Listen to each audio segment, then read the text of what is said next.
Hello everyone, I'm very glad that you listened to my story. Please give me a follow and like the video if you enjoyed it. Feel free to comment and provide feedback so I can improve the sound quality. Yes, we invite you to listen to part 2 of the series.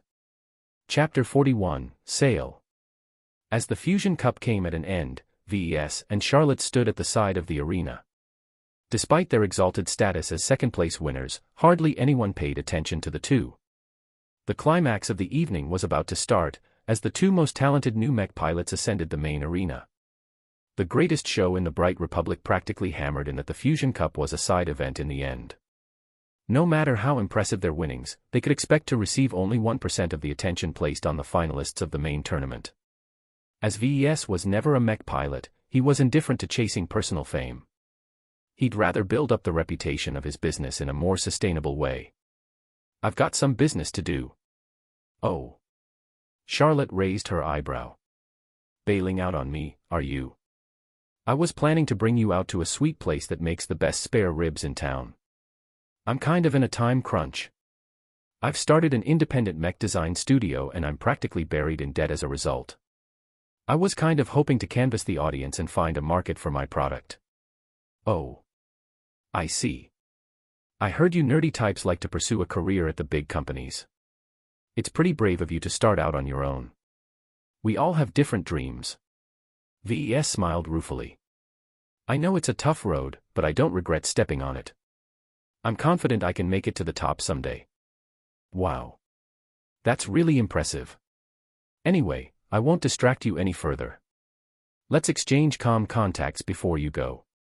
After they added each other to their contact lists, they separated. Charlotte headed over to her fellow pilots who congratulated her on her excellent showing.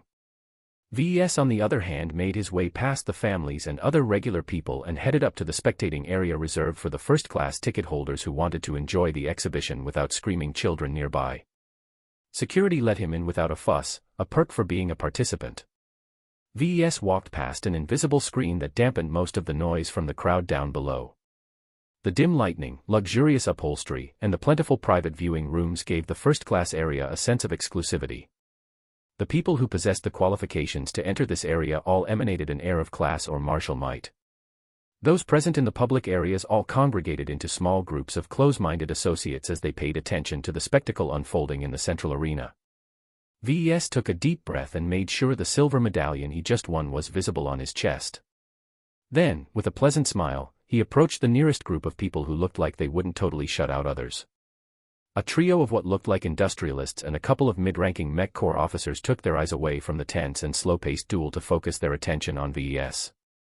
Ah, you're the second-place winner of that side contest, aren't you? Are you related to the Larkinsons? VES nodded politely at the officer. My father's been on border patrol for many years, though recently he went missing. Everyone politely adopted a mourning expression, including VES. That's a shame. Those who guard our borders against the aliens are performing the highest duty for our nation. I'm still hopeful he'll live. VES shrugged, but resumed smiling, not wanting to tread down on this topic any further. In any case, I was hoping to interest you in a new mech variant I've recently developed for my startup business. One of the businessmen laughed politely. As a matter of fact, I'm here to do the same thing. I'm a representative of Jackson and Partners. We were just discussing the Mech Corps potential renewal of their oldest 400-unit fleet of scout flyers. Well, that was awkward. They exchanged a little bit more before VES was politely sent off like he was a toddler intruding upon adults doing serious business. He hadn't expected instant success, so his first rejection shouldn't affect him so much. Still, he felt he was being disregarded by the people around him. His youth and lack of track record weighed him down more significantly than he thought. We only source our mechs from established suppliers. We signed fixed-service contracts with our long-term partners so they can offer the best support for our mech needs. I have to admit, for a last-gen mech your Mark Antony variant belongs to the middle-upper tier. Nevertheless, my core only runs current-gen models. We like getting our hands on the newest toys available in the market, you see. Your Mark Antony is only good for a decade or two at most before it becomes obsolete. I collect only the classics and only in their most original form.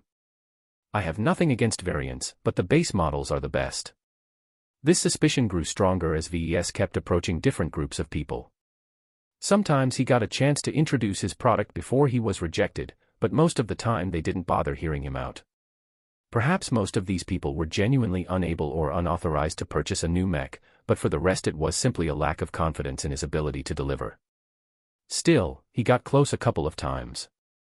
Some retired mech pilots or veteran mercenaries expressed some interest in ordering his mech. Only a few things held them back. Our mercenary corps mostly goes out on extended patrols. While the short-term battle performance of your variant is impressive, we can't take it if it fails to keep up on our week-long patrol routes. We're actually in need of plugging a gap in our mech lineup, and if you offered us the original Caesar Augustus I'd be tempted.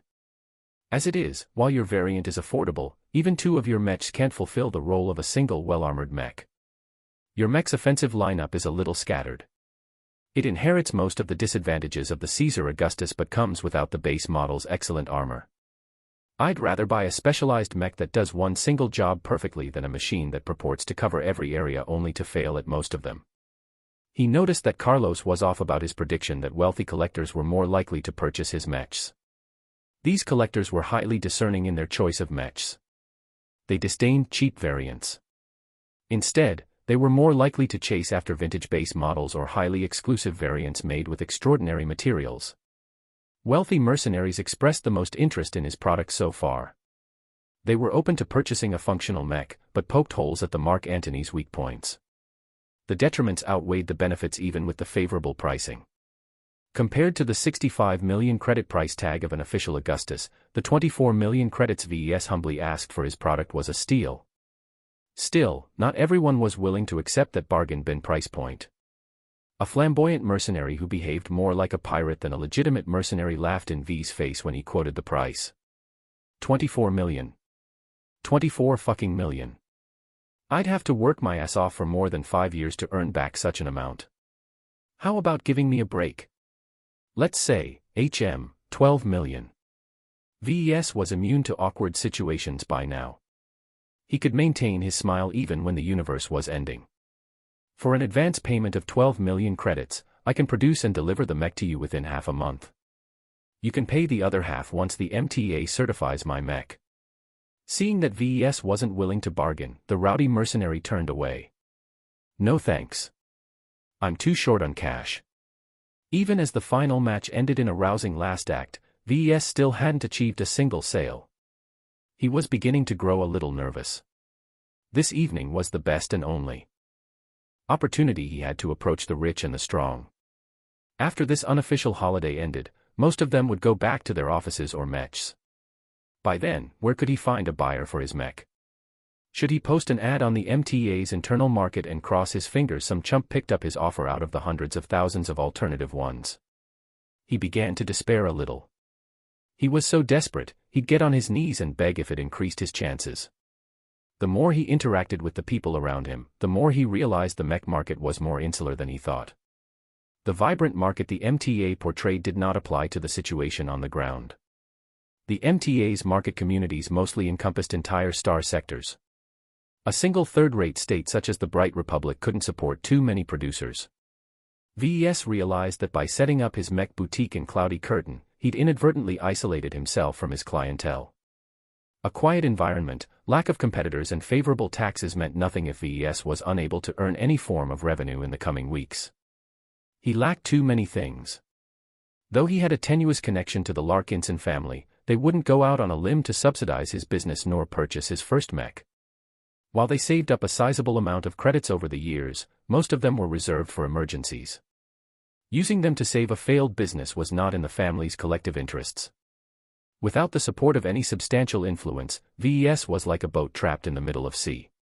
Only a desolate expanse of water surrounded him in each direction. Where could he find an island to gain some respite? Whoa! VES almost jumped out of his skin from the abrupt greeting.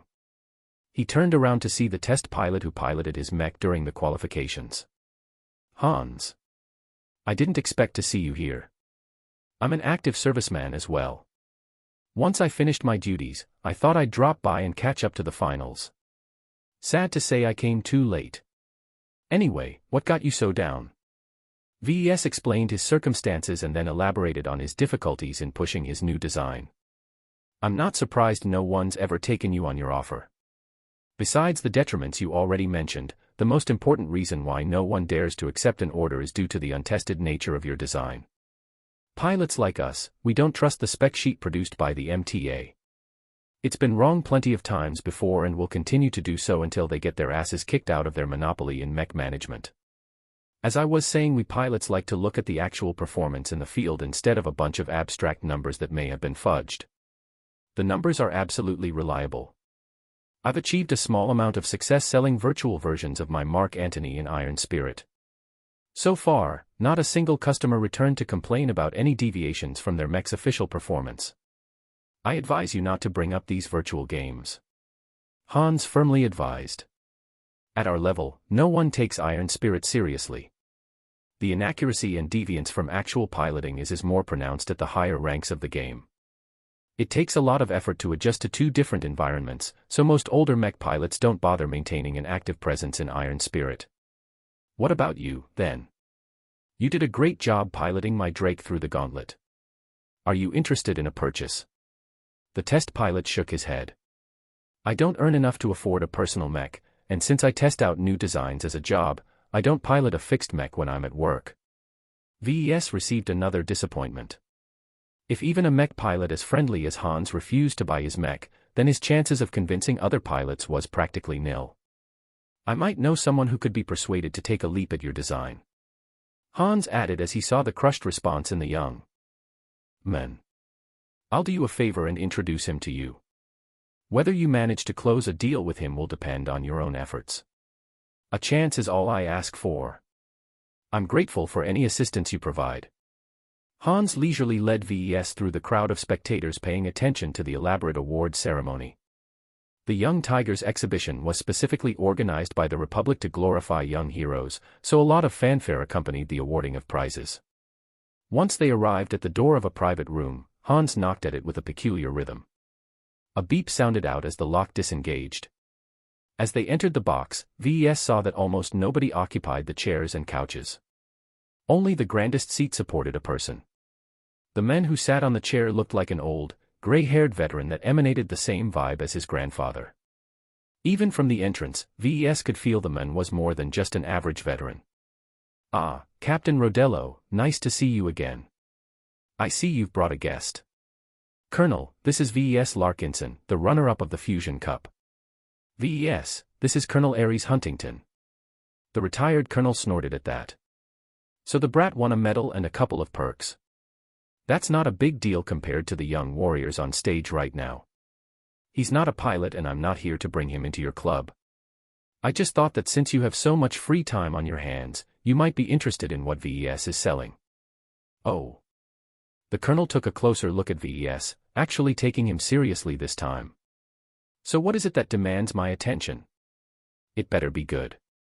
Knowing that he arrived at the best opportunity he could ever get this night, VES adopted a professional tone and explained the capabilities of his mech. Huntington's expression remained carefully neutral as VES elaborated on all the good and some of the not-so-good points of his mech. Perhaps revealing his own shortcomings wasn't the best idea, but he didn't want to risk getting blamed by the old man if he somehow caught on. Nevertheless, the colonel let him speak until he came at the end where he quoted his price. And so for the total package, with just 24 million bright credits, it's yours. After paying an advance payment of half the price, I'll get to work on the mech as soon as I get back to my workshop. I'll have it ready for you within 2 weeks. Aries grumbled a bit to himself as he stroked his chin. VES could tell he was wavering, but he couldn't determine what held the old man back from making the jump. Was it the armor? The lack of specialties? No. The old man finally replied after several minutes of consideration. You make for a compelling case, but it's not what I need right now. VES was devastated. He got so close to making a sale. Why did Aries turn away from his offer? The colonel insensitively waved them away. Captain Rodello, this was a nice distraction, but don't bring anyone irrelevant to me again. The two of you can go bother someone else now. I won't see you out. Goodbye. Chapter 42, Broker. Hans embarrassingly led VES away from the private room. Sorry about that. I thought he'd be more respectful. I've faced plenty of rejection before. It doesn't bother me to get turned away again. Although he said this, VES sighed with disappointment. I'm in an extremely difficult position if I can't find a customer for my mech. They both stayed silent for a moment before Hans thought up another idea. Why not enlist the services of a broker? I've already thought of it, he replied. But I need a large influx of cash within 2 weeks. If the broker takes his cut, I'm not sure I'm able to pay the bills that are due very soon. Oh, relax. I know a woman who might cut a deal with you. Anything's negotiable. You should really think about it since brokers know their clients best. Hans had a point. Many small-scale mech designers often relied on specialized brokers and dealers to manage their sales and customer support.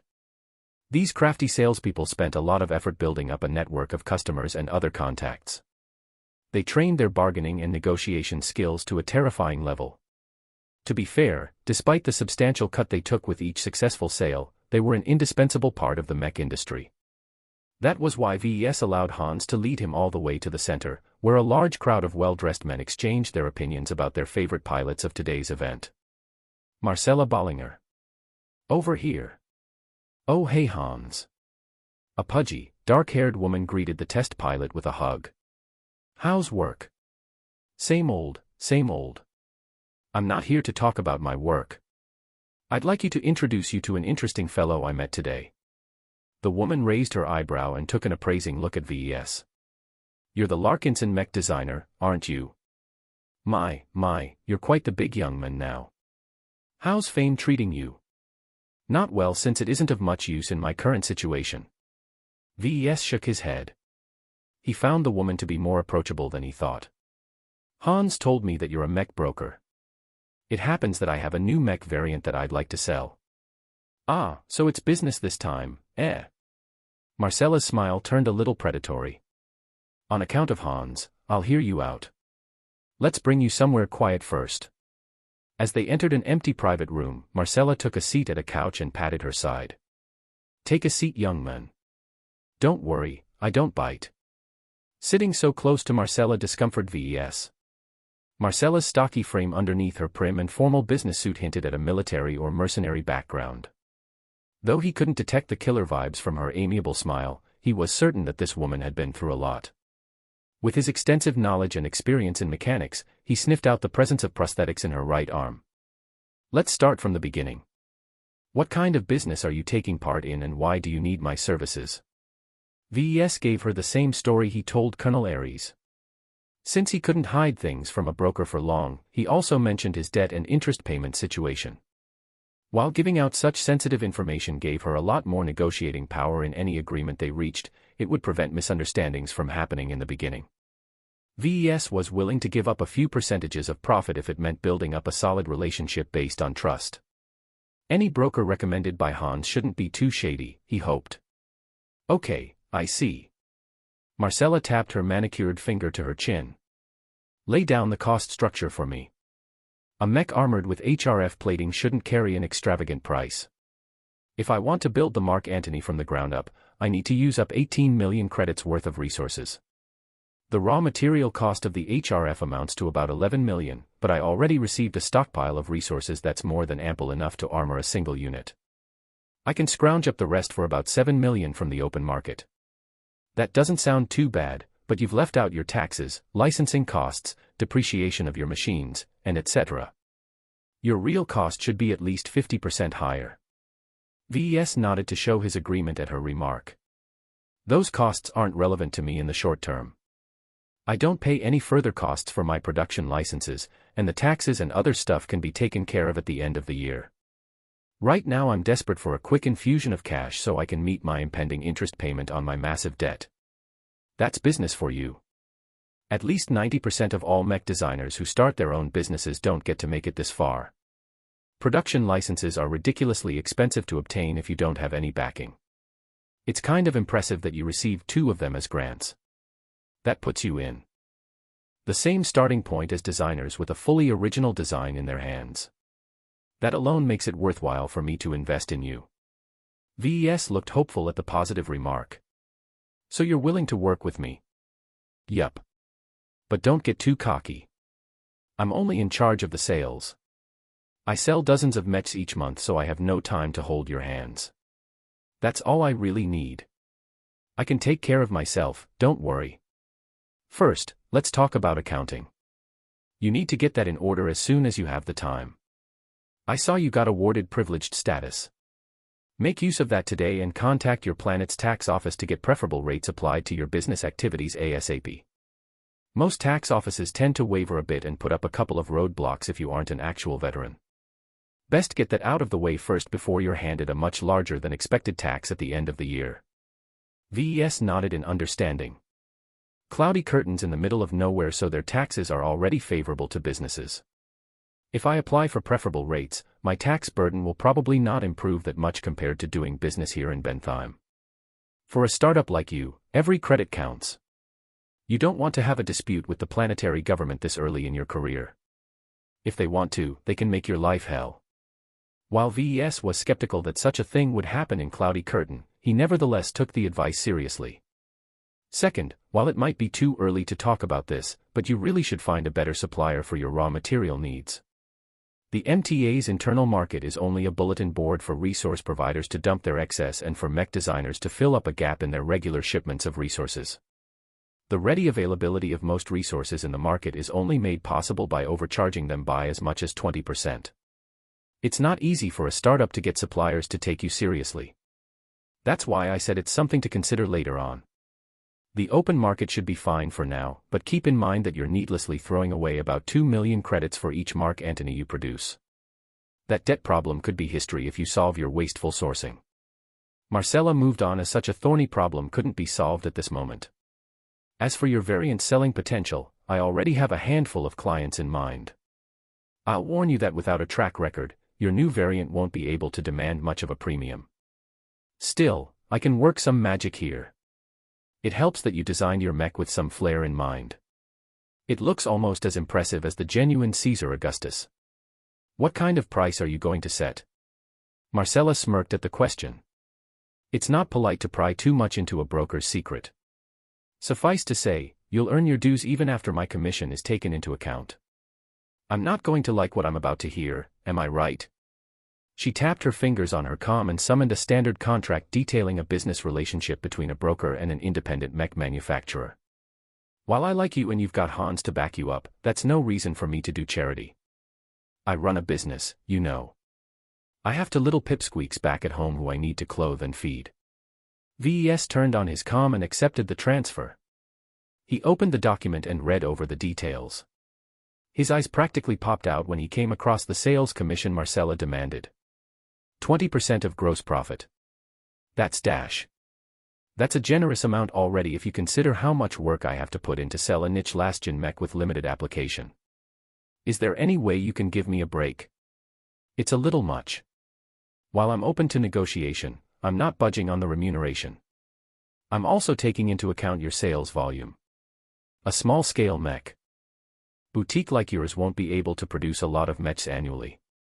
The scale of your business is really minuscule compared to my biggest clients. A one-man show can only take you so far, and that means I'm perfectly justified to demand a bigger piece of your pie.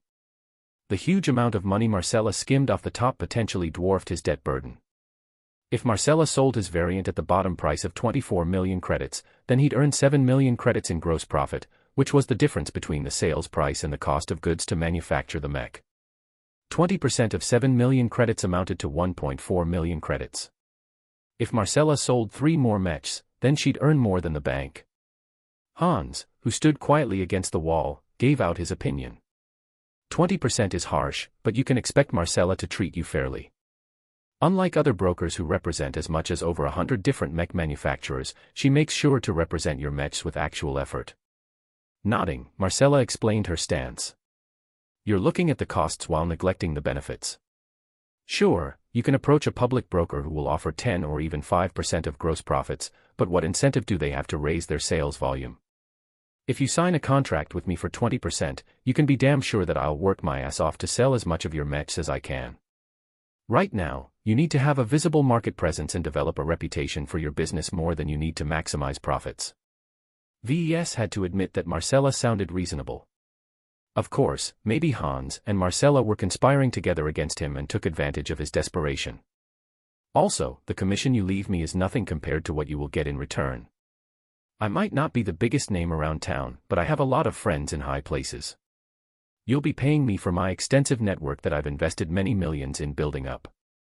A lot of other brokers might sell 100 mechs a month, but 99% of those mechs are bottom of the barrel. You can forget about earning the big bucks if you take your business to the budget brokers. The contract also states that you'll be my exclusive broker for 10 years. I don't recall this being a standard clause. Our business relationship is a two-way street. Marcella pointed out, gesturing her hand to VES and then to her. If you are prepared to invest in me, I'll do the same to you. The contract applies for 10 years because I don't want to do the hard work helping you build up a name in the market, only for you to bail out on me a couple of years from now and take your business elsewhere. As I said before, this isn't a bad thing. A 10-year exclusivity clause means that your interests align with mine. Think of how big your name will be 10 years from now, and think of who can make this all possible. In other words, helping Marcella was equivalent to helping himself down the road. VES understood the rationale, even if it left a bad taste in his mouth. What if Marcella neglected his products one day? He had very little recourse to force her to work her ass off if she focused on a shinier product from a competitor. Marcella's eyes sharpened as she noticed his wavering expression. I'll sweeten the pot for you. If you sign the contract this night, I'll guarantee you that I'll find a customer no later than 24 standard hours from now. I'll even hand you an advance of 7 million credits so you can purchase and take back the raw materials you still need to start building your mech. What if you can't find a customer within that time? Then it will take 2 days. Marcella shrugged nonchalantly. Trust a lady to know what she's doing. And what if it takes more time? Even if I fabricate the Mark Antony and let the MTA certify it within 2 weeks, if I don't have a buyer to take my product away, I'll be in big trouble with the bank. Could you help me out if they come knocking at my door? Sorry VES, but I already told you that you should take care of your own issues by yourself.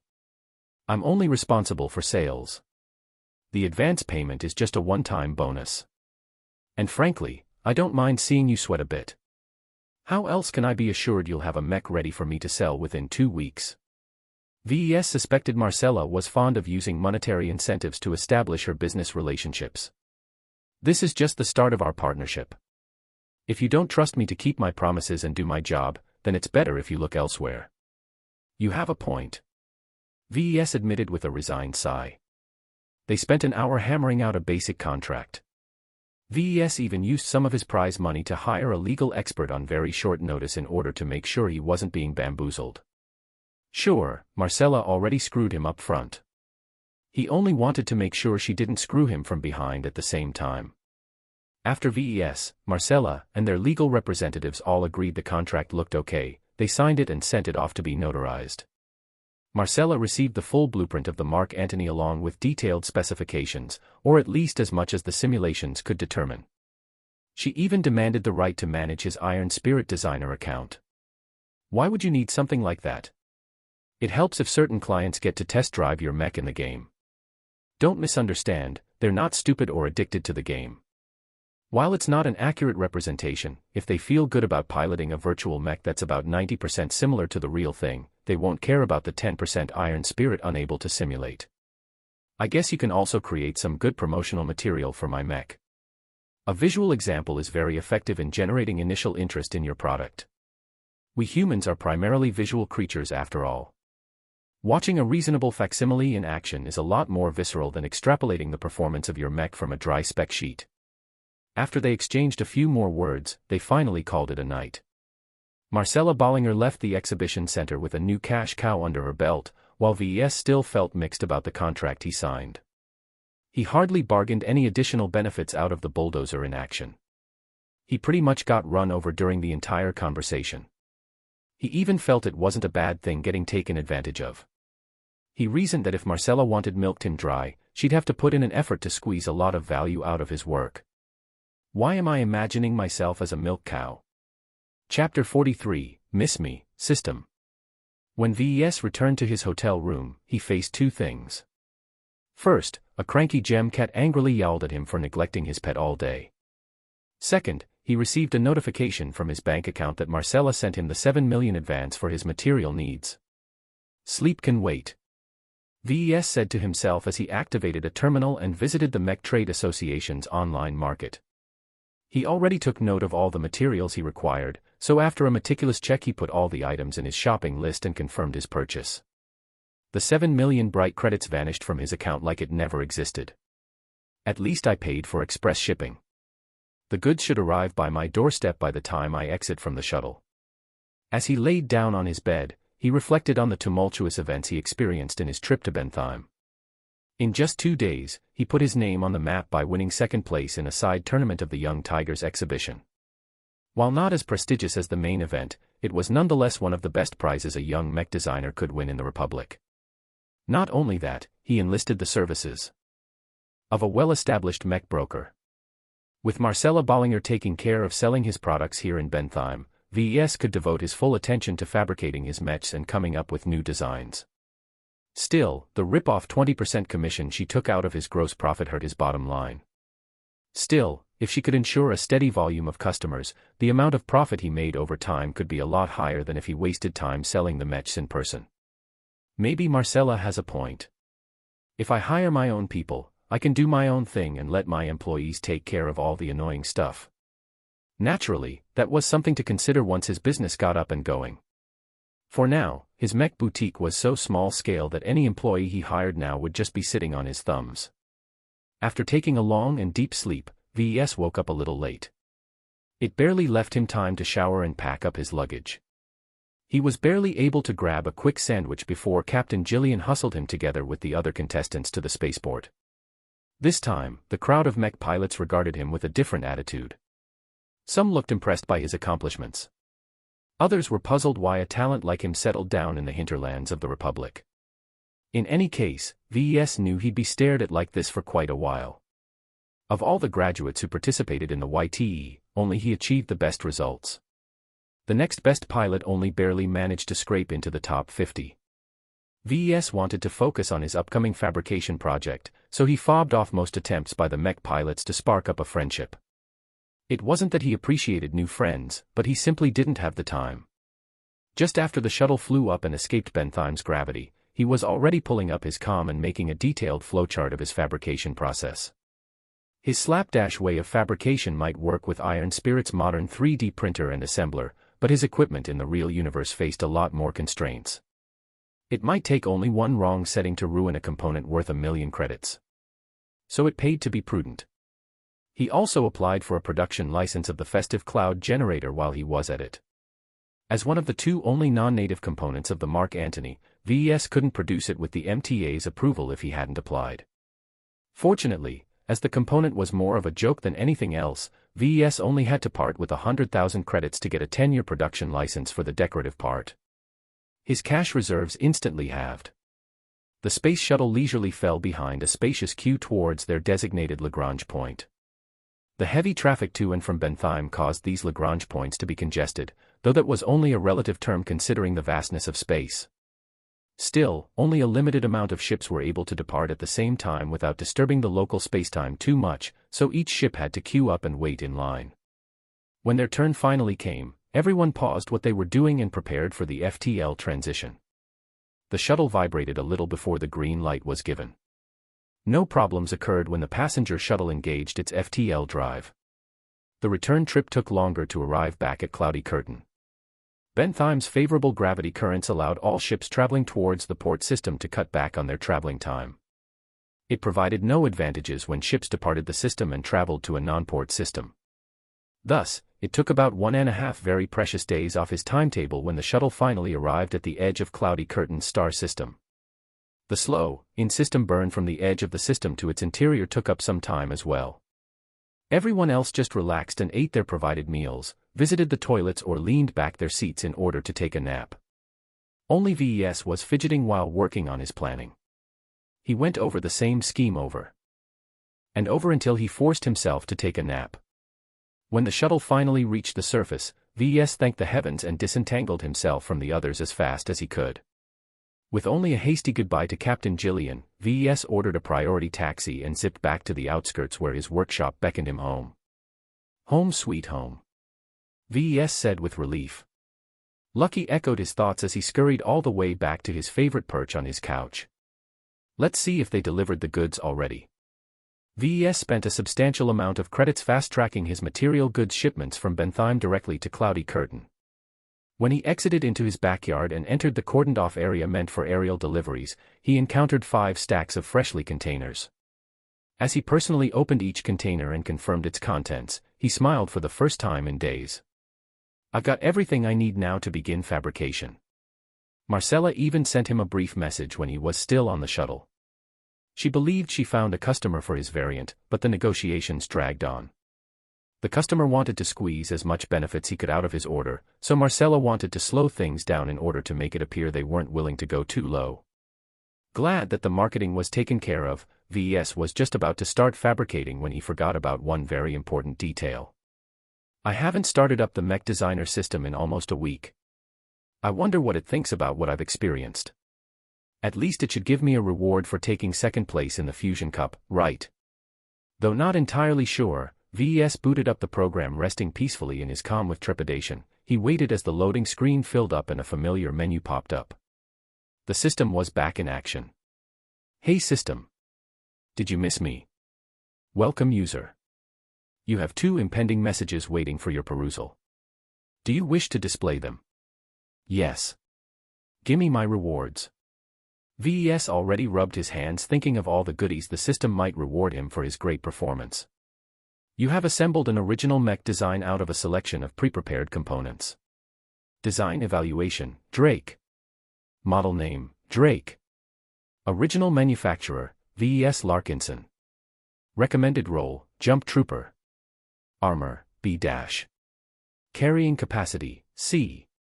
Aesthetics, C+. Endurance, C. Energy efficiency, E+.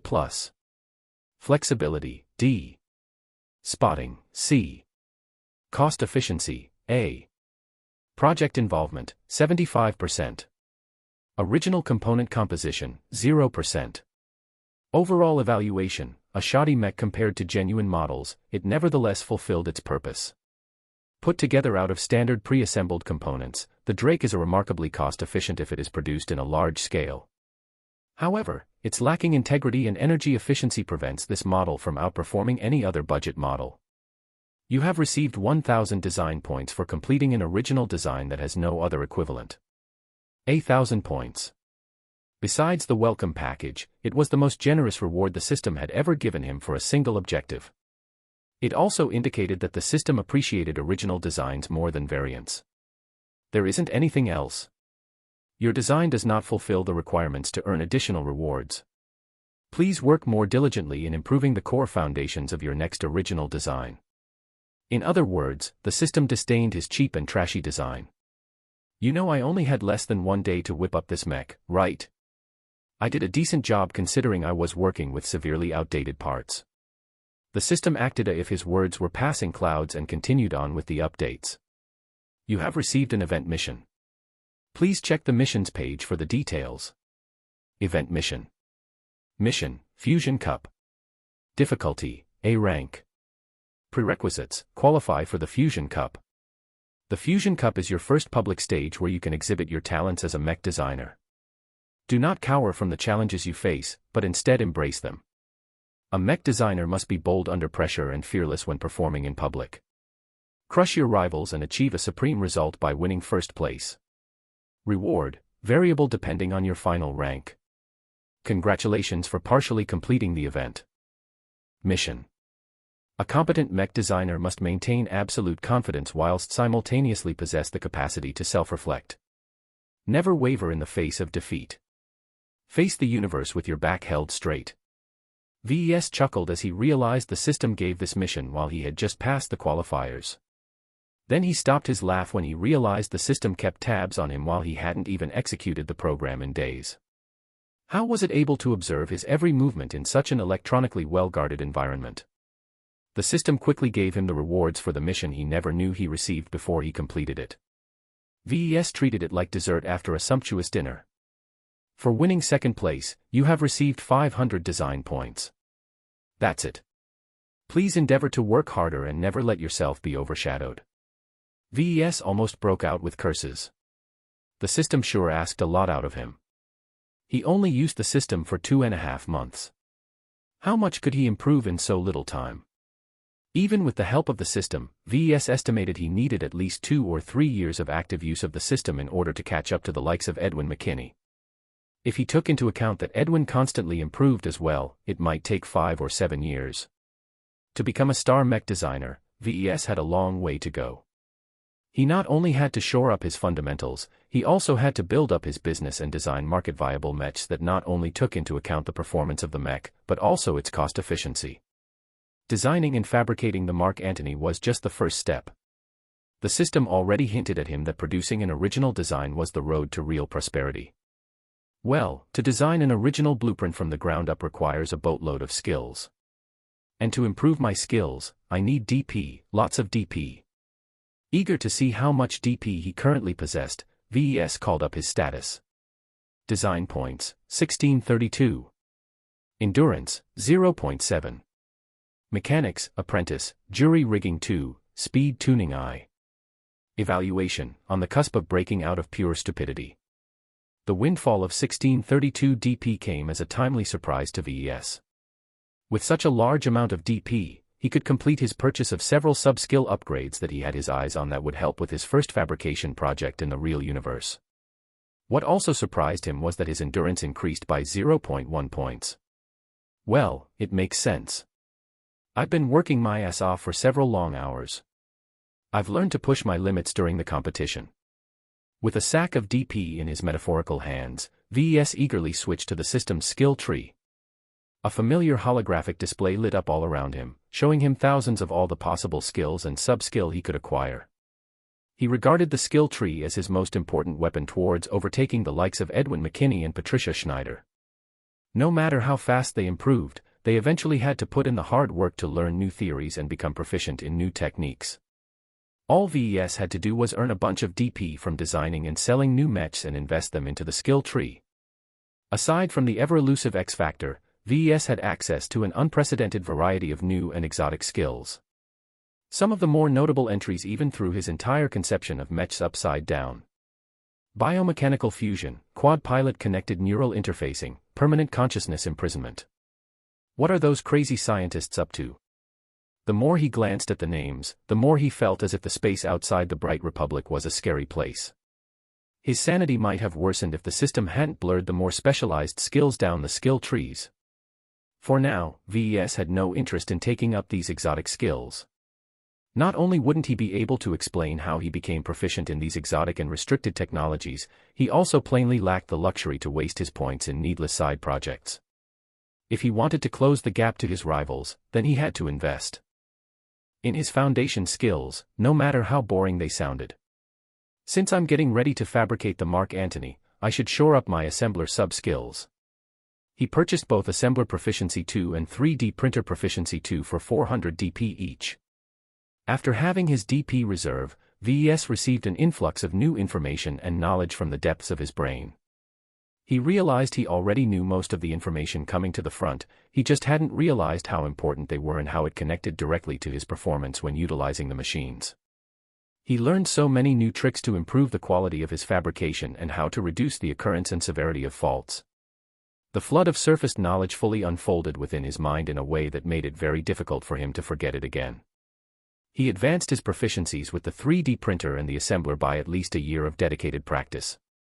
This was valuable experience that already came into use as VES called up his detailed planning of the fabrication process and made some adjustments to his steps. After spending half an hour correcting a lot of tiny details, his confidence of successfully fabricating the Mark Antony without any major defects increased from 50% to 70%. Too bad it's not the 100% certainty that I wish for. My gear is just too bad. His increased proficiency couldn't overcome the limitations of his cheap, second-hand equipment. Though they cost several 100 million credits in total, VES regretfully lamented his father hadn't worked a little bit harder in procuring better quality equipment before he disappeared. Upgrading my gear is a priority for later, much like everything else on my plate. Chapter 44, Birth of a mech. Remembering that Marcella hadn't gotten back to him about a customer, he called up her number. Hey VES. I know what you're calling for. The deal has just been completed. Marcella smirked as she said her next words. Guess how much credits he threw at me to order your mech? Did you manage to sell it at 24 million? Ha. That's chump change. It's much higher. 25. 26. Nope. Marcella gestured with her hands to bring up an invoice in the projector. Look for yourself what magic I achieved. His eyes practically bulged out as he saw that Marcella's customer ordered his mech for a whopping 28 million credits. The huge price figure amounted to a gross profit of 11 million credits if he delivered his mech in time and in good condition. It certainly raised his faith of Marcella's ability. Perhaps partnering with her was the best decision VES ever made. Marcella tapped her fingers onto her desk, snapping him out of his dreams. Don't get too excited, buddy. Running a mech business isn't a casual undertaking. You have to properly plan for your expenses. If you factor in your interest payments, your tax burden, your capital assets depreciation, then you'll find that your net profits is a lot smaller than you thought. The excitement in his eyes died down. She was right, of course. Well, my taxes will at least be lightened. The planetary government is already processing my preferable treatment status. I should be able to get my tax rate reduced to 15%. Such a low tax rate was very favorable to VES already. If he set up his business in Bentham, then he'd have to fork out 35% even with preferable treatment. Your expenses and other burdens are lower than most other mech designers, but don't forget your business is a one-man show. Your scale can't compare to most small to medium enterprises that have based themselves in Bentham for years. The industry revolves around a minimum amount of scale production. If you want to improve your mechs, you need better machines, and that means you have to start saving money now. VES nodded, understanding the importance of what she said. His 3D printer and assembler were good for a decade, maybe two if he stretched it and installed some upgrades, but eventually he wanted to move up to using more capable machines worth billions of credits. I've got so many things to spend my money on. VES lamented to himself. Earning a couple of billion credits was a pipe dream for most people. Even seasoned mech designers often despaired at the costs their businesses demanded. In any case, just do your work. I'll be expecting a satisfactory result within 10 days if you want to ship your mech to the client in time. Will you be able to make it in that time? He nodded with confidence. His planning stretched out the fabrication process to 9 days already, which was a lengthy time for an average mech. Considering it was his first time doing it for real, he wanted to slow down and produce each part with meticulous care. I'll have the mech delivered to the local branch of the MTA within 9 days for inspection if there's no problems. I don't expect any delays, but I doubt I'll get slowed down more than a day at most. Good, because a lot is riding on this deal. This is your chance to break into the market, VES, so nothing can go wrong. After a bit of lecturing by Marcella, she finally hung up, leaving VES free to begin his work. He pulled up his sleeves and checked his plans for the last time. Nothing appeared out of place. He had the materials, the equipment, and the time he needed to fashion his first mech into existence. Before he started, he took a deep breath and adjusted his mental state. He didn't want to deliver an average product and call it a day. He wanted to wow the client. And the way to do that is by incorporating something unique only to him into the mech. Even if most of the pilots of his mechs couldn't articulate the X factor, it would still help improve their impressions on his work. He approached the 3D printer with reverence. He loaded up the files of the valiant-looking Mark Antony. From its vapor-generated crest to its adorned and sturdy tower shield, the mech already radiated a sense of valor in its appearance. Its entire purpose of existence was to act as a vanguard, a breaker of blockades and a workhorse that could take a beating for the team. VES took inspiration of the mock-up and immersed himself into bringing this design to life. I am not building a mech. I am birthing it to life. Saying it mattered to VES. It sounded nonsensical or meaningless, but to someone who took a peek through the door that hid the incredible might of the X Factor, it was an important distinction that made all the difference in the end product. He was an artisan of mechs, not an industrialist who desired to pump out as many mechs as he wanted. To treat the mech as a living thing instead of a lifeless machine was the first step to realizing the X Factor. All right, I've got you fixed on my mind. He tapped the projection to separate the hologram into thousands of individual components. He started with the easiest, but also the most important part, the internal frame. The internal frame was mechanically simple to produce, but required high consistency in order to make it last for many years. Any hidden faults buried deep within its solid surface could lead to devastating consequences in the battlefield. The MTA posed strict requirements to the integrity of the internal frame, so VES could absolutely not afford to slack off when fabricating these seemingly simple piece of alloys. The 3D printer performed up to standard. VES had already checked and calibrated all of the important machines in his workshop long ago, but it was pleasant to see the machine slowly churn out frame after frame. VES took particular care when producing the sockets and joints that allowed the frame to move its limbs as natural as a human being. Only a couple of minor deviances emerged in their production, which was a sign the printer's precision was off, a particularly fatal flaw when producing tiny components like processors. It was a good thing VES left the entire day for further calibrations. With his enhanced knowledge of the 3D printer's workings, he dug into the advanced programming of the machine and ran a lot of tests and simulations. He narrowed down the source of the problem to a worn-down injector. VES solved the problem by fabricating a replacement before opening up the machine to replace the component in question. There. Now it should work as advertised. The rest of the internal frame components got produced without a hitch. Since night had already fallen, VES took a break and took care of his personal needs. The next day, he devoted his attention to crafting the HRF armor plating. It took 3 days to process the raw materials into a suitable form if VES aimed for consistency and precision. While most of the work was tedious and repetitive, he was constantly on guard for any deviations from the norm. A percentage less of a certain metal added to a process might ruin the entire batch. He refined tons of materials together into different materials, which got processed even further for up to 5 times. Each step transformed the main alloys from a worthless piece of junk to a less worthless piece of junk. By the time several days had gone past, the mixed materials had already transformed into smooth pieces of shaped plating. VES knocked his knuckles against the surface of a thick chest plate. It rang with the delightful tone of a uniform piece of metal. He spent a lot of time fashioning these plates, each into the appropriate form to clad the Mark Antony's outer layer. They still looked grayish-brown, the native color of HRF plating. He'd add some color later. The next 2 days he produced the other parts of the mech, the most important of which were the power reactor and the engines. His 3D printer had some trouble producing the most unique sections of those components, but VES was able to stave off any disasters due to his improved skills and his abundant experience in producing them already inside Iron Spirit. He only really paid attention to the challenging components, and produced the easier ones with a little bit more leisure, though he always made sure to double-check their integrity. Phew. They all came out okay. He only replaced a few sections with newly fabricated copies when his checks revealed a couple of hidden faults. Such suboptimal components wouldn't wreck a mech immediately, but it left the machine vulnerable to a cascade of malfunctions later on. Dealing with it now prevented the MTA from using it as a reason to disqualify his mech during their inspection. Now that he finished producing all of the parts, he moved on to the assembler. It was the tallest machine by far, reaching as high as any small office building downtown.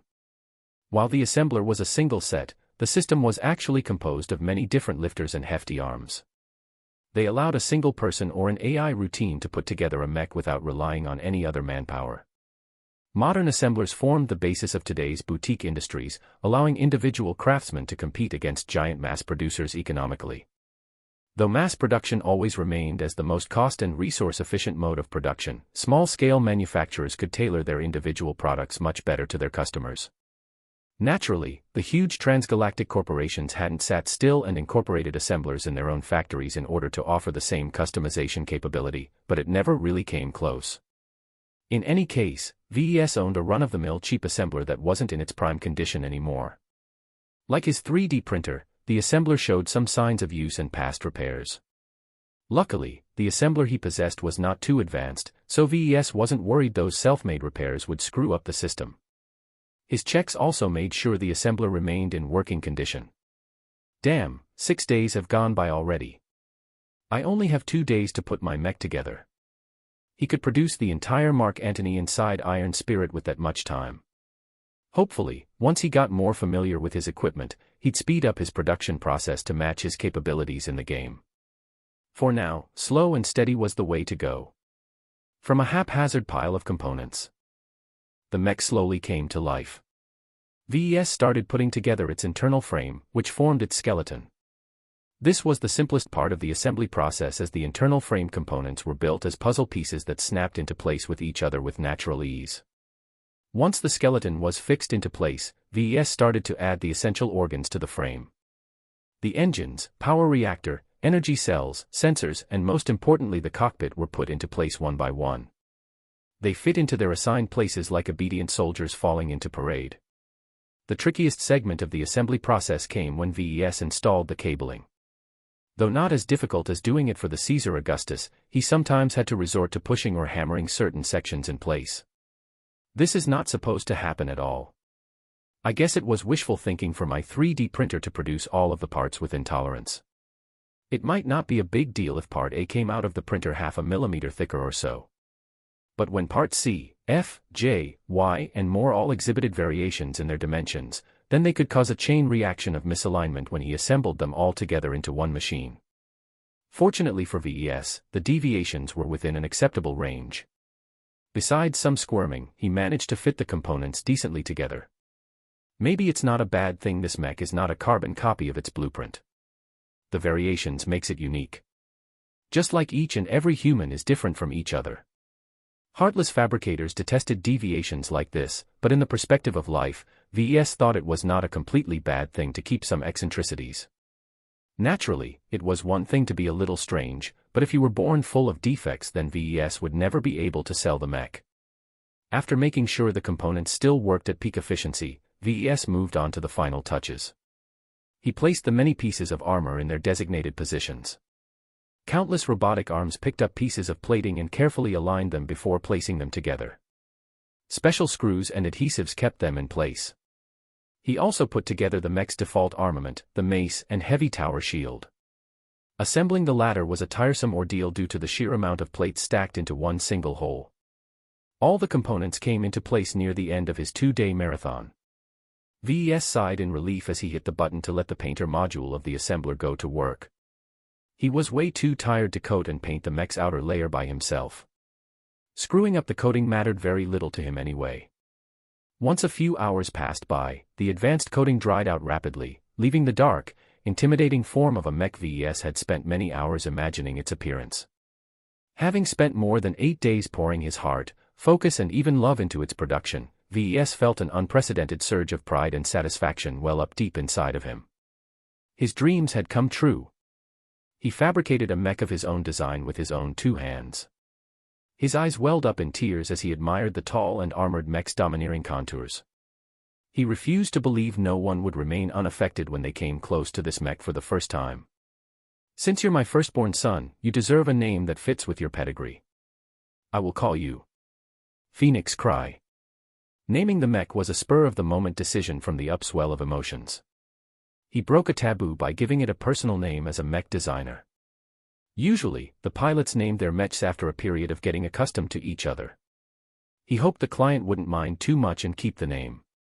Though the mech was technically complete and fully functional in its operations, VES wished to gift the mech one additional part. This extra addition was already in the blueprint, but he used a fake to substitute for the real deal. He used the assembler's mobile lift to reach to the mech's chest and opened up its cockpit. Lucky, who had been watching VES closely during his work these days, also followed him up. Plain curiosity sparkled within his lively eyes. The fresh and sterile interior of the cockpit unfolded in his sights. With a hop, he entered the cramped area and sat down on its specially designed synthetic cushioned seat. For a moment, VES imagined piloting the Phoenix Cry himself. With his head connected to the neural interface, he visualized screens coming to life around him as he piloted the mech through a fierce battle. He snapped out of it after a minute. I'm not a potentate. I'm never fated to battle in the front lines. The sorrow in his heart threatened to overcome his jubilation, but he managed to keep his negative emotions in check. His lack of piloting aptitude was an old regret. Instead, he put a hand in his pocket and retrieved a dark red carnelian. The gemstone's subtle gradient alluded to a lifelike drop of blood. It inspired a sense of vitality and passion. he could think of no better gem to crown his first creation. Lucky meowed at the sight of its old excretion, pawing at it with the playfulness of a child stirring around his plate of food. Do you recognize it? You crapped this out while you stayed in the hotel. If the cleaning staff hadn't alerted me to its presence, I might have missed this out. VES accumulated a nice stockpile of gems, but most of them provided marginal benefits at a very obscure magnitude. The gem Lucky excreted in Bentheim clearly outshined his previous droppings for reasons he wasn't sure. He hadn't fed Lucky with any notable minerals except what the hotel provided as an additional service. Perhaps the crowded, tech-filled environment excited the gem cat. In any case, the gem's attributes stood out in more than one way, and the color also matched the mech. With a couple of hand-sized tools, VES extracted the generic red stone in the middle of the dashboard that represented the mech's power button and placed the carnelian in its place, making sure to affix it securely in its fitting. After he finished, VES leaned back in the chair and admired how the lustrous gem attracted the eye. He inspected it yet again. Carnelian of focus. Increases the pilot's concentration by 0.1 when installed on a mech. The attribute was very special. Unlike the other gemstones Lucky dropped, this one improved the attributes of the pilot rather than the mech. How that worked, VES had no idea, but he knew the value of such a boost. Though not a game changer by any standard, it served to improve the pilot's impression of the Phoenix Cry while also giving him a minor edge which could prove useful in a tough battle. Furthermore, the gemstone's pilot-focused attribute also allowed VES to hide its benefits from the MTA. VES had no good way to explain how a mech was able to move 0.5% faster or could withstand lasers 1% better than the HRF plating was designed to take on. Before VES could acquire better skills that could camouflage such benefits, VES found it prudent to stick to subtle gemstones and keep the ones with material benefits for later use. Enough dreaming. It's time to ready this mech for sale. First up, I'll have to certify the Phoenix Cry. Chapter 45, Mech Trade Association. If anyone first heard the words Mech Trade Association, they'd assume it was a non-profit trade organization. They weren't wrong, but it deeply understates what a massive influence the transgalactic behemoth exerted in every corner of human space. They regulated the development, licensing, production, sale and disposal of mechs. Pretty much the entire life cycle of a mech was in their purview, and they sometimes came to blows in order to enforce their self-proclaimed rights. Even a small, tranquil planet like Cloudy Curtain possessed a local branch of the MTA. As even the Greater United Terran Confederation and the New Robarth Empire acknowledged the powerful organization's supervisory powers, a small third-rate state like the Bright Republic had nothing to say about the MTA's forceful presence within its borders. The association founded branches wherever there was a sizable population of people. Lots of people meant that at least a handful of them piloted mechs. If left alone, they could get up to trouble, so the MTA always made it a policy to supervise potentates even if they didn't own a mech. Frankly, the idea that an organization outside the control of any government entity was allowed to meddle in the mech industry shouldn't have existed. Countless conspiracy theories flew around in the galactic net that purported to be the truth. One popular notion suggested that the divisions in human space was all a sham. Every nation, from the lowest third-rate backwater to the grandest first-rate superpower, were actually different branches from the same tree. A so-called Shadow Council ruled humanity from behind the throne, and the MTA was merely its most visible arm. Another less radical theory suggested that the MTA was not as independent as everyone thought. Instead, it began as a secret joint venture by both the Terrans and the Rubarthans. Despite their intense rivalry towards each other, they shared enough common interests to regulate the mech industry and founded the MTA to bend the military strength of other nations to their will. The MTA's existence and its stringent enforcement of its principles brought the Wild West of the mech trade to its heel. They prevented the incorporation of weapons of mass destruction into the arsenal of mechs. They curbed widespread corporate espionage and gave smaller mech businesses a chance to thrive by encouraging the practice of licensing out non-cutting-edge designs. They brought so many benefits that not many people thought badly of the organization. What mattered the most to VES right now was the MTA's strict standards of public mech sales. Any mech traded in an open transaction was required to be certified by the MTA before they received a stamp of approval. Without this approval, a mech designer was deprived of an independent, trustworthy assessment of their product, which meant that basically no one dared to buy his mech. Naturally, such a practice was voluntary, and companies were free to sell their mechs without involving the MTA if they made their transactions private. This most often happened with next-gen cutting-edge designs between top enterprises and government entities. VES was too small a player to engage in such a high-level transaction, so he meekly submitted his mech to the MTA for their standard certification. Bringing Lucky over his shoulder, VES exited the transit shuttle and landed his feet onto the paved landing pad next to the MTA. He met the local supervisor of Cloudy Curtains branch of the association at the steps leading up to the complex. VES Larkinson. Ryan Baldwin. A dark-skinned man with a robust posture returned his handshake. Welcome to the MTA. When I heard a designer wanted to submit a newly fabricated mech in our branch, I had to admit we were at a loss for a moment. VES chuckled amiably at the remark. I'm the only mech manufacturer on this planet, right? Yup. The most we do is bust heads and lend a hand against pirates. We hardly have any mech technicians on site that are qualified to certify your mech. My apologies for inconveniencing you. Can the certification process still proceed? I'm kind of pressed for time. No worries, son. As long as we're not in the middle of nowhere, we always have a senior technician on hand. They entered the quiet and spacious building complex and went down the halls to a large workshop area. A cranky-looking middle-aged lady in coveralls greeted them with a stinky eye. VES, let me introduce you to Gertrude Samuelson. The woman in question crossed her arms. So you're the brat messing up my maintenance schedule. I had a system in place, you know. Now I have to waste precious hours off my schedule in order to knock your little toy around. Well, you better not think it's a done deal, because I'll be doing my best to dig up its flaws. He could only smile awkwardly at that. Fortunately, VES spent an excessive amount of time building up the Phoenix Cry. He was confident his mech could pass all but the most stringent of tests. Those top-level tests would never be applied to a regular commercial mech, so VES should be in the clear. He hoped. The three entered the cavernous workshop where a handful of mechs underwent routine maintenance. At the end of the stables rested the Phoenix Cry, freshly transported from his workshop. A couple of junior technicians already crawled around its chassis with several handheld instruments. Seeing as you're as young as shit, this must be your first certification, right? Yes, but I'm familiar with the steps. Good, then you know that you'll just have to stand there and do squat while I pick apart its flaws. Gertrude stated as she stepped behind a console and activated a thick, mechanical arm. VES recognized the device as an advanced sensor that was capable of penetrating through almost any material. The woman gently operated the arm and brought it over to the bottom foot of the mech. The projection in front of her changed into a cutout image of the section along with multiple technical readouts that VES barely understood. Looks fine so far. You haven't screwed up the proportions when you made the HRF armor plating. Lots of newbies trip themselves over when they work with such a highly refined material.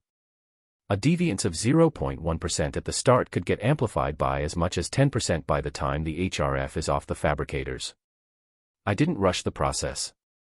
I'm confident the rest of my mech is equally as sturdy. We'll see about that. Gertrude diligently scanned over the mech, from bottom to top and back to bottom. She also swiveled the sensor from the sides and the rear of the mech as well, but to no avail. VES understood enough from the readouts that none of the armor or internal components showed any significant deviations from the blueprint. All of the flaws she detected so far was within tolerance according to the MTA's official guidelines. Only the most nitpicky of technicians would choose to make an issue out of those tiny problems. To her credit, Gertrude said nothing even if her frown grew deeper. Well, let's see if your internals perform as advertised. This was an area VES was less confident in. It was fairly easy to spot damage, but harder to determine if the components he fabricated performed on spec. As the technicians crawled away from the chassis, a young pilot entered the cockpit. VES, Ryan, and Gertrude watched at a healthy distance as the pilot activated the mech. The neural interface is starting up without a hitch. No issues encountered so far. The pilot reported, and Gertrude confirmed his observations through the readings that scrolled down her terminal. Startup finished. The mech is in standby mode. The power reactor is spinning. No leaks detected. Temperature is normal. Do you hear any weird noises? It's quiet so far. Want me to engage the engines? Hold up, I still want to test out its power management. Go run some power through the wrist-mounted laser cannons. Charge up its capacitors. Make sure the weapons remain safe before you do that though. VES watched on with Lucky as they both witnesses Gertrude trying to dig up faults. No matter how much she stressed the power system, she failed to make the mech squeal. VES increasingly grinned wider as he realized he had nothing to fear in this aspect. His mech was mechanically sound. Despite spending 2 hours testing out the internals, the MTA came up empty with regards to things to complain about. The engines purred like a kitten while its sensors were able to capture objects from kilometers away with razor accuracy. Let's move on to the active tests. The senior technician grumbled. The pilot took out the mech outside to a large and spacious range and obstacle course. Both weren't much to look at since the cloudy curtain branch only included them as an afterthought. Still, the minimum certification only required some basic tests for the Phoenix Cry. The first test involved testing the mech's limbs, in particular its articulation. Under the watchful eyes of several hovering sensors, the pilot stretched the limbs of the mech to the maximum angles possible. Nothing broke even when the arms almost bent straight backwards, which was a good sign for VES. The MTA then tested the mech's carrying capacity by picking up and carrying a variety of weights, which also went without a hitch. With these tests done, the pilot put the mech through its paces by jogging and then full-on sprinting on a race course. The medium mech pushed to its maximum projected speed and maintained it with only minor difficulties. The pilot then repeated the same track but this time carrying the mace and tower shield. The mech ran a lot slower this time, but the extra weights failed to topple the mech over or cause any other catastrophes. They then moved on to the trickiest part, the ranged weapons testing. Gertrude grinned savagely as she rubbed her palms. While she held little hope in finding fault with the shoulder-mounted missiles, the laser should be another story. Laser weapons contained plenty of tiny, delicate components, so they were also the weapons most prone to malfunction. They first tested the missile launchers, but everyone knew it was just a formality. The launchers were fairly low-tech to begin with as most of the advances in missile technology lay in the missiles themselves. The launchers only stored the missiles and kept them from exploding when they got bumped or something. Both the long-range and short-ranged missiles flew from the launchers without a hitch, and detonated against a cratered hill exactly as expected. The mech then moved on to a range, where it began to test out its wrist-mounted weapons at a variety of power levels. From the lowest setting, the pilot fired the weapon so rapidly that the beams appeared to be stuttering from an unstable power supply. Despite its shaky appearance, the lasers fired with the right amount of power and accuracy. The pilot then cranked up the power supplied to the cannons. The lasers increased in size and intensity. The beams flickered less but their burn duration increased. The maximum setting practically turned the laser cannons into bringers of doom. Thick beams that looked like flowing suns escaped from the barrel and bore a set of holes right through the targets on the range. At the end of the round of testing, Gertrude came out of the process with a list full of passed criteria. Without more stringent stress testing, she could not find any other opportunity to disqualify the mech. The pilot exited from the mech and jumped straight down, relying on the anti-gravity boosters in his mech suit to land as light as a feather. When the pilot reached the trio, he removed his helmet, revealing a face and skin tone almost the same as Ryan's. "How's the mech?" "It's an incredible mech, and I'm not talking about first-timers," the pilot enthusiastically replied. "I feel like I'm piloting a giant instead of a machine. The mech responds so smoothly I can't even believe it's possible for mechs to move that way." Ryan snorted at that. "That's the advanced internals of the mech at work. You've never piloted anything other than standard budget models, so I specifically brought you here to experience this new mech. Even with the difference of a generation, an advanced mech is still in a different league compared to the cheaper current-gen models. You should try to get a chance to pilot the base model. The Caesar Augustus is a real beauty besides its impracticalities. So Gertrude, do I get your stamp of approval?" VES asked while the father and son pair talked about the details. "It's kind of suspicious how this mech held up so well during testing.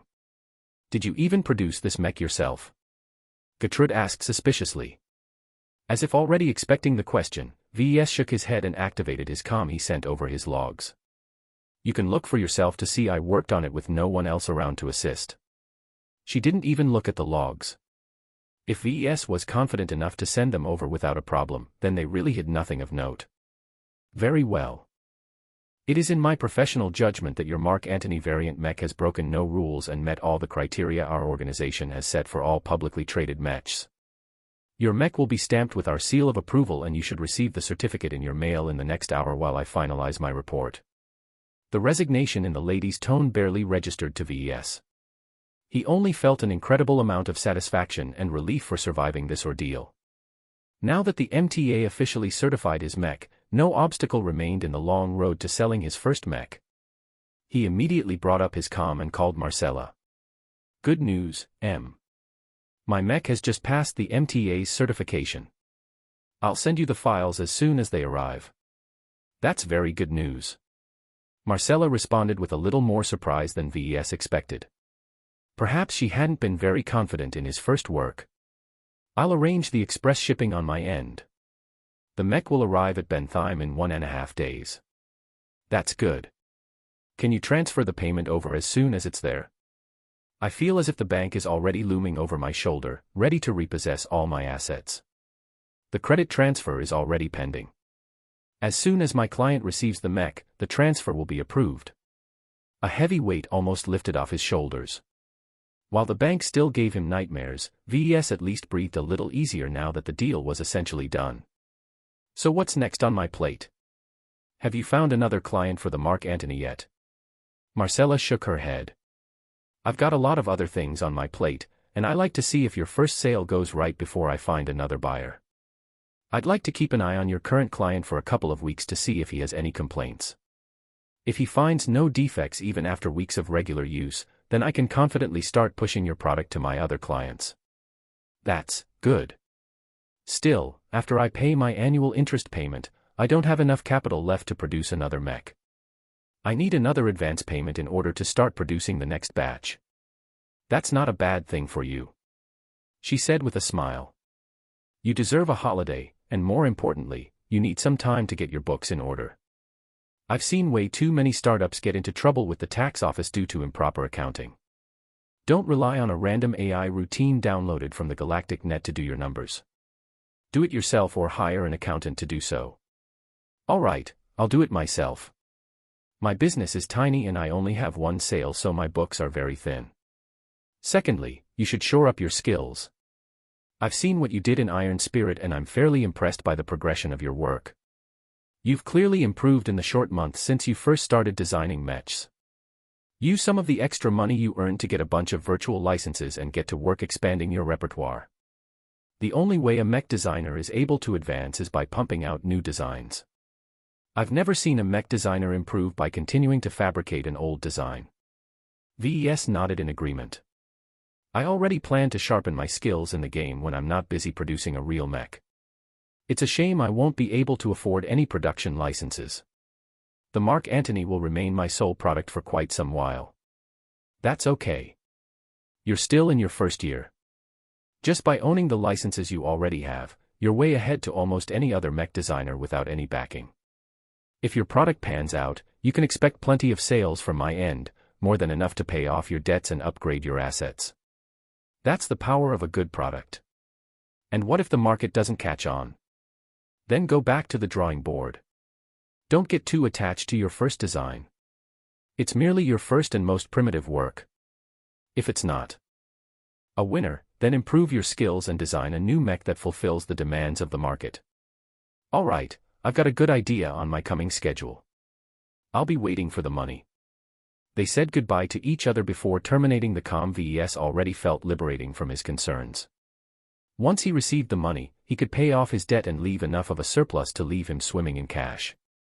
He could do so many things with such an amount of money. Should he go back to Iron Spirit and use the cash to buy some new licenses to play with? How much should he spend? VES already looked forward to playing with some new toys. Chapter 46, New Perspective.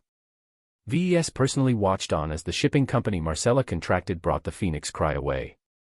The loaders and bots carefully loaded the dark and red-coated mech into a sealed and padded mech container. They carried it back to the spaceport and loaded it onto the next transport out to Bentheim. With that out of the way, VES returned to his workshop with Lucky.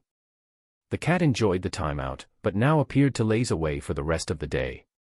You're such a lazy bones. The cat drowsily meowed at him, not really paying attention to his words. VES scratched the gem cat's chin before sinking down into his couch. Before VES got back to work, he wanted to rest a bit and recover from his high-intensity fabrication spree. He found it exhausting to constantly pay attention to his emotional mood when he shaped the phoenix cry. While he thought his mech successfully radiated the kind of aura similar to the best mechs he saw in Bentheim, it still remained to be seen if it generated more sales. The X factor couldn't be measured after all, so on paper his mech appeared worse than it actually performed. I can still do it once in a while, but not if I'm fabricating mechs each and every day. Even with the system, VES remained immortal. Unless he spent a shipload of DP on his concentration and endurance attributes, he doubted the exhaustion would go away. It's more important to shore up my skills instead of spending them on my attributes. While VES recognized that both options had their merits, the skills provided immediate tangible benefits. In this early stage where he was still on the brink of bankruptcy after one bad spell, he needed. Oh well, I'll think about it tomorrow. He took the rest of the day off. He avoided all activities pertaining mechs. Considering that he spent most of his life with mechs one way or another, he found it difficult to find something else to do. He ended up watching broadcasts until he slept through the night. In the meantime, at a mech yard in the outskirts of Durham, Marcella stood by with another person as they watched a drone drop off a mech container. Both of them looked proper and energetic. While Marcella wore her customary green formal clothes, the men besides her dressed a bit more flamboyantly. There it is, Captain Carruthers. Your new mech. The Phoenix Cry, the very first model of its kind in production. The men grunted with anticipation. When you told me you were prepared to sell me a mech with my criteria, I couldn't believe it. There's not a lot of advanced mechs available in the local market that's viable at range and up close, especially within my price range. The wholesale armor replacement my boy has done to your mech is the reason why it's so affordable. Don't get carried away thinking you're piloting a real Caesar Augustus. I'm confident in my skills. I've taken the model out for a spin plenty of times in the simulations. I know how far I can push this mech. As long as I don't hunt after the most notorious pirates, I'll be fine. The alternative armor is also cheaper to replace. You won't be breaking the bank with this mech as long as you don't let its core be damaged. Some of Marcella's drones flew up to unseal the container and check if its contents match the manifest. When everything checked out, the container opened to reveal a formidable-looking mech. The drones started removing the seals that kept the mech inert and its weapons cold. Wow. Playing around with virtual toys is one thing, seeing the real deal is another. Even Marcella looked impressed. Both of them spent hours poring over the spec sheet and the simulations of the Mark Antony. While recognizing the model's inherent flaws, they both admired its decent build quality and plethora of options. Marcella saw the potential in VES with this polished design, so she made sure to get her hooks in early before some other competitor got their claws on him. Despite her good impressions of V's first work, she only regarded it as a transient design, something to get the mech designer's business running. Even Captain Carruthers reserved some of his judgment on his new purchase. His bounty hunting outfit needed a frontliner, but not something that was helpless at range. While durability was important, he valued greater choice in offensive options more as he cross-trained in both melee and ranged weaponry. Finding a model in the market that paid equal attention to both was not difficult, but finding one that could take a beating and not cost a fortune was a challenge. He only settled on the Mark Antony due to a lack of alternatives. When the pair both came closer, their awe increased. The mech managed to put out a pressure that was not inferior to the hand-built Caesar Augustus that Bosworth's proudly put on display. The dark tones of the mech darkened the bright day somehow. Its gold accents gave the mech a sense of class, while the red highlights along with its dark red tower shield gave it a martial presence. The mech practically exuded battle lust despite its deactivated state. I see what everyone means when they say that handmade mechs have their charm. I can see why the mech designer couldn't resist giving it a name. The Phoenix Cry, it's not bad, and it certainly fits. The mech designer won second place in this year's YTE. He might be young, but he has already shown he's a cut above the rest. You can't find a design with this much drive from an established mech manufacturer. The captain whistled in appreciation. The more he looked at the Phoenix Cry, the more he felt he lucked out. Before we arrived, I found myself doubting whether I should have bought a reliable mass-produced model instead, but not anymore. This doesn't look like it came from the hands of a new mech designer. Marcella brought up the mech certificate and passed it to her client. The MTA agrees as well. They put in hardly any complaints, and what they did note is well within limits. The mech designer took his time, but he delivered a solid product. I'm itching to take this mech for a spin. Be my guest. Here's the keys and codes. The captain took a lifter that took him up to the cockpit. He pressed a button on his key device that signaled the cockpit's locking mechanism. After receiving a valid signal, the mech's chest parted just enough to allow the cockpit to open up a hatch. The captain squeezed through the tight fit and took a seat with practiced ease. He admired the cockpit for a moment, still giddy at the thought of owning such an impressive-looking mech. The interior of the cockpit matched the grandeur befitting of a Caesar Augustus, though instead of majestic white the interior was mostly dyed in dark gray and gold. The only splash of red in the cockpit was the prominent button that booted up the mech. Carruthers hovered a finger over the lustrous gem. He took in the luxury of it all, impressed the designer kept up the luxury even as he charged half the price of the authentic base model. It didn't quite fit, but that hardly mattered to him. It gave him some bragging rights when he showed the mech off to his friends. The sheen of a gold plate shone just beneath the front console. Carruthers bent down in order to read the engraved words. CA 1C Mark Antony. Designed solely by VES Larkinson. Hand fabricated solely by VES Larkinson. Made in the Bright Republic. Production number 1. The plate added to the handmade feel of the mech. Carruthers chuckled at the sight. He got too used to seeing cheaply stamped plates recycled out of scrap in his previous mechs. The cheap mass-produced mechs he piloted so far all tried to cut whatever corners they could in order to save costs. Forget about gold, sometimes the plates were made out of the cheapest synthetics. Carruthers stopped fooling around and pressed his fingers softly at the matte but eye-catching gem. The mech hummed as its power reactor and engines came to life. The cockpit's illumination turned to life even as the neural interface engaged a connection with the occupant's brains. The transition from a human body to a mech stature should be highly familiar to the bounty hunter. Yet as he felt his mind sink into the mech, he encountered a depth that was deeper than any other machine he connected to before. The phoenix cry eagerly sucked in his mental awareness and gave it access to its deepest corners. A wash of sensations flowed over his mind as he became accustomed to the new perspective. Piloting the mech in the virtual simulations only impressed him mildly. But from how deep and rich he established his connection just now, he became aware that the phoenix cry. It's almost as if I'm connecting with a kindred mind instead of a soulless machine. He discarded the notion as soon as it popped up. Mechs couldn't think, let alone influence his thoughts. The spec sheet clearly stated the mech hosted no AIs in its memory banks. The neural interface also passed the MTA's stringent tests, so his observations were not clouded by contamination. Carruthers threw away all superfluous thoughts and finished up the booting process. He then took his mech out of the container. Each step thundered the ground, enough that Marcella found herself forced back. The mech turned around and took up the mace and shield hanging on a rack. The heavy tower shield felt solid to him. It would serve him well as disposable protective cover. The mace on the other hand was clearly subpar. Made out of HRF, the only thing the weapon had going for it was its weighty head and its low cost if he broke it.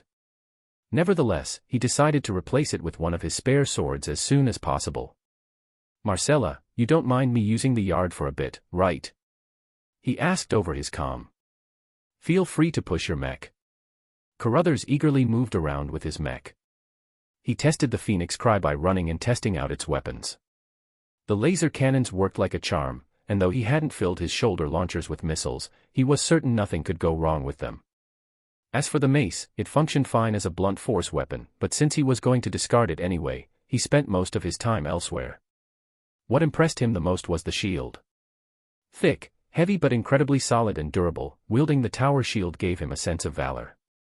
He could already imagine himself wielding this shield on the battlefield, charging forward to meet the enemy head-on.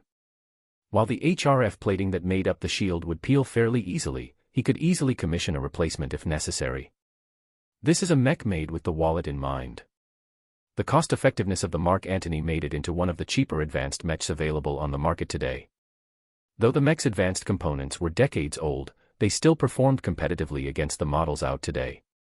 In any case, the bounty hunting business had a tendency to wreck mechs long before they got too old to remain viable on the battlefield.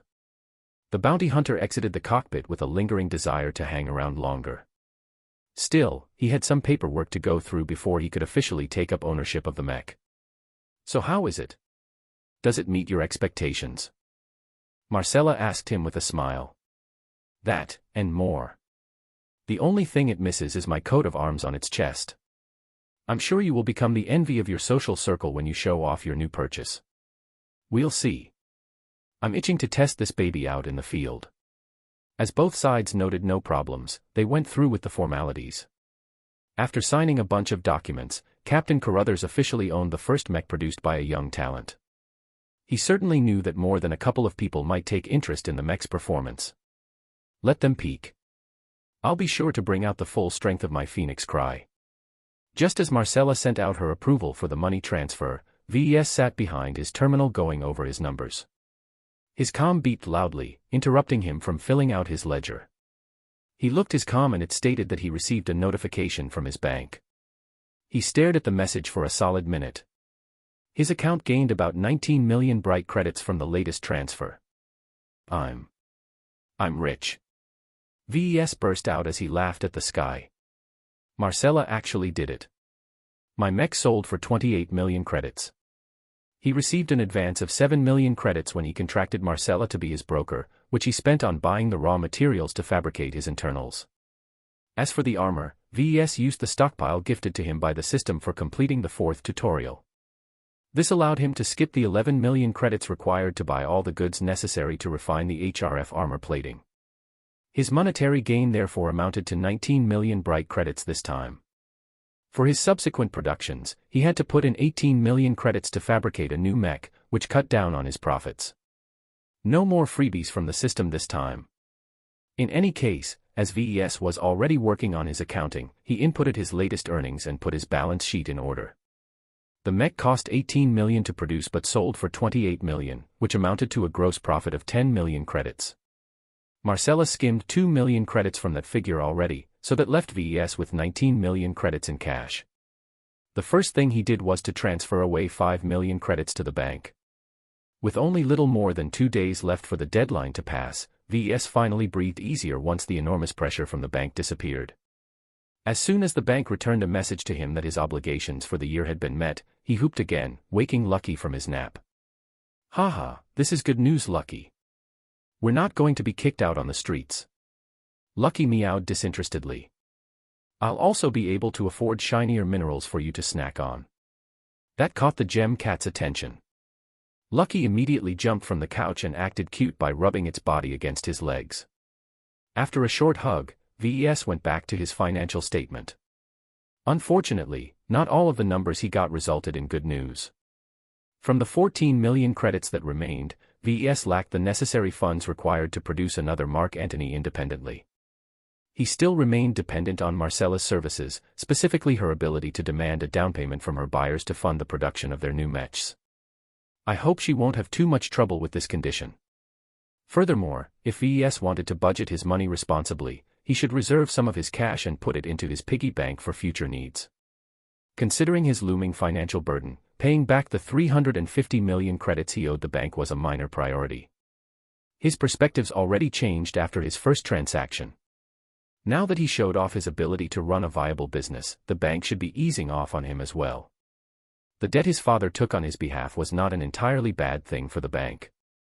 They earned an easy amount of interest from his business each year, and as long as VES didn't screw up, the money loaned was put to good use. In the bank's perspective, considering that he could earn an average profit of 8 million credits each time Marcella sold his mech, the threat the annual interest payments posed to VES diminished greatly. The problem essentially changed from an angry elephant into a harmless mouse. He could squash the mouse whenever he wanted, but it was a bit troublesome to do so and required a bit of effort on his part. Rather than waste his time stomping the floor or setting up traps, he could let the mouse scurry around his pantry and steal a bit of his cheese from time to time. What VES was more concerned about was something that plagued every single business in the tech sector: planned obsolescence. Chapter 47, March of Progress. The inevitable advance of science and technology rendered today's machines worthless and turned tomorrow's miracles into everyday goods. One of humanity's better characteristics was the race's insatiable curiosity of the unknown. Nothing better expressed the rise of humanity better than to track its technological advances. From fire and sticks, the race took a scant blink before it mastered more advanced technologies such as agriculture and forging. A few thousand years after that, humanity escaped the limits of their home planet and spread their presence into the greater galaxy. Each time humanity advanced, it was due to a new scientific breakthrough. This dynamic process of introducing new technologies to the market was not an entirely positive experience to everyone. To the people involved in the mech industry, many companies might lose all of their customers if they progressed one step slower than other firms. The earlier years of the mech renaissance was a wild west, with new inventions haphazardly being introduced into the market as soon as they turned economically viable. This led to bizarre situations where there was once just 9 years in between one generation to the next.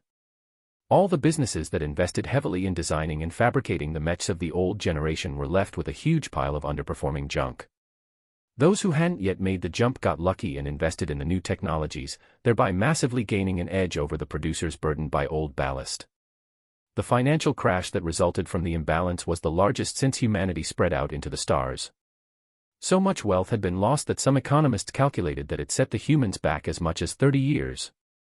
Losses valued in trillions of credits could potentially continue if this chaotic advance was left unchecked. Fortunately for everyone on the supply side of the industry, the MTA's restrictive certification and sales procedures imposed some semblance of order in this process of renewal and destruction. The mech industry now adhered to a semi-fixed schedule of grouping technological advances into generations, each lasting about 30 to 50 years.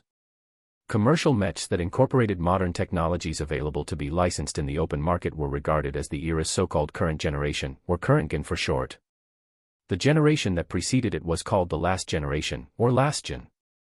Generally, the differences in performance between the two was distinct, but not overpowering. As an offhand rule, it took 4 last-gen mechs to beat 3 current-gen mechs. This left producers stuck with last-gen designs a period of time to accumulate savings in order to invest in new technologies. VES was currently in this boat, except he had much less time to renew his aging assets. Most analysts plying their opinion in the talk shows warned their audience that the current generation was going to be a short one. As about 20 years had passed since the first current-gen mechs were put on sale, that meant VES had 10 to 15 years to invest in a new production line. In practice, his time was shorter as at the last 3 years, hardly any pilot could be fooled into buying a last-gen mech on the verge of turning obsolete.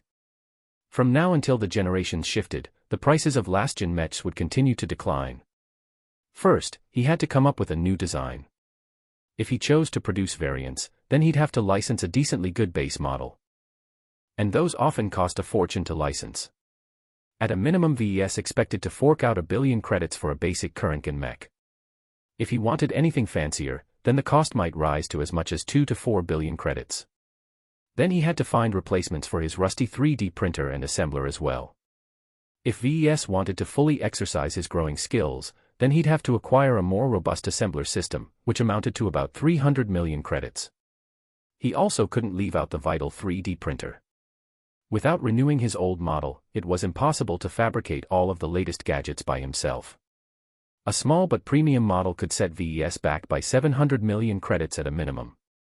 In total, VES had to accumulate 2 billion credits in savings in order to survive after 10 years. It was a daunting amount of money, and anything could happen within that time that could force VES to lose his savings or force him to spend it on something else.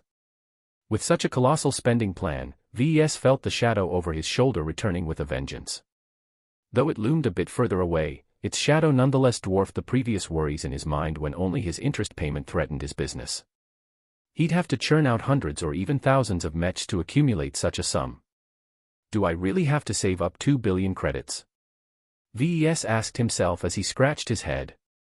Replacing the 3D printer and the assembler remained a priority. His current equipment limited his options too much. As for the licenses, VES thought up an alternative. I don't necessarily need to license a complete mech design. I already had a taste of designing an original mech when I cobbled up the Drake together out of spare parts in the qualifiers for the Fusion Cup. If VES was generous in his description, then mech design was simply a process whereby the designer puzzled different components together. Nowhere did it state that the mech designer had to reinvent the wheel and design all of the parts by himself. With the widespread availability of component licenses in the open market, the only thing a mech designer needed to do was to grab a couple of existing parts and stuff them together into a single frame, and voila, a new design emerged from his hands. The benefits of designing an original blueprint were numerous. First, he saved out on licensing costs. The money VES coughed up to license a full set of components was as much as a quarter to half the amount required to license a complete design. If VES picked his parts from the lower-end segment of the market, then his total costs would not amount more than 300 million credits. The system will also be happy at me for stepping up to original designs. This was the second benefit of choosing to go this route. The system considered designing variants of existing models to be a low-class occupation. It only offered grains of DP for each new design and sale of a variant mech. The system in fact awarded him with 28 DP for his first real mech sale.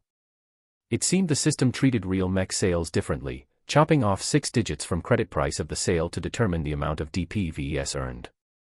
It sounded like a minor windfall, but considering that the prices of the items in the skill tree and store increased dramatically to purchase the better stuff, then 28 DP per sale might not sustain him for long. VES already drooled at the potential amount of DP he could earn from selling his own designs. The system can't be that generous, right? Original designs also gave VES an advantage in another way. If the quality of his design surpassed the average of the market, then VES could potentially enjoy a final benefit. If his mech proved to be a radically popular product, then he could take the opportunity to license out his own design. Needless to say, the amount of money he could potentially earn from such an arrangement was astronomical, and the best thing about it was that he didn't even have to lift a finger. If others produce my design through a license, will the sale of their mech still earn me DP? The system unfortunately kept its mouth shut. This left VES helpless in determining the answer. Still, from the way the system worked so far, VES guessed it might not be too stingy. It treated virtual mech sales as a source of DP even if VES left the production to the game operator's servers. Naturally, all of these possibilities were fanciful daydreams.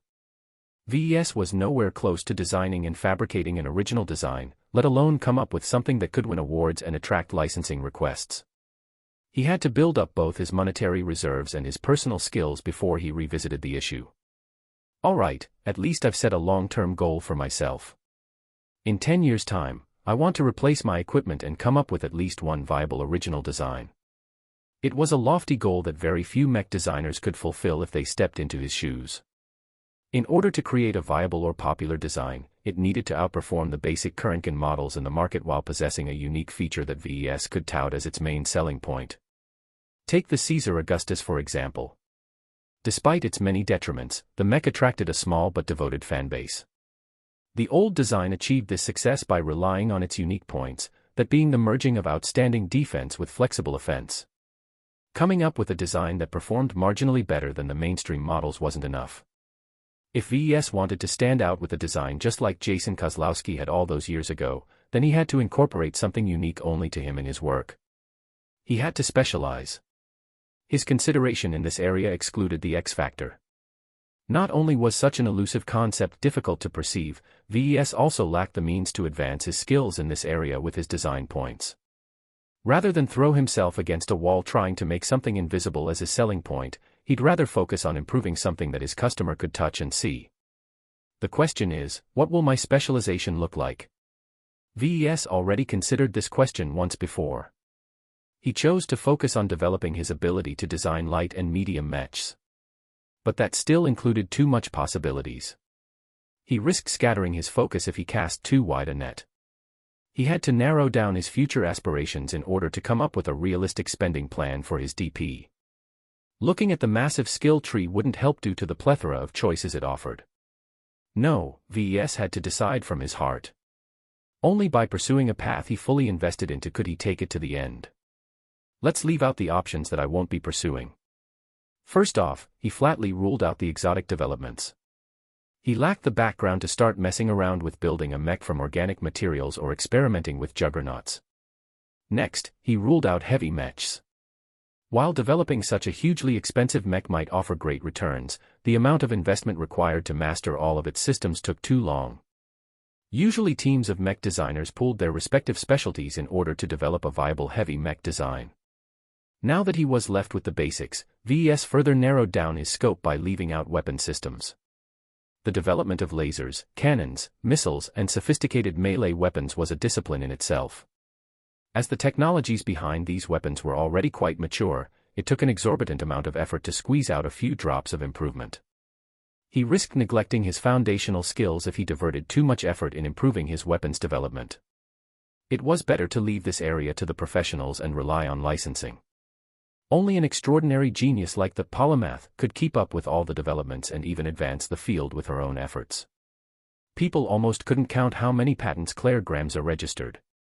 Everyone was convinced she earned more money from licensing out her technology than selling her mechs. VES took inspiration from another star designer instead. The armorer brilliantly carved a spot at the very top by developing the best armor for his mechs. Tons of enthusiastic mech pilots with a bit of money to spare flocked to his products. While his mechs might not excel too much in other areas, the mere fact that a mech designed by Raul Mendoza cut back on casualties by as much as 50% was a miracle in itself. Pilots always valued their lives. Focusing on just armor might not be good enough. His starting point was lower than anyone else. To achieve measurable success in the field, he had to develop his skills pretty deeply in order to compete against geniuses who specialized in armor at the start of their education. VES already had a taste of the immense disparity when he competed against Edwin McKinney in the finals of the Fusion Cup. Instead, VES took his idea on another track. Working with the Fantasia models and well as the Caesar Augustus allowed him to glean certain insights into the challenge of balancing protection with speed. His interests ignited when he considered the beautiful way Jason employed the armor on the Augustus. VES already played around with the armor scheme when he redesigned the mech to be built with the HRF armor plating. I think I'd enjoy the process of developing my own armor schemes. Trying to achieve the greatest amount of protection without sacrificing speed is an eternal dilemma every mech designer faced. Instead of taking the route the armorer took and try to achieve the absolute best protection, VES only needed to develop something good enough while allowing the mech to maintain most of its speed. This fit in the quintessential design scheme that underpinned medium mechs, so VES decidedly left out light mechs in his future plans. Many designers with a better foundation than VES have tried to make advanced in both speed and armor. Most of them failed miserably, while the rest eked out mediocre earnings with designs that marginally performed better than the competition. While he could also fall flat, he still possessed one thing many others lacked: the system. Only up to this moment did he open his skill tree. He first glanced at the skills involved with developing medium armor. It was a broad and intricate tree that offered paths that specialized in either weight reduction or maximum protection, along with many other choices such as signals absorption and self-repair alloys. VES was spoiled for choice. It will scatter my focus a bit if I want to walk down multiple branches of this tree, but the benefits will be remarkable once I build up my basic competencies in my specialization. The first step in his plan started with producing a more faithful rendition of Caesar Augustus. The Mark Antony might be a good mech for its price, it nonetheless bastardized the original intentions of the mech. If he applied good quality armor instead of the cheap stuff, then he would be able to design more expensive mechs. I'll be able to charge a much higher price with my premium designs. The pilots that fall into this segment don't care as much about saving every penny. My profit margins will swell as a result. Higher profits resulted in higher investment. He'd be able to acquire new licenses and replace his old gear much faster as a result. VES needed to work briskly in order to stay ahead of the transition into the next generation of mechs. VES already formed a bold medium-term plan to make this dream into a reality. He could invest in a dedicated armor fabrication machine. While the 3D printer was an incredibly advanced piece of technology, it remained a product born out of compromises. It had to focus its capabilities on producing uniform slabs of armor plating as well as tiny, delicate parts. By acquiring a machine dedicated solely in producing armor, VES could achieve much better results with much less effort.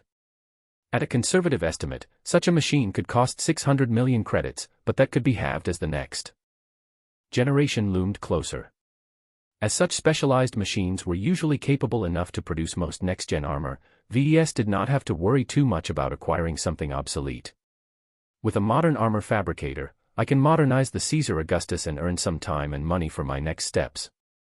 The complexity of his 10-year plan grew deeper. Though diverting his attention into acquiring an armor fabricator might seem like a needless distraction, as long as it improved his earning potential within the next couple of years, then it could pay off very soon. After formulating his future direction, VES quickly finished his financial report. Of the 14 million credits that remained of his profit, he reserved about 80% towards his taxes and the piggy bank. That left him with about 2.8 million credits in readily available cash for him to spend on whatever he liked. Any future earnings would of course be less extravagant. With an average profit of 8 million credits per sale, he'd have to reserve 6.4 million credits off that sum, leaving him with only 1.6 million credits as play money. While that might sound like an incredible amount of wealth to a commoner, a mech designer always had more things to spend his money on. The cost of virtual licenses in Iron Spirit ran up pretty fast as the star rating increased.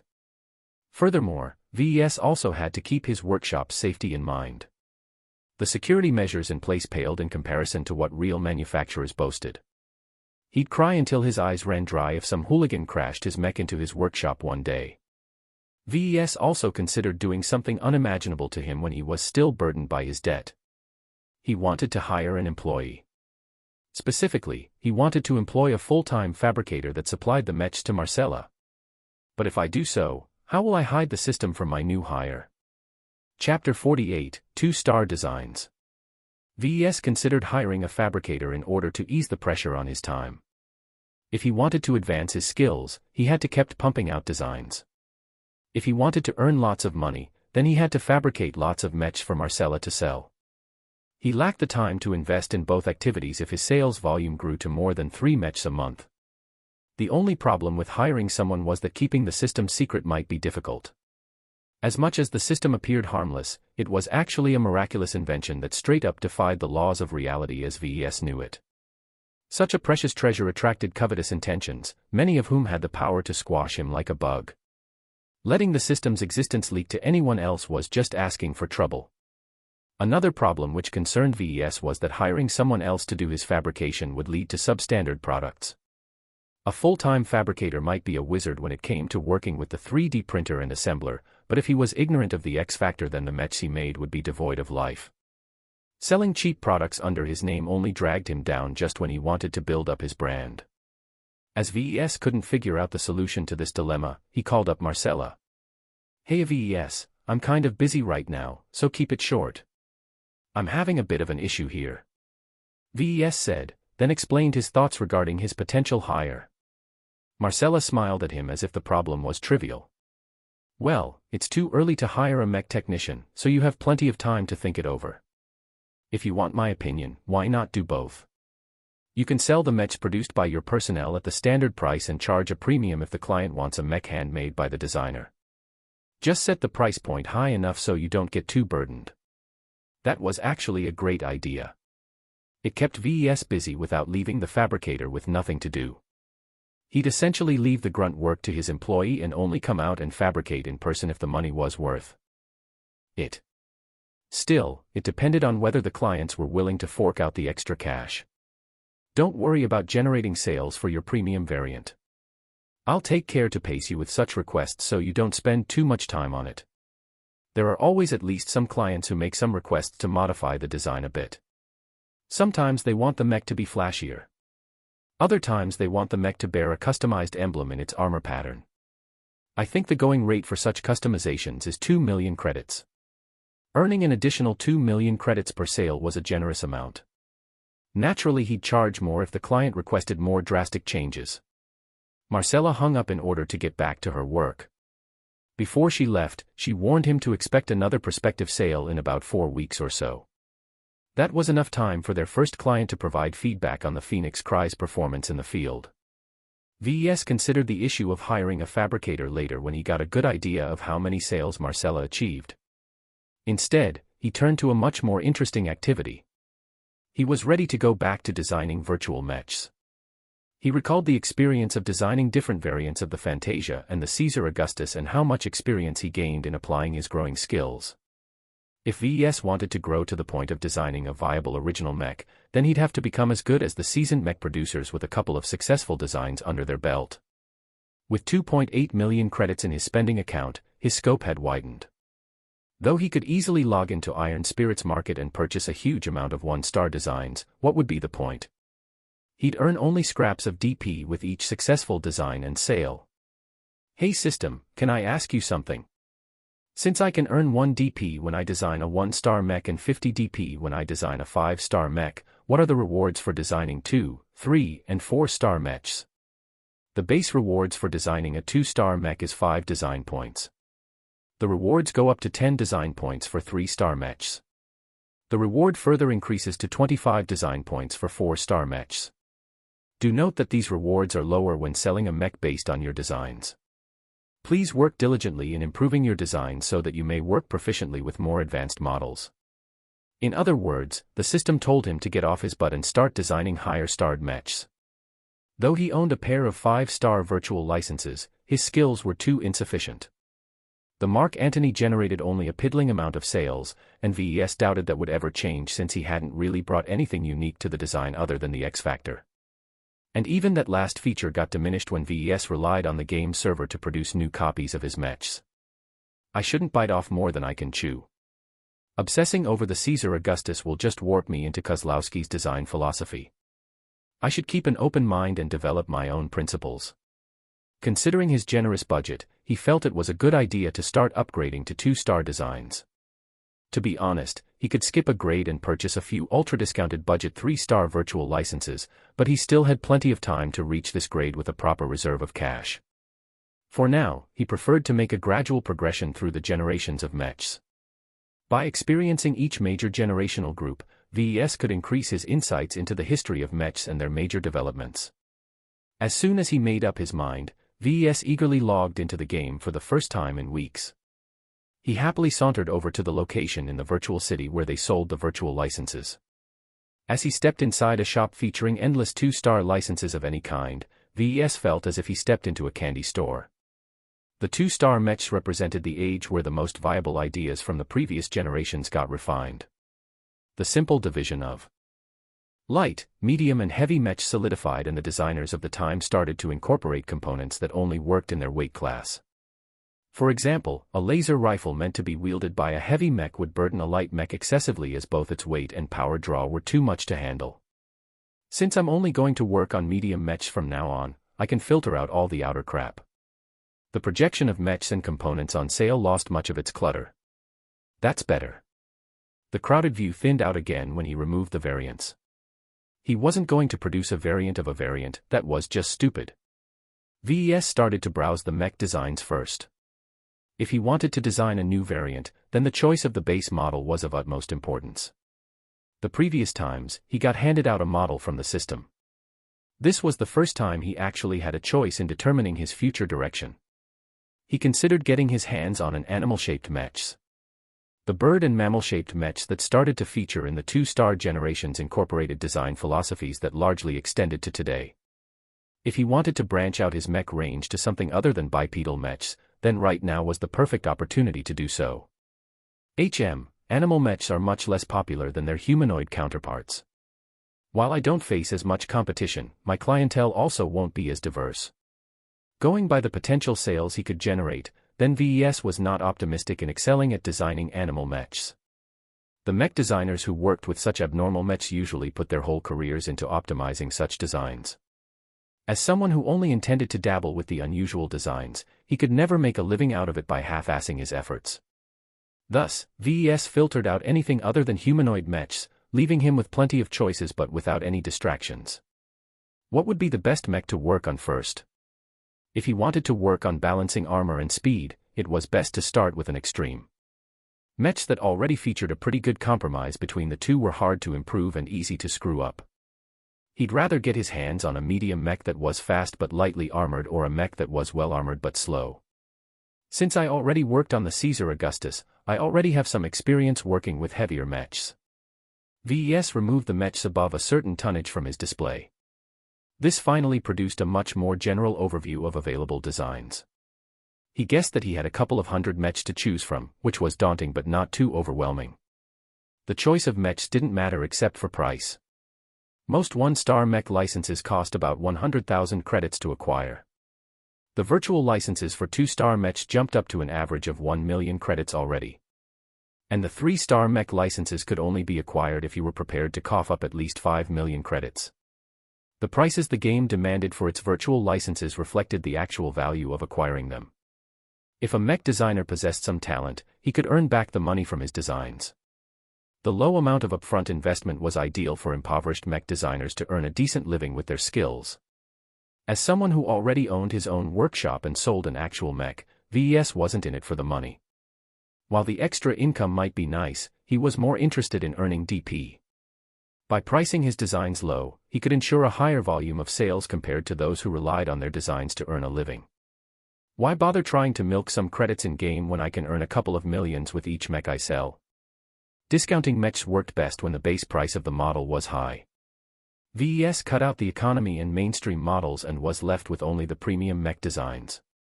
The prices of these mechs were all fairly high, which made them less popular to the older teenagers and untrained potentates who muddled in. The 2-star range. After browsing through the 50 or so models that were left, VES stopped narrowing his criteria and instead just looked at the images scrolling past his eyes. His attention caught a glimpse of a reflection. He zoomed in on the mech. A shiny chrome mech came into view. The Globelstar Corporation's Octagon O225C. Its reflective surface caught the eye, but not in a good way. Such a metallic surface offered no additional protection against any damage types and only influenced enemies to target the mechs first. Perhaps aware of this tendency, the original designer of the mech focused on making the mech as agile as possible. Though he cut down on a lot of armor near the joints and other weak points, it made the mech exceptionally limber and could even perform some acrobatic stunts pilots would never even dare on a regular medium mech. Interesting. It's going to be fairly tough to upgrade this mech's armor without negatively influencing its range of motion. The challenge of designing an improved variant of this base model intrigued VES. While he always focused a bit on speed in his other models, he applied it mainly on movement speed. How fast a mech could get from point A to point B. Agility was a different concept entirely. It involved combining wide range of motion with fast-moving limb reactions to turn a mech into a dodging champion. Thinly armored simian mechs often specialized in these kinds of designs.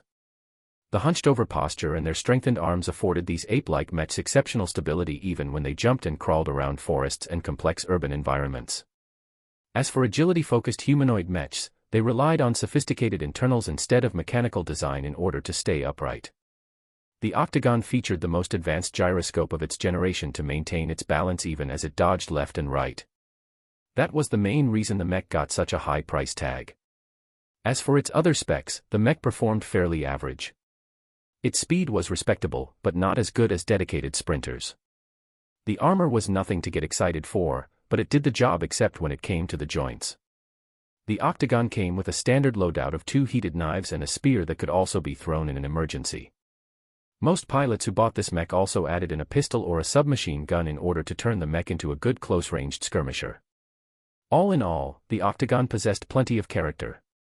VES liked whoever designed this mech, as he was not afraid to break some rules in order to achieve a unique result. He added the virtual license of this mech to his shopping cart. That's 650,000 credits down the drain. Now I should add some components to complement this design. The shiny chrome job defined this base model. While it did not entirely fit with modern aesthetics, VES preferred to keep its shiny exterior. That didn't mean his choice of replacement armor was restricted. He merely had to add an extra step to his production process by painting his mechs with a reflective coating. His choice of armor had to meet certain criteria. First, it had to offer more protection at the same amount of weight. Second, it should be effective without stacking too many layers. Some armor systems only worked properly if they surpassed a minimum amount of thickness. The Octagon's main feature was its agility, and putting on too much weight negated that advantage. His search turned up some intriguing results. First up was the Grayson Incorporated FlexiPlate Alpha Mark III.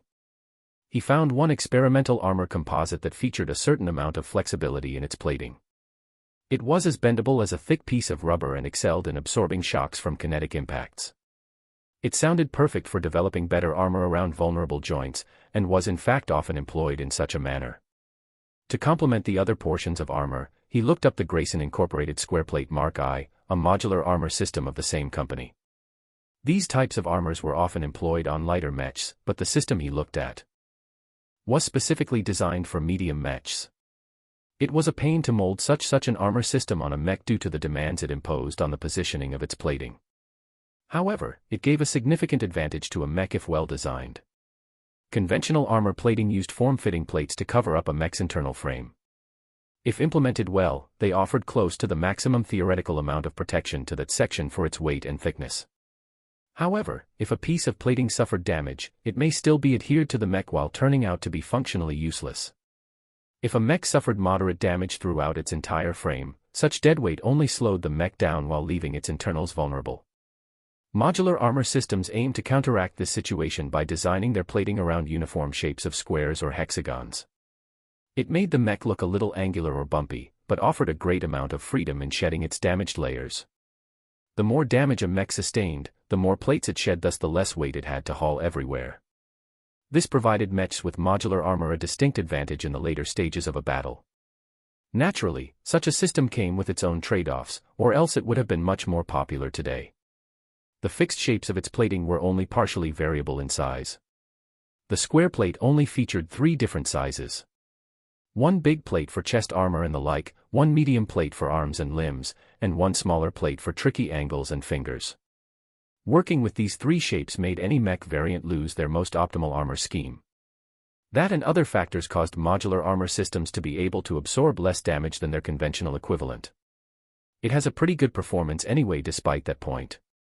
VES concluded. He hadn't worked with modular armor before, but was highly intrigued by its possibilities. Modular armor was one of the best solutions out today that attempted to marry together armor with speed. If VES was serious about developing his specialization in this area, then he couldn't avoid working with this nifty invention. Adding both the FlexiPlate and the SquarePlate to his shopping list increased his bill by 150,000 credits. VES had enough for one session now. He wanted to exercise his mind right away and was unwilling to consider replacing other components before he learned more about the Octagon mech. A total of 800,000 credits disappeared from his bank account by the time VES acquired the 3 virtual licenses. The difference in costs compared to 1-star mechs daunted any novice mech designer. He was working in a whole other stage now, and the consequences of screw-ups rose by a significant fraction. Luckily he already possessed real experience working with the equivalent of a 5-star mech, so VES maintained his confidence. Chapter 49, Modular Armor. Working with modular armor posed unique challenges to the mech designer. To visualize the problems the designer faced, imagine being handed a square or rectangular piece of paper. If you were told to make a cylinder out of the paper, you could easily bend it in a way so that one end of the paper touched the other end. What resulted was a pretty good cylinder with a cutout in the same of a circle. What if instead of a big piece of paper, you got handed some cardboard instead? And not just one piece, but many smaller pieces that you weren't allowed to bend. With a bit of tape, you could approach the shape of a cylinder with square pieces of cardboard, but the cross-section wouldn't look as smooth as a circle anymore. It would look like a many-sided shape that only approximated a circle. The same concept applied to working with modular armor as opposed to conventional armor. Modern 3D printers and armor fabricators could miraculously produce armor plates in virtually any complex shape. It could mold something as thick as an entire chest plate to something as delicate as the armor around a mech's fingers. A lot of this flexibility was lost when working with modular armor. Even the most masterful designs always left out gaps and other inefficiencies. Having purchased the Octagon medium mech together with the FlexiPlate and the SquarePlate, VES left the game and loaded the designs into the mech designer system. Though Iron Spirit or his own terminal's design interface featured plenty of tools and aids, the system offered the best assistance by far. If VES had to guess, the designer module of the system was at least 200 years ahead of the most advanced design software on the market. He possessed a devastating advantage against his competitors and he'd be a fool to neglect its many tools. Oh wait, before I start designing, it's best if I spend all my remaining DP. VES reminded himself as he remembered he still possessed around 900 DP. What he found perplexing was that he earned more DP from selling his virtual mechs than his real mechs. The virtual version of his Mark Antony rewarded him with a fixed amount of 25 DP, while the real version was dependent on the total sales volume, which meant an average of 28 DP. However, it was a lot easier to sell a virtual mech than a real mech. VES foresaw that he would be selling a lot more virtual mechs while his real mech sales volume remained in the double digits. Did the system burp when it calculated the DP rewards for his virtual mechs? Whatever was the case, VES eagerly planned to make use of its generosity. He opened the skill tree again with glee. As he could expect an uptick of DP once he put up a couple of new designs for sale, he wasn't stingy with his current reserve. He looked down the list and found a sub-skill he had been eyeing for a while. Medium weight armor optimization 2, 600 DP. As he bought it, the influx of knowledge he received blacked him out for a moment. This time the knowledge dealt more with details and nuances, which caused VES to forcefully memorize a whole bag of new tricks. It definitely paid off already, as by the time he woke up he became a lot more confident in working with his new armor licenses. Curious about his current state, VES called up his status again. Design points, 304. Assembly, Apprentice, 3D Printer Proficiency 2, Assembler Proficiency 2. Physics, Novice, Lightweight Armor Optimization I, Medium Weight Armor Optimization 2. Evaluation, an ugly carp about to leap the retarded dragon gate. Despite the system's harsh standards, VES recognized he was approaching the upper limit of a novice mech designer. The system hadn't told him the criteria for promotion, but from his own knowledge of how mech designers were ranked, he'd probably break through if he raised a main skill from apprentice to journeyman level. It's a bit too early for me to advance my rank, VES remarked as he still planned to allocate his upcoming DP on other skills. Picking up Speed Tuning 2 was inexpensive at 400 DP. Apprentice-level physics was a bit more expensive at 1000 DP, but it shored up his foundation nicely and could help him out a lot when designing armor schemes. After that, he'd have saved 2000 DP and pick a main skill to upgrade. VES leaned towards mechanics as that was his main strength, but considering his recent shift in focus perhaps physics or metallurgy might be a better choice. In any case, VES could revisit the decision later when he actually had DP to spend. VES missed the system's designer suite. When VES worked on the mechs in the Young Tigers exhibition, he was forced to use regular software to design the Drake in the qualifiers. He felt cramped and handicapped and felt certain he made far more mistakes than he ought to. The system's interface provided many more advantages. Perhaps too much. I'm getting dependent on the system, VES admitted to himself in a tone that spoke of no regrets. I'm short on time and even more lacking in money. I'd rather hug this thick thigh than to crawl in the mud trying to find the exit to hell on my own. With the manner in which he upgraded his many skills, it wasn't easy for him to forget what the system forced in his mind. If VES somehow got separated from the system, he still had his upgraded skills to rely on.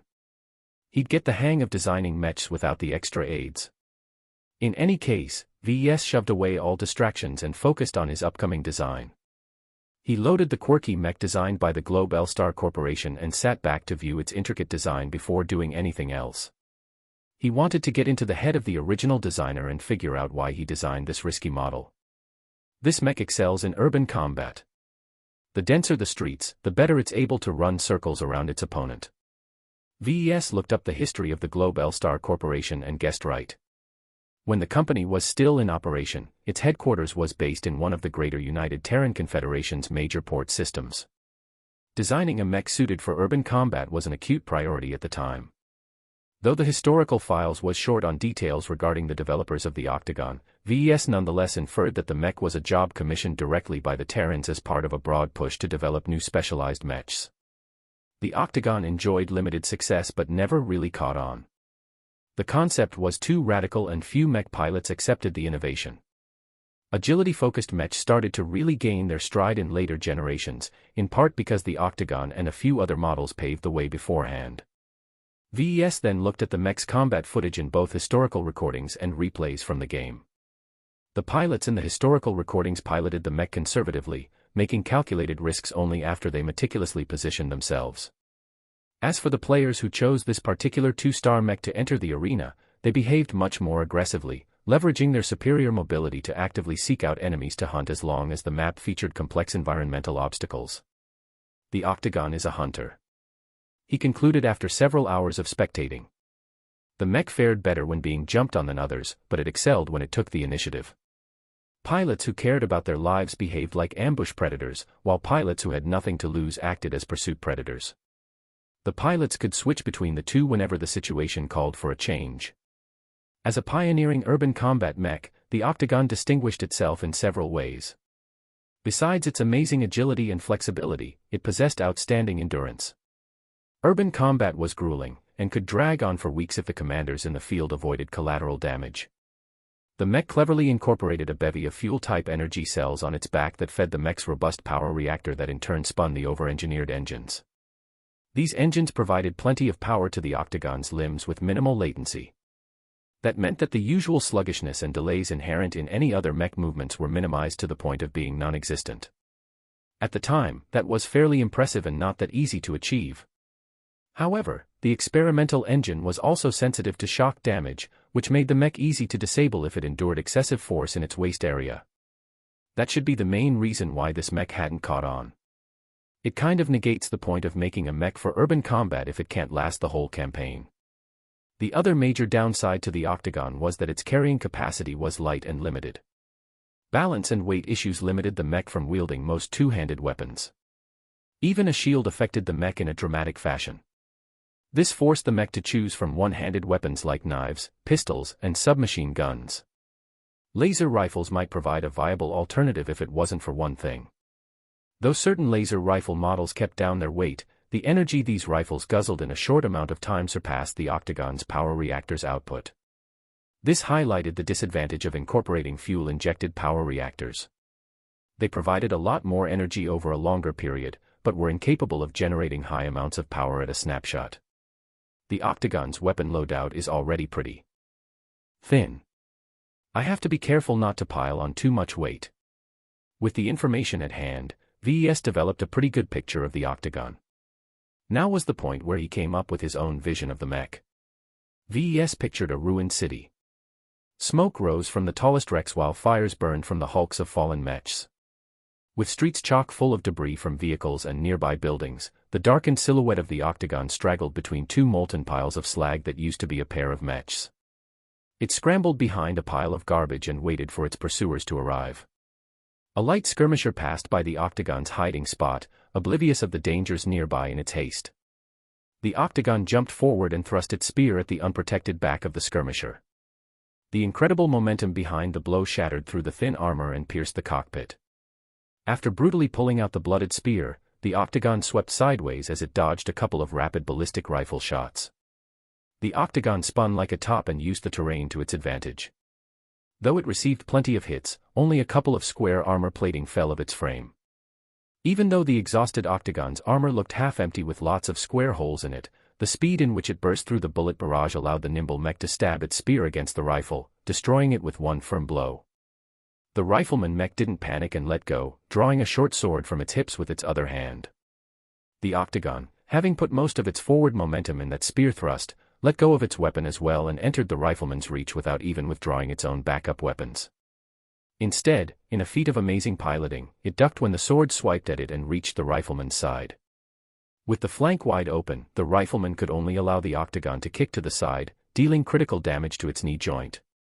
The loss of balance that resulted from the blow left it unable to leverage its sword. This gave the Octagon enough time to retrieve a heated knife who stabbed it in the back. The two mechs fell, both pilots downed within a minute.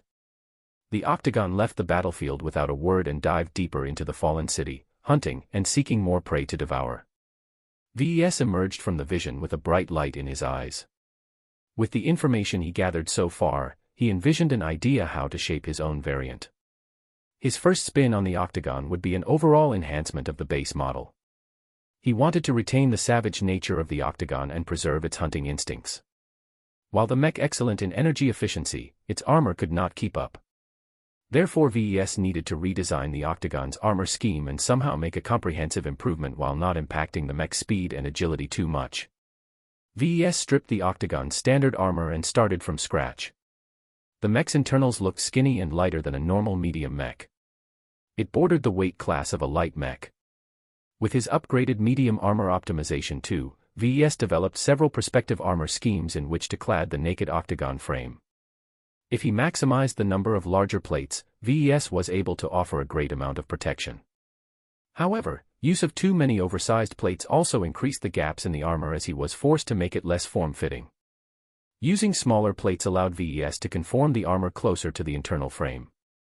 While this increased the variant's mobility, a bunch of smaller plates plainly offered less overall protection than a single large plate. He therefore spent roughly a day to draft an armor scheme that fell in between. Using his enhanced skill, he cleverly employed the square plate at subtle angles, never letting a single surface lay completely flat. This introduced a slightly disorienting pattern to the mech. The different angles allowed the mech to ablate incoming damage a little better.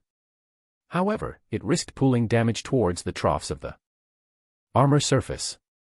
To solve this hidden problem, VES added extra armor underneath the square plate layers. He enhanced critical portions of the square-like wireframe that held the plates together with flexi-plate. The bendable armor could be formed in such a way to squeeze between any contours, making it trivially easy to design airtight fits that added a layer of protection between the top armor and the internals. The flexi-plate's amazing shock absorption also gave the new variant more resistance to damage that resulted from employing tight turns and risky falls. The system's tools helped ease the delicate design work, but since it involved making on-the-spot judgments, VES had his share of heavy lifting. It took 2 days to come up with a 2-layered structure where thin layers of flexi-plate cushioned the heavier layers of square plate. It took longer than he thought due to the added challenge in maintaining a single vision for his new variant. Without enhancing his concentration and endurance, it remained a chore for him to keep his intent sharp.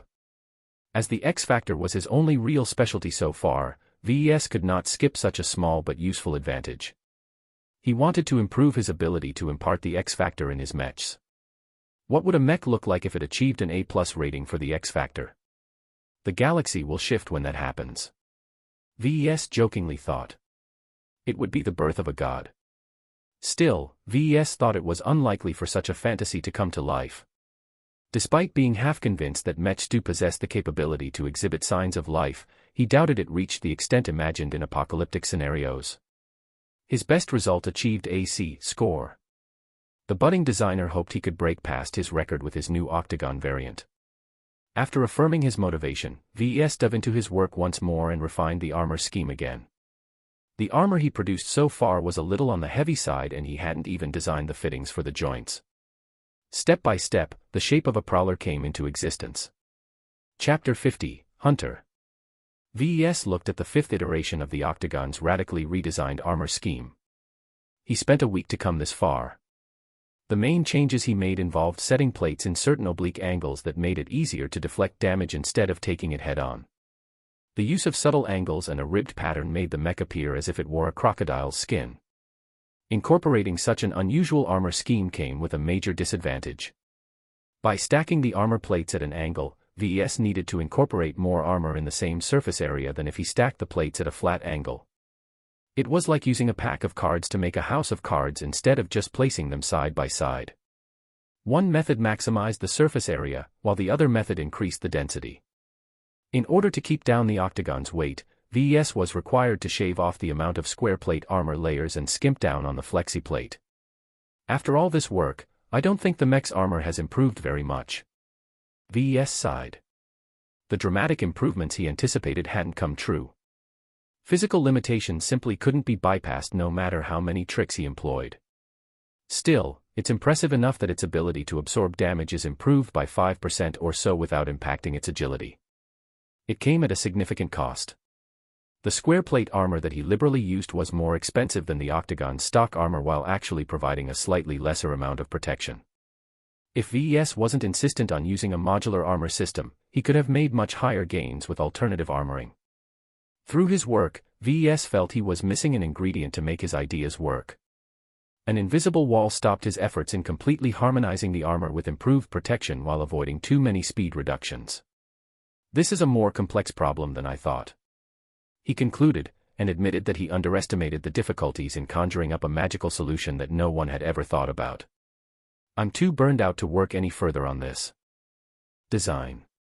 He noticed a difference when he worked on the octagon.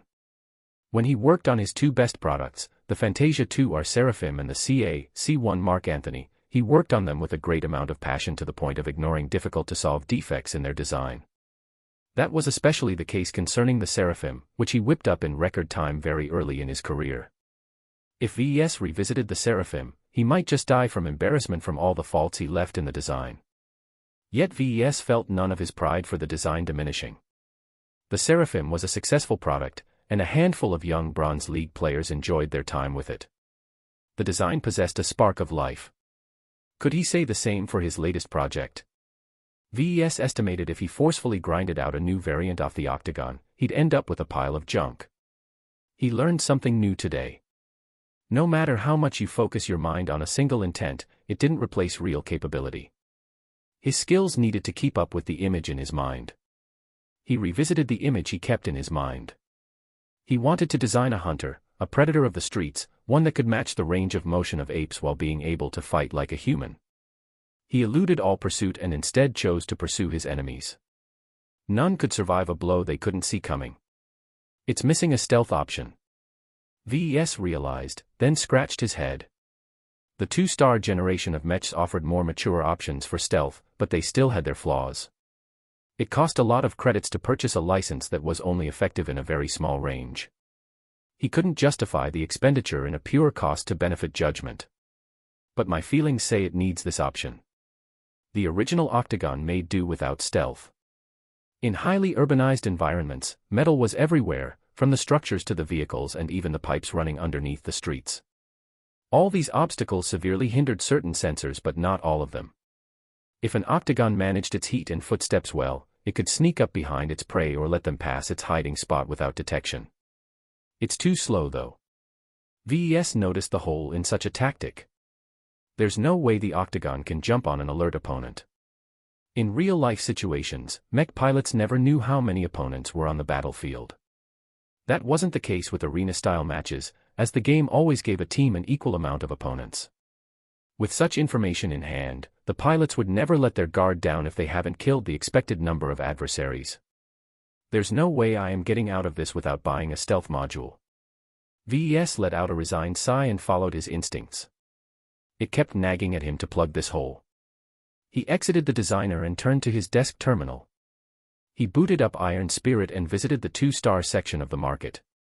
He skipped all of the other goodies in his sight and focused solely on the stealth components. When it came to hiding mechs from the senses of others, the market offered many options. None of them were perfect, but all of them cost a fortune. The particle ejector was the cheapest option. It worked by throwing a bunch of specialized particles in the air and let it spread wide in order to overwhelm his opponents with false readings. Specialized anchoring incorporated in the minute particles allowed them to hover in the air for an extended amount of time. The problem with such an approach was that it did not distinguish between friend or foe. You were likely to blind yourself and your allies if you pumped a lot of junk in the air. It also pretty much announced to the enemy that you lurked nearby and wished to come close and jump at them. Furthermore, the particles followed the wind and could be blown away easily in certain situations despite their anchoring. Another option involved employing active sensor countermeasures such as ECM. They came in many flavors and sometimes could do a lot of things at once. They could pump out noise that disabled certain long-ranged sensors.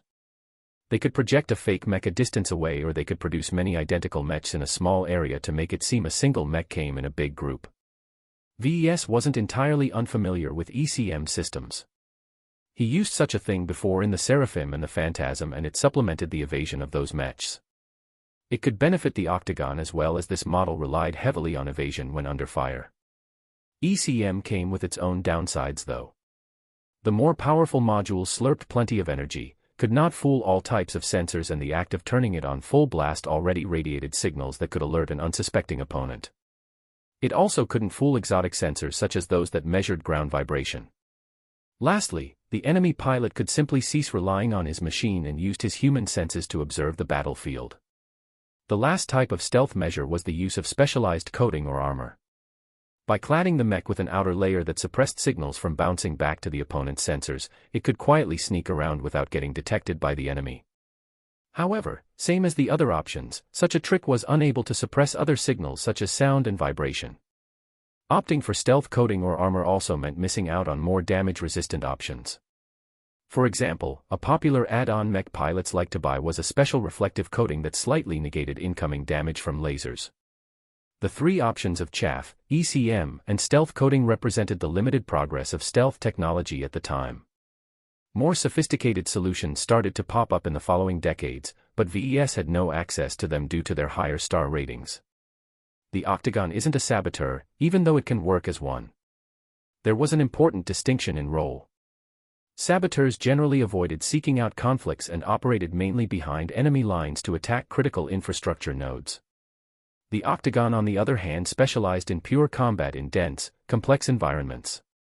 What it needed was an aid to help it kill its enemies better, not a way to elude detection entirely. Seems like the particle ejector is the most appropriate out of the bunch. The particle ejector might be limited in the amount of particles a single mech could carry, but the ejector was relatively low-tech and could be mounted pretty much anywhere. Besides the payload canisters, it weighed very little and drew very little energy as well, allowing for minimal disruption to the performance of the mech. Much like missile launchers, the real technology was in its payload and not its launching method. The particles one could launch varied in their density, longevity, wind sensitivity, and more. Out of all the choices VES had available, he picked a module that didn't last very long but was highly effective in a larger area. His spending account shrank by 300,000 credits once he acquired the famed Relic Systems Valhalla Particle Ejection Module First Edition.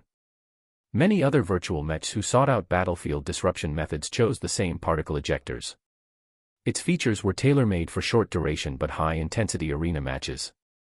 With a new goodie in hand, VES read the manual and familiarized himself as best he could with the new technology. The main issue he faced was to decide where to mount it and how many canisters he added to the mech. At least the good thing about the canisters is that they can be ejected once they're used up, much like the modular armor. VES decided to be generous and added 4 refills alongside the canister in the ejector's chambers.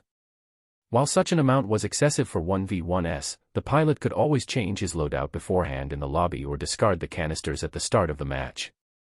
He went to work adding the ejector and canisters to the back of the mech. Adding them there disrupted the balance of the mech but preserved its full range of motion. Still, VES found the addition to be troublesome. It was like adding a backpack to an athlete. No matter how little stuff was put in the pack, it still dragged down the person's peak performance. Wait a minute. The particle ejector isn't very complicated. Why do I even need to make a fixed attachment? There was nothing stopping him from improvising an external shell around the module.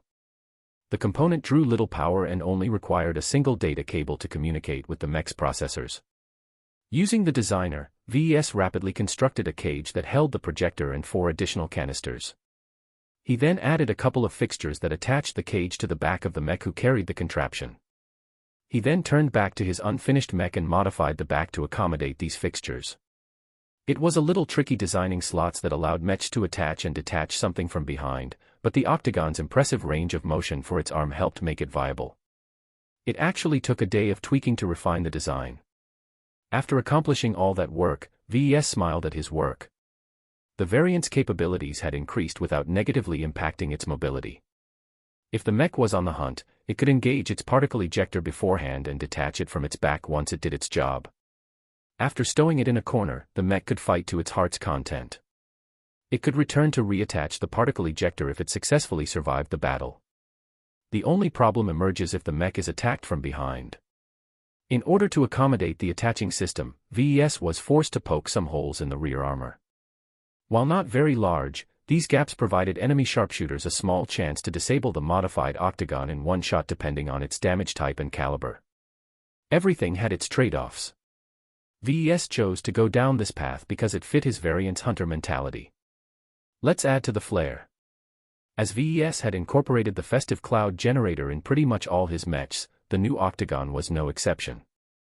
He added a high-capacity version of the module to the particle ejector cage.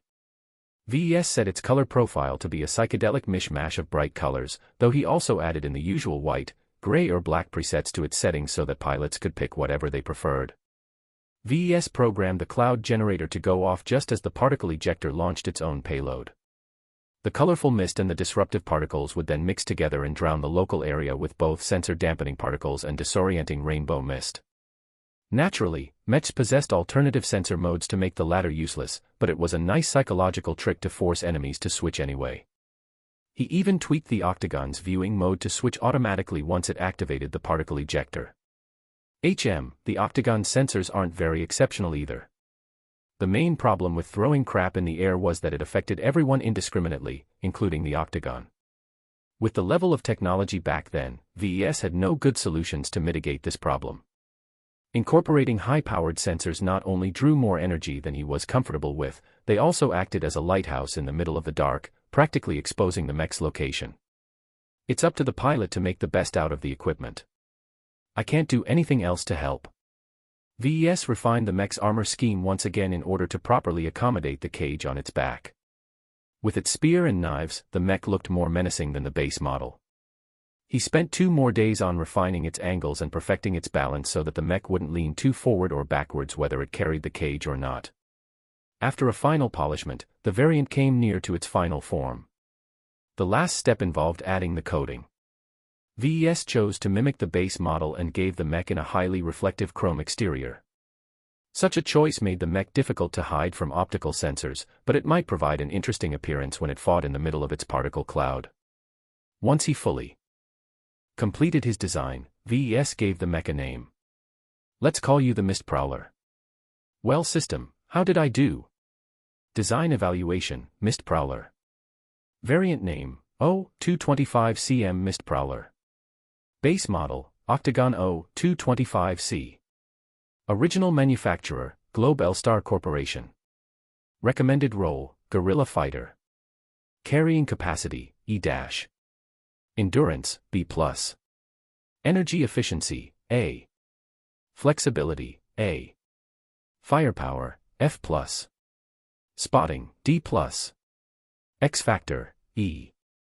Deviance, 37%. Performance improvement, 14%. Cost efficiency, -50%. Overall evaluation, the Mist Prowler is a reimagining of the base model that performs slightly better at a much higher cost. The mech features a redesigned armor scheme that has marginally improved its damage absorption capacity but provides increased mobility in battles of attrition. The added particle ejection system gives the mech an advantage in shorter battles if the pilot is skilled enough to make the best out of the opportunity. You have received 75 design points for completing an original design with a performance improvement of over 10%. Chapter 51, Test Pilot I. Captain Carruthers sat in the dark and silent cockpit. The entire enclosed space was isolated from any outside noise. Only the rhythmic tapping of his fingers against the only red shade in the space bounced off the metal walls. Bounty hunting was a tough business for any upstanding mech pilot to pursue. It went beyond the basic jobs like guarding outposts or patrolling conflict zones. In many cases, pilots simply had to wait long hours standing by and only occasionally get into the cockpit to deter a couple of opportunistic raiders. The amount of incidents happening in the outskirts of the Bright Republic was fairly low. Most people thought the nearby systems and asteroid fields were barren of high-value resources. Only a couple of the more common exotics could be found, and small mining concerns eked out a small profit from exploiting them at a low cost. Even a barren hinterland like the Bright Republic can be squeezed of resources if you make it worthwhile enough. The pirates that were shabby enough to operate in this space sector came in 3 flavors. Local criminals made up the most of the numbers. Hooligans who went down the wrong path. These delinquents mostly piloted whatever mech they could get a hand on and generally didn't last very long due to a lack of support structure or any kind of long-term strategy. They generally made a big splash at the start but got hunted down quickly enough. Carruthers considered these amateurs his bread and butter. Hunting them down offered very little risk but only paid enough to make ends meet. The second type of pirates blended semi-legal identities with occasional illegal forays. Most people considered them organized crime, though the actual workings of these groups was a lot blurrier than that. Often it meant companies that dipped into the dirtier side of competition or mercenary companies that decided to turn against their employers. Naturally, you also had the classic organized crime groups, often centered around the planets they based. As a captain of a small bounty hunting group, Carruthers generally stayed away from messing with these so-called pirates. Many groups often relied on deeper backing. Defeat the son, provoke the father. Defeat the father, provoke the grandfather. And on it went until you ran into a solid wall. The last type of pirates represented trouble. Foreigners used to operating in more developed space sometimes fled to galactic backwaters to shake off pursuit and lie low. If you were lucky, these losers only carried a basic mech and whatever else they haul off on short notice. If not, then they came fully prepared, with large spaceships, ample supply and advanced mechs an entire generation ahead of what the Republic's mech corps used. These giant wrecking balls basically showed no regard to the local balance of forces. With a technological edge and a mobile base that allowed them to skulk the outskirts, these snobby exiles often acted as if they were in charge. Oftentimes the mech corps took them down a peg. Just because the Bright Republic used the least advanced mechs among all the human states, didn't mean that anyone could push them over. In fact, it was quite the opposite. The pilots of the mech corps worked hard to get in their position and fought many small skirmishes in their active service. The local space sector was a hotbed for low-level troublemakers. Consider the latest major sortie of the mech corps. The Red Feet, a top mercenary group of some second-rate state, lost their occupation rights to a lucrative mining planet due to collusion by their vassals. These smaller groups normally acted like rats, but one of them had the bright idea of banding together and rebel against their masters. Evidently, they succeeded, because the Red Feet fled like sailors abandoning a sinking ship. One of their splinters managed to cross through 6-star sectors before finally arriving at the borders of the Bright Republic. They quickly made themselves home by violently displacing the local interests group of a nearby planet. As their advanced mechs and other equipment was expensive to maintain, they did as many other outsiders had done and demanded excessive taxes from the local populace. A few riots and bloodshed later, the mech corps finally smashed their remaining ship and much of their mechs apart. Naturally, that wasn't the end of the story. A couple of individual mechs aboard private shuttles managed to escape to FTL range and transition to other star systems.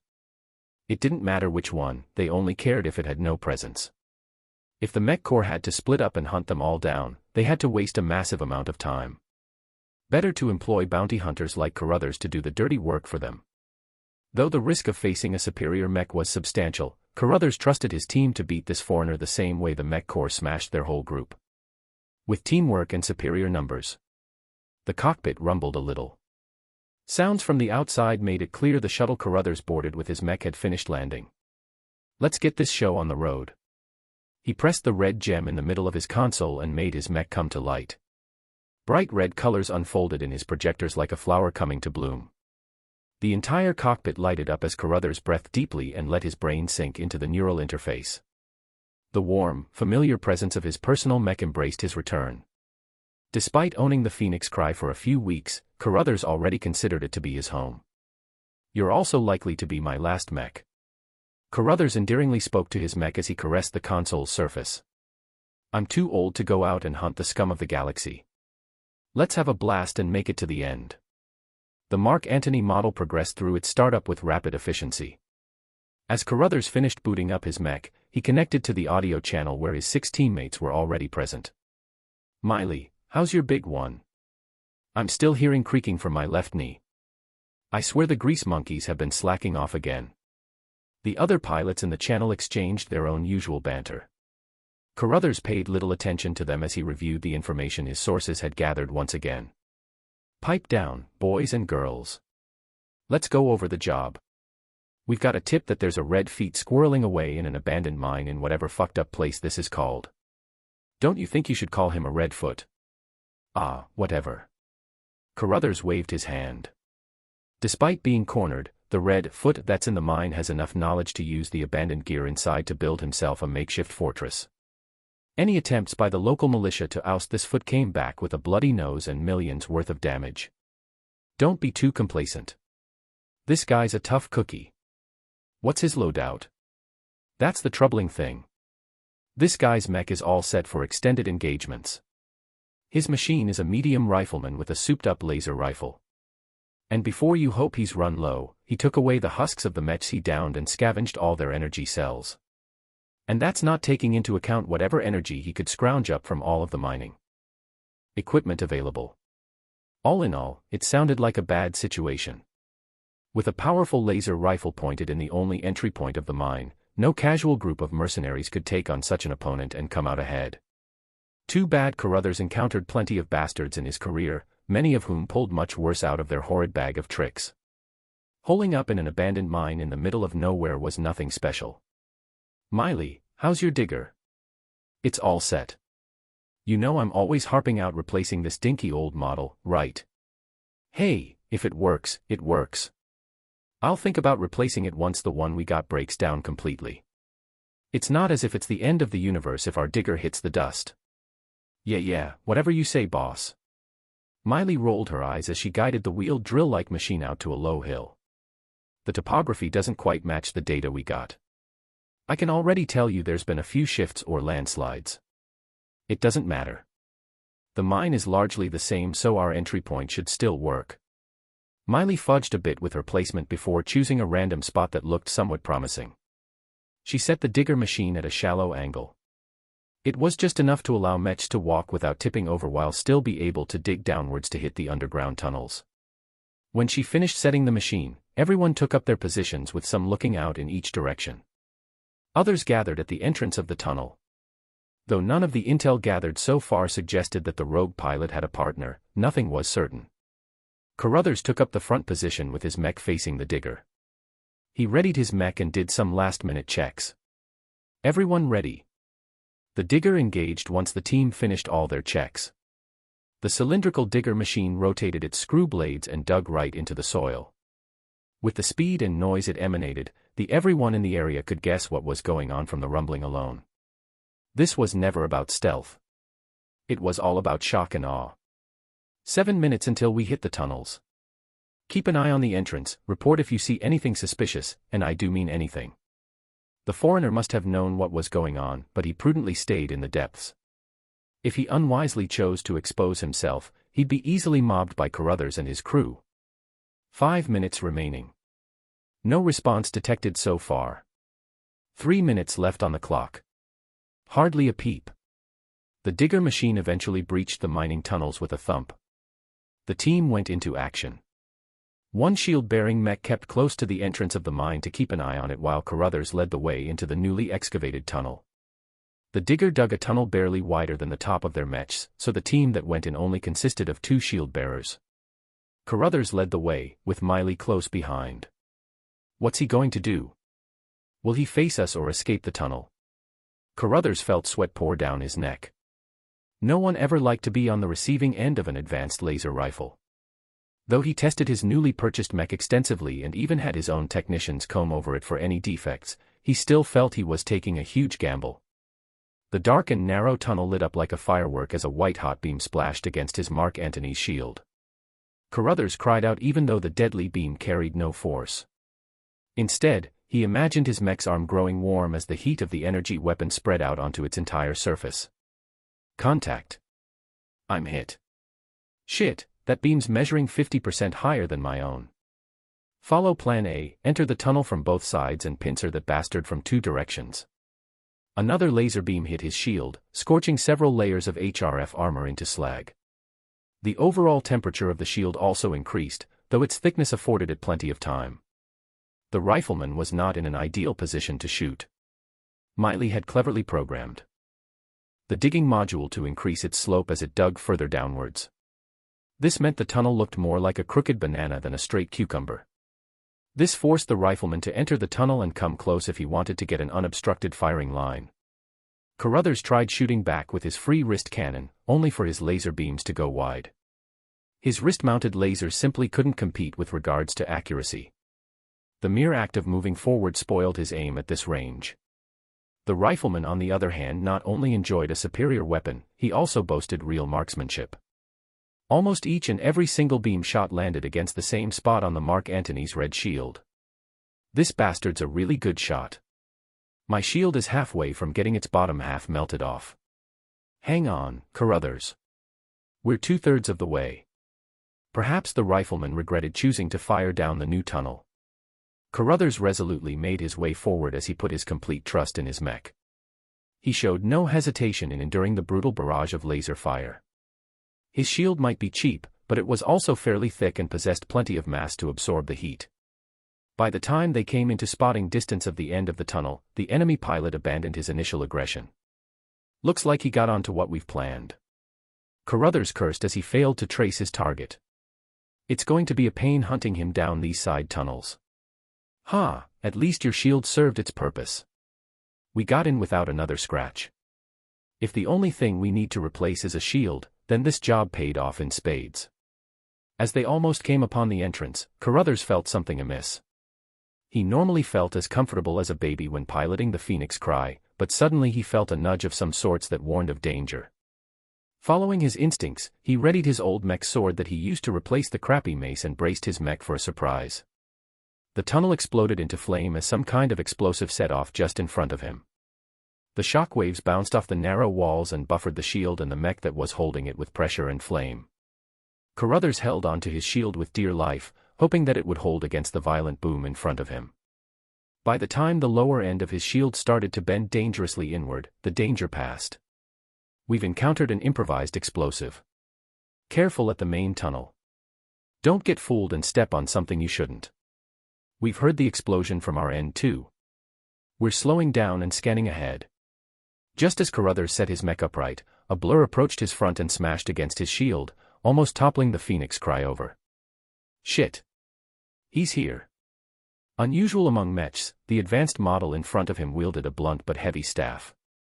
It took a while to get it going, but it possessed devastating reach and could deliver a large amount of kinetic energy with each strike. The narrow tunnel prevented Miley from coming up to the side to help. Even firing her weapons was out due to the risk of hitting her own side. As long as the enemy held position, it could bottleneck their team from this side. Miley, don't come close. Just ready your shield and sword and get ready to back me up. Your shield is almost a goner, Carruthers. That staff will smash it apart in 3 or 4 moves. I can handle it. This guy spent weeks on the run. I've got a fighting chance. With the backup team forced to slow down in order to avoid setting off traps, Carruthers fought with gritting teeth against one of the most challenging opponents of his career. The enemy pilot evidently mastered both ranged and melee mech combat. His staff moves dazzled the mind. His dexterous mech was able to handle wide sweeping moves as well as fast jabs and turns like an actual human. Only the extensive wear and tear and the lack of maintenance slowed the advanced mech's reactions enough for Carruthers to keep up, somewhat. I never imagined baptizing this my new mech with a fight against a machine 2 generations ahead. His shield received too much damage. The enemy mech prioritized speed and dexterity over power, so his staff strikes were not too overwhelming. However, the technological gap between their 2 models gave the foreigner a distinct edge.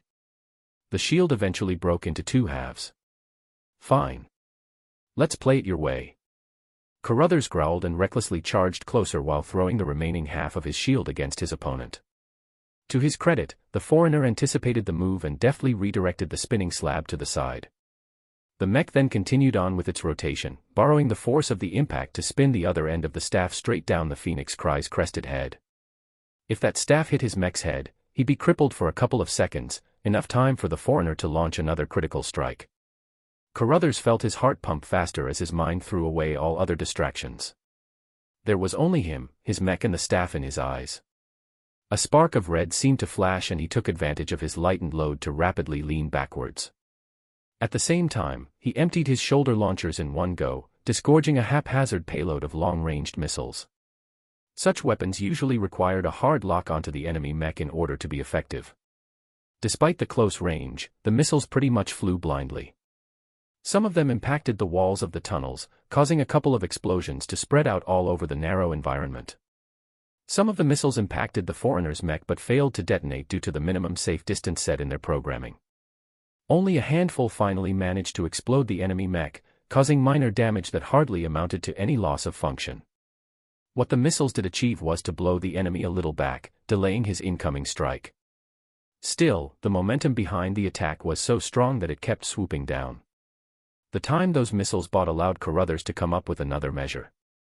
He let loose a scream as his mech held its sword with both hands and struck the head of the staff with the flat side of his blade. The impact stunned both mechs, the Mark Antony model more than its opponent. The medium mech took a couple of steps backwards as it tried to shake off the impact. The Phoenix Cry on the other hand fell down in an undignified way. The sword held, but Carruthers wouldn't trust it to last a couple of years. As Miley was about to hop over his fallen mech, the captain grunted out a signal. No. He's mine. I can finish the job. With proficient handling, he guided his mech up to its feet with a firm push of the hands. The Phoenix Cry then thundered forward while blasting the front of the tunnel with a twin barrage of lasers. At this range, missing was no concern, and every blast landed somewhere on the enemy mech's surface. The foreigner was unprepared for the assault and faltered a little. The advanced mech received more scorch marks and even lost a few layers of armor. The attack gave Carruthers an opportunity to get close before his opponent built up his momentum again. With the initiative on his side, Carruthers fiercely pressed his opponent with a couple of rapid sword strikes. While the foreign pirate skillfully fended off the attacks with the staff, his mech kept getting pushed backwards. They eventually exited the narrow tunnel and came into a larger central mining area. Miley. I'm on it, boss. Miley's mech entered the area after the two and rapidly moved to the sides. Smelling trouble, the foreigner knew he ran out of time. With a renewed resolve, the enemy mech pushed into the next sword strike, allowing it to land cleanly on its shoulder. With the Phoenix Cry's sword half embedded into the advanced mech's shoulder, it let go of its staff and punched the Phoenix Cry's chest. "Ha, is that supposed to do something?" Carruthers laughed as he endured the impact in his cockpit. With bloodthirsty eyes he commanded his mech to twist its sword arm and pull back the weapon. With another swipe the blade hit the advanced mech's head, cleanly slicing it in half. His opponent went berserk. The staff flew in every direction but Carruthers took advantage of the uncoordinated assault to get some distance. By now, almost everyone in his team had reached the open cavern. Everyone, open fire. An avalanche of lasers and ballistic shells engulfed the poor pirate. Chapter 52, Test Pilot 2. Joshua smiled with satisfaction as he leaned back in his piloting chair inside his personal simulator pod. After months of grinding up the ranks, he finally broke past the Bronze League and entered the Silver League. For a teenager of his age, reaching such a height was impressive. Only the top 3% of the potentates in his grade matched or surpassed this result. Amen, you finally promoted. Looks like we won't be playing together for a while. Triceratops whined over the comm. Joshua, or the seventh snake in the game, smiled back at his friend. Hey, at least you won't be taking too long to follow me up. You've been showing plenty of improvement. I got more time to hop in the game now that summer break is here. I mean, the mech classes are fine and all, but a real match always beats a dry lecture. While Joshua didn't entirely agree, he kept his opinions mum. I'm going to go pick out a new mech to play with the big boys. Are you interested in helping me choose? Nah. I got to go eat dinner soon. See you later, pal. As both of them went their separate ways, Joshua entered the market district of the game. He approached a familiar holographic panel and set the category of the items from 1-star junk to 2-star mechs. The machines that appeared in front of him roused his interests. The mechs all looked bigger, leaner, or more ferocious than their more primitive counterparts. He long dreamed of piloting a more powerful machine than his favorite Seraphim. While the Flyer was a great machine, he came to grow frustrated at the mech's extensive limitations. Joshua longed to free himself from those chains. As he browsed through the many light flyers the catalog held, a recommendation attracted his eyes. The market interface pointed out a new 2-star mech to him. One designed by a familiar name. Chasing Clouds. So that's what you've been up to. No wonder I haven't seen any 1-star designs from your account. Joshua regretted not piloting anything new from the upstart designer.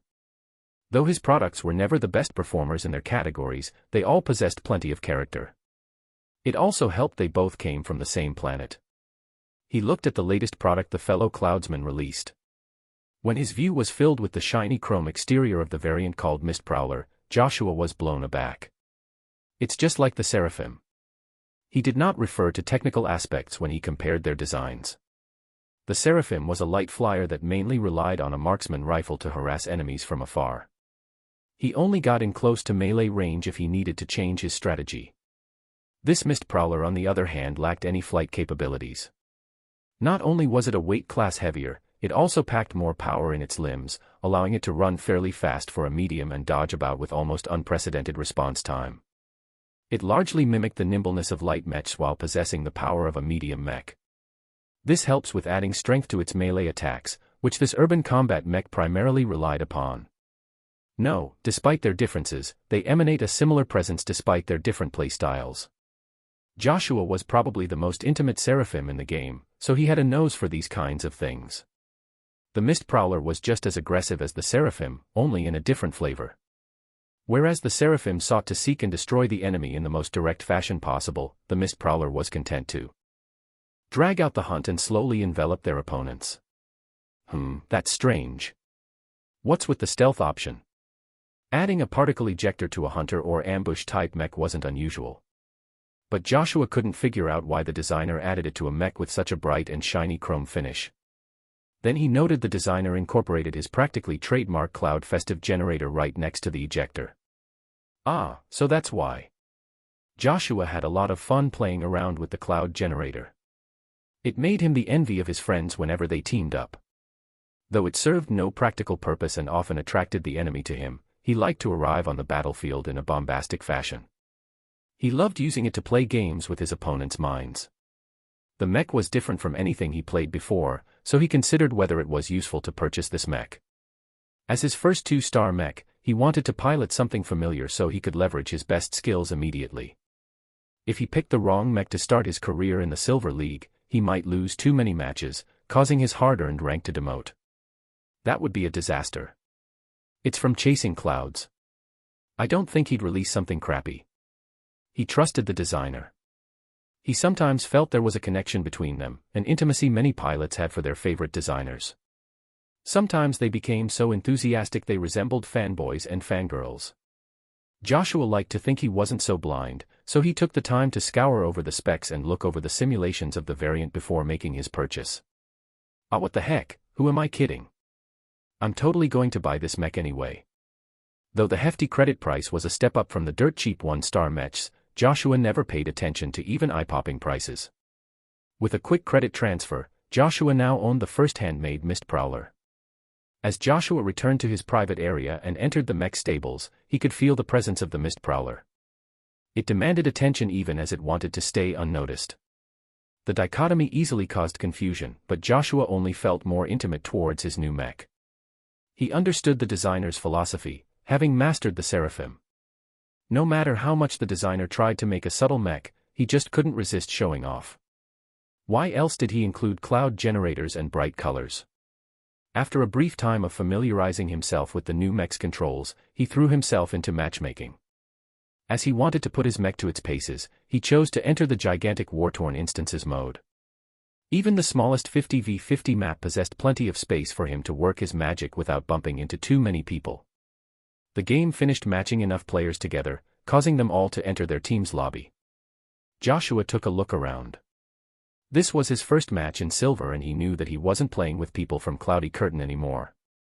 Once a player graduated from Bronze, the entire galaxy opened up to them, allowing them to play with people tens of thousands of light years away. A big and bulky spider mech stood in the center of the room. The small crown hovering over its head demanded everyone's attention. "All right guys, I'm Notched Halberd, and I'll be your captain for this match." A young man's voice spoke out from the team channel. "As we're all playing in the Silver League, I won't bore you with complicated plans. I know only 10% of you will even listen to me. Instead, I just want you to keep one thing in mind: don't all rush forward when the hatch opens up. We artillery mechs need some help fending off the enemy scouts." Whether much of their team followed this advice, Joshua wasn't hopeful. In fact, he planned to ditch his teammates and find an empty zone to hunt for prey. He could only really stretch his new mech's capabilities by fighting without distractions. The map eventually loaded and caused the bay doors to open. The map revealed itself to be a hot desert canyon-like map. Groans issued out from most of the mech pilots, especially those that relied heavily on energy weapons. Fuck. It's scorched canyon. God damn it. It's so hot you can cook an egg on a rock. Who the fuck thought of this stupid scenario? There's nothing here that's worth fighting for. 90% of my loadout is based on lasers. I don't know about you guys, but I'm going to sit here and AFK for a while. Hot environments impacted energy-dependent mechs disproportionately. In the real universe, mech outfits tailored their mechs to the local environment in advance. Unfortunately, Iron Spirit's matchmaking kept the map the players had to contest over a secret until the match finally started. This always caused some mech pilots to wallow in misfortune while others danced with glee. Joshua also plastered a smile on his face. While the Mist Prowler was not set up to fight in deserts, it nevertheless held a slight advantage. His mech's offensive power only consisted of a few melee weapons. The lack of any wrist or shoulder-mounted weapons limited Joshua's offensive options, but honed his mech's strengths in a couple of categories that could be fully exploited in the coming match. Don't let the enemy bastards take over all of the top ridges. The Scorched Canyon map featured an unusual layout with many winding cliffs and canyons. The final objective of this map was to conquer and hold an ancient alien ruin situated in a deep valley in the middle of a lot of cliffs. Holding the nearby high ground was essential in either sieging the valley or preventing the enemy from taking advantage of them. However, the top plateaus were inaccessible to all but flight mechs. Their presence was essential in taking over the map. Joshua raced forward and grew more in tune with his mech as he did so. His first movements looked awkward, but he quickly got used to the unusual balance of his agile mech. By the time he traversed halfway to the valley, he could easily dodge past rocks and other obstacles in his way. A couple of mechs that traveled in the same direction as him veered off as they entered a narrower route that brought them to the flanks of the valley. Unlike many others, Joshua continued to head straight towards the center. "Hey noob. It's dangerous if you go into the ruins. He's dead already. The fucking loser probably doesn't know how this map works at all." The risks were exceedingly high if he entered the valley too early, but Joshua could rely on his mech to pull through. The Mist Prowler crossed the wide open space with a sprint that neared the speed of the fastest medium mechs. Unfortunately, its shiny exterior easily reflected the bright sun in the sky, drawing all sorts of unsavory eyes at him. The scouts that have already reached the nearby ridges grew red, and those with ranged weapons started to fire potshots at him. At this range, the chances of getting hit was minimal, but Joshua didn't enjoy the experience. Incredibly, he managed to dodge all but a couple of glancing blows. The pressure of incoming fire was a powerful motivator to mastering the Mist Prowler's quirks. His mech practically danced through the hazards with only a few scuffs marks from accurate laser fire. Even the onlookers from his own team popped out their eyes. Once Joshua reached the midst of the ruins, he was able to use the tall stone structures to break line of sight. Though the enemy could keep raining down fire, damaging the ruins penalized their team's final score. Only by employing scouts and spotters to feed accurate coordinates would teams be able to bombard an enemy occupant without causing excessive collateral damage. The first part is over. Joshua sighed as he came down from the high. Though he only piloted his new mech for a short while, he already felt it moved like his own body, but even better. The mech's amazing mix of speed, agility, and strength made this mech a great close combat mech. Now that he cast the bait, he only needed to wait until an enemy approached. Joshua got his first customer. A three-man team of light scouts hastily entered the ruins from the other side. His own team tried to punish their brazen approach and succeeded in scratching their paint at the very least. One mech even suffered a malfunction in his rifle when it got blown apart by a lucky shell. Ordinarily, a speed-based medium mech preferred not to tangle with light mechs. They moved faster than them while possessing similar amounts of offensive power. The disparity in armor could be negated entirely if the light mechs could use their speed advantage to stay out of reach. This disparity widened. The medium mech possessed no ranged weapons. The Mist Prowler unfortunately lacked even a pistol. No matter. These ruins will be my best friend. The ancient and extensive alien ruins represented the closest urban combat environment in the map. While he could also play around in rock-littered canyons, the spaces there were just a little too small.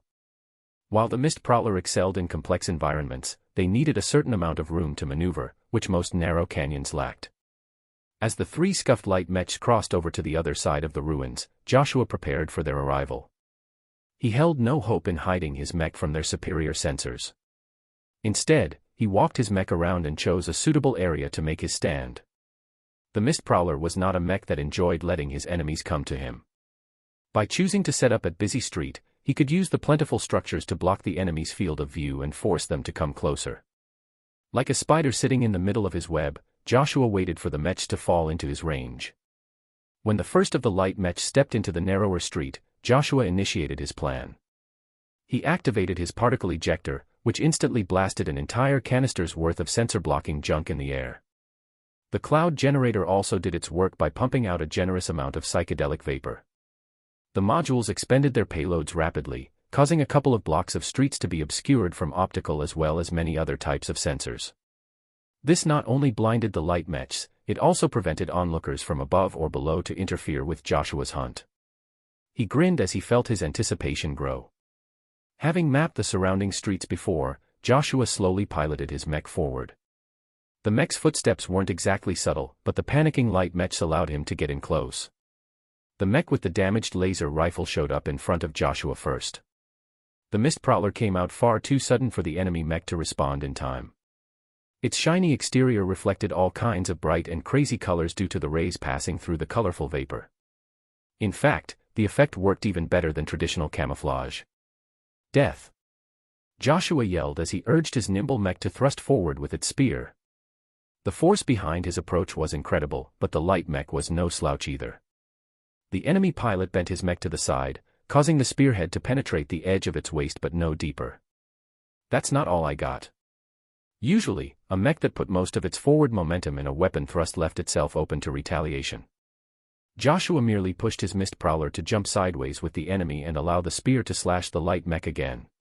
The force behind the second blow wasn't too much, but Joshua was able to control his strike to hit the damaged section again. Few other mechs could achieve such acrobatics. The spearhead carved through the light mech's armor like a hot knife through butter. The fatal hit allowed the spearhead to wreck a couple of components near its engine. Not enough to take it out entirely, but enough to slow down the light mech's mobility. He's here. Come and save me. The enemy pilot yelled out in the open as he was unable to connect with his teammates with all the interference in the air. You'll be dead before they come. The light mech tried to turn the tables on the mist prowler by diving forwards within the spear's reach. However, Joshua skillfully spun the spear with remarkable dexterity and knocked the light mech's stride off track with a smack. With another spin he slashed his spear at the enemy's arm, but the lack of power and momentum behind the hasty blow only caused the armor to get cut. Joshua was a little frustrated with the spear. It worked great if he could build up his speed and stab forward with the incredible weight of his mech behind the blow. Close in like this and it felt more like an unnecessary burden. Therefore he simply dropped it and pulled out the mist prowler's heated knives from their holster. With a pair of hot blades in its hands, the medium mech surged forward in pursuit. The light mech scrambled to parry one knife, only to let the other make a shallow stab in its chest. Before the light mech could pull out, Joshua kept up his barrage and pressed his opponent relentlessly. One of his knives finally dug past the chest armor and tore a deep gash in the light mech's power reactor. Ugh. Fuck. He got me. With its mobility impaired and a faltering power reactor, the light mech was practically dead in the water. A couple of follow-ups finished off the poor mech.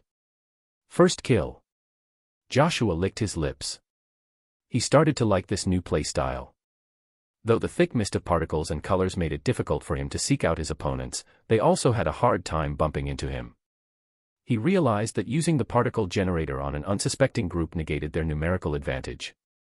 As long as they weren't too close, his mech could take all the time in the world to defeat them one by one.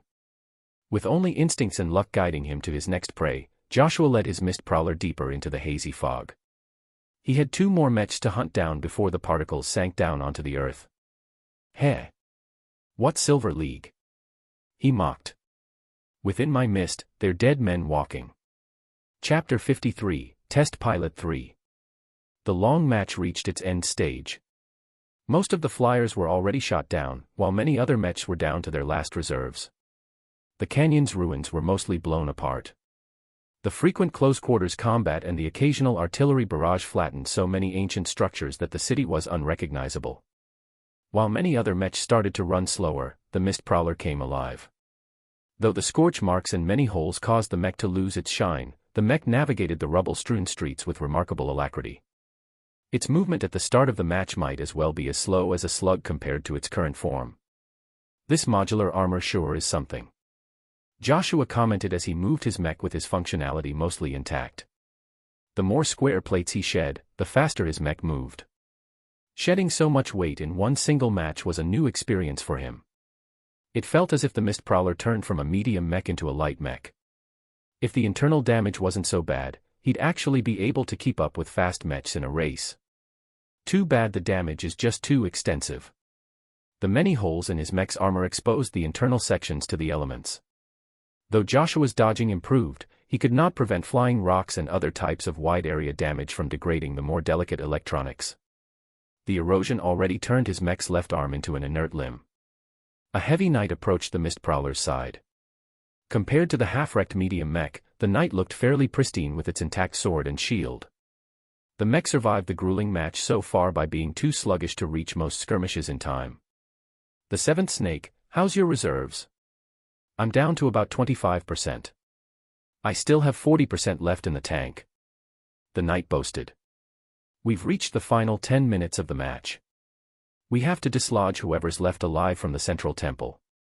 Joshua looked up his team display and only counted 5 mechs still alive on his side. Of these 5, 2 never showed up anywhere.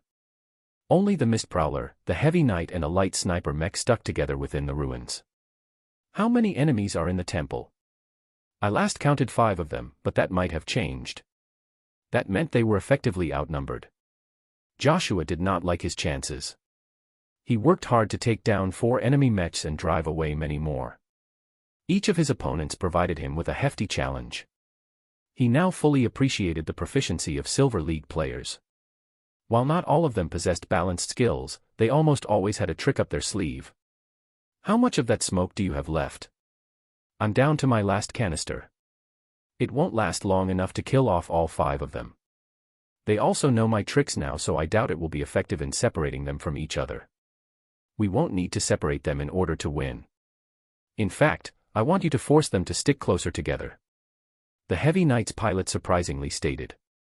If they're clumped up together, then our sniper can easily bracket the area with laser fire. Sure, most of them will miss, but if even 20% of his shots hit something, we're on the right track. That was a fairly ingenious plan, if not for one thing. If I go in, I might be liable to get hit by my own side. Joshua said. But if I don't go in, the enemy has no reason to cling together. They'll just spread out and try to escape the sensor blocking range. You need to go in. If we want to win, we have to take some risks. And what will you be doing? I'll be standing next to our sniper, making sure he won't get ambushed. Look, you don't need to kill all 5 of them yourself. Just try to occupy 2 or 3 of them. You can leave the remainder to us. The plan was racked with holes, but Joshua couldn't figure out another way to win. The longer they stayed near the temple, the more their capture score accumulated.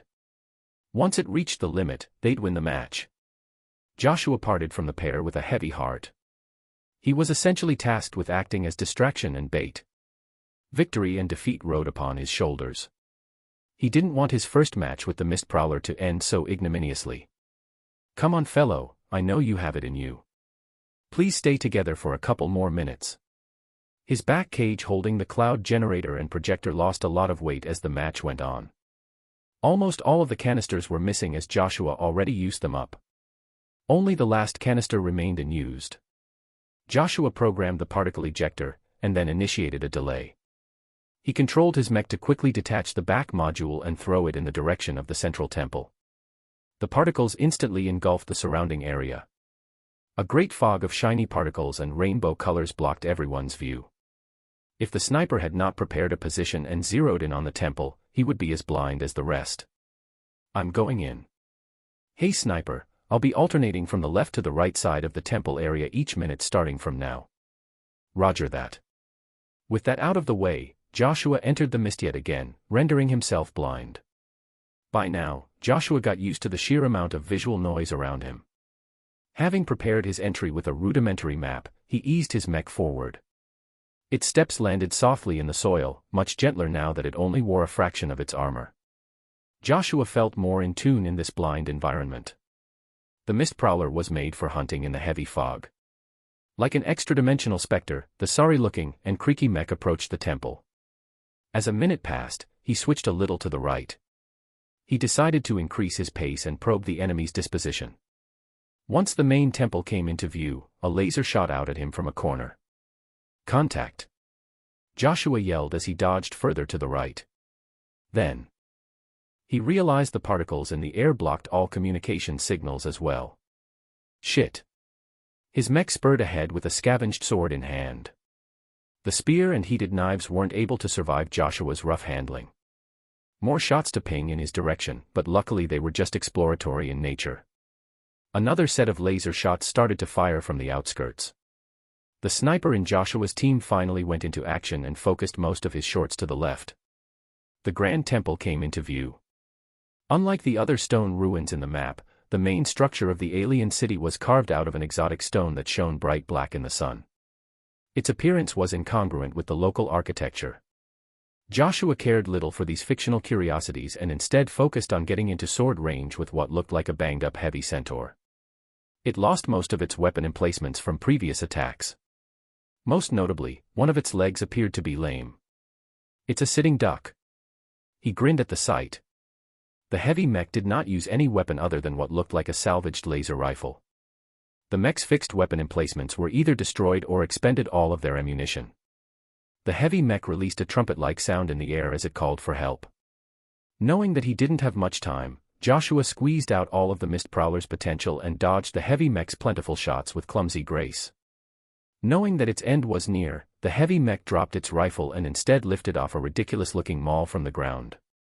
Even before the mist prowler came into range, the centaur already started to swing the hefty weapon. Just because my mech looks like scrap doesn't mean it can't dance. With contemptuous ease, Joshua bent his mech backwards and allowed the head of the maul to pass right before his mech's nose. After he pulled his mech upright, the sword in its hand made a few quick stabs towards the damaged and wrecked weapon emplacements on the centaur's body. He might as well be stabbing a stationary target, because the centaur's reaction speed was far too slow compared to his mist prowler. The centaur smoked and its reaction slowed down once more. Joshua was disappointed his attacks hadn't wrecked the mech, but he shouldn't be surprised. Heavy mechs often survived heavier punishments. He made do with merely crippling his opponent because a pair of enemy light mechs finally came to the centaur's aid. 2 more for the chopping block, Joshua said as his grin grew stronger. Instead of confronting them directly, Joshua abruptly shifted his mech to the left. He acted as if he wanted to lure the two into a fruitless chase. As planned, the wary light mechs didn't follow him deeper into the mist. Instead, they opted to approach their crippled teammate and assess his condition. Unfortunately for them, the sniper fire abruptly started pelt them down. One shot even thrust past a damaged shoulder section, cleanly severing the entire arm from the poor mech's frame. None of the mechs present on the battlefield looked pristine. Many mechs missed entire sections of their armor. A single attack at an unprotected opening could prove devastating. Joshua decisively shed the 3 mechs and instead dove in deeper and came up on the entrance of the temple. He had to move carefully now that he came so close. Destroying the temple was an automatic loss condition. A mech suddenly came into his view. The medium weight looked terrible. Fractured armor was all that was left of its armor, and it had lost its entire right shoulder and arm. Despite the extensive damage, the mech still held onto an intact flamethrower in its other hand. A striker. One of the ways striker-type mechs distinguished themselves from others was their capability to damage a wide area. Accuracy was less of a concern for them as they'd always hit something in their attacks if they came into range. The particle mist unintentionally provided the striker with the perfect hunting environment. Joshua chose to push his mech down into a forward roll. The limber mech performed the desperate action with a lot of worrying creaking. Despite the mist prowler's limberness, mechs simply weren't designed to roll. Tons of pressure fell onto several vulnerable spots, causing the mech to run on its final legs. I still have enough juice to take you down with me. As the striker adjusted his flamethrower downwards, Joshua swiped his sword at the weapon.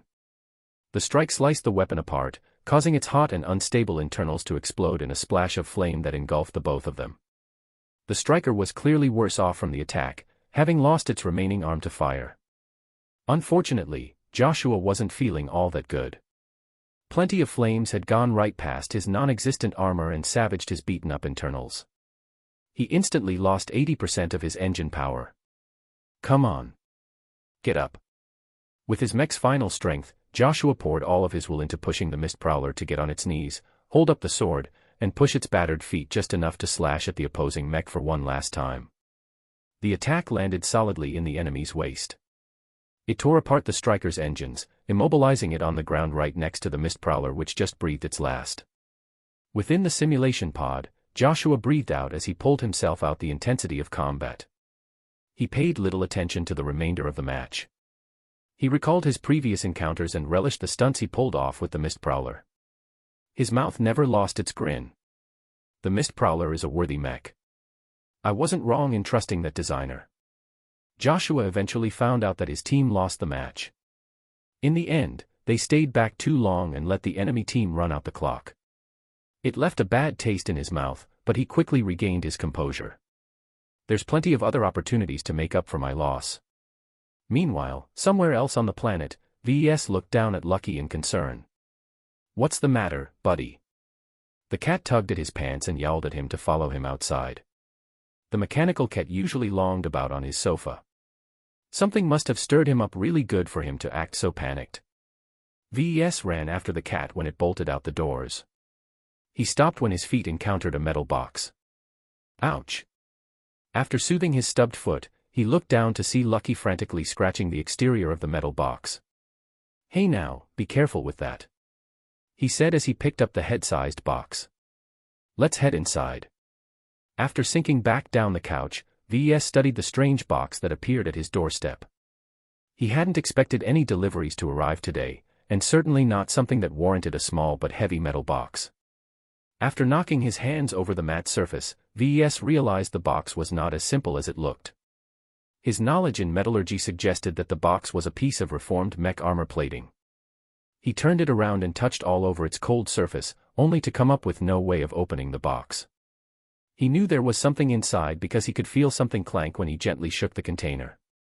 This isn't meant to be opened with a simple cutter, VES realized with fascination. Who would go through the trouble of refashioning mech armor into a box that could only be opened with specialized tools? Fortunately, his workshop's tool shed possessed a few tools meant to help with repairs. One of them was a high-intensity thermal cutter that could slowly melt through most mech armor. The only problem was that handling such a tool inexpertly might damage the contents of the box. Maybe I should use a saw instead. But when VES studied the box further, he realized that using saws came with its own risks. The armor plates weren't simply stacked on top of each other, but were placed in a particular pattern that could cause the entire box to implode and funnel excess kinetic energy to the middle. It was an ingenious security feature that spoke of a great amount of effort in keeping the contents of the box secure. I can't use a saw or a thermal cutter alone. I have to use both. Though there were more advanced tools that could open the box without risk, they were all in the hands of large or rich manufacturers. A nobody like VES wouldn't be able to afford such extravagance. Therefore, VES simply prepared his tools and carefully worked on the box with Lucky watching on with hungry eyes. First, he melted the outer portion of the box in a careful pattern. He did not cut a straight line nor did he follow a random route. No, he meticulously followed the optimal routes suggested by the armor pattern and slowly peeled off the top armor layer by layer. He continued his work for 2 whole hours before he came upon the final layer. It consisted of a different material that was significantly tougher. If VES recklessly tried to burn through the last layer, he'd risk scorching the contents. Instead, he left the box in place and let it cool down for a couple of hours. VES took the time to analyze the samples of the armor plating and scoured the galactic net for any matches. Nothing. This alloy is not publicly available. While the armor was nothing special in terms of its damage resistance, VES was intrigued by the strange patterns the box used. The maker of the box was either a mech designer or a professional armorer. While VES made plenty of scans and other observations, he had no starting point in understanding its features. The tech was too advanced or exotic. It might even have alien roots, seeing that the patterns incorporated many strange patterns that resembled alien scripts. After the box had sufficiently cooled down, VES took up the powered saw and carefully guided it to cut a tiny groove at the edge of the box. He then followed up with a couple of other minor cuts that caused the final layer of the box to suffer a crisscross of narrow indentations. Once VES applied the final cut, he turned off the saw and put it on the table. With his free hand, he held his hand over the top, and firmly pushed against the surface. A series of clicks sounded as the top disintegrated into a mishmash of weird non-Euclidean shapes.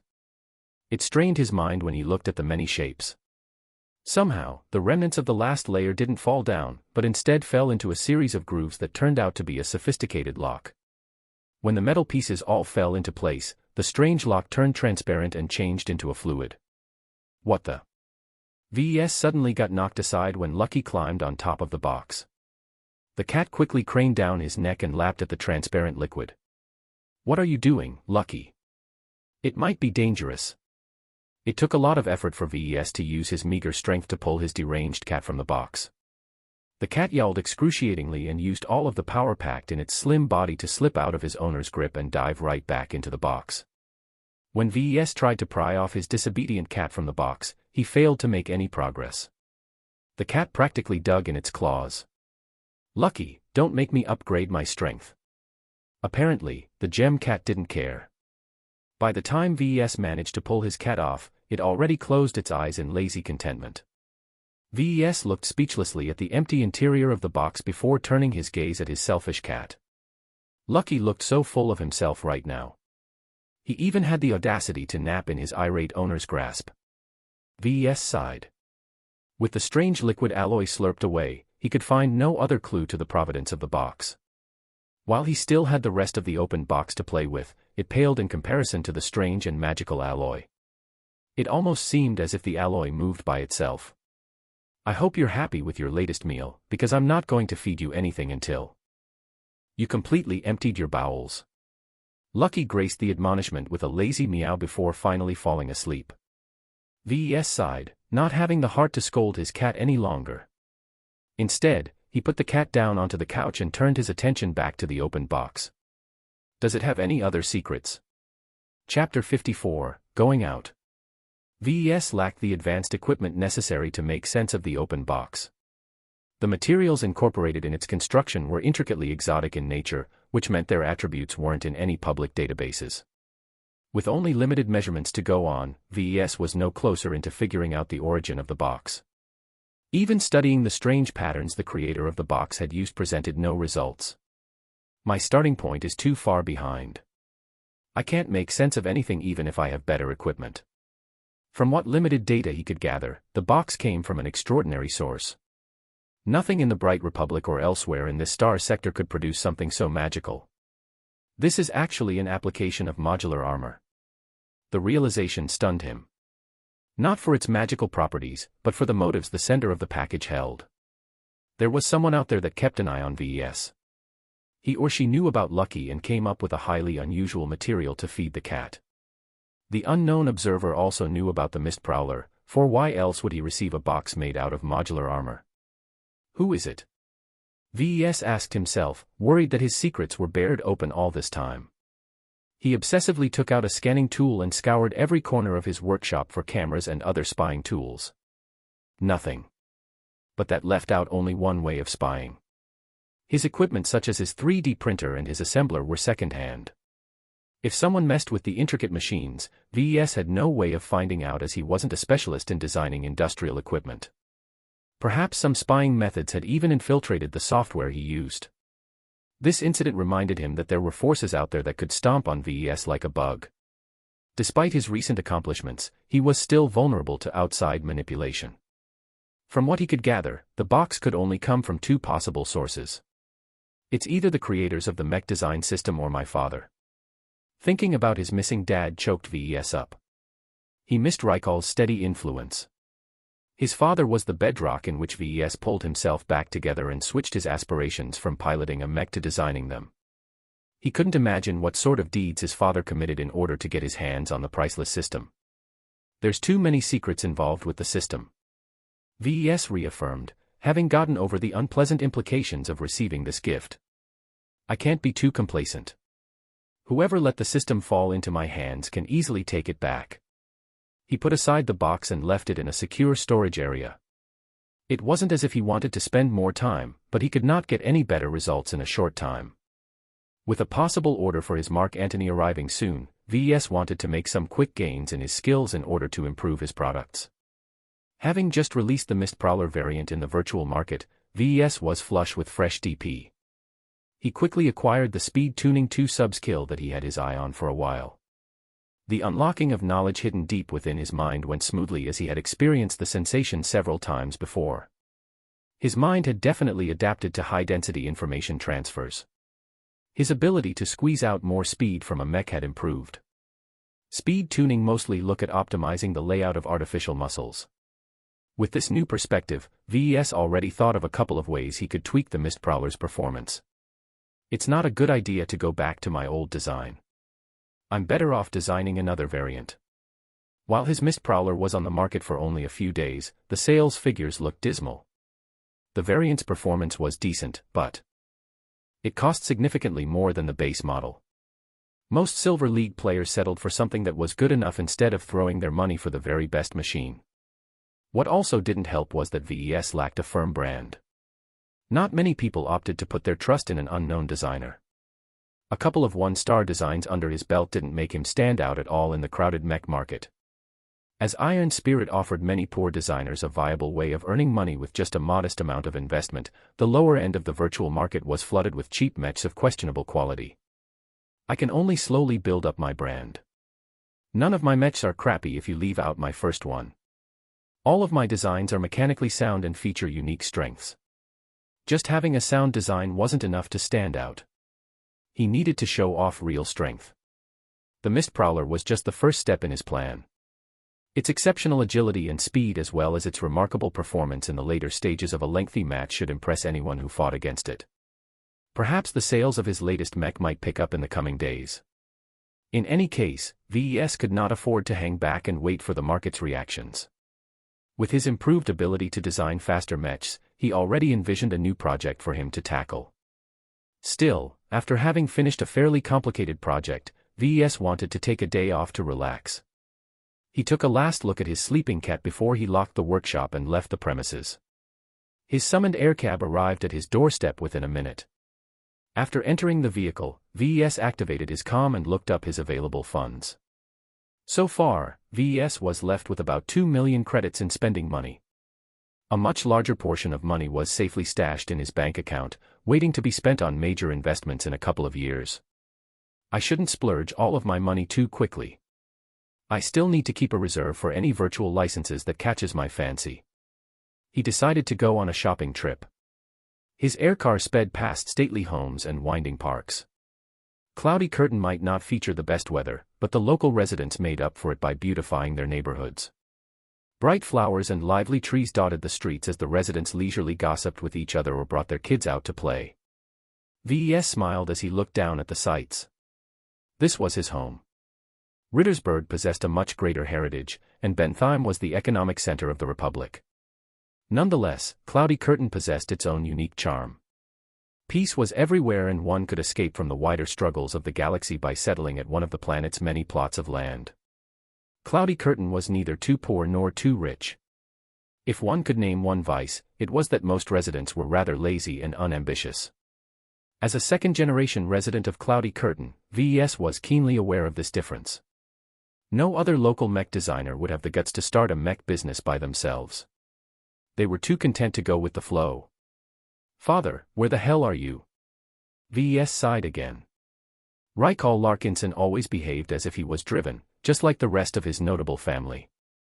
The aircar finally touched down at a quiet but upscale commercial street in the center of Freslin. The city was the second largest metropolis on the planet, though in galactic standards it was just a slightly larger town. In any case, the workshop was located in the furthest suburbs of Freslin, so VES found it much more convenient to travel here rather than the capital on the other side of the planet. His first stop was the local branch of the Unravel Security Solutions. SAS was one of the preeminent security companies in the local star sector. It somehow managed to establish a firm market presence in both the Bright Republic and the Vija Kingdom. That led to many suspicions, but the Commerce Minister of the Republic himself vouched for the company. As VES wanted to shore up his workshop's anemic security, he went for the best. You couldn't get any better than SAS. After he stepped inside, an attractive, dark-skinned female attendant walked over. Both of them exchanged handshakes. "Welcome to Sunya Lablin, Mr. Larkinson. You can call me Robin. I'm the head security consultant of the Freslin branch. I'll be attending to your needs this afternoon." While VES was surprised with the woman's age, he was more interested in the mention of his name. "You know who I am." "How can we not?" She smiled. "Your face was plastered all over the news a few weeks back when you won silver in Bentheim." VES thought that such a small accomplishment would quickly be forgotten by the masses.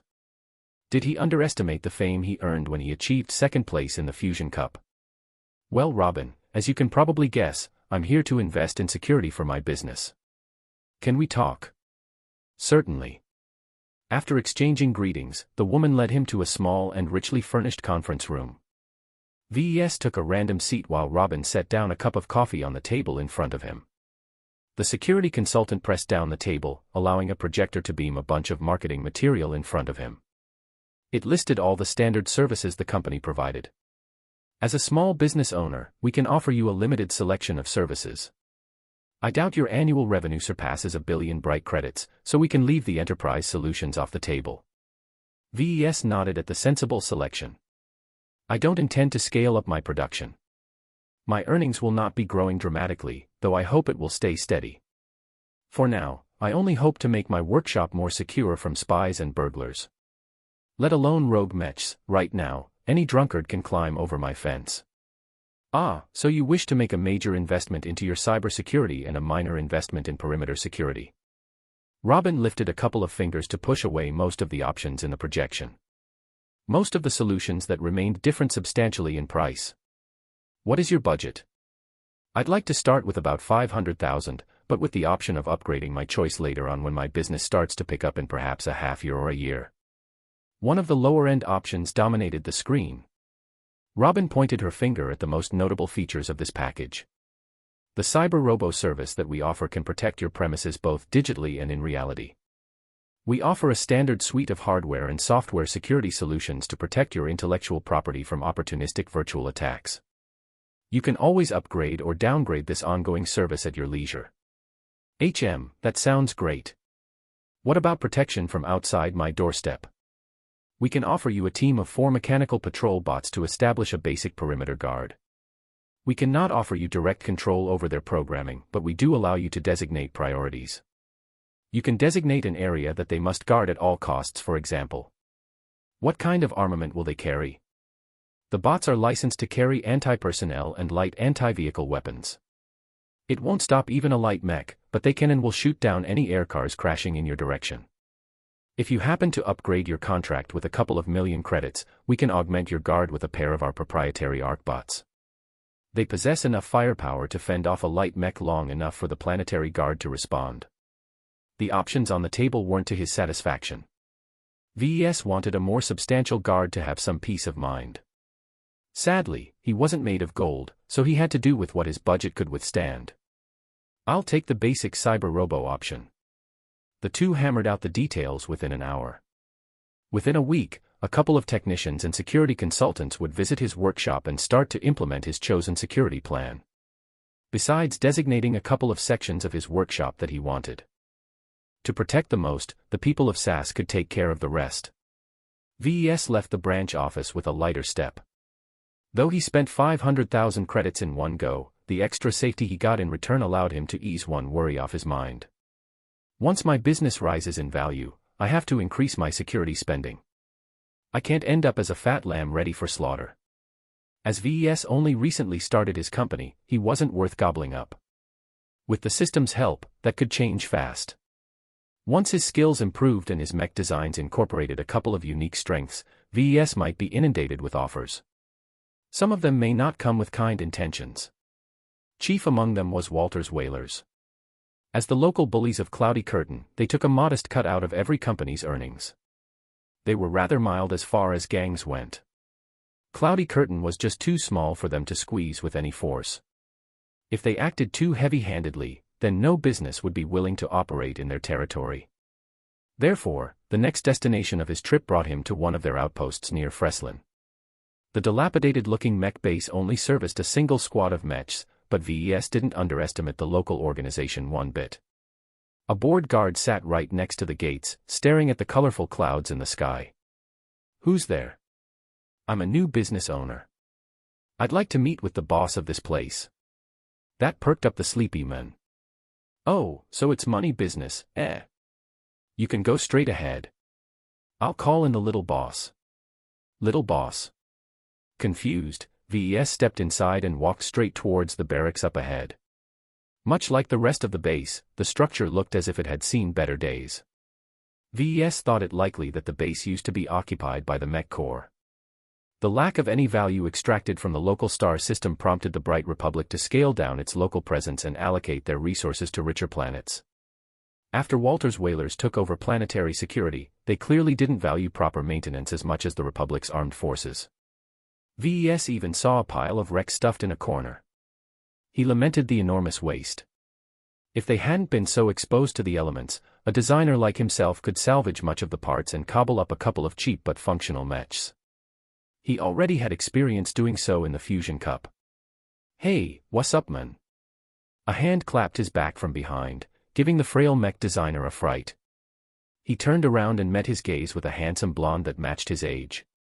The young man looked similar to the elite pilots he encountered in the YTE. He wore a sweaty piloting suit, which made it clear the men just finished practice. "I'm VES Larkinson. Are you the little boss?" "Sure thing. And before you ask, I'm Dietrich, Walter's second son." The man grumbled a bit as he swiped his messy hair. VES straightened up a little as he realized he was facing a genuine big shot rather than just a sub-boss. Dietrich scanned over his body perceptively and dismissed any potential threats. A skinny guy like VES could never overpower a trained mercenary. "So you came for business, right?" "Yes. I don't want any misunderstandings to occur between us as my business starts to grow." Dietrich grinned and thumped his chest with his fist. The force behind the casual action could knock VES right out his feet. "Don't worry, Larkinson, us whalers don't mistreat our own. I'm kind of thirsty right now, so come with me. I know a nice joint that has the best imported drinks in town." Before he knew it, Dietrich dragged VES to his personal aircar. The pimped-out vehicle was some kind of luxury model VES was not very familiar with, but he appreciated its sleek design. Dietrich didn't engage the autopilot. Instead he took personal control and raced out of the parking lot with the speed of a missile. The G-forces alone pushed VES back into his chair. "Could you please ease off a little? I'm not a pilot." "Oh, sorry about that." Dietrich nonchalantly replied and stopped accelerating. "I got too excited for a moment. I'm meeting up with my sweethearts, you see." "Air. No worries." VES trailed off, wondering what he got himself into. Chapter 55, Protection. After a short trip that went way over the speed limit, the aircar finally landed in a more sleazy part of town. A handful of rough-looking potentates wearing pilot suits congregated together on the cracked streets. As for the norms or non-pilots, they all toted some form of gun or rifle on their bodies. VES was marginally reassured they kept the weapons securely holstered. "Welcome to the Whalers' second hangout." The little boss introduced the streets to VES. "We own the entire neighborhood here. You can get almost anything you want, for the right price. Whether it's chems, girls, or games, we've got you covered." "Thanks, but I'm okay." VES replied simply as he kept his answers short. He was scared that if he said anything more, the pilot might drag him somewhere murkier. Fortunately, Dietrich led VES into the classiest-looking structure. The nightclub was in its low period due to the daytime hour, but the couple of regulars drinking at the bar showed that it was a favored hangout to the younger generation. A pair of doll-like girls shrieked and left the young pilots they previously curried for favors. "Welcome back, little boss." They greeted him and smooched both sides of his face with kisses. "Ha ha ha, hang on for a moment. Jemry, Caden, this is VES. Serve something up for him, will ya?" "Sure thing, boss." As the two girls left Dietrich's side and hopped over the bar, the little boss gestured VES to sit at a stool. When they seated themselves, Dietrich waved at a projector that was showing a news broadcast and changed it to an archived footage of the Fusion Cup. The faces of VES and Charlotte were clearly displayed as they received their silver medallions. "So, is that you up there?" VES nodded. He didn't know whether it was a good thing the Whalers knew about his recent accomplishment. Fame wasn't always a good thing if it attracted the bad kind of attention. Attracting the eyes of a mercenary gang often led to unsavory paths. "Haha, great. Dietrich laughed and slapped the mech designer's back with the force of a punch. We finally have our own mech designer. The days where we pilot crappy outdated mechs will be history. VES awkwardly coughed. I think you overestimate my capabilities.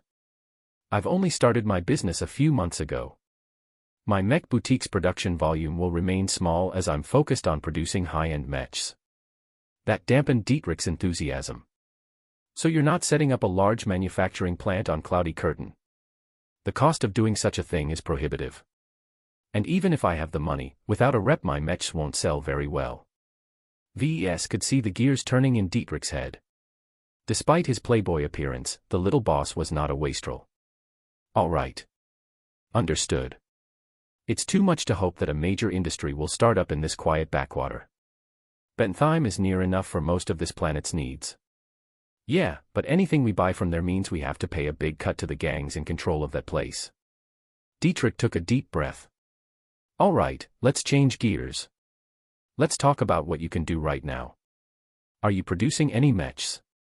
Only one design so far, based off a last-gen mech. I just completed my first sale a short time ago. When VES threw the files of his model to Dietrich, the little boss studied the information carefully. He ran over the spec sheet of the Mark Antony with practiced familiarity. The specs are kind of good, and the price is rather decent. Shame it's a last-gen mech though. I wouldn't buy anything last-gen now that the big switch is happening within a decade. I don't have much choice in the matter. I've received the base model as a grant. It's the only way an independent mech designer like me can get a foot in the market. While the Mark Antony's virtual combat footage impressed Dietrich somewhat, he just couldn't get over the outdated technology of the frame. VES realized that he wouldn't be the only pilot who thought that way. Plenty of his potential customers took longevity into account when they bought a new mech. For the poorer mercs, a mech represented their livelihood for at least 2 decades if they chose their assignments carefully. The only way VES could tempt these penny pinchers into buying his mech was if he slashed the price. Right, for now, just do your own thing. Dietrich finally said, as if he was ordering a subordinate. When you manage to come up with a more modern design, you should start to pay us back for our generous protection. Don't worry, we won't let any trouble fall in your way in the meantime. VES was smart enough to read the underlying intentions of that statement. Dietrich's interest in VES lay more in his mech production capability than his earnings. Walter's Whalers considered him and his workshop as one of their own pretty much, and won't allow any other gang to lay a claim. The offer of protection was not delivered in a sarcastic undertone. Small-time planetary gangs like the Whalers often provided genuine protection to the businesses they held an interest in. It was a way of legitimizing their underground rule and put themselves in the good books of the local government. As to why the Mech Corps didn't kick these gangs off their thrones and took charge of planetary security by themselves. It was impossible to eradicate the criminal underbelly in any civilized settlement. Rather than engage in an endless war of attrition, the Bright Republic decided to tolerate these shady mercenary gangs and let them fight for turf among themselves. As long as they didn't went overboard and caused mass civilian casualties, the government was willing to turn a very blind eye. Naturally, VES realized such offers of protection came at a cost. He nodded his head at Dietrich. I'll be sure to repay your generosity once I've expanded my business. The pair spent the next hour trying out drinks and chatting with the 2 girls. Well, Dietrich did most of the drinking and flirting. VES sat at his side trying to sip as little alcohol as possible. Once he finally managed to squirm from the little boss grip, VES hailed an aircar and went straight home. Somehow, VES lost the mood to hang out in Freslin any further. After returning home to an empty workshop and a sleeping gem cat, VES sank down his sofa and sighed. It's a good thing I've come with an accord with Walter's Whalers. Unlike mech pilots, a designer like VES lacked the power to protect himself and his assets. His pathetic physical stats were on full display today when Dietrich casually thumped his body several times. If Dietrich bumped him a little bit harder, VES would end up with bruises on his body. Mech pilots also had it easier when they needed to leave a planet in a hurry. Their main belongings often consisted of a personal mech and anything they could stuff in their cockpit. They could easily board a passing shuttle or transport and zip away from the star system in a jiffy. As for mech designers, their most valuable assets consisted of heavy, cumbersome industrial equipment. Heavy assets such as a 3D printer and an assembler system often required days of dismantling and repackaging before they were fit for transport. If VES somehow ran afoul of the whalers, then he could kiss all of his assets goodbye. Even with the system on his back, restarting from scratch was an impossible task. Just like Lucky, VES took a deep sleep that night. Unlike the lazy cat, he had to wake up properly next morning. The experiences yesterday had rekindled the fire that drove VES to reach the top. He received too many reminders that he was still a nobody in the eyes of others. Without improving his skills and getting a few good designs under his belt, VES could never break. The suppression of others. He turned back to the drawing board and envisioned his next design. Ignoring the mist prowler, VES instead revisited the base model. The octagon design is fairly fast, but it's still limited to the realities of its medium weight class. As an urban hunting mech, the octagon's priorities lay in its agility, not its top speed. While its lighter than usual armor allowed it to run briskly, it did not even come close to any records. What if he made a variant of the octagon that was capable of moving much faster? It'd be a nightmare to all light mechs. Light mechs boasted unparalleled speed in exchange for thin armor and weak weapons. Though they might strengthen one of the two, it always came in expensive speed. No light mech truly excelled in all three aspects. In comparison, even the lightest medium mech could crush them in terms of weapons and armor. The only reason why medium mechs couldn't leverage their advantages properly was that light mechs often outran any opponents coming after them. Light mechs always held the initiative in a skirmish.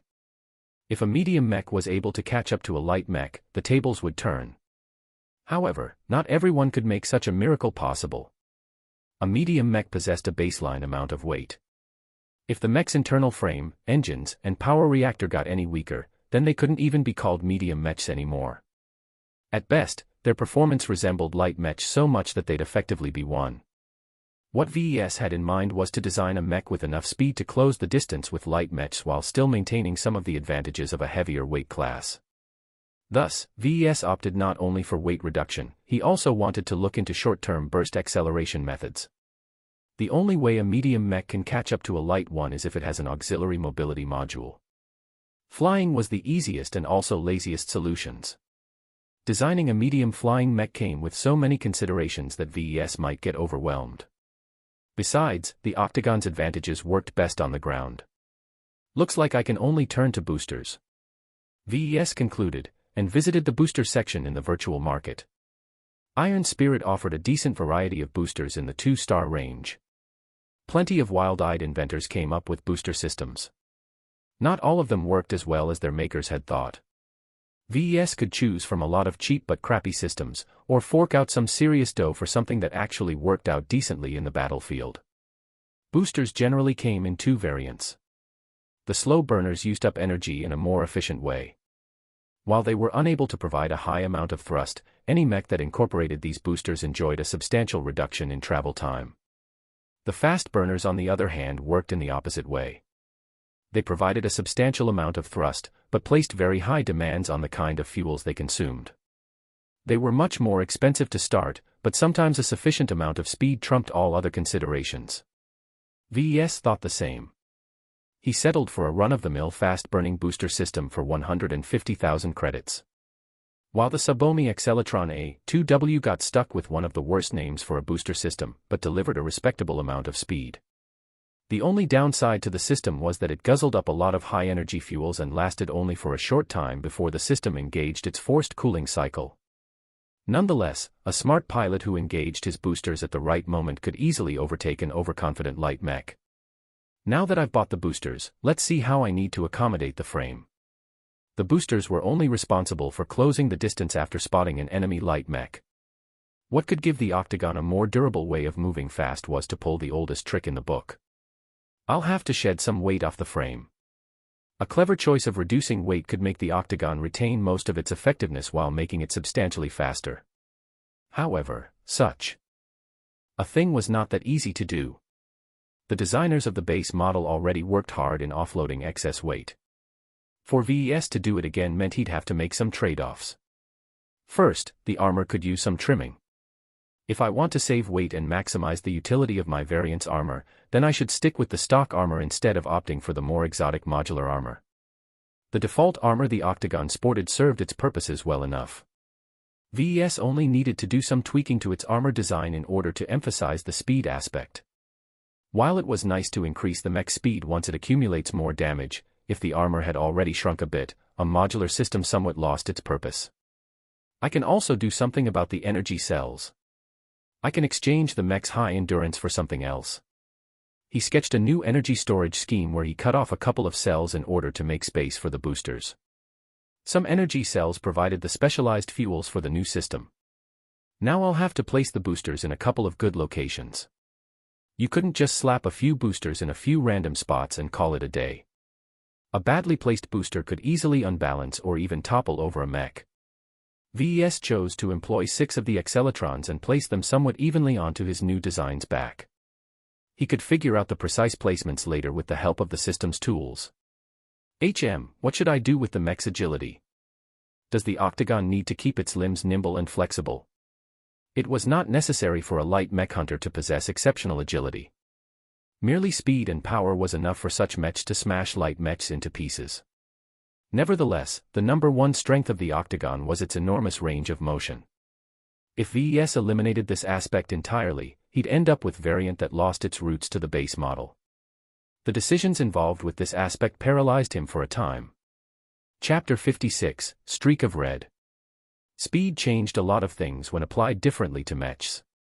A heavy mech that weighed many tons treated speed like rare animals. Even if their engines doubled in size, the effective increase in speed only amounted to just a dozen%. Most heavy mechs didn't bother with increasing their speed. On the other hand, a light mech normally lived for speed. Designers often clenched their teeth when they traded off little bits of speed for additional weapons and armor. They often considered this exercise the most painful one imagined, akin to pulling out one's teeth. VES felt as if his entire jaw ached as he firmly cut off portions that made the Octagon strong in the first place. He carefully removed bits of armor here and there while thinning other portions. By the time 5 days had passed, VES looked bloodshot at a mech that appeared about 30% thinner than usual. I can't do this anymore. I've practically skinned this Octagon to the bone. I can hardly call it a medium mech now. The new variant's armor took a substantial hit. Though it gained a generous boost in speed and agility in return, it ceased to be a frontline unit. It lacked both the endurance and armor to compete against regular frontline mechs. The only thing about the armor scheme he left adopted from the Mist Prowler was incorporating a bit of flexi-plate around the joints and fittings. The flexible armor weighed relatively little, and the joints only required a handful of armor to cover up against most incidental damage. While it wouldn't survive a direct blast, it was better than nothing. Now, for the boosters. As VES wanted his light mech hunter to close the distance to their prey in one giant dash, he opted to utilize 6 boosters instead of less. Though it consumed a lot of fuel, all but the lightest armed mechs were in the variant's grasp. The exact placement of the boosters was kind of tricky. As mechs emulated the human running form, they varied the alignment of their backs when doing different activities. While keeping the back upright was the most efficient way to move in simple runs, most mechs often had to move under enemy fire. The very human tendency to bend forward and keep your head down was a very natural reaction, but one that also stood in the way of good booster management. Though the nozzles came with a limited range of movement, they could only do so much work. What VES intended to do was to embed his 6 boosters in a simple rectangular pattern onto the back. While he could have used more complicated shapes such as a pentagon with a middle booster or a hexagon without one, such designs fared poorly when damaged. He put the placement of the boosters around the center of gravity, with a slight downward shift. This subtle effect caused the mech to tilt a little upwards when the boosters burned at full force. VES aimed to achieve such an effect so that the mech could traverse forwards with lighter footsteps, making it easier to go over uneven terrain. If he went the opposite direction and allowed the boosters to push the mech downwards, then they gave it a much better grip. This let the mech take sharper turns at the cost of a reduced speed and increased stresses on the frame. While better control over the direction is nice, it's not worth it if my mech loses too much speed. Since the priority is to close the distance from point A to point B as fast as possible, then it's better to go for straight-line acceleration. In essence, VES turned his variant into a rocket. One that was really good for flying in a somewhat straight line and nothing else. He figured the mech should have enough grip to make last-second turns in case its target abruptly dodged. Once he finished working on the boosters, he took a step back and looked at his light mech killer. While it should largely function as envisioned, VES thought it lacked a certain punch. The octagon's default spear looks kind of skinny. The spear was meant for opportunistic stabbings when the octagon moved wildly from side to side. In order to facilitate penetration, the shape of the spear was as thick and pointy as possible. Overall, it looked like an oversized toothpick. Such a slim design did not fit with his current design. If his mech engaged its boosters and caught up with a light mech, the incredible momentum behind its spear thrust could easily lose control over its weapon by over-penetrating the opening blow. Not only would the spear sink in too deep, the damage was also limited as most of the damage was concentrated in a small area instead of being spread out from the point of impact. Letting the spear keep its current shape wasted a perfectly good opportunity to deal a hammering blow. He edited the spear's design to make the shaft sturdier and the spear point a little broader. Now that VES applied these quick changes, the spear was able to transfer kinetic energy better at the moment of impact. The variant design now neared its completion. Still, VES thought it lacked a certain amount of presence. Right now, it merely looked like an overly slimmed-down medium mech. He did not want to give his variant a wimpy appearance. Aesthetics mattered. Plenty of mechs with mediocre specifications got sold every day due to looking good. I forgot to include the festive cloud generator as well. VES really liked the effect of the cloud generator. Not only did it add a little flair, it also acted as a badge for his home planet. Other pilots from Cloudy Curtain should instantly recognize what he had done, and were hopefully more inclined to buy his virtual mechs as a result. In his view, he had two choices to place his cloud generator. The most distinct features of his variant was its boosters and its spear.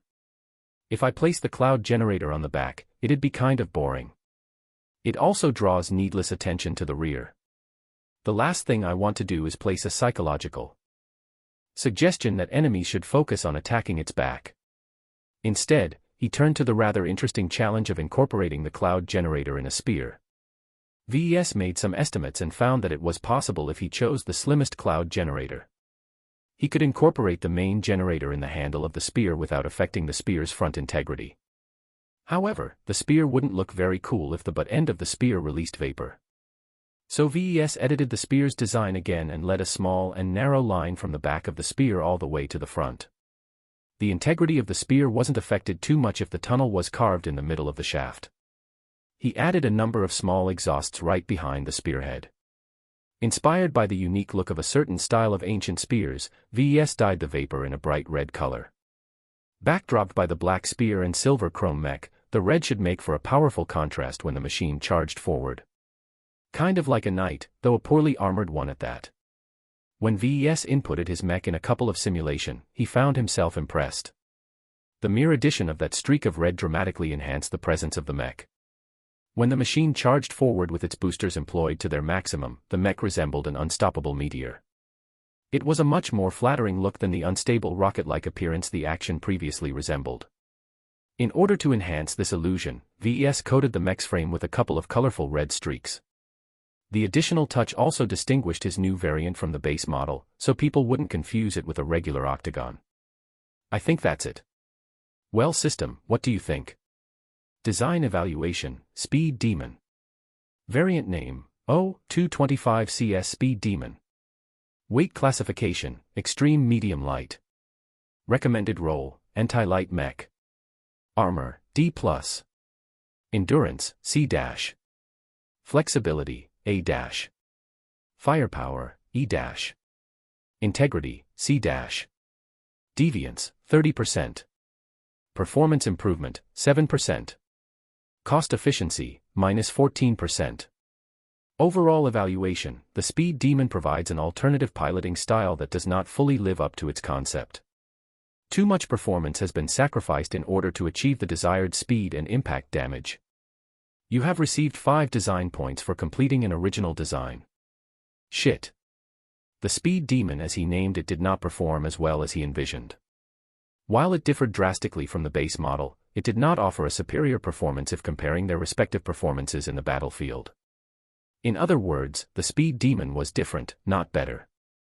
Having come off from designing the Mist Prowler with a small but clear improvement in performance, VES thought he let himself down. I shaved off too much armor.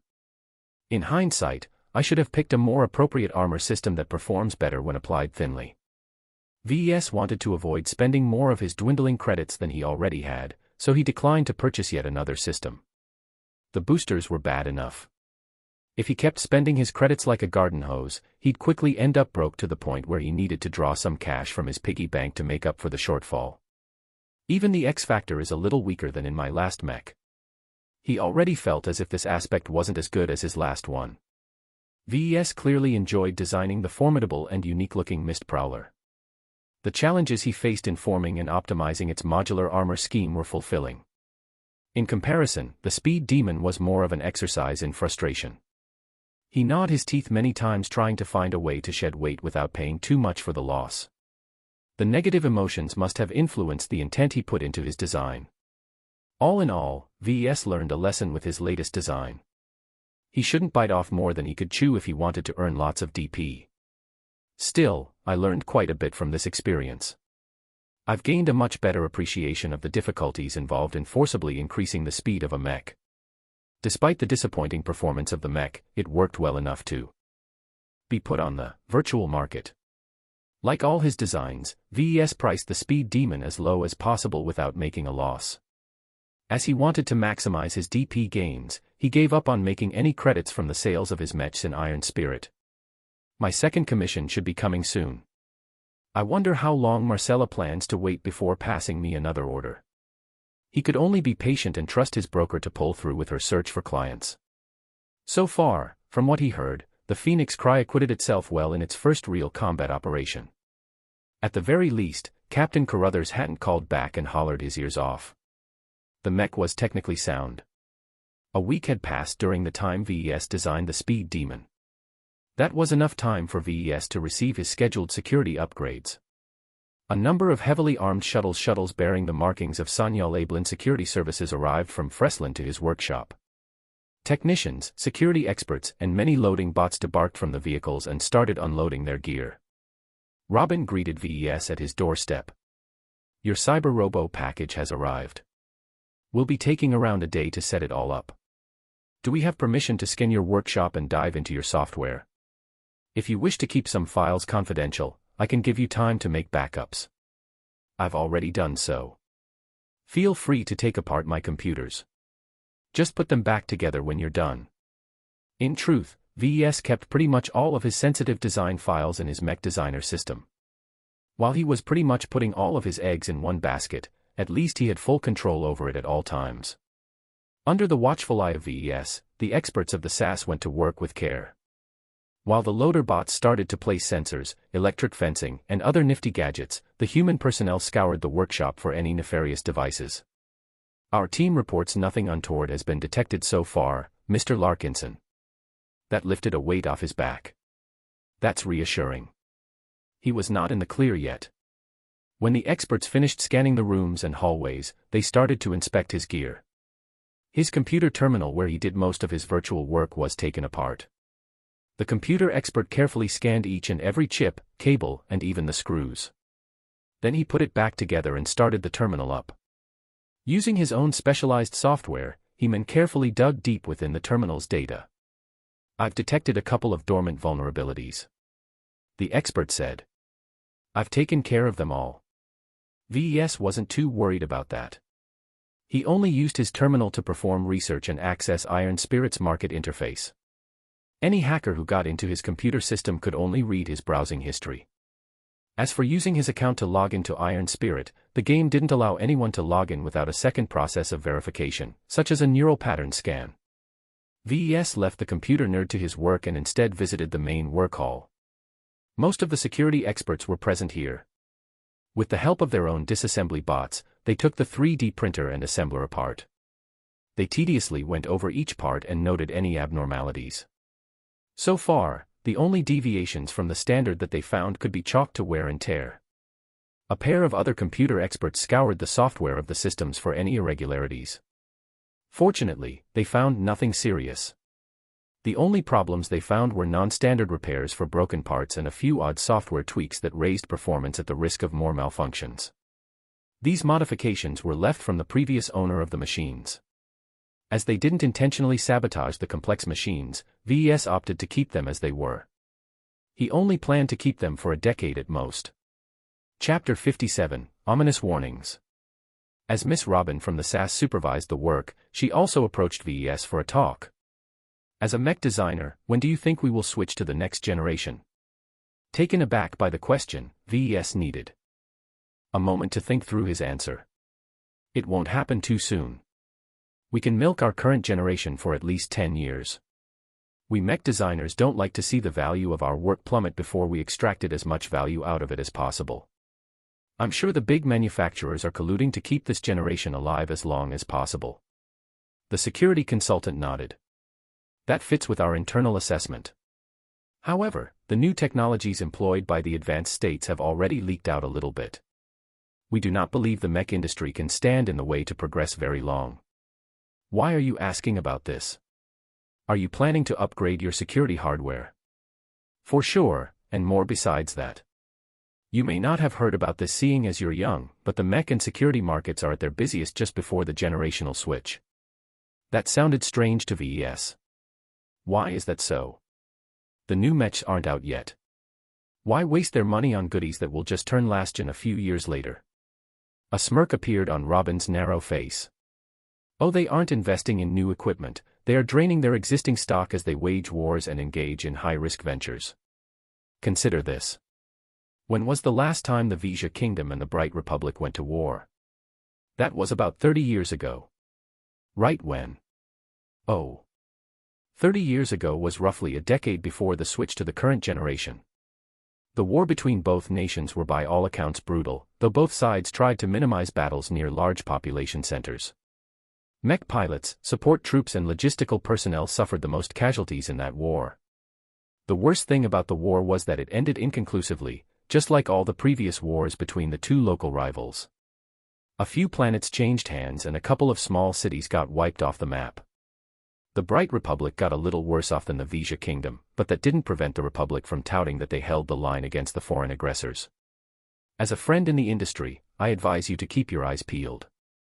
The impending conflict might not escalate into a war between states, but you will see plenty of provocations and reprisals in the news. I'm sure the SAS will be exceptionally busy during the coming times, and so will you. If it comes to it, you might find yourself drafted. That sounded like his worst nightmare. If VES got pulled away from his workshop, he could not generate any revenue or earn DP.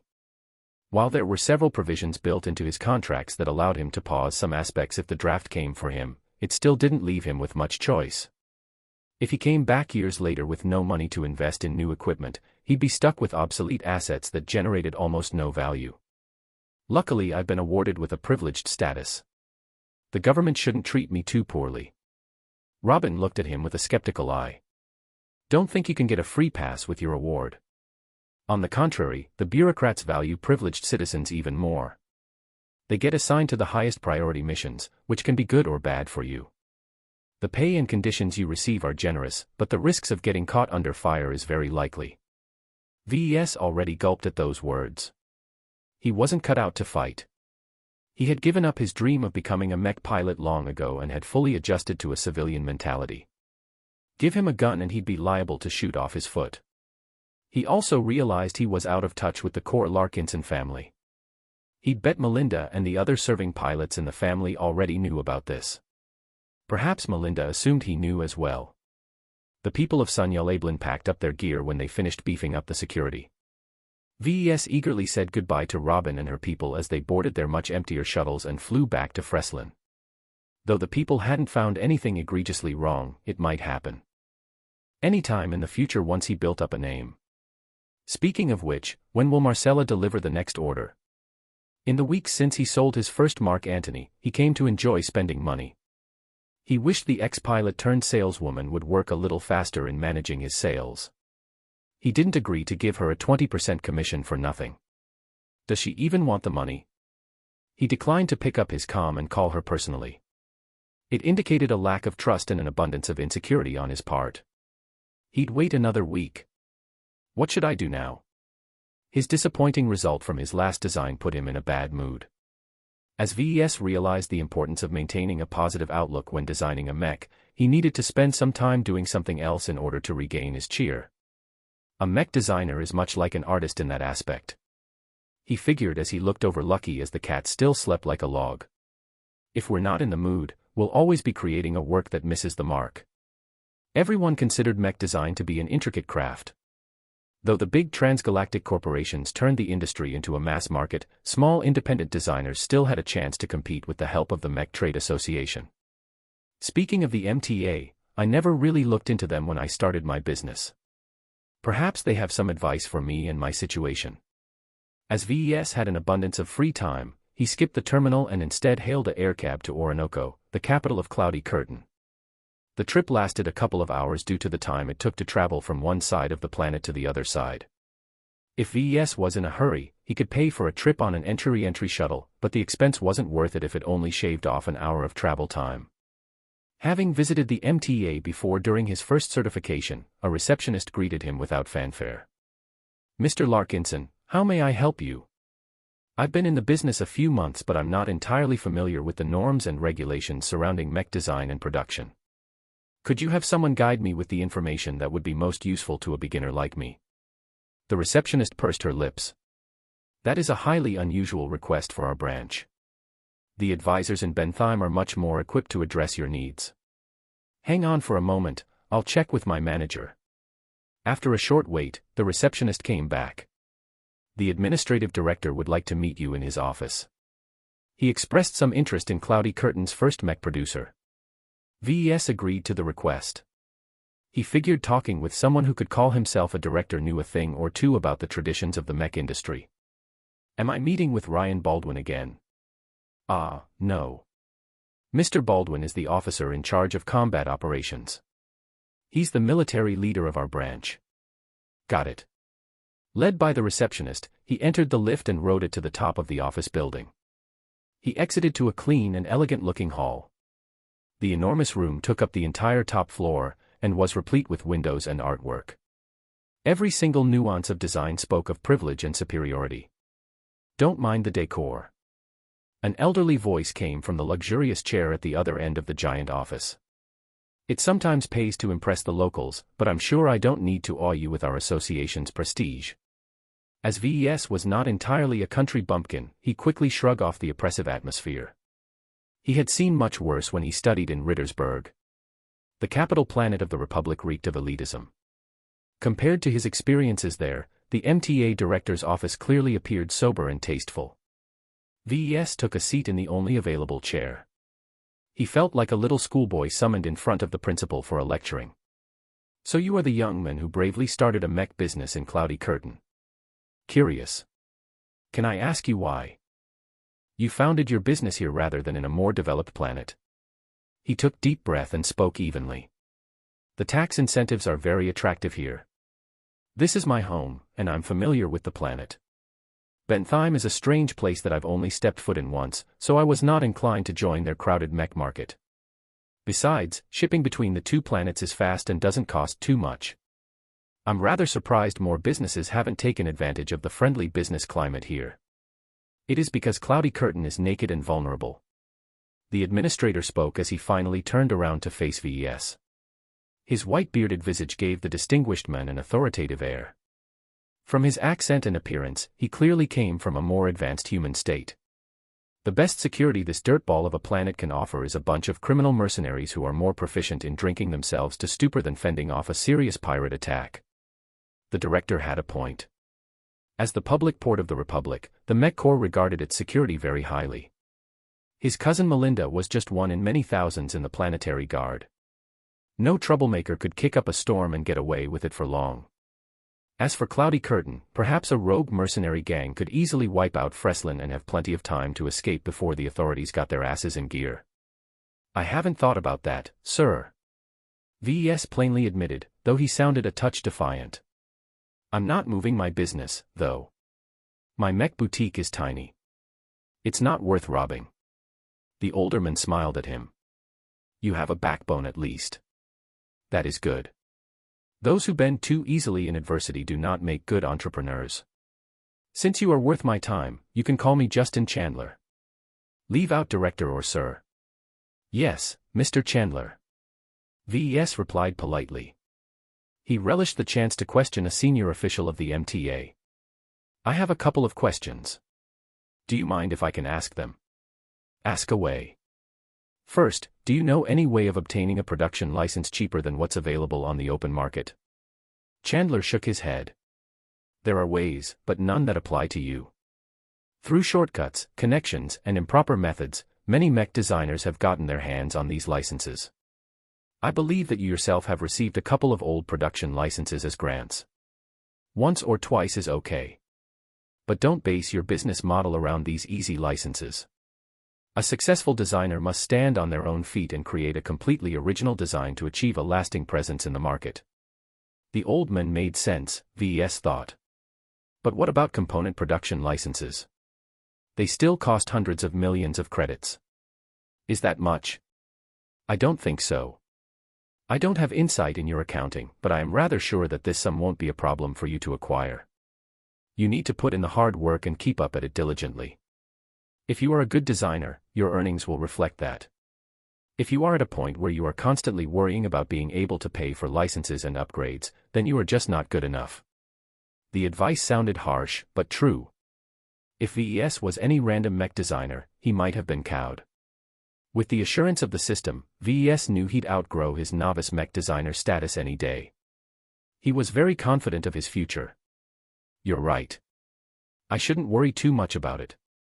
I've only achieved one mech sale so far, but I expect that my sales will pick up. Perhaps I will make a couple of other variants that will enhance my earnings. As long as you are not at the end of your rope, you have many opportunities to achieve success. VES turned to his next question. All of my resources come from the MTA's internal market. I'm paying out of my nose for the raw materials required to produce a mech. I've been wondering if you can help me connect with a few suppliers to reduce my expenses. You will not attract any fixed suppliers at your scale. Chandler shook his head again. Unless you have formidable backing or an excellent referral, do not dream of negotiating better terms. The upstream industries think and operate on a scale unimaginable by your standards. A one-man startup like yours does not even qualify a second's worth of attention of their sales department. So it's impossible for me to get more favorable prices anywhere. That is not true. You can look closer and look at the local industries in Cloudy Curtain and the surrounding Star provinces. This region is poor and undeveloped, which means that most of the local mining and processing is done by small and medium enterprises, family businesses, and cooperatives. The relative negotiating power between the two of you will be a lot less skewed. That could work out, though I won't be able to source the more exotic resources from local suppliers. I can send you a list of references to approach some of these suppliers. I'm sure my name will open some doors for you. The favor Director Chandler bestowed to him was substantial. VES was deeply appreciative of the gesture. Thank you, Mr. Chandler. That is something I've always racked my brains about. Receiving your reference helps me avoid a lot of pitfalls. The two discussed a lot of other, minor topics. VES and Chandler went over issues such as the production of munitions, bad idea, the cost of insurance, way too much, what to do when getting drafted, demand postponement of debt and any other time-sensitive issues, and more. The conversation was productive.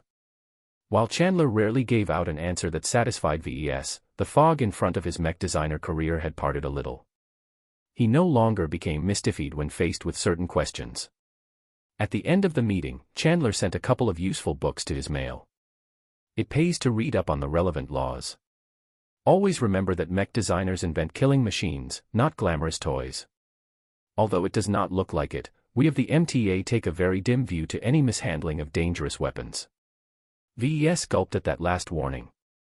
Understood. I will be sure to treat my physical products seriously. Oh, I'm not worried about you. Instead, I'd keep a closer eye on your friends and associates if I were you.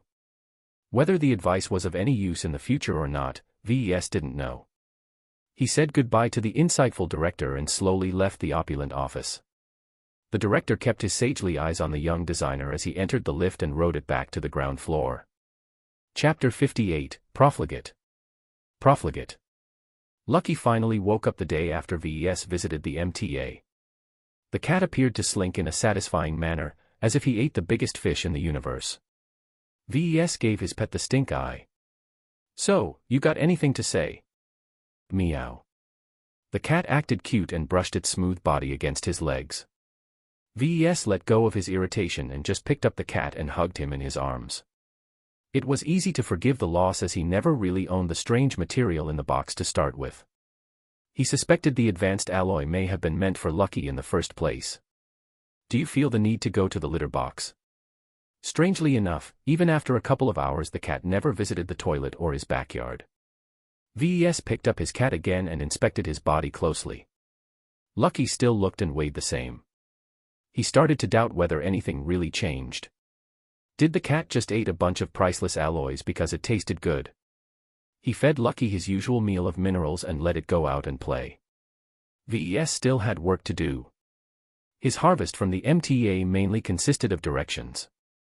He did not gain much knowledge, but he did gain avenues for further study, as well as a couple of books. He went over the 3 electronic books sent to his mail account. The 3 books all consisted of introductions to the laws concerning the production and use of mechs. The books appeared to be prepared by the MTA to give out to young mech pilots and mech designers, so the level of jargon and the depth of topics remained fairly shallow. It was the perfect set of books for VES to familiarize himself with the laws around mechs beyond the brief lessons he received from his days in college. The first book revolved around the most important laws that govern the use of mechs in human space.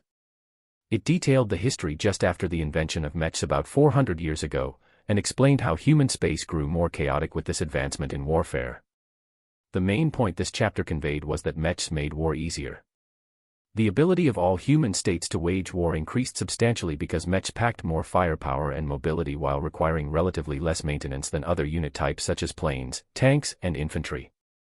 It gave smaller nations a chance to stir up trouble against their larger neighbors, but it also allowed these behemoths to crush rebels thoroughly by flattening everything in their way with ease. War between the human states intensified, with conflicts happening up to 5 times more than before the invention of mechs. It led to a lot of suffering among the poor. Something needed to be changed. Naturally, as the book was published by the MTA, it predictably presented it as the savior of mankind. With hardly any explanation of how it came about, the MTA splashed onto the scene with powerful mechs and warships and suppressed the most gruesome conflicts with an even bloodier fist. Quickly, all the smaller human states got cowed while the larger nations negotiated treaties. The MTA firmly established itself as the arbiter of human conflict. The rest of the book introduced all the major laws the MTA enforced with vigor. From the prohibition on the use of starships in internal human conflict, to the abolishment of nuclear, biological, and chemical weapons, pretty much all weapons capable of inflicting mass harm were limited to external defense against aliens. The only thing that really remained untouched were mechs. VES found it peculiar why the MTA focused so much on promoting mechs and the technology behind it. They not only encouraged its use in wars, they also supported the industry behind it with licensing laws and certification services. The MTA single-handedly changed human civilization to worship mechs. For what? He asked, and was pretty sure he was not alone in asking this question. Spaceships remained the kings of power projection. What use was dominating the surface of a planet when even a middle-sized ship could bombard the hard-won location from above? The warships and the spacers serving on them were the real heroes of humanity. These invisible but vital servicemen defended the borders of human space against alien aggression every day. Yet hardly any day went past in the news without the mention of this mech or that mech. Many mech pilots stood out from the crowd and even became stars. As for warships, well, VES could not recall a single name of a person who served on a spaceship. Even the other Larkinsons who all prided themselves as a martial family never got involved in the Navy. He eventually shrugged as he finished the book. I'm sure there's a story behind it all. The second book surprisingly dealt with the mech laws in the Greater Terran United Confederation. As a first-rate human superstate, it wielded a disproportionate amount of military power. On paper, it looked like an invincible giant that could treat all outside attacks as pinpricks. Reality proved many times that they often got the short end of the stick when battling against their eternal rivals. The new Robarth Empire smashed the Confederation's nose time and time again. The simplest explanations to this occurrence always emphasized the Empire's centralization versus the Confederation's feudal-like power structure. The real answers involved more than merely governance. As the oldest human alliance, the Confederation always consisted of a gathering of smaller substates. Though they were capable of uniting somewhat against an external aggressor, they spent most of their time and energy overcoming their local rivals. In a way, what happened inside the Confederation's borders pretty much mirrored what was happening outside. The Terran Confederation's planets and star systems were all fairly old. Lots of people lived there from generation to generation. The cities there not only reached up to the top of the atmosphere, they also dug in many reaches deep into the ground. You could imagine any conflict that would break out in such a densely populated environment resulted in a devastating loss of life. As the Terrans tried and failed to curb the widespread use of mechs to settle grudges and the like, they finally came together and figured out a compromise. The entire way of waging internal war turned from a no-holds-barred total war into a more gentlemanly way of duels and limited engagements. In short, each star system designated one empty planet or sometimes moon as the system's control area.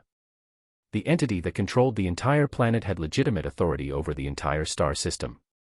For example, the ancient entity that ruled over the birthplace of mankind fortified a planet called Pluto.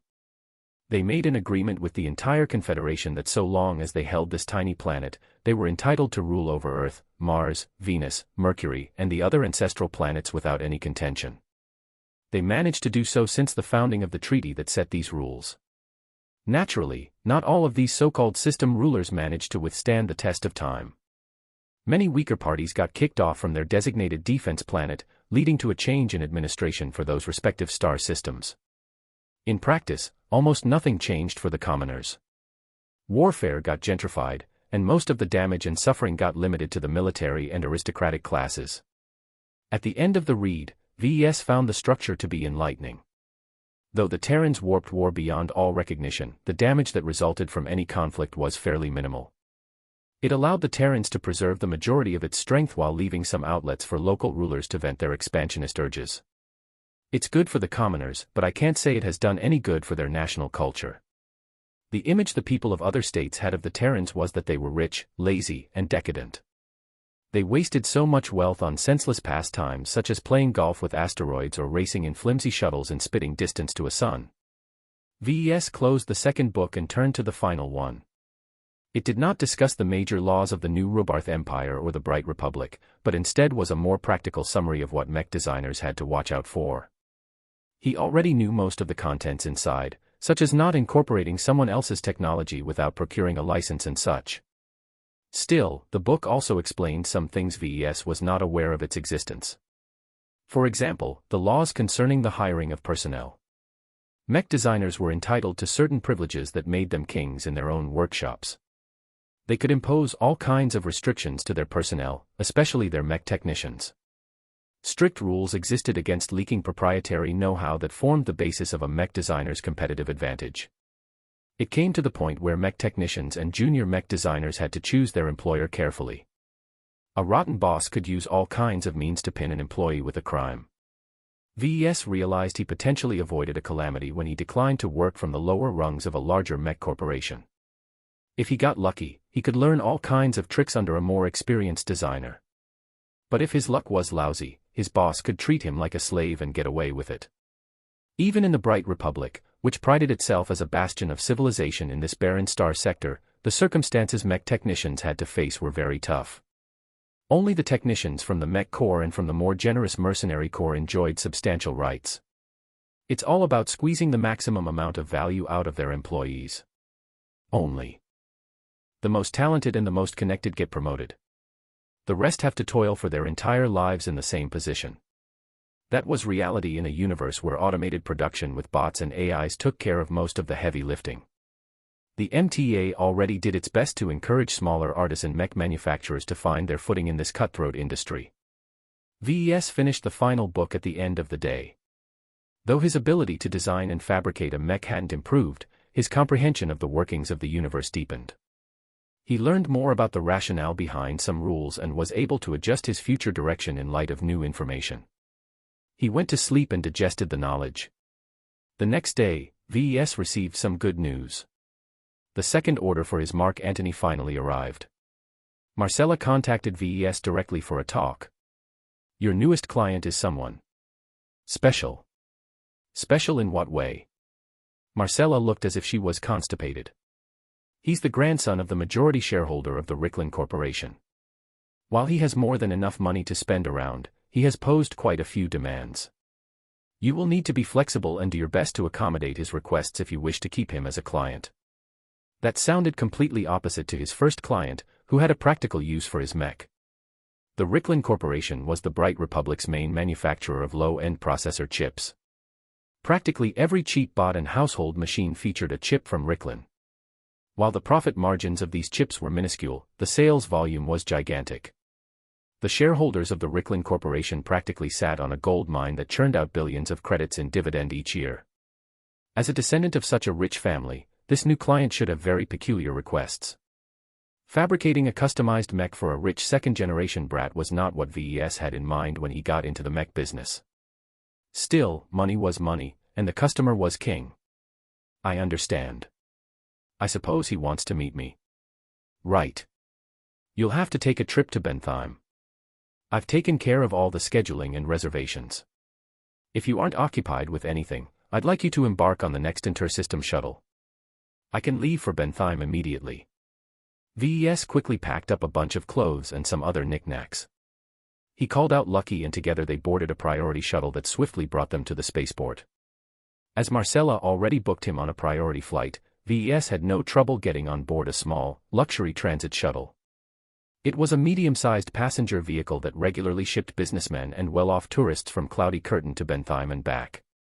Though VES looked a little out of place among the throng of middle-aged men and women, he casually leaned back against his comfortable seat and activated the projector in front of him to distract himself from the space flight. Lucky hung on his shoulder, sleeping yet again, the lazybones. He decided to dig up some news about his upcoming client and the Ricklin Corporation. The Ricklin Corporation listed in the top 50 of the Bright Republic Stock Exchange. Its profits were stable by maintaining an efficient production system that offered barely functional chips at bargain basement prices.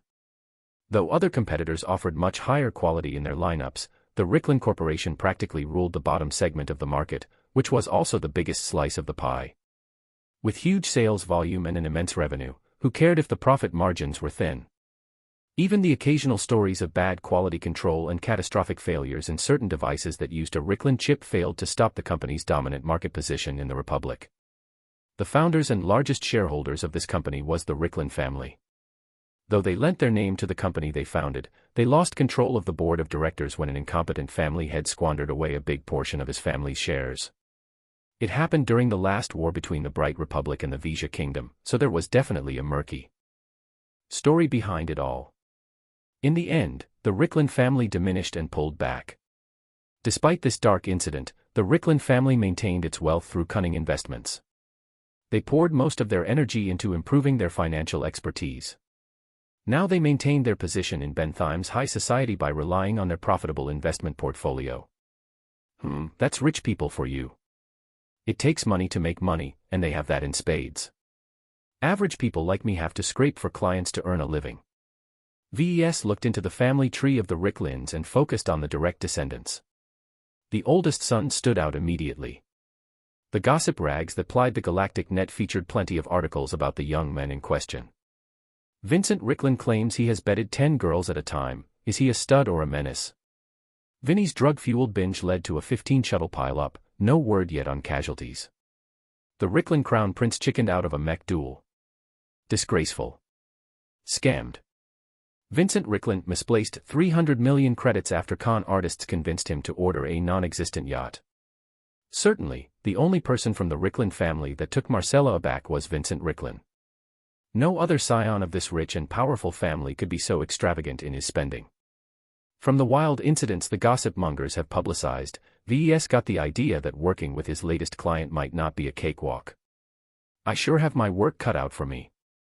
He sighed, and mentally prepared to interact with a man who likely held no inhibitions at all. Chapter 59, Package. As VES debarked from his shuttle with a curious Lucky in tow, his heart weighed down his mood.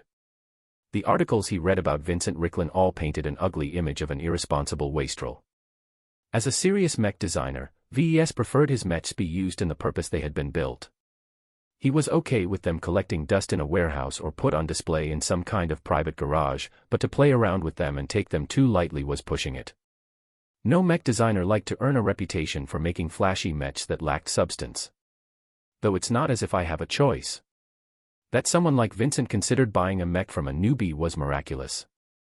VES should thank the heavens for giving him another opportunity to fabricate and sell his variant.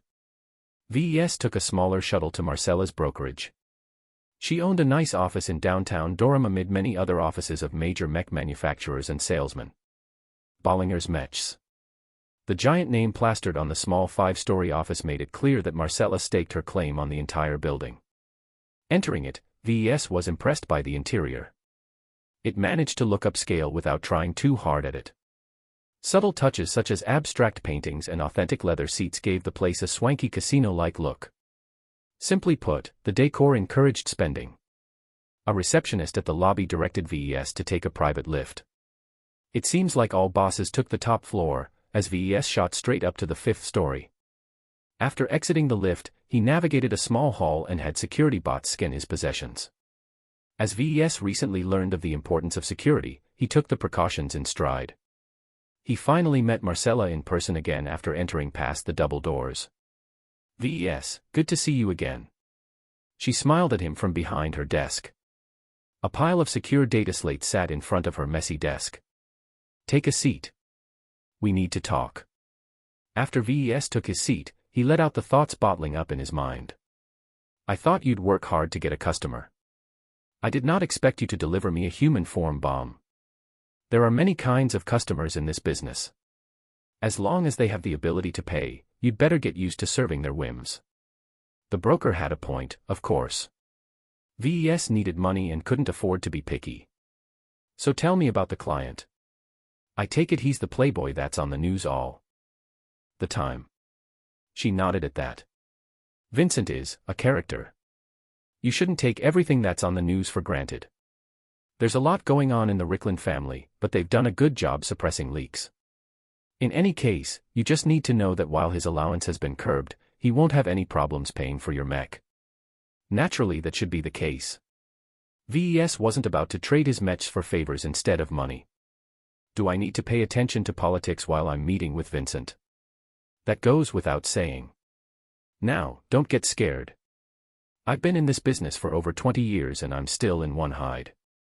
As long as you keep your curiosity in check, there's nothing wrong with doing business in the big leagues. Marcella enumerated a couple of things to watch out for when talking to Vincent. Above all else, VES had to avoid talking about the family succession. He particularly should avoid any mention of Vincent's siblings. The broker also mentioned a couple of major players who had hostile relations with the Rickland family. Frankly, VES found it ridiculous that he had to avoid so many topics. Still, he tried his best to remember all of the names. The last thing he wanted to do was to commit a faux pas and lose his precious commission.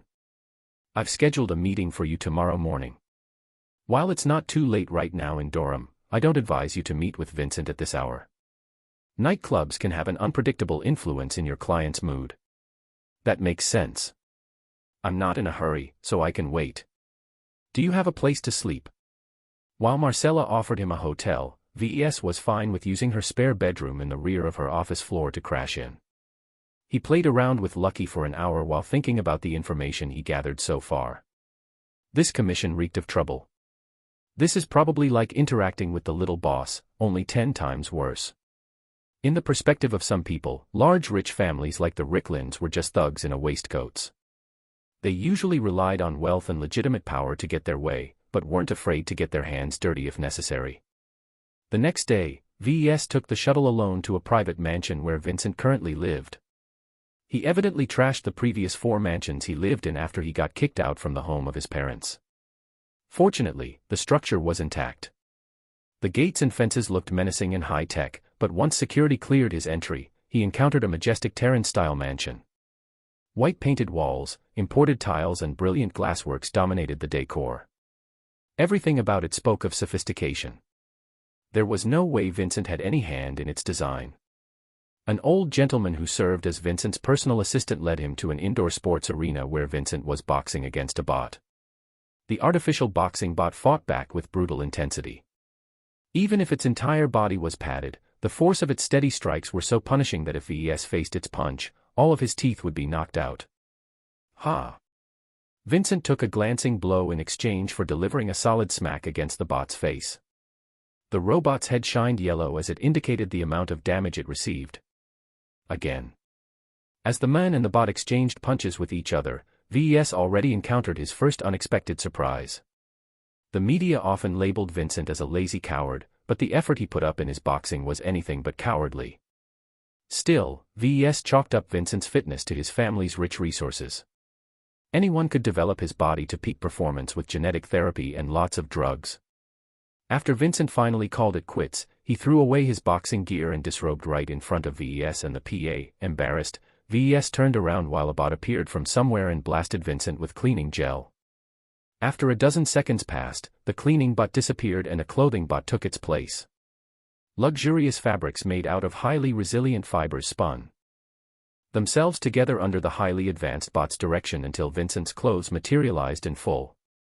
"Who's the nerd?" was the first thing that came out of the client's mouth. "Sir, this is the mech designer you have requested to build your latest mech." "Oh right, you brought me the spare." 2. Vincent spat a big glob of spit at the floor of the boxing ring.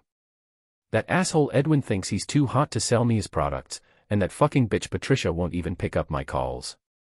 They are designers sponsored and affiliated with much more formidable forces than ours. Mr. Larkinson here is the second-place winner of the Fusion Cup.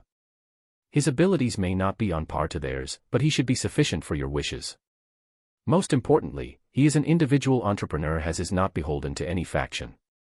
Vincent stared at VES as if he was a bug. "So, do you think you are good enough?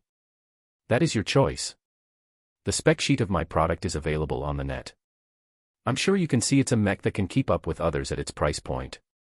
Gutsy thing to say for a nerd. Follow me." The assistant and VES followed after Vincent as he stomped away from the sports hall and entered some kind of recreation room. Pool tables, sim pods, and all manner of entertainment were strewn about with no rhyme or reason. The Ricklin scion headed towards a fully stocked bar and began to hand mix his own drinks. "I like to do this myself, you see. Letting the bots mix your drinks always gives you the exact same taste.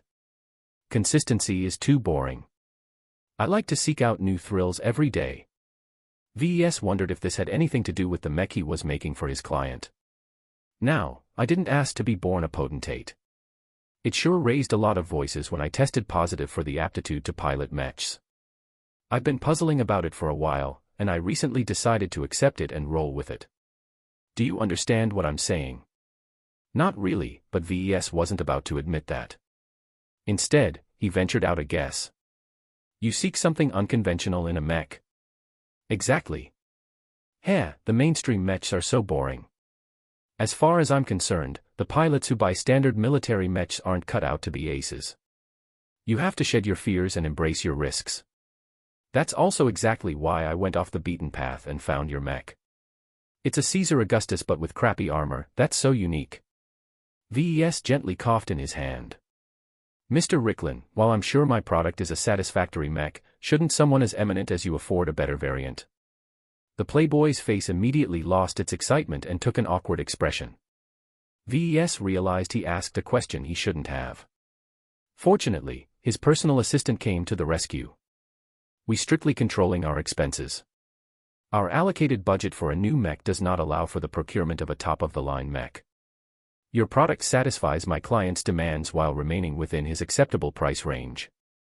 VES could read between the lines. It appeared Daddy or Granddaddy Ricklin had enough of Vincent's shenanigans and cut off his astronomical allowance. Vincent was probably squirming mentally at the thought of having to penny pinch like a regular human being. "My design is already a finalized design. It is not easy to modify parts of it without making sure it won't adversely affect its performance." Vincent didn't appear pleased at those words, but VES found it important to add the disclaimer. "I don't care about minor setbacks. If I can't look cool while I'm piloting a mech, what's the point of their existence anyway? There's a lot of dorky-looking mechs out there. I'd rather die than be caught in something a bunch of virgins fantasized about in bed. At least your mech looks sufficiently cool. I like the whole ancient Roman theme. I just have a couple of suggestions." VES groaned internally. It appeared the only reason why Vincent even considered buying his mech was because it looked cool. He guessed most of the so-called dorky-looking mechs were specialized models designed to excel in a specific area. Sure, they might look odd, but these models enjoyed plenty of sales as many pilots recognized their merits. All right, Vincent, let's hear it. I'll see if it's workable to add your ideas into a modified design. The socialite finished mixing something red and bubbly. He took a swig of his drink and yelled masculine ecstasy. Now that's more like it. Ahem, yeah, about the mech. First up, it needs a cape. Cape. Fuck man, your mech already looks like a pimp, it just needs a cape to complete the ensemble. Trust me, it looks fucking great if your mech has a cape. It has to be red of course, or else it won't fit with the theme. Make it long and flowy, and don't think about using cheap fabric. If you need access to something fancy, I can refer you to a few friends I know. VES didn't take the suggestion seriously, but he was forced to consider the practicalities of using a cape. Any normal fabric would tear easily if the mech mistakenly stepped on it. If VES wanted to preserve the cape when the mech who wore it only performed light duties, then VES had to pick something synthetic and a little stronger. I'll need to investigate what kind of specialized fabrics I can use to form the cape, so I might take you up on your offer. That's great. The cape's really my top priority here. Another thing I'd like to add is decorative lighting. Come on, all my sports cars turn into babe magnets as soon as I turn on the bling. Why no one ever thought to make a mech as flashy as possible is beyond me. Right, I need lots of lights running on the frame, and better add a couple of super-duper powered searchlights to the head. There were lots of reasons why mech designers refused to incorporate decorative lighting in their designs. Not only did they add vulnerabilities to the armor and electrical system of a mech, they also pointed a giant "hit me" sign on their frames. It was apparent such arguments were lost to the client. I can figure something out. Give me a day to draft a bunch of sketches of possible design schemes. Right. You're okay for a nerd. Vincent said as he took yet another swig of his drink. Okay, the cape and the lights are just to pave the way. Now sit tight, because I'm going to reveal my secret idea to you. If you know what's good for you, then keep it for yourself. Clear?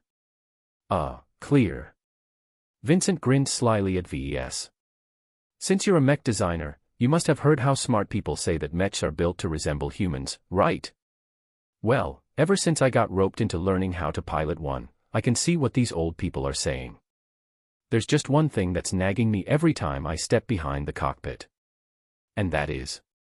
The mech pilot thrust out his hips and grabbed at his front end. This.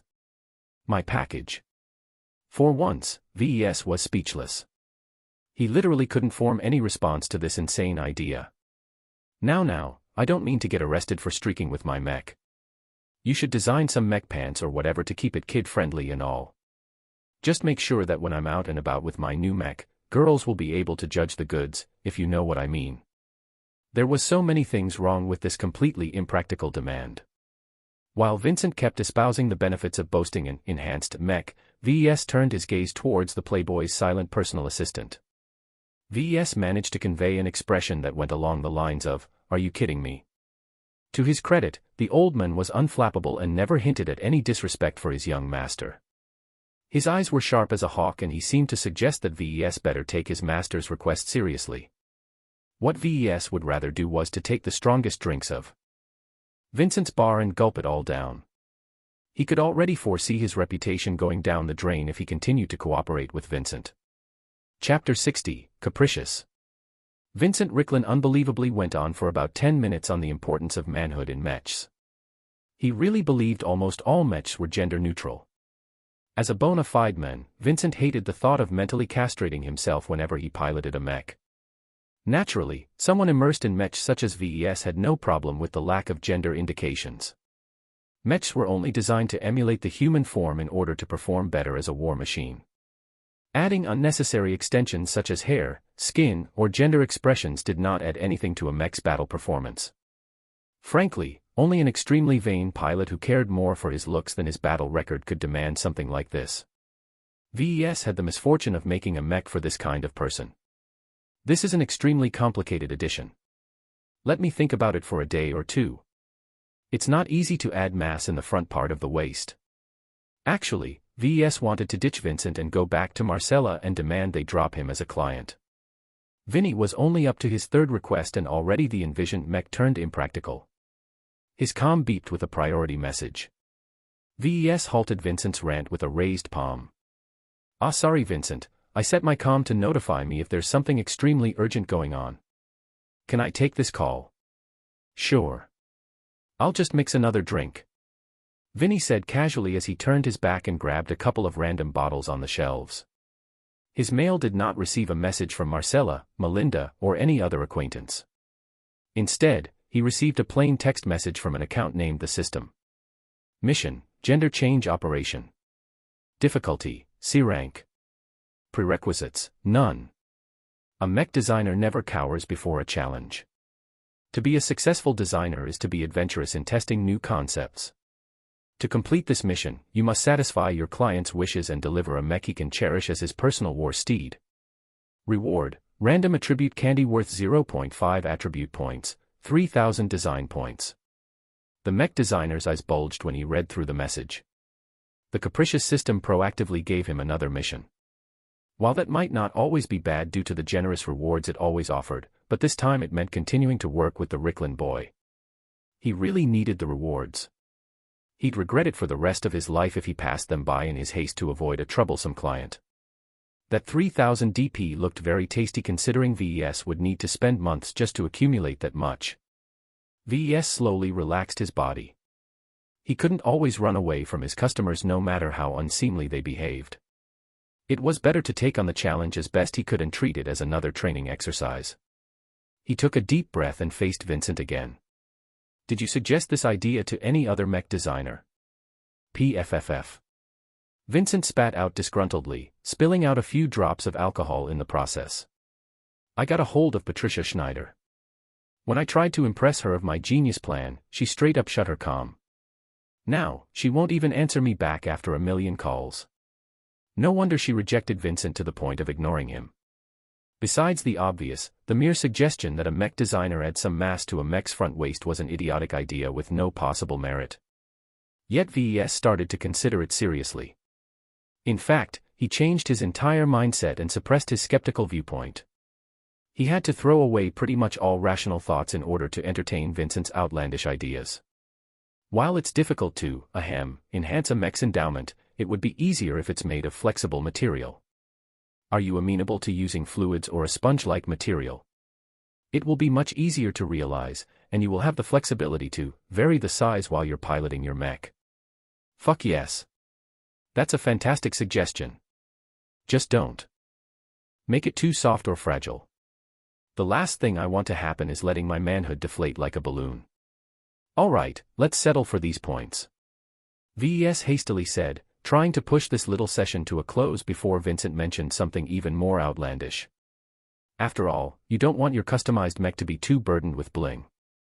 Vinny blinked a little as he finished his latest drink. He burped loudly, allowing the raw alcoholic smell to waft over VES. Whatever you say, man.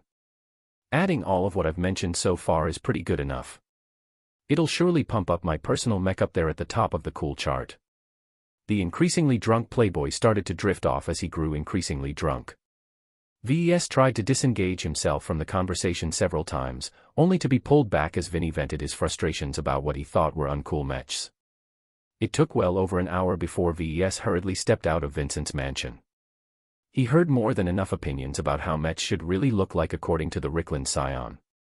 At least he came out of the lengthy exchange with had a very good picture of Vincent's aesthetic tastes. He wished he could get on the next passenger shuttle back to Cloudy Curtain, but he reconsidered after a moment. If he wanted to complete the system's mission as best as possible, then it was crucial that he frequently consult with his client in order to avoid taking a wrong turn. Thus, he called up Marcella on his comm and asked her for a secure workplace where he could customize his design in peace. Absolute security doesn't exist, you know, but I can tell you that Durham's MTA branch rents out the most trustworthy design studios. It'll cost you a bit, but I'll call ahead and cover the cost for you as a favor. Just don't let Vincent down. It won't do your reputation any good if you drop the ball with your second produced mech. I know. Despite Vincent's many eccentricities, I'm determined to make it work. Just make sure you charge him enough to make it worthwhile. Oh, don't worry about that VES. As long as he's happy, he'll bleed his credits until he's dry. They both chuckled at each other.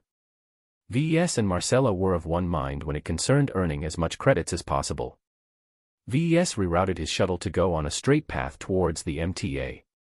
It only took a couple of minutes to reach a sprawling complex an entire neighborhood wide. Security was extremely stringent here. The shuttle automatically descended and landed on a security pad. Bots led by a human inspector meticulously searched the shuttle and him for any dangers. It was a bit unpleasant, but necessary. You're clear to go. VES resumed his trip as he looked around. This was his first time visiting the MTA's main branch in the Bright Republic. The tiny outpost in Cloudy Curtain paled in comparison to the might and resources of the Bentheim branch. A great number of mech stables dotted the area. He imagined the MTA likely possessed the second most numerous mechs of any single power. Only the Republic's mech corps had stationed more mechs on this planet.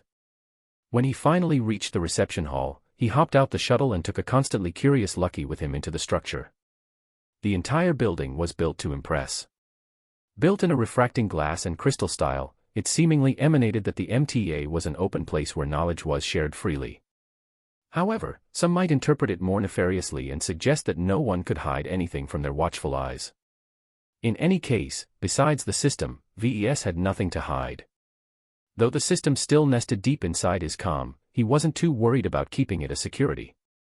No casual security sweep could ever detect it and its remarkable properties. Ah, good evening, Mr. Larkinson. I see you are registered in Cloudy Curtain. How can I help? I'm here on business customizing a design for a client. I'd like to rent a secure design studio. I'm sure an associate of mine has already booked one for my use. Can you check it out?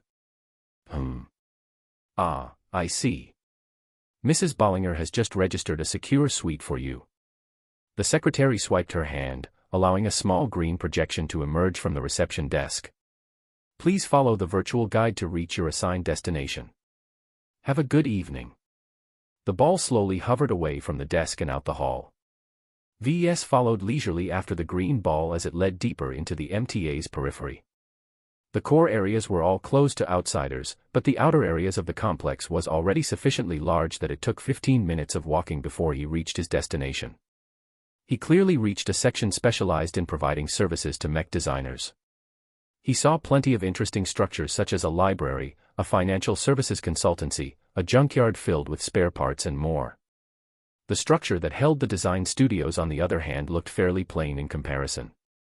After another security scan, VES finally entered the enclosed hallways and entered his assigned studio. The electronically isolated room was fairly Spartan in appearance. Besides a seat, a desk and a terminal, it held little else. VES could only barely spot the high-fidelity projectors in the walls and ceilings that allowed him to look at his designs in utmost detail. These systems were leagues ahead of the cheap consumer projectors in his own workshop.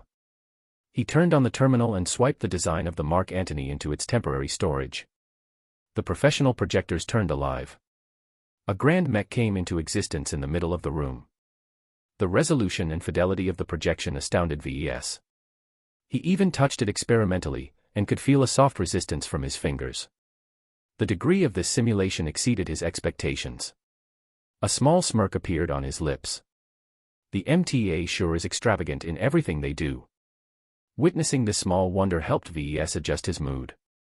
After learning an important lesson from designing the Speed Demon, VES knew he could not keep dwelling on what he couldn't do. Designing a mech was a labor of love. If he didn't love it as he built up its design, then it wouldn't be brought to life as a happy mech. He considered the design process to be akin to raising a child. The so-called child in this case was just a mech, but it was still somewhat capable of inheriting the mental disposition of the designer. If he hated the design process and constantly cursed in frustration, then his mech wouldn't have a good future, just like a child who grew up to be a troublemaker. Alright, enough adjusting. Let's get to work. VES wanted to address the easiest points first, so he started with the cape. In essence, VES could finish the job in a minute by just picking a random fabric, dye it red, and affix it onto a mech's shoulders. Merely, the cape was too fragile to last more than a few minutes of intensive mech piloting. As multi-ton monstrosities, mechs were often subjected to high-powered stresses. If the mech ever stepped on the fabric, it would tear apart as easily as a child ripping a piece of paper into half. It's got to be a short cape, with supports added to its length to make sure it doesn't get entangled in the mech's frame. By stiffening and straightening the cape's lining, he could prevent the fabric from flapping into anything dangerous. While it might make the adornment lose some of its organic liveliness, VES thought it was a worthwhile sacrifice. I need to search for a suitable material. The terminal had a direct connection to the MTA's internal market. As VES searched for advanced fabrics, he only received a couple of dozen results. Naturally, none of them were used in making stupid capes for mechs. Instead, they served other purposes such as enhancing a cockpit's upholstery. He straight up filtered out all the delicate materials from his search results.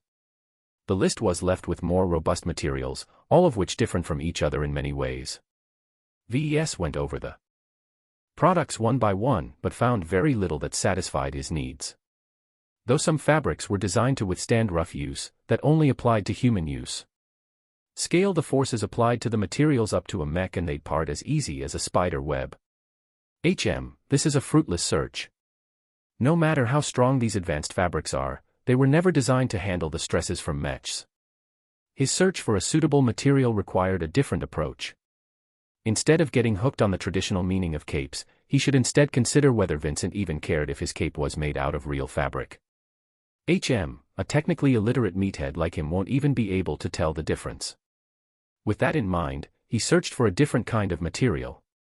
It had to somewhat resemble the thinness and malleability of a sheet of fabric, but it should be much more resilient. The list that the terminal spat out was a lot more extensive.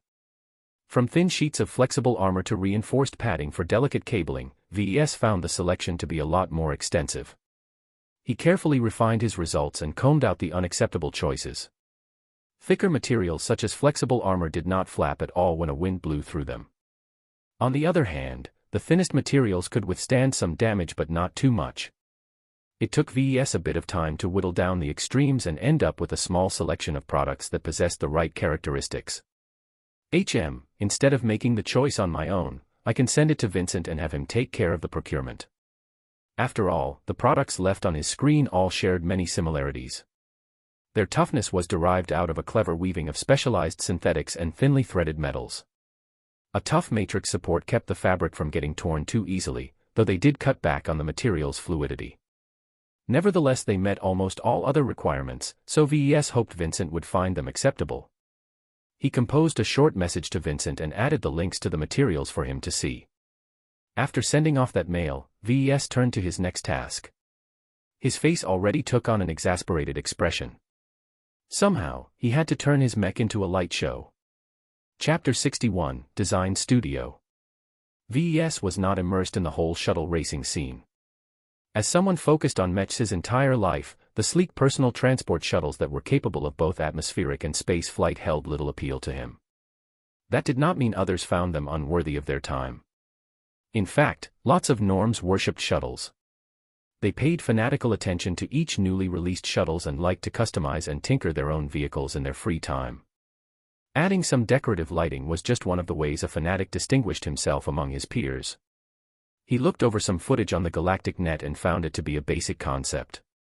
It could be as simple as adding a few colored stripes to adding in an elaborate artistic pattern. It impressed VES that these hobbyists cobbled up evocative looks for their shuttles. I won't be able to get Vincent's approval if I half-ass this job. The best-looking vehicles didn't necessarily have the most lights.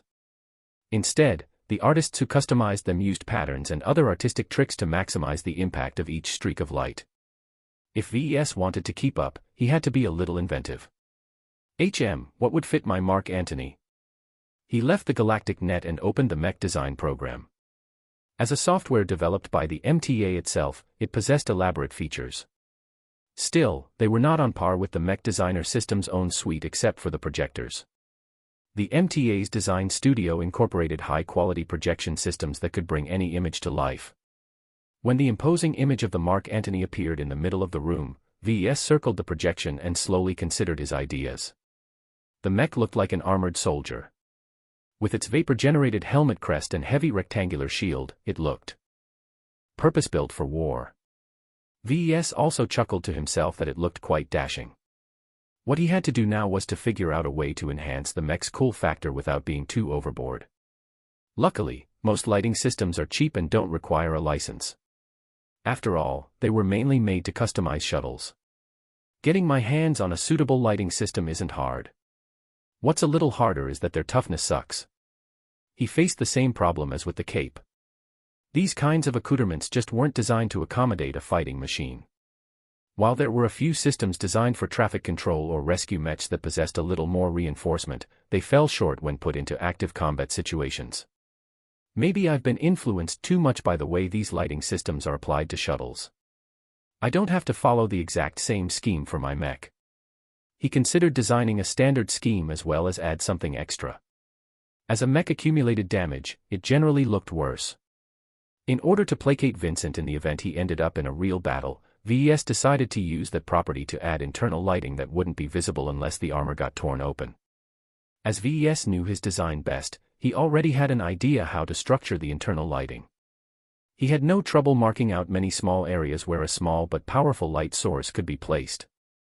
As the lights didn't really suck up that much energy compared to other systems, VES didn't even bother with adding power cables to keep them running.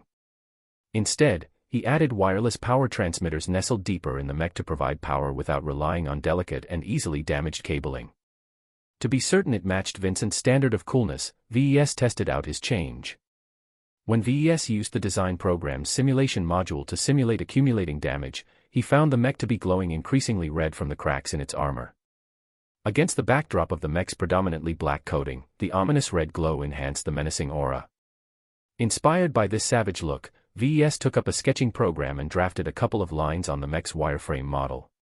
He predominantly added jagged lines, akin to the stylized lightning bolts on the shield, which he also sketched over with some light streaks. He colored it mostly red except for the lights on the shield, which were shaded a bright yellow. When VES stepped back and let the design program simulate the lighting scheme, he was impressed by his own work. The light scheme enhanced the ancient warrior theme of his mech.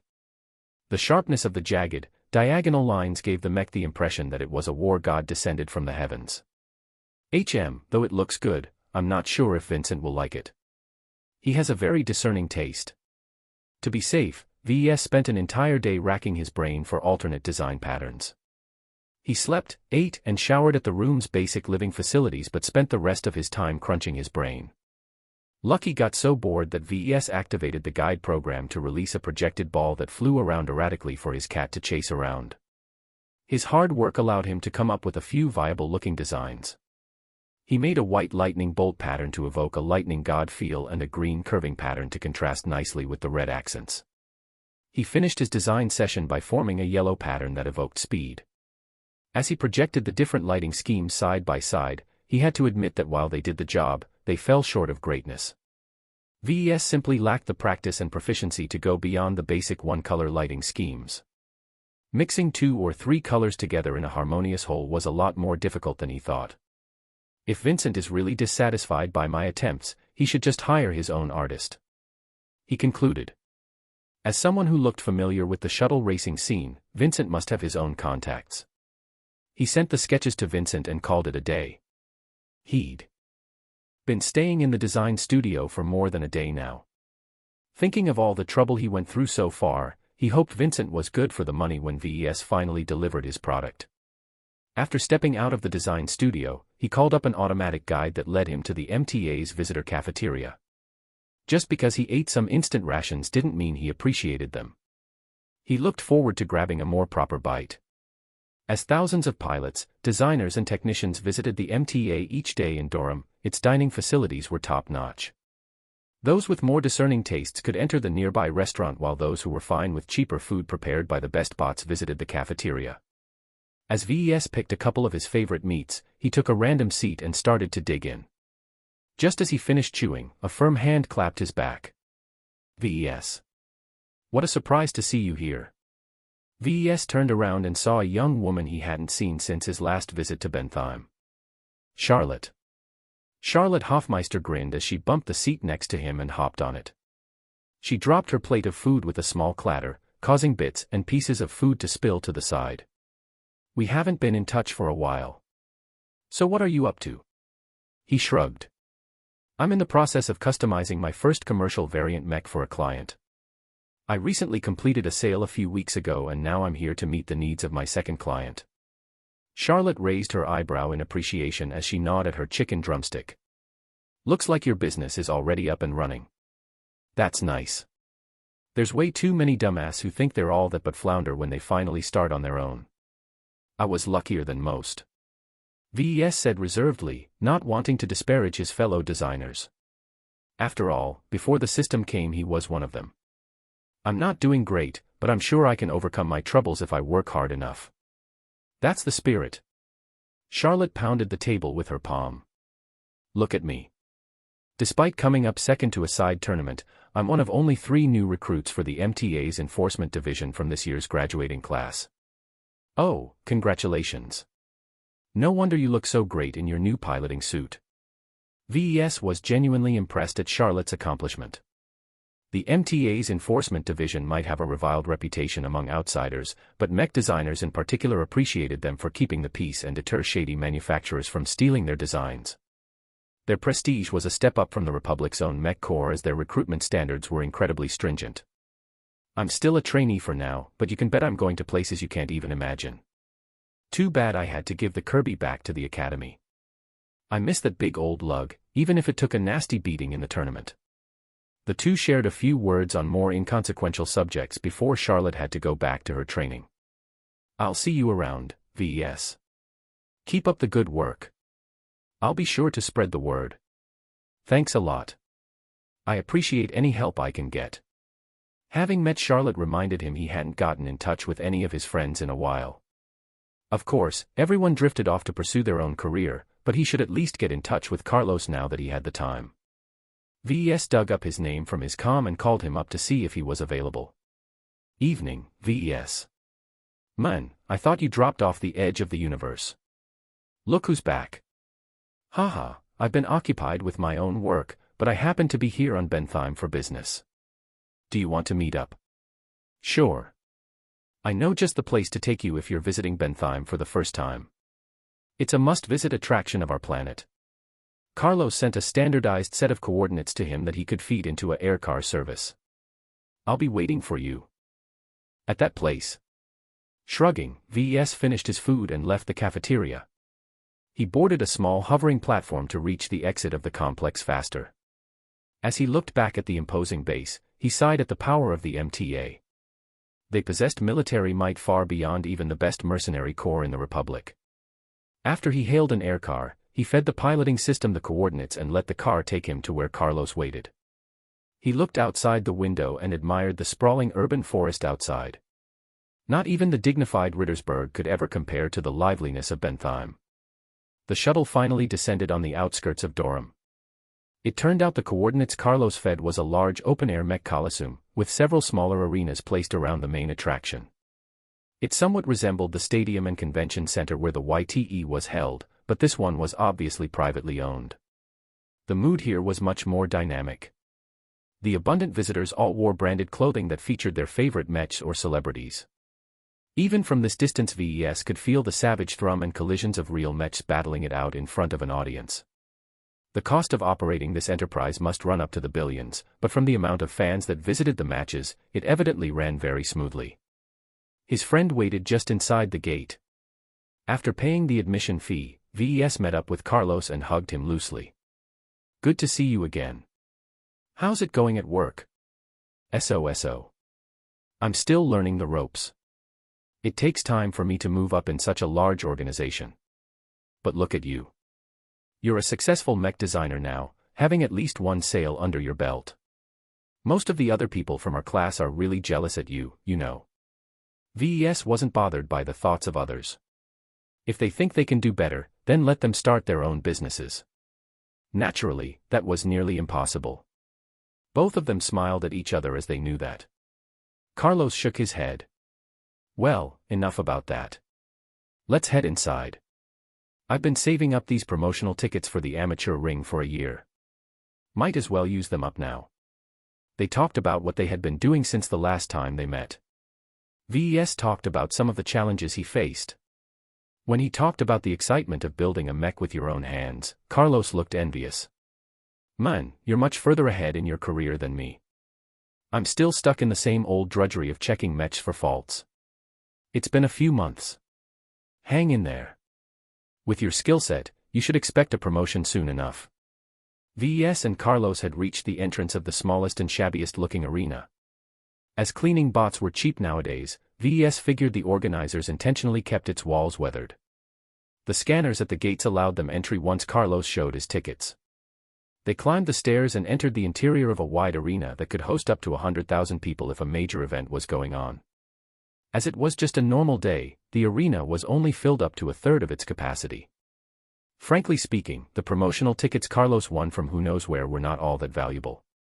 VES could easily afford entry now that he potentially earned millions with each mech sale.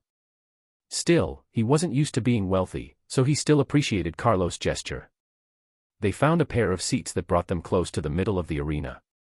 Several fans were chugging their beers or eating their junk food as they yelled at the duelists in the arena. Apparently, 2 light mechs were on stage. As they were rather fragile, they both played very conservatively. It led to quite a few boos from the disgruntled audience. Man, I always hate it when these light mechs are dancing around all the time. It's like they're competing on who will run out of energy first. Light mechs might be cheap, but it still costs quite a bit to repair any damage. VES noted. Personally, if I were to bring a mech onto a stage, I'd go for a medium weight. It was easy to say this, but not every pilot had the means to buy a good medium mech. Most of the lower rungs were unable to cough up enough money for a decently armored mech. As VES keenly knew, the most expensive component of any mech was its armor plating. In today's manufacturing environment, as long as the materials weren't too exotic, any delicate or intricate machinery could be replicated with 3D printers and other advanced manufacturing machines. However, no matter how advanced mankind's production capabilities had grown, they could not make gold out of lead. Good materials led to great end products, and nowhere was this more evident than the current state of mech armor. Tricks such as modular armor, quantum scaffolding, and other buzzwords hadn't measured up to their promises. In the end, armor developers resorted to the simplest solutions of finding the best base materials to work with. The Milky Way galaxy was immense, and many unconventional stars proved breeding grounds of highly desirable exotic materials.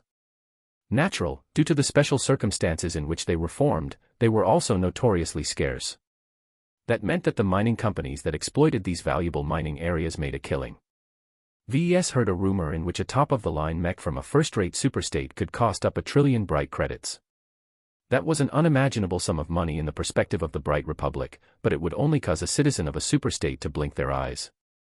In any case, VES and Carlos talked a bit about their own preferences while casually paying attention to the slow-going dance-off on stage. However, VES felt a nervous tension from his friend. Evidently, Carlos had another purpose in mind when he asked to meet up with VES. He wasn't even interested in the matches at all. No matter how exciting the amateurs fought on stage, Carlos never batted an eye. VES wondered what was going on. Carlos couldn't be in trouble, right? Chapter 62, Leviticus. So anyway, I didn't only invite you here to talk about old times. To be honest, I wanted to ask you something. Oh. VES raised his eyebrow. What's that? Carlos stopped paying attention to the match entirely and turned to face VES with the most serious face he had ever seen on his friend. You know what kind of job I have now.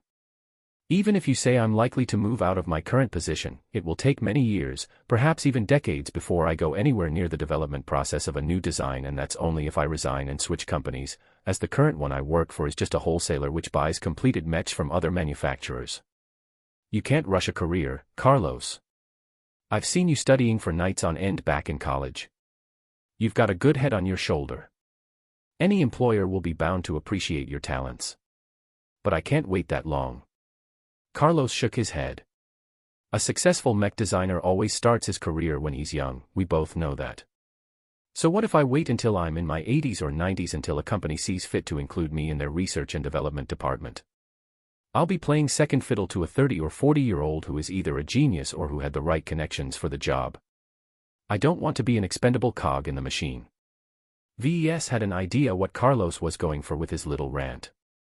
He wasn't sure if he liked it. That's the way the world works. The ones with the silver spoon in their mouths already have their foot in the door. Us regular people need to either take risks or just keep working our butts off to close the disparity between us and them. There's no shortcuts. Carlos' eyes burned. I admire you, VES. I already said that, but it bears repeating. You've taken that gamble. You looked at that impossibly tall mountain and successfully climbed the top.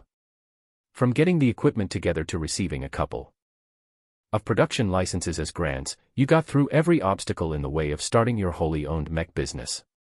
I'm not like you. I can't climb in your footsteps. But you want to work for me. Accept a lower position under my employ and grow along with me. The pair stayed silent for a time. Carlos nodded then, looking a little bit pained as he had to accept a status that was lower than VES.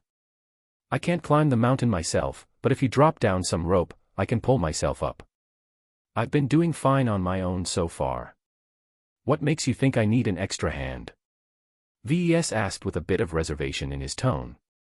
Having worked with many mech manufacturers delivering crappy mechs, I know a bit how they work. Someone like you can't shoulder all of the jobs of running an independent mech design and fabrication studio alone. You need someone to do the grunt work of fabricating mechs at the very least. VES released a sigh. He had indeed been thinking of hiring a fabricator. I appreciate your honesty in telling me your ambition. But it's going to be awkward if I'm going to be your boss. I'm looking for someone in the near future to fill up the fabricator position in my workshop, but since it concerns certain trade secrets, I'm hesitant in letting anyone else work under my direction. Then that's an even better reason to consider taking me under your wing. You know me and I know you. We've been pals for years. I'm 100% sure you don't trust anyone more than me when it comes to getting your hands dirty with mechs. He had a point. VES did not have too many friends in the mech circles. Hiring a stranger was a complete gamble as far as he was concerned. He could spend an excessive time screening potential employees and still get burned by them. Sure, with the current laws in place, he possessed a lot of means to make abusers pay for it, but enforcing a punishment after the deed was done did not help him out in the long run if certain secrets were exposed. Right now, VES relied on two advantages to grow his nascent business. His implementation of the X Factor was a delicate secret that if exposed might change the mech industry substantially if other designers could be convinced of its existence. However, that progress would come at a cost to his own competitiveness. He wasn't so good-natured enough to expose the secrets of the X Factor to the public. Besides, there might be a small but highly placed circle out there who knew about the X Factor but kept it among themselves. If VES somehow leaked the details of their golden goose, they may decide to make an example out of him. VES wanted to avoid attracting such high-profile attention. As for the other advantage, the system could absolutely not be exposed. He had run through all the possible scenarios hundreds of times, and none of them gave him a good end. I need to think about it. I'm still working on my second ever sale. It's still too early for me to consider a hire. I'll reconsider your proposal once my mech business picks up in sales. That gave VES an excuse to hold off Carlos. He didn't want to reject him directly, but neither did he want to bring Carlos back to Cloudy Curtain immediately. Having no other choice, Carlos slumped and nodded his head. Okay. I'll be waiting for your answer. It's not like my current career is going anywhere in the meantime. After moving past this conversation, VES tried to lift their spirits and started to comment on the happenings in the amateur ring. As the matches went by, he noticed a pattern in the pilots that chose to exhibit their combat skills in the lowest ring. Half of the mech pilots who performed in the amateur ring were often young rich hotshots with too much money and not enough sense. As such, the younger pilots often took daring risks, as the newborn calves are. Not afraid of tigers. VES found their mechs to be interesting. They ran almost the entire spectrum of close to medium-ranged mechs. As this arena was fairly small, snipers and artillery mechs had no place in this setting. Still, with their souped-up mechs adorned with various holographic stickers of tigers or pin-up girls, these mech pilots behaved as if they were stars. However, Old Ginger is spicier. The other half of the pilots on stage often consisted of veterans too impaired to serve in the field. Often suffering from various wounds, these grizzled pilots were not resigned to spend the rest of their days in retirement. While their mechs were often cheaper compared to the rich kids, their extensive proficiency and battle experience made up for their gear. As they had more to lose, they often fought very conservatively, to the point of giving up the match before they were about to suffer catastrophic damage.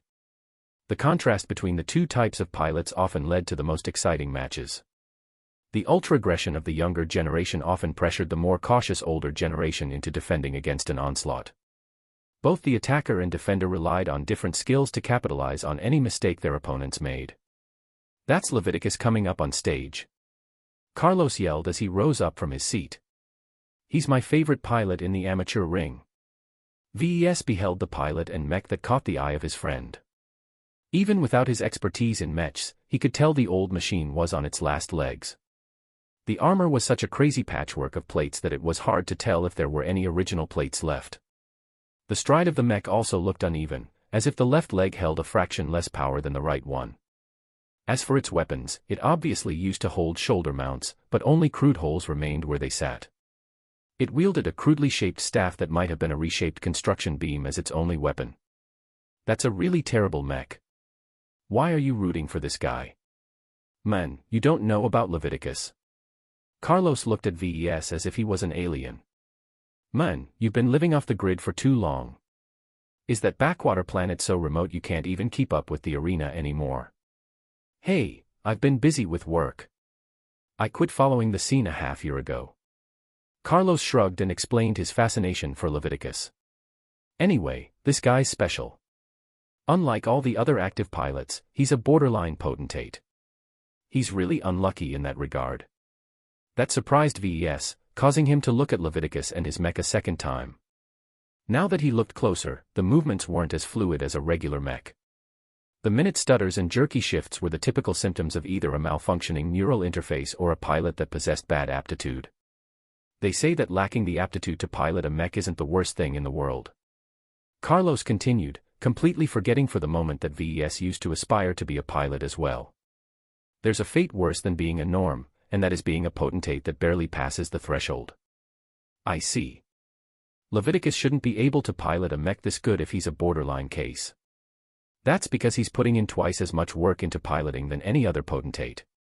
You can't imagine the long hours he spent trying to speed up his response. If a regular pilot operates at 100%, he's overclocking himself to perform 150% of his potential." That genuinely sounded impressive. He looked as the scrappy medium mech bowed at its opponent, a gleaming blue light mech that just happened to be the nemesis of Leviticus. The worst thing a pilot with a slowed response speed could encounter was a light mech that specialized in speed. Yet still, more than half of the crowd still rooted for Leviticus, Carlos included. VES was confused at everyone's enthusiasm. It was as if the possibility of Leviticus losing did not occur in their minds at all. "What's up with the crowd? Oh, you'll see. Don't think my man Levi can be beat so easily. He'll pull off a miracle, as he did many times." The match started. Predictably, the blue light mech started to circle around the medium mech at close to the maximum possible speed. Leviticus stayed still, not even attempting to turn to keep up with the light mech's orientation. Eventually, the opponent reached the rear of the medium mech and darted forward with its twin daggers ready. Yet before either blade struck, Leviticus caused his mech to fall over backwards. He did it in such a way that allowed him to place one end of the staff in a direct collision course to his approaching enemy. The light mech tried to veer away, but Leviticus timed his improvised action just close enough for him to guarantee a hit. The light mech, to its credit, used the utmost of its maneuverability to shift its impact zone from the middle of its chest to its right shoulder. A lot of people in the audience groaned as the staff managed to dig out a clump of armor but nothing else. VES knew they didn't just groan for no reason. One of the more macabre attractions of the arenas was that fatalities were not uncommon. If it happened once or twice, then so be it. But they happened so regularly that people recognized there was more going on. In fact, the safety measures built into each competing mech were of such an inferior standard that many suspected the owners of the arena deliberately cheaped out on them. It was a far cry to the extensive and reliable safety measures used to keep the YTE free from spilling any blood. Nevertheless, the light mech hopped backwards and well out of reach of Leviticus. It took in the damage it suffered and started to calculate its options. However, Leviticus did not give his opponent an opportunity to come up with another answer. With obvious effort, his mech started to jog towards the opponent. The light mech instinctively leaped backwards and continued to widen the distance in order to avoid getting caught. The chase continued for several minutes, but VES found it strange that Leviticus even attempted to chase. A medium mech could never catch up to a light mech, after all. His opponent realized that too, and started to calm down. Its retreating pattern became more exquisite and it always made sure never to get stuck in a corner. What's this guy up to? Haha, no idea, but he always pulls something crazy that will tip the scales in his favor. Looking closer, VES recognized that Leviticus conserved his energy. He always made the best turns and moved to cut off the light mech with the least amount of steps. Meanwhile, the constant hopping around boosted the energy consumption of the light mech to an unsustainable rate. The energy reserves are only topped off up till 20% in the amateur ring, right? Yeah, that hasn't changed. The last thing anyone wants to see is a battle of attrition. In a real battle, the mechs should be able to sustain their rate of consumption for a while. However, with just a limited charge going in the ring, a race to see who exhausted itself first always ended fairly quickly. Indeed, the light mech's pilot seemed to realize his predicament, and stopped his endless running. He was facing the dilemma any light mech pilot faced when facing a superior opponent. He could keep running, but waste more energy than his opponent, or he could fight but risk coming off worse as his tonnage was smaller than the enemy's. Eventually, he decided to compromise and made small, flanking attacks. Leviticus never seemed to keep up with the light mech's turns and dives, but with his lengthy if ugly staff, he always positioned it in just a way to force the light mech to abort his attack lest he impale himself onto the butt end of the staff. Damn, it's the weapons that decided this match even before it started. VES commented, appreciative of Leviticus and his skillful use of his staff. That light mech is not fast enough to go around the staff. The light mech eventually decided to risk it all, and dove in deeper. The staff loomed before the lighter mech, but its pilot clearly went in with a sacrifice in mind. It introduced a sideways motion in its approach, attempting to let the staff fall onto its left side. However, Leviticus somehow exploded in speed for just a fraction of a second. The staff managed to correct its path just in time for the light mech to get its power reactor squarely in the way of the weapon. An enormous crunch sounded out as the light mech stopped in its track. The knives dropped as the staff end burst from its upper waist. The entire crowd went wild as they cheered for Leviticus. Some of them even screamed for blood. Unfortunately for the thrill seekers, this particular light mech model hosted its cockpit in the lower waist. Only its power core got run through by the staff. If it was a cockpit, then it would have been a certain fatality. The arena's weak safety measures could never have stopped it in time. VES was pretty sure Leviticus had blood on his hands. Any seasoned gladiator couldn't avoid such occurrences, as it was simply too dangerous for them to hold back. Leviticus slowed down his reaction speed now that the battle was over. With excruciating slowness, he pulled his mech staff from the corpse of the other mech and let it fall to the ground. No one seemed to care such an action could have aggravated any injuries the opposite pilot suffered. So what do you think about my man Levi? He's impressive. He manages to make the most out of his mech with minimal movements. He's the perfect heavy mech pilot. Carlos nodded in agreement. He's mentioned in his interviews that he's saving up his prize money for a good one. It will take a while, though. The amateur ring doesn't give out much rewards. It takes a lot of money to keep his current mech afloat. A calm rung out. VES lifted his wrist and saw that Vincent Ricklin was on the line. It was time for him to go back to work. I gotta go. My client is calling. Sure. It was fun. I'll be staying here for a few more hours. Go ahead without me. All right, see you later. VES picked up the call, hoping Vincent came with good news.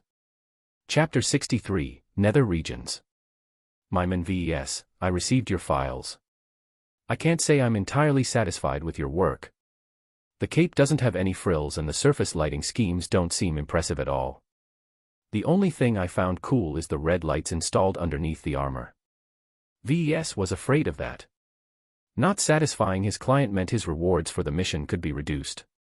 I have made my design choices with resilience in mind. Excessive frills will be the first thing that gets lost when your mech receives damage.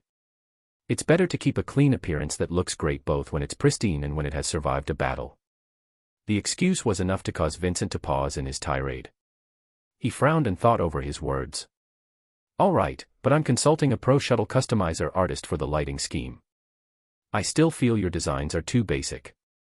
Heh, why didn't I do that in the first place? You're not an artist. If you are unsatisfied with my designs, feel free to turn to someone else. Though the system wouldn't like it, VES agreed with Vincent's choice. Just make sure the artist knows that mechs are machines that are meant to be put in the front lines. Yeah, whatever you say. As for getting permission and sourcing the materials, I'll let my assistant handle the details. That would be appreciated. Though he could purchase the extra materials himself, he'd be liable to get ripped off in the process. In any case, I'm still in the conceptual stage of working out a design to meet your third demand. I'm expecting to see your proposal by tomorrow. I need you to work on my new mech as fast as possible, within 2 weeks at least. That knocked VES off course. This was the first time he heard about any deadline. Is it very urgent that I deliver your mech in that time? Yes, it's super urgent. I've already got a bet going on. I'm going to show that bastard that I'm not scared or anything. I'm not a coward. Yes, you're very brave. VES said quickly, trying to avoid getting on the receiving end of a tirade. Vincent, I'll get it done today and have a potential design for you to peruse by tomorrow. You'd better.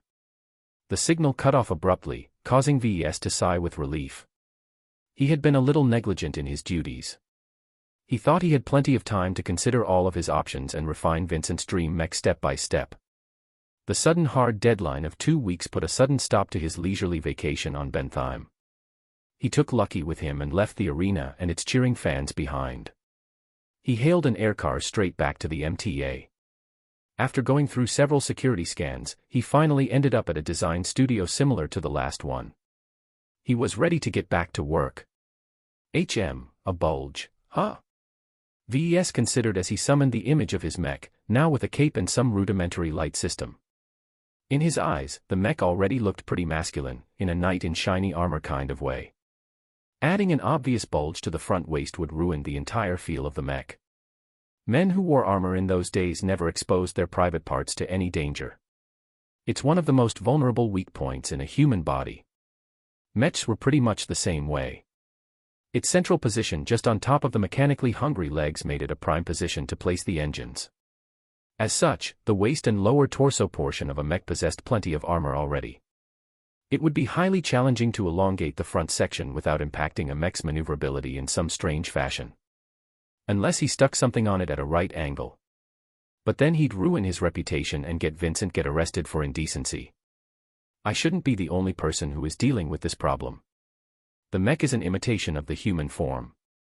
Yet mech designers were content to wholly minimize any waist protrusions as much as possible in the name of efficiency. Perhaps Vincent had a point where he said that the lack of gender expression in a mech presented an obstacle to fully bonding with it in the process. If VES simply put something subtle there, it might even improve the mech's X factor. But what if the pilot is of another gender? VES could imagine a dissonance between the mech and the pilot should occur, but not too strong.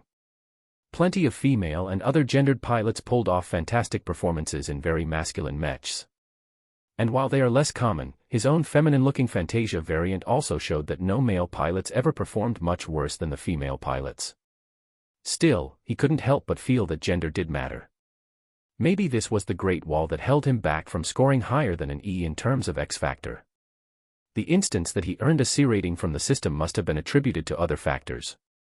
It might even be higher if VES paid attention to his mech's gender in the first place. Is this the secret to obtaining a higher X factor? VES asked himself, and with the knowledge he mastered so far, he guessed that it might very well be a viable direction to pursue. He then recalled some strange skills and sub-skills in the system's skill tree. They mostly pertain to replacing a mechanical mech's parts with biological equivalents. So instead of using artificial muscles made out of alloys and polymers, these researchers cultured living muscle tissue with the same shape and function. A mech is an imitation of the human body. There are some people out in the galaxy who believe in the phrase a bit more literal than others. VES imagined he touched upon one of the great secrets of what humanity's elite are pursuing. He realized the mech designer system's unintentional reveal of what other researchers are pursuing in their dark and hidden laboratories were dangerous secrets. This was so far above his level that if he ever revealed any of his suspicions, that he might draw an entire battle fleet from some first-rate superstate upon his head. I better keep all of these thoughts locked up for the moment. He quickly concluded, and turned his attention back to the matter of portraying a certain piece of male anatomy. He referenced the galactic net again and took a look at how ancient pre-space flight civilizations dealt with the matter of armoring the crotch. A lot of ridicule-inducing images appeared. Some ancient armorers literally shaped a form-fitting codpiece that looked like they could snugly fit the member. In today's age, if VES implemented such a thing onto his mech, he'd literally get hounded from his profession. The slightly larger and subtler codpieces were not much better. They still bulged out so obviously that they never failed to call an observer's gaze to the person's waist. Sure, they offered a lot of protection, but the way they drew the eye just caused them to look like flaunting peacocks. Then again, it's not like Vincent is any different. Still, VES sought a more decent example. He found a couple of interesting images. Some armor designers neatly avoided this issue by adding a chainmail or plated skirt. While that would work brilliantly with certain mechs, he was sure to draw Vincent's ire.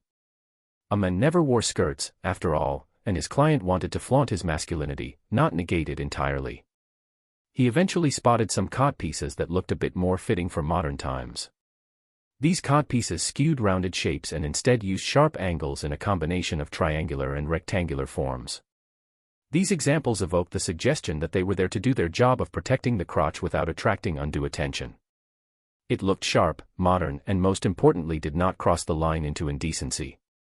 VES liked the concept very much that he immediately turned on the design studio's designer program and put his inspirations into form.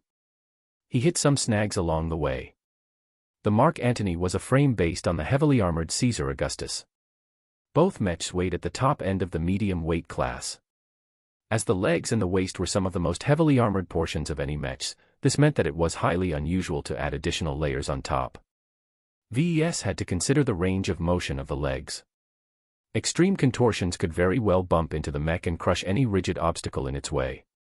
He doubted Vincent wanted everyone to see him destroy his facsimile manhood while inside the cockpit.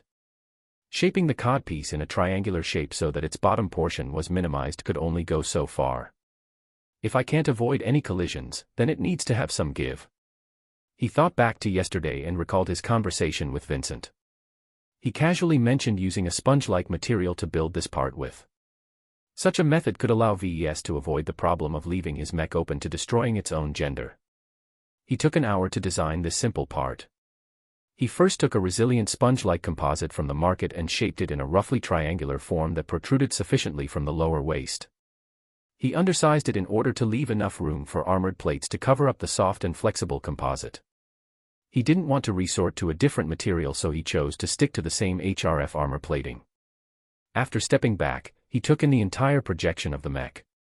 The Mark Antony still looked awe-inspiring and ready to fight. The triangular armored codpiece nonetheless attracted a substantial amount of attention, but its design was sufficiently different from the more obscene examples in history. It looked tasteful, even if VES would never admit it. Still, he hoped Vincent accepted this addition. His Mark Antony variant somehow looked more complete with the codpiece. Well, VES personally preferred it to be smaller and less attention-grabbing. Nevertheless, now that he considered the question whether it made any difference if mechs had genders, it looked more fitting. When VES contacted Vincent in the morning, he showed the groggy-looking sigh on the projection of his work. Even Vincent adopted a stumped expression. His jaw practically dropped as he admired the augmented form. "It's great. That's exactly what I was going for. It's a bit classier than I prefer, but absolutely nobody will ridicule me for hiding my package any longer." VES questioned who exactly lacked the sense to criticize a mech's exclusion of unnecessary additions. Still, he kept his mouth shut, not willing to disparage any powerful heirs and step on Vincent's toes at the same time. After ranting about the genius of the codpiece for several minutes, Vincent finally gave VES the green light. "I want you to go back to whatever dirtball you're based in and produce my mech according to this design. Make sure you coordinate with my assistant if you need anything extra. Don't call me back until you finish the mech." His personal assistant took over the line. VES asked a bit about the progress of procuring the materials for the cape, the lighting system and also the codpiece, and got a reassuring answer. Our logistical department has fast-tracked deliveries to your workshop in Cloudy Curtain. They will arrive long before your flight back to your home planet. VES then referred the personal assistant contact his broker to sign a contract for a commission. Marcella was much more capable of handling the sales portion of the negotiation. Once he received his advance payment, he could ship all the other materials he needed to his workshop. As VES packed up his meager luggage and brought his kit back to the spaceport, he wondered how he should actually build his mech. Vincent's product had to be in his hands in around 13 days, which sounded a lot, but certification and shipping took a lot of time and so did acclimatization. He couldn't expect Vincent to master his new mech in a day. The first time he fabricated the Mark Antony, he took over a week, and that was when he worked with maximum care. Now that he grew a little more familiar with the fabrication process, he could skip most of the excessive caution and work a little more briskly. Ideally, the fabrication shouldn't take longer than a week including the additional parts. Any longer and it calls into question why I even bother fabricating the mech personally in the first place. He could definitely imagine hiring a full-time fabricator to take care of his production, but now was not the time. He mentally apologized to Carlos for putting his job offer aside. Once he received more demand for his product, he could revisit this issue. Chapter 64, Second Mech. By the time VES exited the transit shuttle, he breathed in the fresh and moist air of his home planet. Bentheim might have been a melting pot of trade and business, but it did not fare well hosting so many people in such a small planet. He led Lucky and his floating luggage carrier onto a nearby aircar and headed back to his home.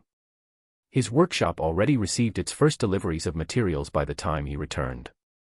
The rest of the raw materials he needed to build a modified Mark Antony trickled in throughout the day. The new security system installed by SAS did their work and performed thorough scans of the arriving delivery shuttles and the containers they carried. VES already summoned up the design in his systems designer program and optimized his first commercial design. He had advanced his skills a little bit since he first completed this design, so VES took advantage of it to marginally increase his mech speed and armor specifications. It's only been a few weeks but I've already advanced this much with my upgraded skills. The speed of his progress astounded him. Only true elites nurtured by more advanced states could improve this fast.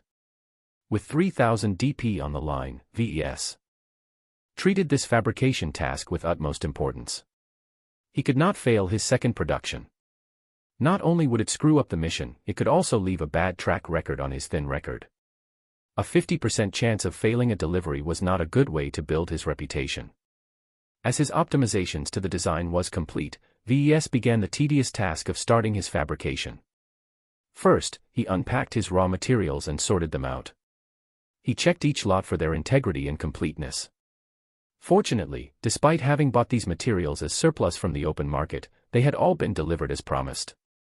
The MTA took a dim view on such manipulations, so they guaranteed all the trades happening under their watch. With such a formidable backing to rely on, VES had high expectations for the deliveries he paid good money for.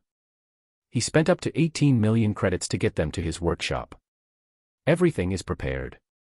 Now all I need is to get in the right mood. His modified variant was still expected to fulfill the same role. However, its changed appearance demanded a slightly different set of priorities. VES had to add the goal of looking good to his list of things to focus on when building the mech. I know the design looks great. All I have to do now is to convert that virtual projection into a very real entity. While he set a firm deadline of 7 days, VES did not rush his fabrication. He tediously drew out the most important task, which was fabricating all of the Mark Antony's parts without any errors. His familiarity with the process along with the consolidation of his fabrication skills allowed him to produce most parts without any issue.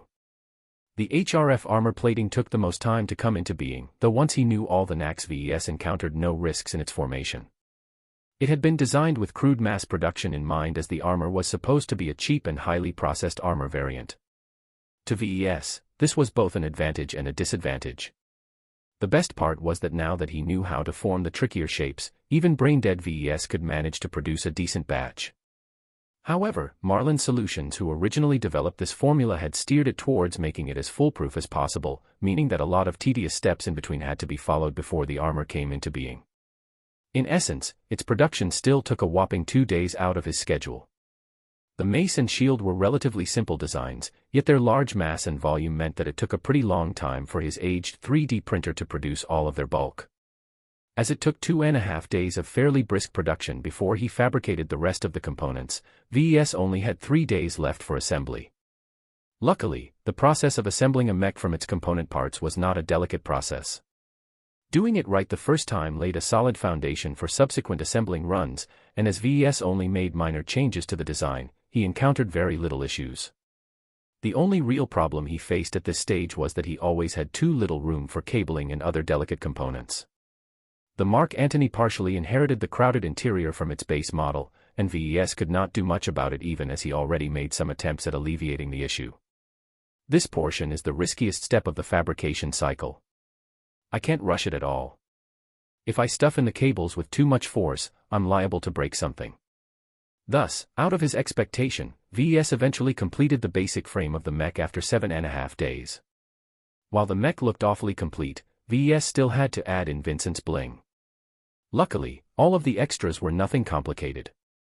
The lighting system was the most complicated system to install. VES had not sealed his unfinished mech tight but left several holes in its plating. He could easily stuff in the internal lighting and emplace the wireless power transmitters in whatever nook and cranny that could fit such a small part. The exterior lighting posed less of a problem for him. These thin, flat pieces had already been fabricated by a skillful artist Vincent selected. VES had to admit the sharp, angled design was leagues ahead of his own pathetic attempts. The artist even managed to form them in a way that complemented the codpiece. It reinforced the masculinity of the mech. After finishing the placement of the lights and attaching the crimson cape, VES was left with the final piece. The codpiece lay on the ground, ready to be emplaced on his almost finished mech. He hesitated for a moment. This is a bit embarrassing.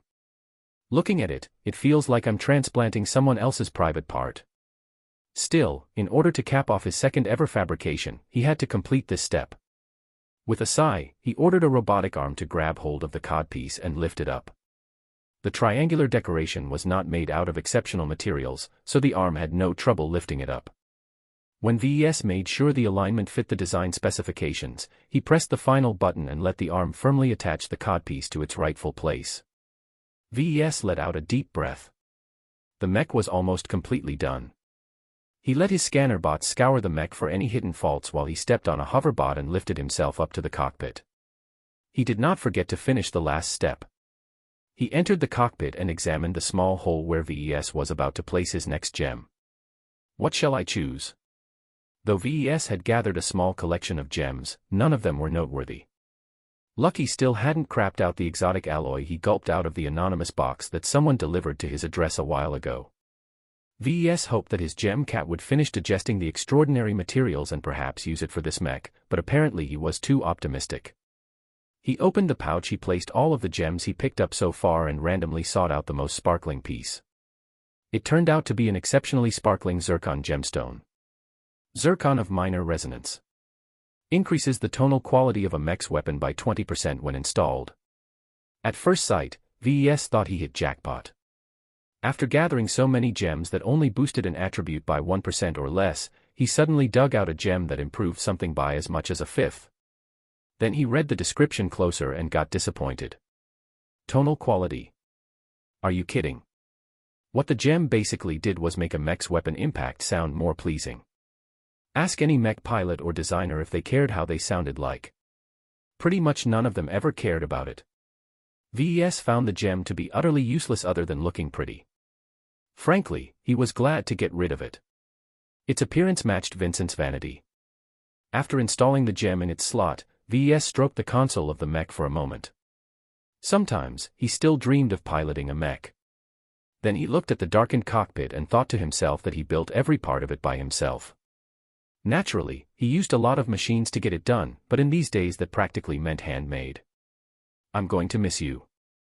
VES left the cockpit of the mech and let the hoverbot take him down. Pride swelled within him as he satisfyingly contacted the MTA. He officially finished fabricating his second mech.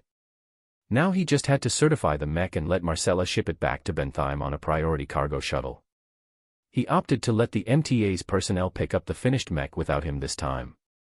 VES doubted that Gertrude, the technician in charge, appreciated his presence. She's going to be pissed again when I interrupt her schedule with another certification process. Still, VES hoped his nascent contacts in the MTA could keep the curmudgeonly woman in check. With decent people such as Ryan Baldwin and Justin Chandler in charge of the Cloudy Curtain branch, VES had no reason to doubt its integrity. By the way, that kind of begs the question why they are stationed in this backwater of a planet in the first place. They're way too good for their current posts. Could it be that VES was too short-sighted? While the MTA didn't lack talents, he still felt as if Baldwin and Chandler's talents were wasted here. Hardly anything exciting went on in this quiet neighborhood. Perhaps they chose to be stationed here expressly for that reason. Or perhaps they were exiled. VES shook his head and stopped cracking his head over this issue. As a large, powerful organization that spanned the galaxy, the MTA's palace intrigue made everything that took place in the halls of Rittersburg look like child's play. An outsider like him had no business speculating about what happened deep inside the MTA. While he waited for the certification to finish, VES called Marcella. The hefty woman's face popped up from his wrist projector with a tired expression. "Do you know how late it is back here in Durham?"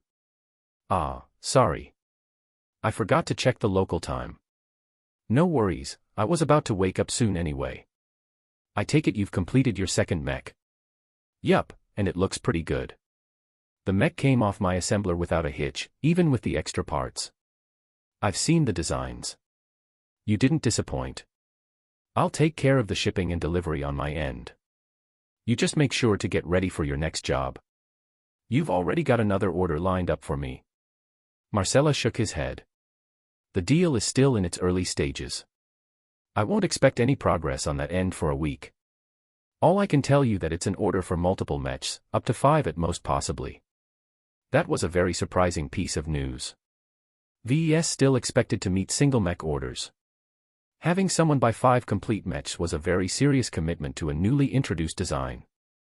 He calculated the sums quickly and figured out that the client could drop as much as 140 million credits in one go. That was a massive amount of money, and even if he left out most of that sum to cover his expenses and Marcella's commission, that still left him with 40 million credits of gross profits. 40 million credits. VES already drooled about what he could do with such a sum. He could proactively produce and start to stockpile his mechs in advance. No longer did he have to wait for advance payments to start procuring the raw materials. With the need for an advance payment gone, his mech would be much more attractive for prospective customers to buy. Marcella could also show off the real mech instead of rely on spec sheets and projections. Don't celebrate too early, VES. Not anyone is willing to spend so much on a last-gen advanced mech. Now that he thought about it, the money looked too good to be true. Spending a large amount of money in one go for a new design from a novice mech designer was crazy.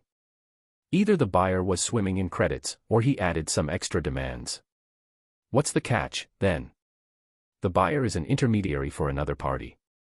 They want to conduct the trade without involving the MTA. That sounded like trouble. The two pieces of information were not too remarkable if they came alone, but combined and it practically screamed dirty dealings. Marcella should have known this from the start and reject the offer out of hand. While I might be a new designer, but I'm not desperate to the point of selling my mechs to pirates. Now hold on for a sec, VES. Marcella held out her hand. It's actually not a pirate we're selling our mechs to. The intermediary is a familiar face around Bentheim. He's serving as an agent for some of the shadier mercenary corps, but he has a good reputation insofar that he doesn't deal with gangs with active bounties on their heads. That abetted his indignation. Instead of selling his mechs to thieves, rapists, and murderers, he did business with regional powerhouses like Walter's Whalers. Was that still okay? Perhaps not, but the air of legitimacy these groups often sported made it less objectionable for VES to produce his mechs for them. Though VES still had a question.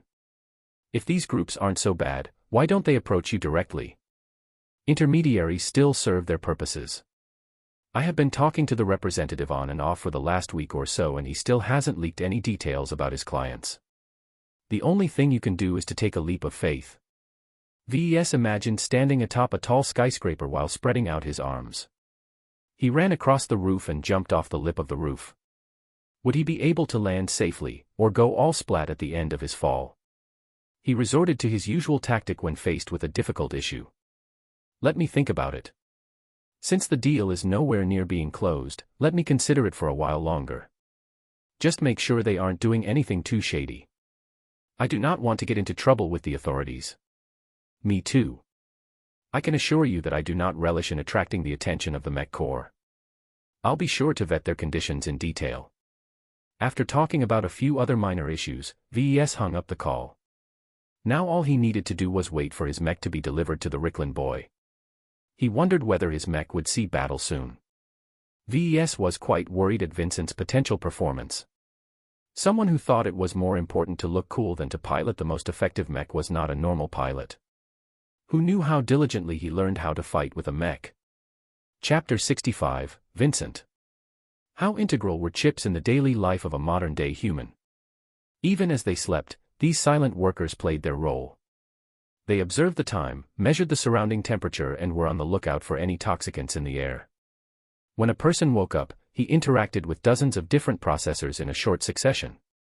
His power shower automatically cleaned him with the most optimal settings before drying him off without any excess heat and air. If he was fairly well off, then his household bot would have already prepared a sumptuous breakfast for him. Though the act of automated cooking was long perfected, bots still needed a tiny bit of processing power to adapt to different ingredients. When it was time for him to go to work, he entered his air car if he owned one or hailed one from the streets. These basic vehicles were packed with processors of different kinds. The most high-end one was in charge of the main functions, but plenty of auxiliary modules required less calculating power. The projectors that let the person read his news or check out the latest weather were all guided by humble processors solely developed for this role. Just this tiny slice of life of an average person showed how ubiquitous computers were in this day and age. As the dominant manufacturer of competitively priced computer chips, the Ricklin Corporation should be swimming in money. In fact, it did. When Vincent last glanced at the company's accounting sheets, his eyes grew cross-eyed at how many trillion credits the company raked in each fiscal year.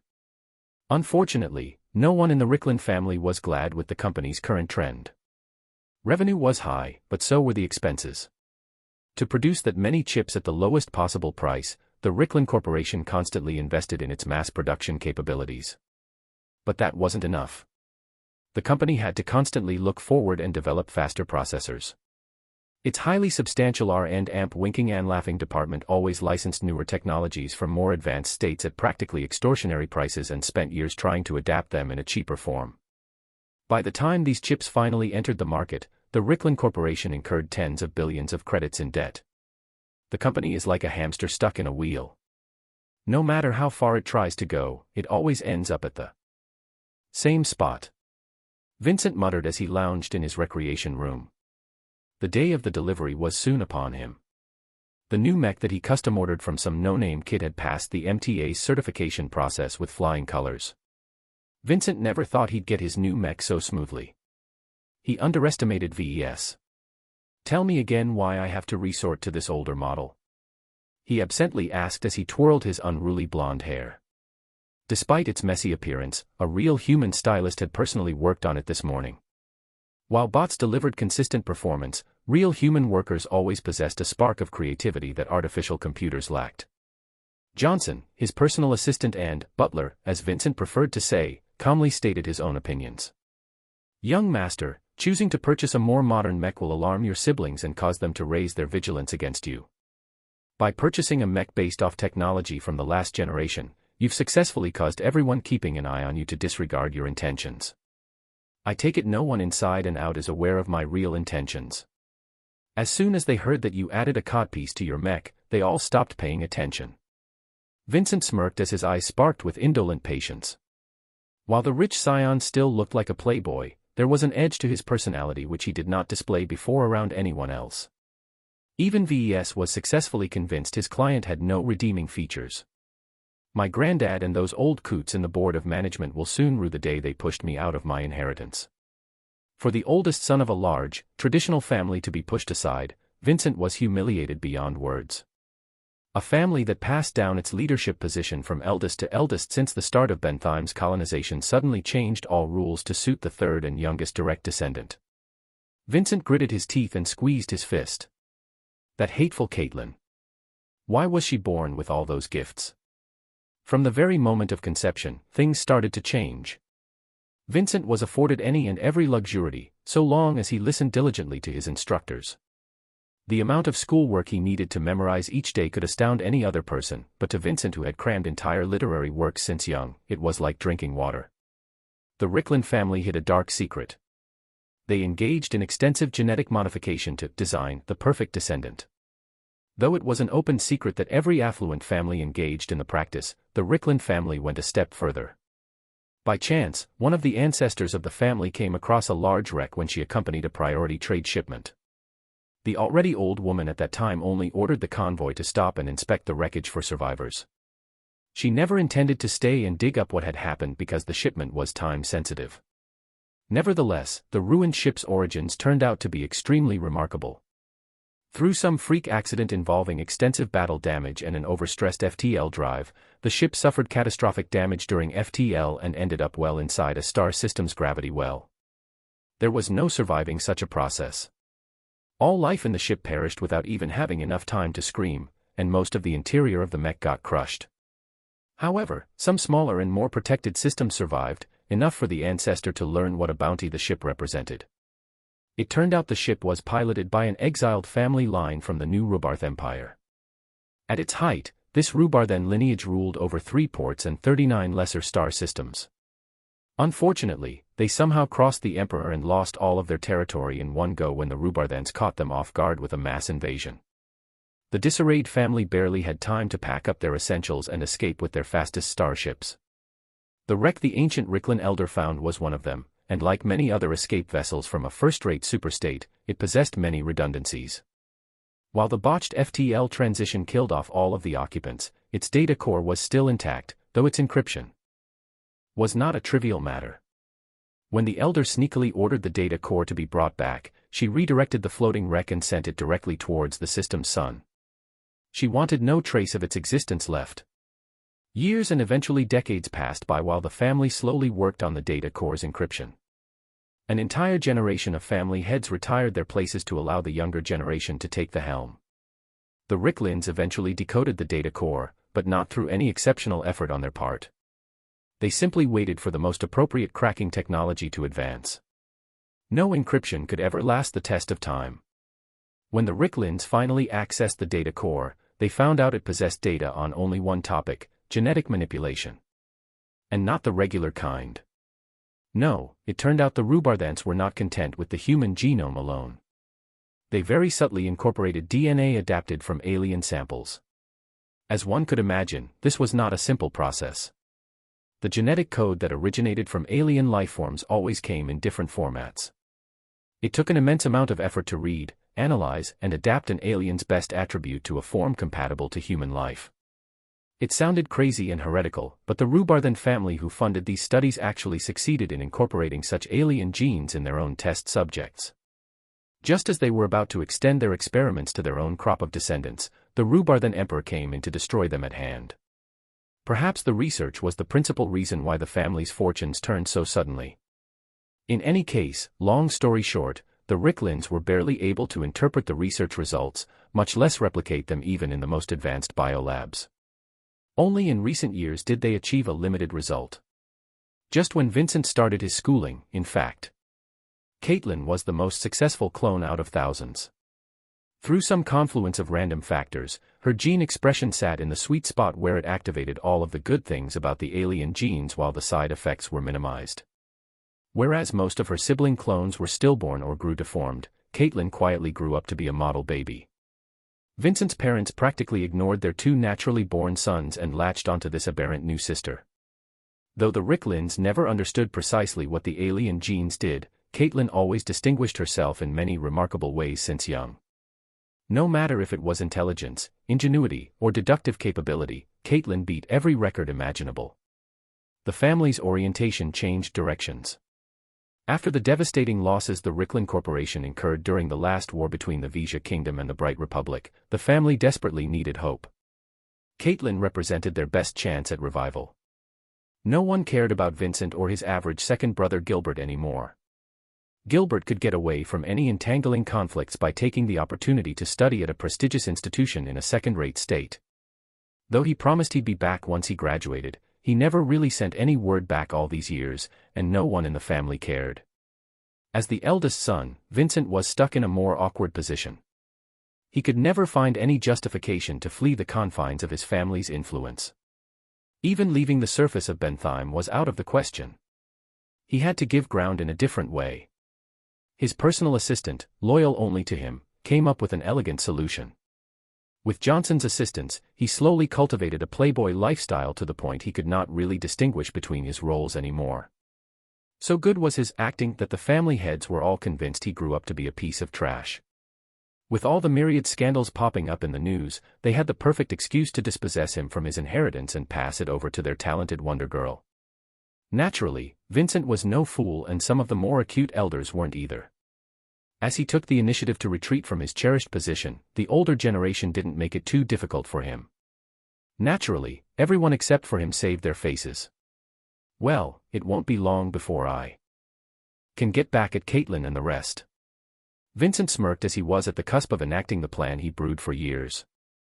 Your new mech has arrived in the courtyard. Johnson informed him after a few minutes passed. Shall we meet with Mrs. Bollinger? Yes, let's finalize this transaction. When Vincent and Johnson stepped out of the doors of the opulent mansion, they resumed their typical appearances. Vincent stumbled forward like he had not yet recovered from a wild night of partying, while Johnson acted as the dutiful servant who ignored everything that did not concern his young master's immediate needs. As a veteran businesswoman, Marcella hid her scorn well. She was all smiles as she firmly gripped Vincent's hand, even if he needed some help with that from his butler. Good morning, Vincent. It's a great day today, is it? You betcha. My long-awaited pimp mobile has finally arrived. I can't wait to see it in the flesh.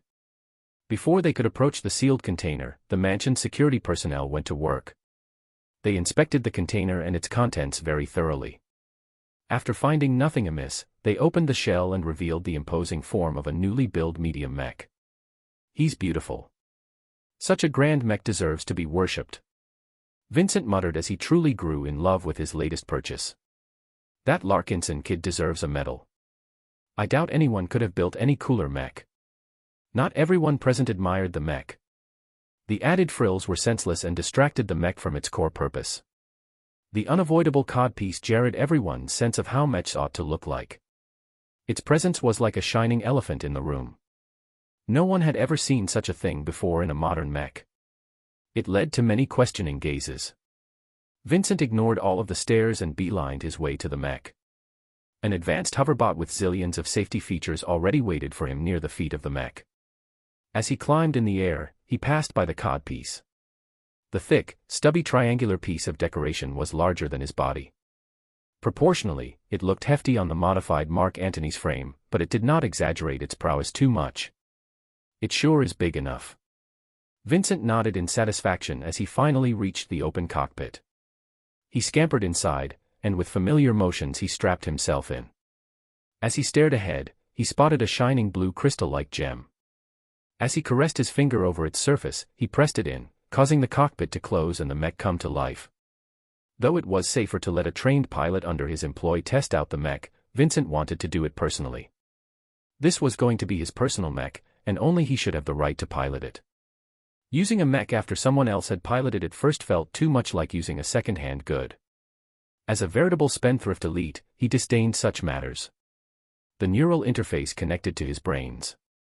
His mind was subjected to a myriad of foreign sensations as Vincent allowed the device to connect his brains to the various functions of his new mech.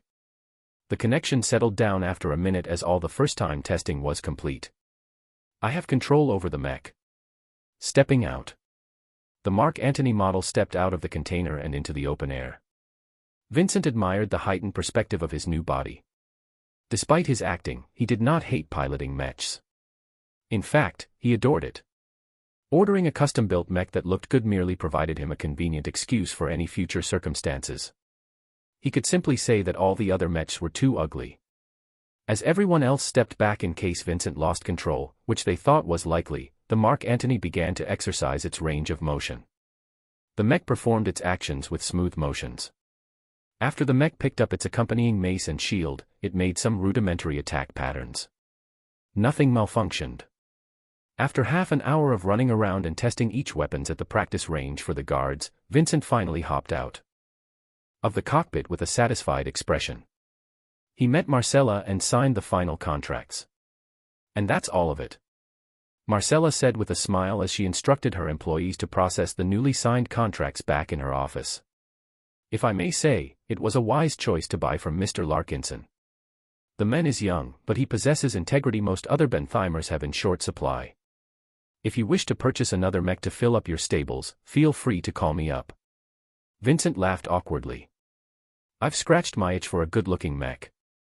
I don't expect to buy another machine, for now. One mech was enough for his plan to come into fruition, Vincent thought to himself. Still, on the outside he acted all smiles as he made a few crass jokes. Marcella hardly appreciated them and disentangled herself from the conversation as fast as possible while still remaining polite. As a guard led the broker back to the front gates, Vincent and Johnson stared up at the new mech. It's going to be dangerous from here on out. The storm you will spark will engulf the entire Republic. Johnson cautioned his employer again, now that they were about to take more substantial risks. It doesn't matter how many trees will get knocked over. As long as mine is still standing at the end of it, all of my actions aren't in vain. Chapter 66, Novice. An anxious VES impatiently waited for the news to arrive. After more than a day of biting his fingernails, his comm lighted up with a series of incoming messages. The first one came from his bank. Marcella passed on the rest of Vincent's payment for his new mech. His eyes almost popped when he saw how much the young Ricklin paid for his customized combat machine. 34 million credits. That's at 6 million more than the regular price. For just a couple of days' work, an extra 6 million credits in his pocket was an extremely generous payment. Vincent got badly ripped off by Marcella. Out of the 34 million credits, Marcella sliced 3.4 million credits as her share, leaving him with a remaining profit of 12.8 million credits, which was still a pretty huge amount. As VES still enjoyed about 1.5 million credits of pocket money, he stashed all of his new gains in his piggy bank. His savings account now swelled to 24 million bright credits. His dream of replacing his second-hand equipment and acquiring some good licenses was one step closer. And that's not all. The real reward has yet to come. He opened the subsequent messages sent by the silent but ever-present system. You have received 34 design points for selling a physical mech of your design. The small amount of credits he received for a single sale failed to sate his appetite. He skipped right to the other message. Congratulations for partially completing the mission. As a mech designer, you must learn to accommodate the needs of your clients and do your best to incorporate his wishes in your creation. A lack of ability is no excuse. VES was afraid of this. He only earned a partial completion for the mission due to screwing up the simple lighting design. He should have contracted an artist himself instead of letting Vincent do all of the work. For satisfying 2 out of 3 of your clients' requests, you have received a deluxe concentration candy and 2,000 design points. Yes. Haha, I still got the candy. VES celebrated with glee. He expected his DP reward to be cut, but keeping the candy worth 0.5 attribute points intact was a pleasant surprise. Only, why is it for concentration? Certainly, VES did not disregard the concentration attribute. It allowed him to work long stretches of time while holding on to the same intent. If his attention span was too short, he'd easily be distracted and lose the perfect state to harmonize the X factor of a new design. Concentration also affected many other processes in a positive way. Still, these improvements weren't able to provide concrete results. X factor was always nebulous at the best of times, and VES did not expect his efforts in this area to improve very quickly. The lack of direction plagued him for a long time, though his latest work for Vincent taught him that perhaps it might be wise to reconsider gender for mechs. Man, if I had gotten intelligence instead, my learning capacity would have jumped through the roof. A man could wish. If necessary, he could buy the candy from the store, though the prices the heartless system charged were sky high. He'd rather invest in his skills than raising his attributes. This spending strategy provided the best results in the short and medium term. Bottoms up. He gulped down the candy in a single toss. The candy tasted sour, and it spread to his entire mouth. Then everything in his mouth started to burn a bit, causing VES to fall and hold his head. Somehow the sour taste drilled through his flesh and converged on his brain. The pain became excruciating. Lucky even turned alarmed and meowed in panic at the sight. Only after several minutes did the entire process end. VES took deep breaths as he tried to recover from the strange ordeal the system put him in. He was going to have to be more careful eating these strengthened candies next time. He flexed his mind a little, but did not see any obvious results from the 0.5-point bump in concentration. He shrugged. It might take a more concerted action to feel the effects. Since it was a long time since he last inspected his status, he called it up to plan his next actions. Design points, 2,136. Concentration, 1.7. Mechanics, apprentice, jury rigging 2, speed tuning 2. Evaluation, a stalled mech designer languishing at the entry gates. Even the system thought he was stagnant for too long. His skills and attributes had rarely moved forward even after several weeks. His virtual designs in Iron Spirit barely earned him any DP even with the lowest possible prices set on them. Only the occasional 5-star mech sale bumped up his DP significantly. Now that I have a windfall of more than 2,000 DP, I should use it to progress my stalling status. The system still considered VES to be a novice mech designer. This term used to be appropriate when he was still a raw newcomer, but with 2 confirmed real mech sales under his belt, it now sounded demeaning. The industry treated novice mech designers rather poorly. Novices always flooded the labor market after they graduated each year. Without any wealth or connections, these naive, hopeful designers usually got a huge shock when they saw that employers almost never hired them to design mech straight away. These novices had nowhere else to go. The big firms all heartlessly exploited them as excellent mech technicians, dangling the possibility of promotion down the line in front of their faces. It would take many decades before they ever got the chance to sit behind the design table.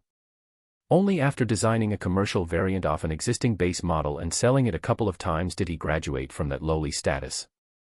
The MTA likely updated their files on him to reflect his change of status. In official terms, he graduated from a novice into an apprentice mech designer. Still, the system didn't acknowledge his accomplishments. It paid more emphasis to his capabilities, which did not change significantly since the start. Oh, in absolute terms, he improved in several ways. But his skills still remained within the realm of beginner mech designers. If I want to become an apprentice mech designer, then I have to push up one of my core skills to journeyman level. Right now, VES reached apprentice level in assembly, business, mechanics, and metallurgy. If he wanted to shore up his foundations properly, then he should upgrade his physics to apprentice level as well. The 1,000 DP price tag for that action swayed his hand. My ability to design mechs will only improve marginally if I bump up my physics skill. With my DP cut in half, I can't upgrade any other skill to journeyman. That will delay my progress too much. While foundation was important, VES lacked the time to develop all of his skills in an even manner. It's not too bad if I have holes in my knowledge base. I can easily fill them up later. It's more important I find something to excel at quickly. Though VES decided to focus on balancing speed and armor, his all-important physics skills still had ways to go. He focused instead on mechanics and metallurgy. Advancing either of these skills provided him with benefits. Mechanics is the core skill of any mech. A mech is a collection of many moving parts. If I improve this skill, I can make a mech run smoother even if it carries many complex parts. Metallurgy on the other hand acted more nebulous. It increased his knowledge of the property of all kinds of metals, but whether he could apply them was still a question. Though essential in developing or modifying new armor systems, VES had no foundation in this area. He was not planning to develop his own armor systems anytime soon. Thus, the choice was easy. He decisively entered the skill tree and upgraded his mechanics skill. The moment he did so, the system came alive. You have upgraded your mechanics skill to journeyman. Please stand by for high-density knowledge transfer. What is high-density dash? It was as if a rocket blew apart his mind. The mental assault arrived so suddenly that VES instantly blacked out. An unknown amount of time passed by. VES eventually managed to wake up to a worried Lucky bumping its foreleg against his nose. Haha, I'm not a goner yet, little buddy. After reassuring Lucky that he was safe and sound, VES groggily scratched his head and tried to inspect his newly mechanic skill. An ocean of newly acquired knowledge streamed into his consciousness. It was as if wonderful world of applied mechanics had opened its door to him. He learned many scattered tidbits of insights that combined represented a terrifying package that changed the way he saw mechs. I never fully appreciated the alternate forms of mechs. The main benefit of journeyman-level mechanics was that he gained a deeper insight into the workings of non-humanoid mechs. He learned the essentials how animal and bird-shaped mechs took advantage of the properties of their design scheme. It is truly a matter of imitating nature's perfect works. That was not to say that designers specializing in mechanics copied animal shapes blindly. They only chose the most optimal species and further refined the design to accommodate non-native elements such as thrusters or weapon mounts. The things VES gained not only benefited his ability to design animal mechs. Humanoid mechs came in different weight classes and shapes. There was an intricate connection between the two. A designer usually modeled the frames of their original designs after real human athletes. For example, a designer intending to make a new light mech design would hire a runner or a sprinter and model his motions precisely. For heavy mechs, they turned to weightlifters and other strength athletes. Sure, a designer didn't have to reference a real human all the time. But that simply resulted in massive amounts of number crunching as they tried to simulate millions of possible shapes before they finally end up with something satisfactory. Now that he broke the threshold holding him back to novice level, VES was curious if he succeeded in raising his profession. Before he could call his status again, the system interrupted his thoughts. You have met the requirements to promote your profession from novice mech designer to apprentice mech designer. VES cursed out loud. The system refused to give him a promotion. He already imagined the system's next action. You have received a new promotion mission. Please enter the missions page to browse the details. Promotion mission. Mission, acknowledge a master. Prerequisites, promote a main skill to journeyman. No apprentice mech designer has ever reached this level without guidance. A master teaches more than simple theory. He or she also prevents their apprentices from going astray. The guidance of an experienced hand is essential in forming a stellar design philosophy. You must seek out a master mech designer and convince this person to take you in as an apprentice or disciple within a month. Failure condition, fail to apprentice yourself to any master mech designer within 1 month of receiving this mission. You will not be able to promote again for 1 year. Reward, your profession is upgraded to apprentice mech designer, which comes with increased benefits and privileges. An A-rank mission. The system sure didn't make it easy for VES. He hardly had any idea where to start. Does the Bright Republic even host a master mech designer? The question was a valid one, as master mech designers usually enjoyed an eminent status akin to royals. A mere third-rate state such as the Bright Republic or the Vija Kingdom possessed no means to attract and retain a designer of such a caliber. These masters were all capable of designing mechs that could win entire wars. The amount of money they charged for every single design reached a dizzying level. Where can I find a master? The system remained silent even after VES prodded it several times for any suggestions, so he gave up that avenue and turned to the galactic net. He inputted his search term and let the net deliver him a list of nearby masters, at least those that bothered to show themselves in public. As expected, the Bright Republic did not host any masters.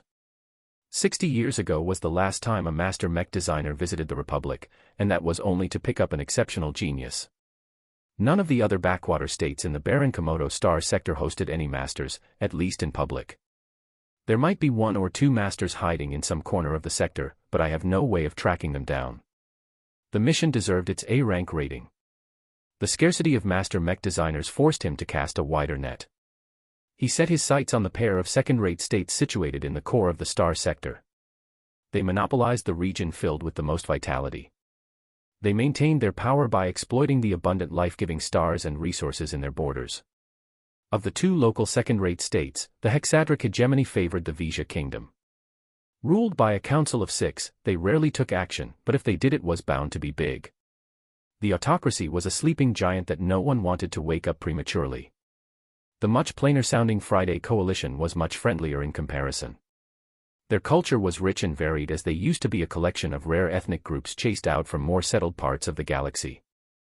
Such ordeals had scarred their national psyche, but to their credit they opened their doors instead of slamming them shut. Many promising geniuses from the surrounding third-rate states tended to flock to the Coalition to seek brighter futures. Many of his competitors in the Fusion Cup in fact attended one of the many elite institutions of the Coalition. There's bound to be masters in the Friday Coalition. The only problem is gaining an audience with them. I can't just come up to a master's doorstep. The value of a master mech designer did not lose out to national treasures. Each and every master's life was strictly regulated. Not even an errant fly could get near such vaunted people. As VES trawled through the galactic net for masters, he finally encountered an opportunity. Limar Institute of Technology. Annual Open Design Competition. The annual contest hosted by the Limar Institute was open to every designer below the age of 30. Though most contestants still attended the institute, each year plenty of outsiders who studied at other colleges converged in Limar in order to showcase their talents. Many people and businesses attended the grand event as well, as the competition often unveiled diamonds in the rough. From the articles describing past competitions, it was not unheard of for a novice mech designer to be noticed by an attending master. The open competition is in 20 days. My schedule is going to be tight if I want to travel all the way to the Friday Coalition. VES couldn't just leave his workshop behind. He was running a business now. He had to make arrangements. Chapter 67, Bodyguard. First, he called up Marcella. If the broker already had a deal lined up, then VES was in big trouble. It's not a responsible move to spring this road trip on me all of a sudden, Marcella icily said. Besides, do you think you even stand a chance? The Limar competition is one of the fiercest stages in the entire star sector. VES shrugged. He had zero confidence in winning anything before he upgraded his mechanics, but now was different. I have my own advantages. I think I can hold my own. Despite Marcella's constant haranguing, VES remained steadfast in his determination to go to Limar. Eventually the broker threw up her arms. Fine, be that way. Don't make me see you again only to tell you I told you so. I'll slow down and stretch out the negotiations for the current deal in progress. Maybe this trip might not be an entirely bad thing. If you stand out and perform well at Limar, your business will pick up remarkably. Unspoken was the fact that Marcella really held little confidence in VES. Though he impressed him enough to do business with him, that was accounting his potential. Too little time had passed for him to really grow into his own. On paper, he stood zero chance of even reaching the top 1,000 in Limar. Marcella took the time to explain the nuances of visiting the Friday Coalition. Unlike the Bright Republic, the Coalition is a lot more vigilant and scrutinized outsiders more strictly. The citizens also treated immigrants from third-rate states rather poorly, at least until they have proved themselves. All in all, VES should keep to himself and do nothing to attract the ire of his hosts. Even if the Friday Coalition is one of the weakest second-rate states in the galaxy, it has still reached a height the Bright Republic can never achieve. They consider themselves the true rulers of the Komodo star sector and are not shy in demonstrating their might. VES eventually hung up after receiving an earful of caution from Marcella. He frowned a little. Did he underestimate the Coalition? It started as a refuge for persecuted people and still widely advertised their generous immigration policies for talented professionals. They blatantly poached the best and brightest of the surrounding third-rate states for centuries, keeping smaller states like the Bright Republic a remote backwater. There's more to the Coalition than meets the eye, he concluded. The only things he knew about the Coalition came from history books and the occasional drama broadcast. Now that he thought about it, the Republic probably didn't dare publish any material that was critical of the Coalition. I've got to ensure my safety somehow. Traveling alone to Limar as a single mech designer is too dangerous. Though I'm not anything hot, someone might still try to find trouble with me if I'm all alone and defenseless.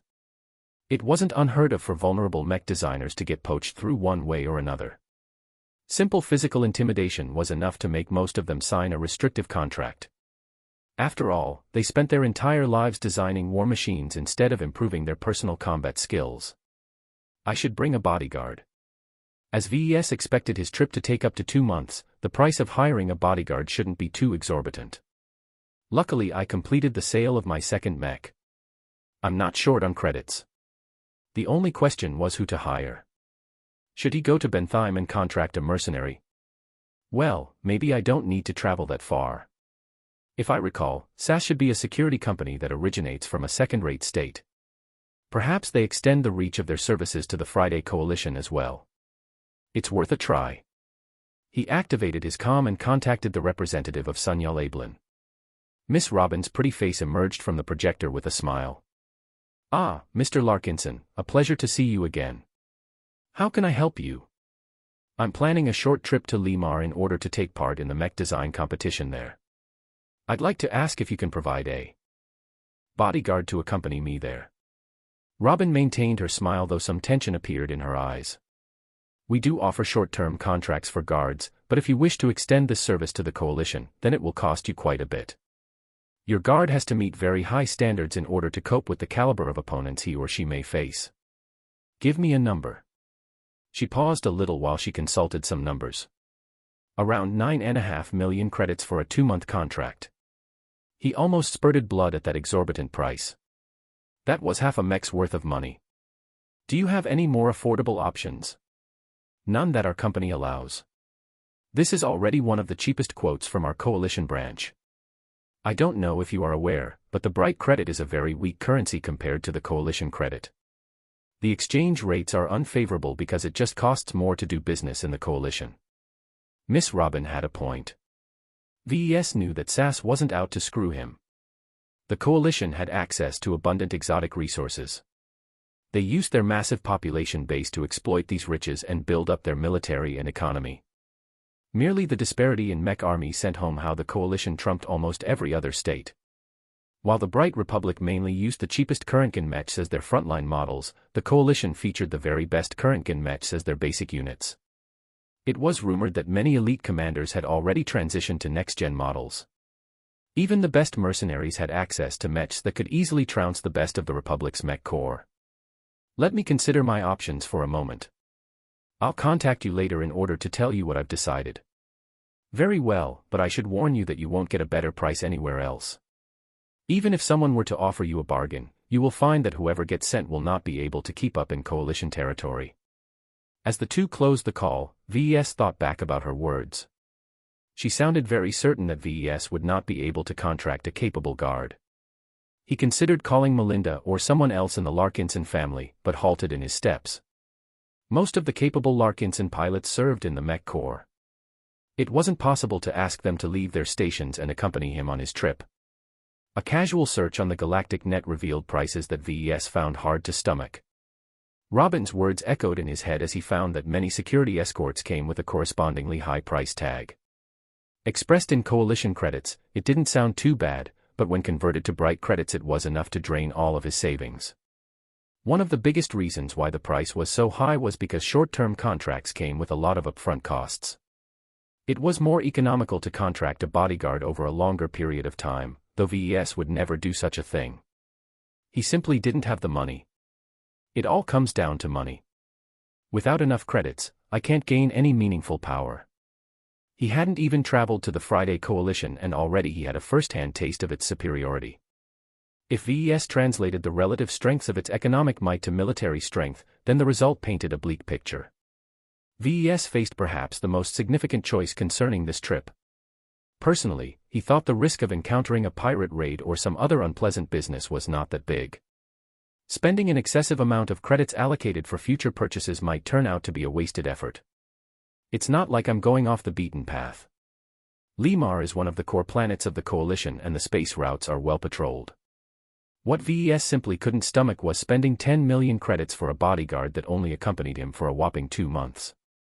Perhaps someone born with a silver spoon like Vincent might accept the price without batting an eyelid, but VES was brought up in a frugal environment.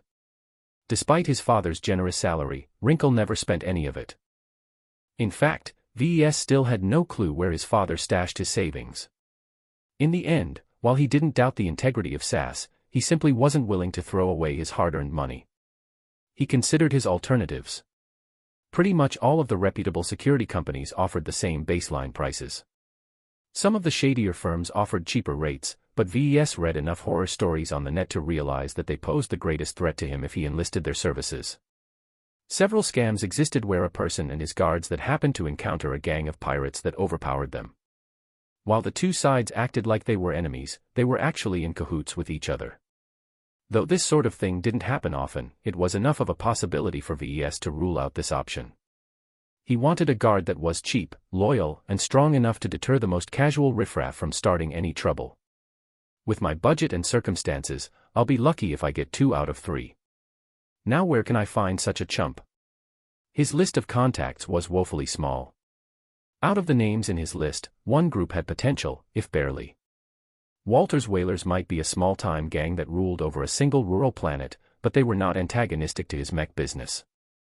They shared a common interest in helping Cloudy Curtain develop its economy. Despite his better instincts telling him that it was a terrible idea, VES decisively chose to contact Dietrich, the so-called little boss. Hey. Look who's back. What's up, my man VES? Dietrich greeted him over the comm even as he was doing something that required him to discard all of his clothes. The smile on V's face grew cramped. I'd like to inquire you about some business, but if you're indisposed, I can call you back later. Oh no, I'm not too busy. I'm the master of multitasking, baby. The little boss boasted, and several enthusiastic voices cheered in the background. Just spit it out. My ears are always open to you. VES already regretted contacting Dietrich. Perhaps he should reconsider Sonia Labelin's offer. But when the price tag came into view, his eyes hardened. He didn't want to waste his precious savings. Chapter 68, Harrier. Surprisingly, the little boss was receptive to the idea. I always wanted to see the coalition with my own eyes. My old man always nags about the power of the gangs operating in the center of the star sector. It's about time I take a look. VES did not expect Dietrich to offer to come in person. It's not necessary for you to accompany me. I can make do with any decent pilot. No, you deserve better. While I'm not as good as the old coots who have been with my father for centuries, I can still hold my own. After several attempts to change his escort, VES gave up. At least the little boss offered to accompany him for free. Though his caliber was nowhere near a bodyguard worth 10 million credits, he was not a pushover. That should be enough. Say, I'd like to ask a favor from you. Dietrich smiled with more than a little slyness. Since you're a fancy designer, you should know a lot about mechs, right? I'd like you to tinker with my mech. Just a tune-up is okay. I'm not sure that's a good idea. It will take time, and I need extra materials. Haha, no worries. We have a small stockpile of spare parts. You can grab anything you want as long as my mech gets better. As for the time, well, we both know it won't take an entire month to reach Limar unless you take the cheapest space lines. Since he was loaded with money for the moment, VES already reserved a first-class seat aboard a premium space line. It took little effort for Dietrich to reserve the seat next to him and also pay for the privilege to bring along his mech. Naturally, the war machine would be safed and stowed in the cargo section of the giant passenger ship. All right, just head over to our base in Freslin. You know where it is. I'll clear you to use anything from our workshop and storage. As VES hung up, he sighed. Seems like he was pretty much stuck with Dietrich. Besides, it might not be a bad thing to develop a closer relationship with the heir of Walter's Whalers. His men could keep an eye on his workshop in his absence. He didn't fully trust his basic automatic security systems to keep out determined thieves. After a brief trip aboard an aircar, VES arrived at the same dilapidated-looking base where he first met Dietrich. Thankfully Dietrich looked fresh this time, wearing a smart suit that belied the power in his limbs. Unlike Vincent, the little boss was a warrior to the core. He did not let his excesses affect his combat capability. Right, you're finally here. Let me bring you to my mech. You're going to love her. She's been my beauty for well over 2 years. She's a veritable classic. Dietrich unceremoniously dragged VES into the rusting workshop area. Several oil-stained technicians were conducting haphazard maintenance on the mech stowed inside. They walked up to the very end of the workshop, which revealed an imposing silhouette of a medium flyer. Well, Dietrich was right in one aspect. His mech was a classic. It was actually a National Aeromotives Harrier VCX-4B. While it was a current-gen design, the design came out at the very start of this generation's commencement. It was an aged design with a couple of premium features. National Aeromotives only entered the mech market a generation ago. Its main products were still shuttles and aircars, so their accumulated knowledge concerning flight was very substantial. Besides brief forays into land mechs such as the Caesar Augustus, all the other mechs NA manufactured specialized in flight. The Harrier was not a typical workhorse unit, though it shared many features with standard current-gen frontline models. It focused mainly on endurance and therefore relied on fuel rather than direct energy to sustain its airtime. Its beefy flight system was capable of switching between energy-saving mode and high-intensity flight mode at the cost of weighing a bit more than other flight systems. This made the medium mech carry only a fairly light amount of armor for a medium mech. Still, NA always excelled in developing heat-resistant armor, so the Harrier fared pretty well against energy weapons. As for its weapon complement, it mainly relied on its ballistic rifle to dish out the hurt. While it weighed down the mech even more, it allowed the Harrier to devote most of its energy to power its flight. The Harrier was capable of carrying a sufficient amount of shells if it decided to forego most melee weaponry. Dietrich proudly approached the mech's foot and slapped his palm against its armor. "Look at this beauty. Can't you see how lovingly I treated her all this time?" VES had to admit that the V-C-4B was well maintained. Evidently the technicians under the employ of the whalers didn't dare slack off concerning Dietrich's personal mech. It must be the only time they actually earned their pay. As VES had little experience working on finished mechs, he might as well take the chance to study the Harrier. He borrowed the workshop's diagnostic tools to scan the Harrier from top to bottom. The readings told him that the mech had over a quarter of its parts replaced, and not all of the new parts were standard. In particular, it was difficult to get replacement armor plates from a source other than National Aeromotives directly. Naturally, they charged sky-high prices for replacements. With his vastly improved mechanic skill, VES noted that whoever repaired the armor had some skills, but did not account for every factor. He guessed that the mech's center of balance was slightly out of alignment, which affected a host of things that did not result in anything good. "I can see it needs some work. If you don't mind, I'll be taking some things apart and replacing them with something else. Be my guest, VES. That's why I've invited you here for. As long as you can make my baby run better, I'm okay with anything." It was reassuring to hear Dietrich place so much trust in VES. For now, their interests aligned. The bonds between the two tightened as they mutually sought to take advantage of each other. VES wanted to shelter under the umbrella of the whalers, while Dietrich sought to enlist a high-end engineer. VES went to work on the Harrier. He first took out all of the replacement armor and set them aside. He then inspected the internals underneath and made a few calculations. If he wanted to reset the center of balance, then he had to move stuff around. One bad habit that National Aeromotives never shook off is that it inherited Jason Kozlowski's penchant of stuffing too much goodies in very little space. Fortunately, the Harrier wasn't so bad in that regard. NA certainly tried to curb their habits as much as possible so VES didn't have to risk bumping into something delicate when he moved a couple of minor components around. One limiting factor was that over a quarter of the internals were dedicated to supporting the flight system.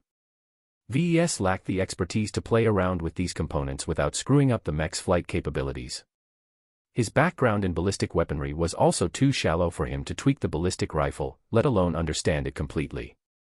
"I should try to plug this hole a bit once I have some DP to spare. I can't rely on beginners' knowledge concerning weaponry forever if I want to keep up with the higher echelons of mech designers." Overall, the mech technicians had done a good job keeping the Harrier in shape. VES did not have to correct any glaring errors, just minor misjudgments. He did add one little surprise.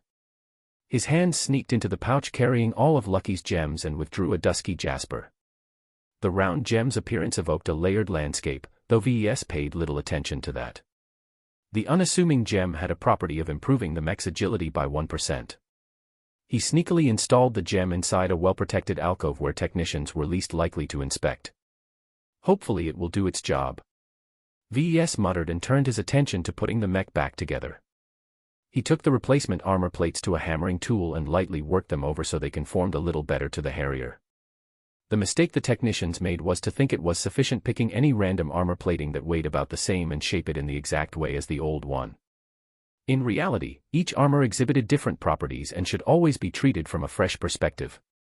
After VES put the armor plates back in, he requested Dietrich to enter the cockpit and test the mech. The retuned machine moved fluently and with grace despite the large flight system getting in the way of its movements. It feels great. It's like all of my aches and sores have gone away. The improvement was marginal, but every little bit counted. Both VES and Dietrich were satisfied with the work. While the mech specs hardly moved, Dietrich piloted his mech more naturally. VES realized that tuning existing mechs might not be a waste of time. It took very little effort and investment on his part to bring up a mech back to full functionality. If VES ever ran into a dry spell of orders, he could advertise his abilities as a mech tuner and earn some pocket money by tinkering with older mechs such as the Harrier. After making sure nothing blew up in their faces, VES said goodbye to Dietrich and finished his other preparations. He stopped by at Sonja Labelin's office and paid a little extra money to keep his security suite functioning even when he was away for an extended period of time. "It is regretful that you declined our offer to escort you to Limar," Robin added after they dealt with this matter. "While the main space routes of the Coalition are well patrolled, nothing is absolute. And that isn't even taking into consideration what can happen planetside. I really do wish I can hire your bodyguard, but my financial situation simply doesn't allow it." VES excused himself as he stood and left for the exit. "However, that doesn't mean I will pass you by in the future. Once I get a good volume of sales, I'll be sure to take advantage of your other services." "That sounds wonderful, Mr. Larkinson. We are always ready to serve your needs." When VES returned to his workshop, he packed up his luggage and made sure to stow away all the loose tools and bots. He turned off and set the 3D printer and assembler into hibernation mode. As VES turned off the lights, he wondered how much would change once he returned from Limar. "Hopefully I'll come back as a triumphant apprentice to a renowned master." VES had a fitful night of sleep as his excitement was hard to suppress. He lived, studied, and worked in the Bright Republic for his entire life. Never had he stepped foot on a star beyond the borders of his familiar state. Chapter 69, The Incident. The Ricklins gathered at an open field next to Vincent's mansion. Normally, the elders of the vaunted family never paid attention to Vincent. However, the duel he so loudly proclaimed in the news inadvertently involved the family's honor.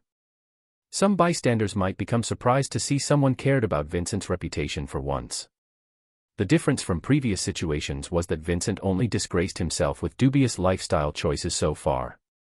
How could anything he do be any worse? The key difference involved mechs. Values such as honor, bravery, and service to your state were intertwined with modern society. As disgraceful Vincent had already been, chickening out a duel not once but twice would smear their name to such an extent that they'd start to lose business opportunities. "We're the coward who calls himself a mech pilot." A booming voice broadcasted from a tall and bulky heavy mech. "For all his bragging, he better be here on time. I don't want to miss my own victory party." At both sides of the field stood two groups of spectators. The smaller group was obviously the Ricklins, along with a smattering of Vincent's playboy friends. On the other side of the field stood a similar group of elders and young second-generation princes. It was evident without saying that Vincent attracted the ire of the backing of his opponent. Keeping both sides safe were guards and security screens. Scores of technicians were busy preparing the field by setting up strengthened security screens that did not lose out to the powerful shields that kept arena battles contained. Just beyond the perimeter were scores of patrolling mechs. No outsider would have the opportunity to sneak close. Within the core of Ricklin elders sat a dainty, fresh-eyed maiden. Her petite body contrasted remarkably with her predatory blue eyes. She flipped her exquisite blonde locks and yawned. "When will my idiot brother arrive?" Caitlin asked one of her many attendants. "It's almost time to start." "Young miss, word has just arrived that Vincent has boarded his new mech. He should be here in a couple of minutes. Always late to the party, I see." As usual. The young heiress of the Ricklin line thought this duel was a waste of time. Vincent had no skill in piloting mechs despite possessing the requisite aptitude. Their descendants never produced potentates, thus they never valued honor and duty. What was the point of dying in combat when you could pay someone else to do it in your stead? Money was the real road to power. Personal combat prowess was irrelevant in her eyes. Nevertheless, just because the Ricklins took a dim view on duels didn't mean that others thought the same. In this modern, mech-obsessed age, to receive a challenge and refuse outright was a sign of cowardice. To issue a subsequent challenge and not show up was a sign that your entire family line was craven and untrustworthy. Caitlin gnashed her teeth, the force of which could crack any baseline human's teeth. After many years of lying low, Vincent had gone overboard with his excessive personality and crossed the line. It was a mistake long in the making, but the Ricklins were blindsided when it finally happened. Even her vaunted intellect hadn't anticipated such an incident due to her innate disdain for her older and genetically inferior brother. When Vincent finally stomped over with his new mech, everyone stopped their small talk and gaped at the sight. A majestic black, red and golden mech approached the improvised arena with immeasurable confidence. It was as if it mistook the astonishment from the crowd with worship. "What is that?" Caitlin growled. "It appears to be a codpiece. The modified Mark Antony made for a unique sight." While the cape and embedded lights were bad enough, the extra piece of equipment mounted at the front of the waist attracted everyone's attention. No one could get their head around why a mech needed a codpiece. "You're a goner, Turin, because I have something you don't." Vincent confidently boomed out of his brand new mech speakers. "There's no way a man can lose to a eunuch." The situation escalated from there. Turin, the pilot of the Heavy Knight, raged inside the cockpit. "You, clown. You've gone too far. I'll beat you up and kick that stupid organ into scrap. Ha ha ha ha. I don't need to listen to a sissy hiding in a heavy mech like you. I bet yours is so small that you feel the need to compensate by dash. That's enough. I'm going to shut your mouth." Turin yelled back as he exploded into action. The crowd was caught off guard by the heavy mech's impulsive action. The technicians who were busy installing the security screens quickly rushed their work in order to safeguard their clients. A couple of knights stepped closer and stood in front of the crowd in order to shield them from any errant shots or flying debris. Caitlin's head guard stared worriedly at the charging heavy knight. "Perhaps it is better to step back. We cannot trust these security screens to shield us completely." "Yes, let's. There is no need to witness this barbarity this close." The Ricklins calmly walked away, intent on enlarging the buffer between them and the impending violence. Meanwhile, the heavy knight lumbered closer to the Mark Antony, which still stood as if it was preening into the sun. Just as the heavy knight was about to collide with the medium mech, something inexplicable happened. The heavy knight adjusted its course and avoided Vincent's mech. Instead, it continued to careen forward without any sign of stopping. What is happening? Did he miss on purpose? Turin isn't stopping. He's going to collide against the security screen. The hastily erected security screen broke like a pane of glass when the multiton heavy mech barreled right through. Its momentum bled off, but the knight resumed its stride and collided its shield against a nearby Ricklin mech. Chaos ensued as many other mechs suffered from surprise attacks. Most of the mechs stationed in the field came from Vincent and Turin's retinue. Many of these mechs inexplicably suffered from malfunctions and shut down just as they stepped forward to stop the madness. It was not that the Ricklins thought to bring other guards. As they assigned these guards to Vincent themselves, they were assured of their ironclad loyalty. While their loyalty might not be in question, the local technicians who maintained their mechs were obviously different. Thus, many mechs found themselves frozen and unable to move at all. Only some mechs brought from the outside still functioned properly and moved to stop Turin and Vincent's rampage. "Young miss. Vincent and Turin have gone crazy. Their assassination you. I can see that for myself, you dummy. Let's go." The group of pampered elites scrambled to flee. They approached the nearby site where they parked their luxury aircars, only for Caitlin to halt. "Stop." Despite her youth, most Ricklins with decades of experience under their belt obeyed. They turned to her as if she was their only hope. "Who designated the parking area?" "As far as I know, Vincent's personal assistant made all the arrangements. I'm fairly certain that Johnson is the one who directed us to park over there." "Then it isn't safe. Who knows how many explosives these rebels have planted underneath?" Let's turn in a different direction. As Caitlin's words made sense, none argued otherwise. Despite the temptation offered by the aircars, this was evidently a planned assassination. More evidence came from the chaos happening at the edge of the field. An outside party engaged most of the perimeter guard mechs that were still intact. From the amount of noise the distant battle generated, the terrorists came in ample numbers. Spread out. Don't bundle up too close. While Turin engaged the closest mechs, Vincent finally made his move. His shoulder-mounted missile launchers expended their entire payload in one go. The deadly guided projectiles aimed straight at Caitlin and the other Ricklin elders. A couple of still functional elite guards jumped in the way with their shields. Just as they braced themselves for impact, a couple of the projectiles accelerated with such force that they pushed the mechs aside. Those are concussive missiles.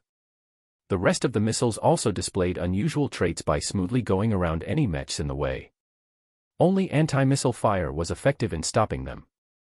Just as the surviving volley landed at the group of panicking Ricklins, the final guard mech threw out his shield and used its own body to block the final payloads. The shockwaves threw many people off their feet. The burning radiance of the explosions hadn't taken out the mech, but dealt severe damage beyond any regular missile on the market. Haha, you're mine now, little sis. Vincent laughed hysterically as his customized mech stomped over a disabled mech. The Mark Antony dropped its shield and raised both arms in Caitlin's direction. The wrist-mounted laser cannons charged up for a full-powered salvo. Any last words? Caitlin coughed as she rose from her knees. I see you're more stupid than I thought, big brother. Do you think that just because you've been secretly training your piloting skills that you've got an edge on me? Imbecile. Shut up. I'm tired of listening to your condescending insults. You should have died in the lab like the rest of your worthless batch. His mech fired of both cannons at once. Though their accuracy wasn't great, at this short distance they came close enough to vaporize any human by proximity alone. The lasers reached Caitlin's position at light speed. An area the size of an aircar parking lot instantly got scorched with an immense amount of thermal energy. Scores of Ricklin elders who were too slow to run very far got turned into ash and smoke. Those who ran just a little faster got blasted with so much heat that their clothes turned into tar and ash while exposing their bodies with a lethal dose of heat. They fell down to the ground like melted candles. Only the younger generation managed to escape the blast zone with minimal wounds. Ha ha ha ha. For all your snooty words, look at me now. As the blackened smoke cleared, the site where his laser cannon struck was a mass of heated devastation. Nothing other than a tank or a mech could have survived such a powerful blast. At least, that was what Vincent thought. A strange bubble enveloped Caitlin's body. She stood proudly intact inside the shield, unbothered by the heat and ash. As scores of badly burned Ricklins moaned at the edges of the blast site, the young genetically modified girl appeared nonchalant at the carnage. Her expression even stared mockingly at Vincent. What is this shield? How come it's so powerful? You're not the only one with powerful friends. The younger sister taunted. You're welcome to shoot me again. I dare say I can hold you off before my backup arrives. As Vincent stared at his surviving sister in horror, a series of sirens started to erupt from the city proper. Explosions and other sounds of battle started to drum in the distance. All over Bentheim, unassuming mercenary groups started to board their mechs and attacked without reason. According to the plan, Vincent should already be finished with his revenge and make his way towards a nearby escape shuttle. The timetable was tight, and Vincent couldn't afford to hammer away at Caitlin's strange shield if he wanted to escape from the planetary guard. He gritted his teeth as he made a difficult decision. He could always enact his revenge later. His own life was more important. Turin. Stop playing around and let's go. Even as their strike against Caitlin failed, they still managed to cull most of the other Ricklins. Their comrades in arms stationed elsewhere in Bentheim also succeeding in their surprise attacks. Bentheim's infrastructure suffered serious damage, and the death toll rapidly rose as the fires spread. It was the prelude to war. Chapter 70, Hasty Exit. Back in Cloudy Curtain, VES woke up with tired eyes. Since yesterday, he prepared his departure with Dietrich. They booked a brief flight to one of Bentheim's orbital space station and wait for their long-distance passenger ship to arrive. A call interrupted his final preparations. VES picked up the comm and Marcella's worried face showed up. VES, about your trip. Perhaps it's best to make yourself scarce for a month or two. There's trouble afoot. This sounded serious. Something that disturbed the unflappable Marcella should not be a trivial matter. What happened? It's about Vincent Ricklin. He's gone mad. He went on a rampage when he demonstrated your customized Mark Antony's prowess to his family. Just hearing Vincent's name again made VES wish he reconsidered doing business with him in the first place. Sure, the credits was nice, but if he did something serious enough for Marcella to call him in the morning, then it was bound to be bad. How bad is it, and how will it affect me? He tried to fire his laser cannons on the presumptive heir of the Ricklins, a lass called Caitlin. Somehow, she survived, though how I don't know, but many other elders failed to get away from the blast area. Vincent buelled through the household guards and escaped from Bentheim with a well-prepared escape shuttle. That sounded like a lot of trouble. Though VES was uninvolved with this terrorist attack, he'd be in for a lot of scrutiny just by providing the mech to Vincent. Did the mech corps catch him? The frown in Marcella's face grew even more grim. No. He had help that delayed the rapid response units. Pirates somehow smuggled themselves onto Bentheim and caused enough chaos to cover Vincent's escape. Nearby patrol ships all found themselves crippled by explosions when they attempted to chase their escape vessels. They've succeeded in pulling off the most blatant attack on Bentheim. The news was incredibly bad for all those who had an inkling of involvement with the events. How's the casualties? Excluding the Ricklins, over 200 people have fallen in the ensuing chaos. The pirates weren't subtle in their actions. You know the damage a mech can do in a densely populated city. It must be a nightmare back in Bentheim. Even the most casual laser fire might cut through a building and wipe out a dozen innocent bystanders. The injured must run up in the thousands. I can't stay behind. VES said as he simultaneously felt conflicted. As bad as I feel right now, I'm really innocent. You know the Mark Antony is a last-gen mech. It's hardly an elite mech in today's standards. That's why I support your impromptu vacation. Right now the public is in a frenzy and the mech corps has fallen flat in securing the star system. The investigators must be in a frenzy right now and it won't be long before they send someone your way. I think my family can stall them. The Larkinsons have always been loyal to the Republic and they have some say in military circles. Well, you best call on your daddy because this show is just starting. He worriedly hung up on Marcella and with just a brief moment of hesitation he called his grandfather. Perhaps anticipating his call, Benjamin Larkinson appeared on his screen. His unflappable face already radiated assurance to VES. I know what's going on, and I know you're not guilty of anything. Thanks, Grandpa. VES sighed as the reassurance comforted him. I was planning on traveling to Limar in order to take part in the open competition there. Could you help me smooth over my departure? This event is really important to me and my career and I can't afford to miss this opportunity due to being held back for questioning. I can guarantee that the investigators give you fair treatment, but any sudden departure will look suspicious. I can hold them back from chasing after you if you open up your records and let their people scour your workshop. As VES carried his real secrets in his comm, he had no problems letting others take a peek. Sunyal Ablin pretty much saw everything there was to his workshop when they installed their security suite. Letting the government grab a good look was nothing to fuss about. They can do whatever they want as long as my workshop stays intact at the end. I still need to make a living, you know. I hope you can impress that on whoever is coming here to find something that doesn't exist. Oh, you can be certain I won't let them get out of line. Benjamin grinned. I've kept an eye on you and I can say that you've made us proud. The last thing I want to do is to let your hard work get ruined. So don't worry. I'll call in some favors and try to suppress any suspicions on you. It's just that some suspicion will never go away. His grandfather was right. Having his second ever produced mech be involved in a violent terrorist incident was going to be a black mark in his record. But VES did not let it drag down his hopes. He still had a way to redeem himself if he worked hard.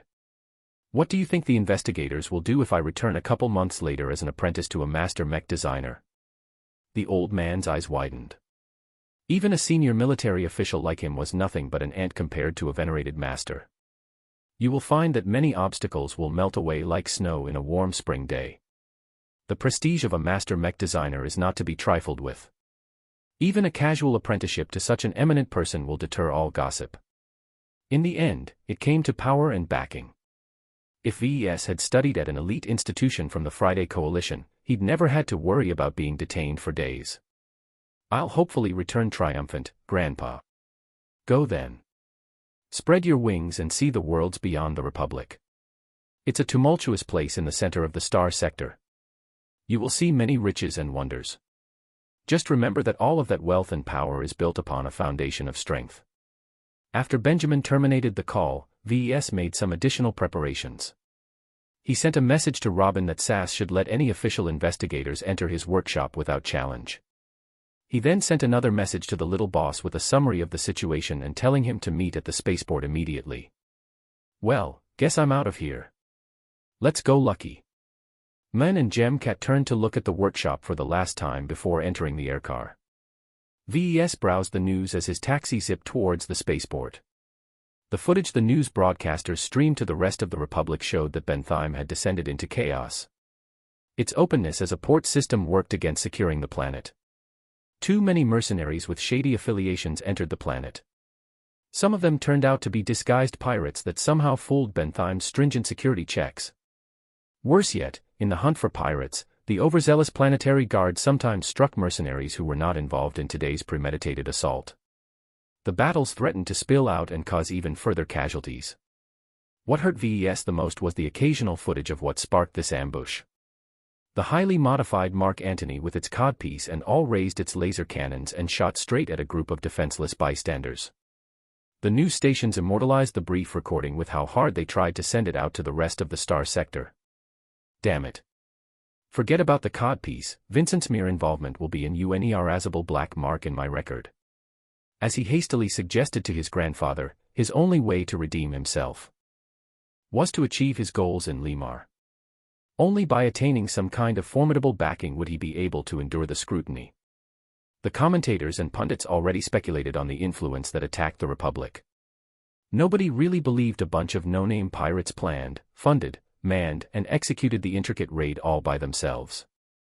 A lot of Republicans pointed the finger at the monarchists of the Vija Kingdom despite the lack of any convincing evidence that hinted at their hand. Even VES found this theory compelling. As a homebred citizen of the Bright Republic, he was raised to regard the Vija Kingdom as their archrivals. Only the Vijans had sufficient motives to find trouble with the Republic. Hey, VES. It's a bad day today. Dietrich finally greeted him once he arrived by the spaceport. The little boss looked quite subdued at the moment as he worried for the well-being of Walter's whalers. I feel kind of bad leaving my mates behind. We're only gone for 2 months or so. A war won't erupt this soon. Actually, VES had no idea what was going on behind the scenes. He just said that to reassure his bodyguard. The two subdued young men eagerly boarded a large passenger transport to Bentham with their floating luggage bots. Besides that, VES brought an ever-curious Lucky along while Dietrich already stowed away his mech in a container aboard their ship. The passenger ship was only half filled this time, an oddity attributed to the attack. Some sought safety in Bentham's large numbers, but most locals felt it was best to stay on their quiet, unimportant planet and avoid the giant target Bentham represented. After all, the Vijans never hid their desire to engulf the port system. The trip to Bentham was brief and uneventful, save for the additional security measures.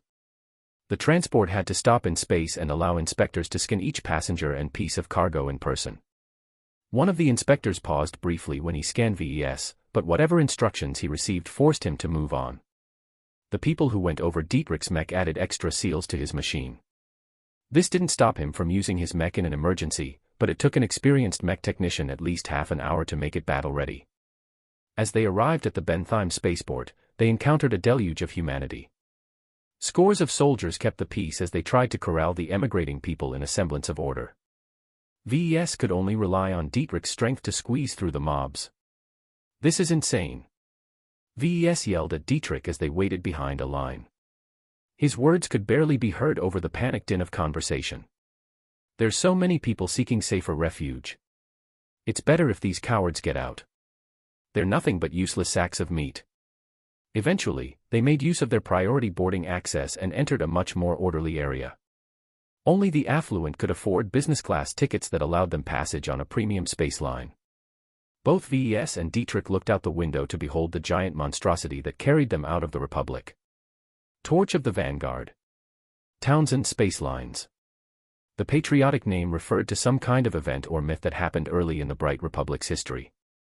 While the Republic subsidized the construction of the ship, the operating owners of the entire line resided in the coalition. Marcella highly recommended this line to VES.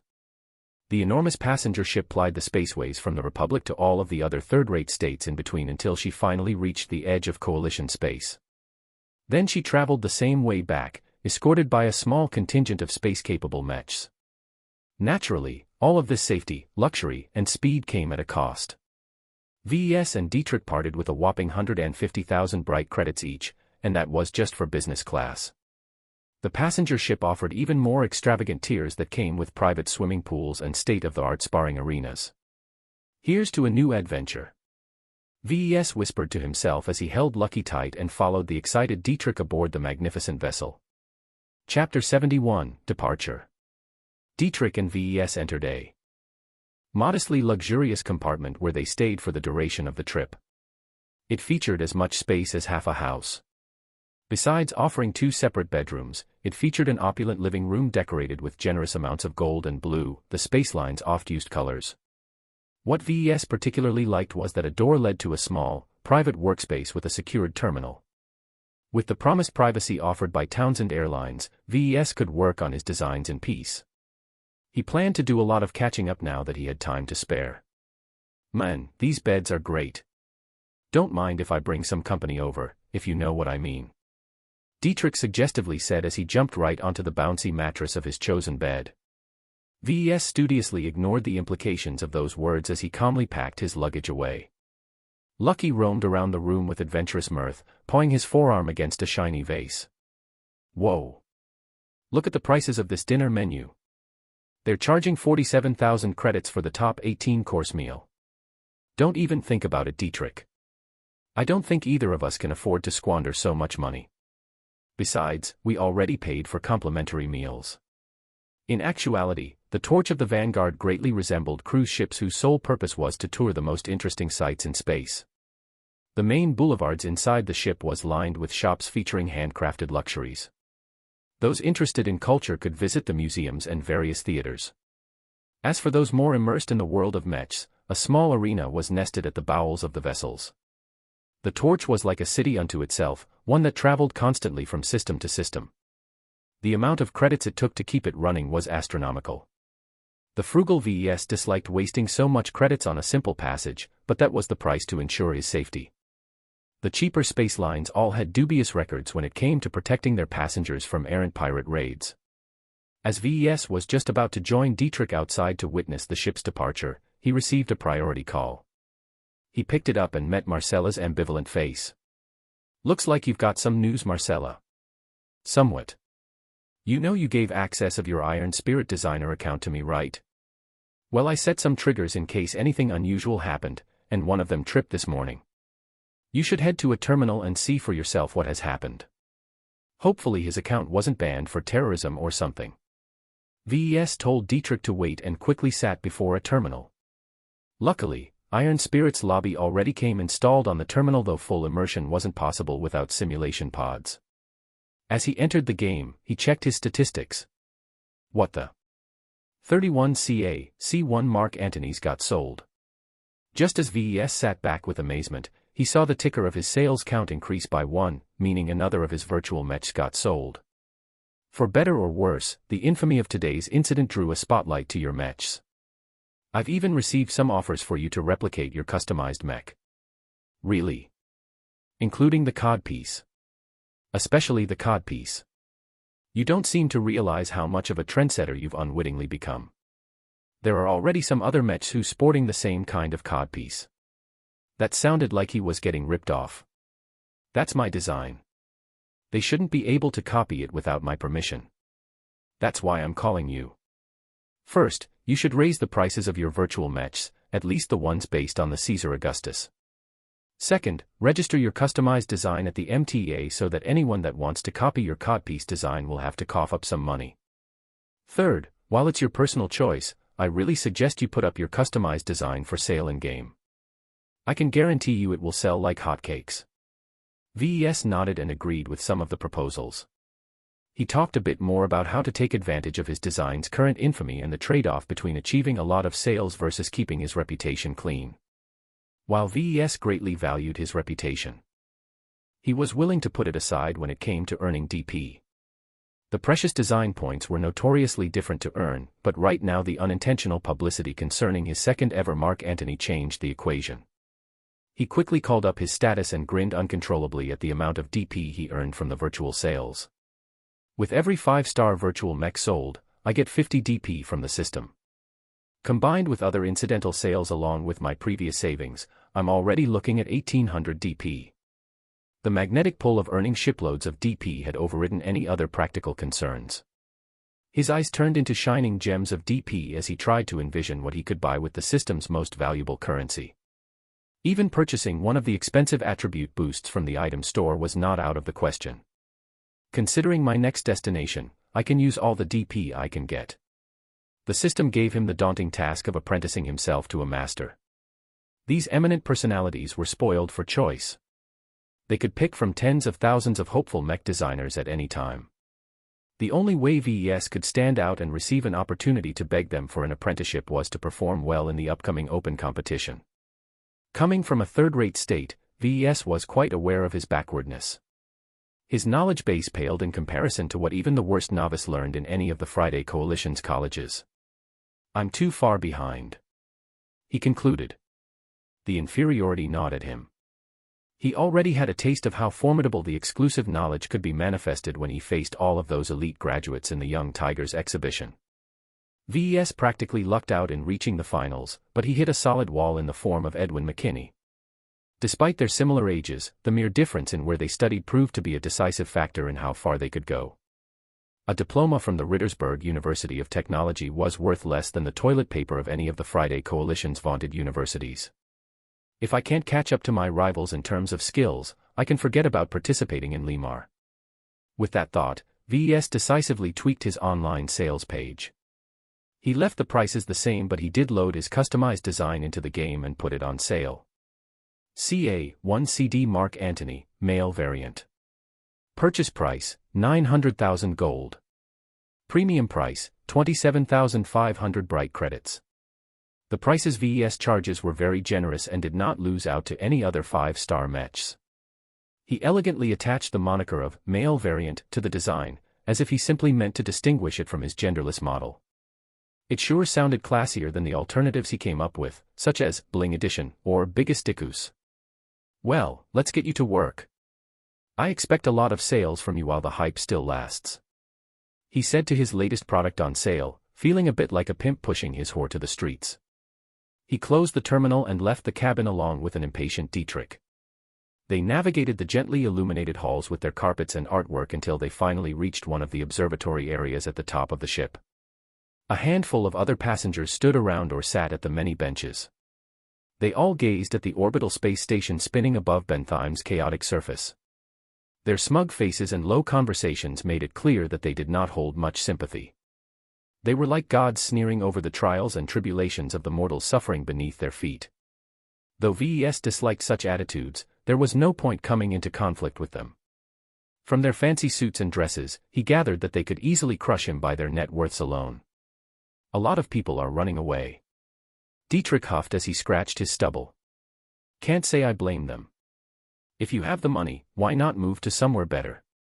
Hey, will you move as well if you make it into the big leagues? VES shook his head as he admired the jewel of a planet underneath his feet. The Republic is my home. It doesn't feel right abandoning my homeland.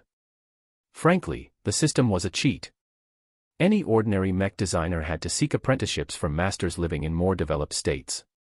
As for him, as long as he kept selling mechs he'd earn enough DP to develop his chosen skills. He enjoyed an incredible luxury over his fellow designers that allowed him to avoid pledging his loyalty to a greater party.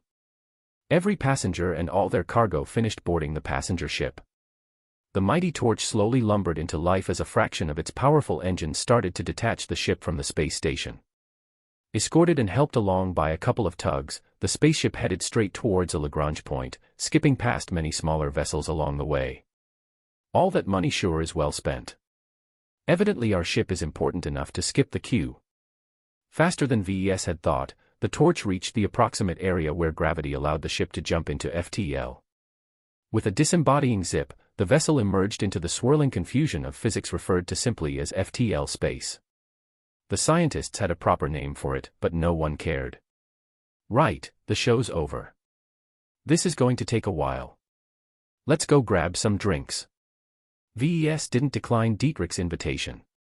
He had a long month ahead of him and he could use some relaxation before he started to go to work. He wanted to use his time well and prepare as best he could for Limar. Still, internally he felt insecure. No master mech designers were willing to waste their valuable time instructing an average apprentice. They presided over major organizations that allowed them to pick the cream of the crop. Most masters adopted promising geniuses when they just started their studies into mech design, sometimes even earlier. To a master, an apprenticeship represented more than a simple exchange of knowledge. A good apprentice carried the name and reputation of his master as he exercised skills derived from his master's unique insights. Thus, a meticulous master was said to emphasize the teaching of their design philosophy. As VES followed Dietrich to the entertainment section of the ship, he wondered what his philosophy consisted of. Certainly his meager focus in speed and armor was not sufficient to form an ethos. The only thing that's truly unique to all my designs is my emphasis on X factor. He wasn't sure if he could find any similar approach to the masters present in Limar. Likely he had to keep that secret locked up in order to avoid attracting the wrong kind of attention. In fact, VES wasn't sure if seeking a closer relationship with a master had any benefits for him. The system already offered him an entire galaxy's worth of knowledge. Well, even if I'm not very serious about finding a master, I should still do it to complete the quest. He wondered what the system intended by forcing him to travel so far away. Was he wrong about the usefulness of a master? Was it worth getting close to one and risk exposing his many secrets? Chapter 72, Awkward. To planet-bound people, the notion of space travel required a bit of explanation to figure it out. Despite the immensity of the galaxy, it mostly consisted of empty space with a couple of stars in between. The sheer scale of it caused those couple of stars to pile up into many billions. It took a lot of time to travel from one star to another, even with FTL. It was not as if FTL travel was too slow, but it took a lot of calculations and precision to nail the right destination. A single % deviation in the coordinates could throw a ship off course by hundreds of light years. Only through vital port systems could ships speed up their navigation. Like lighthouses in the dark, they allowed distant ships to hone in on a location much easier, with much less risk of overshooting their destination. A highly advanced vessel such as the Torch of the Vanguard was capable of performing the monstrous calculations necessary to jump over entire states. The moment she entered FTL, she was on course to a star system from a neighboring state. Her modern FTL drive compressed an awe-inspiring distance of dozens of light-years to a mere 2-day journey. Not that VES, Dietrich, or any other passenger paid attention to the ship's incredible speed. Technology such as this was commonplace, though on the expensive side. Instead, Dietrich half-dragged VES into one of the vessel's many bars.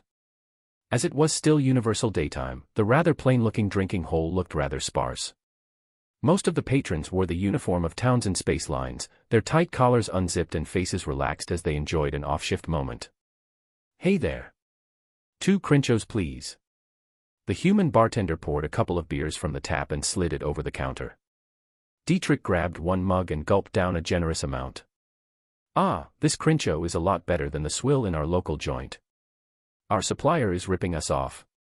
It's not very cheap to ship goods over to our planet," VES said as he took a modest sip, still a bit uncomfortable. "And it's not like our planet is loaded. We can't afford to spend as much as a Bentheimer."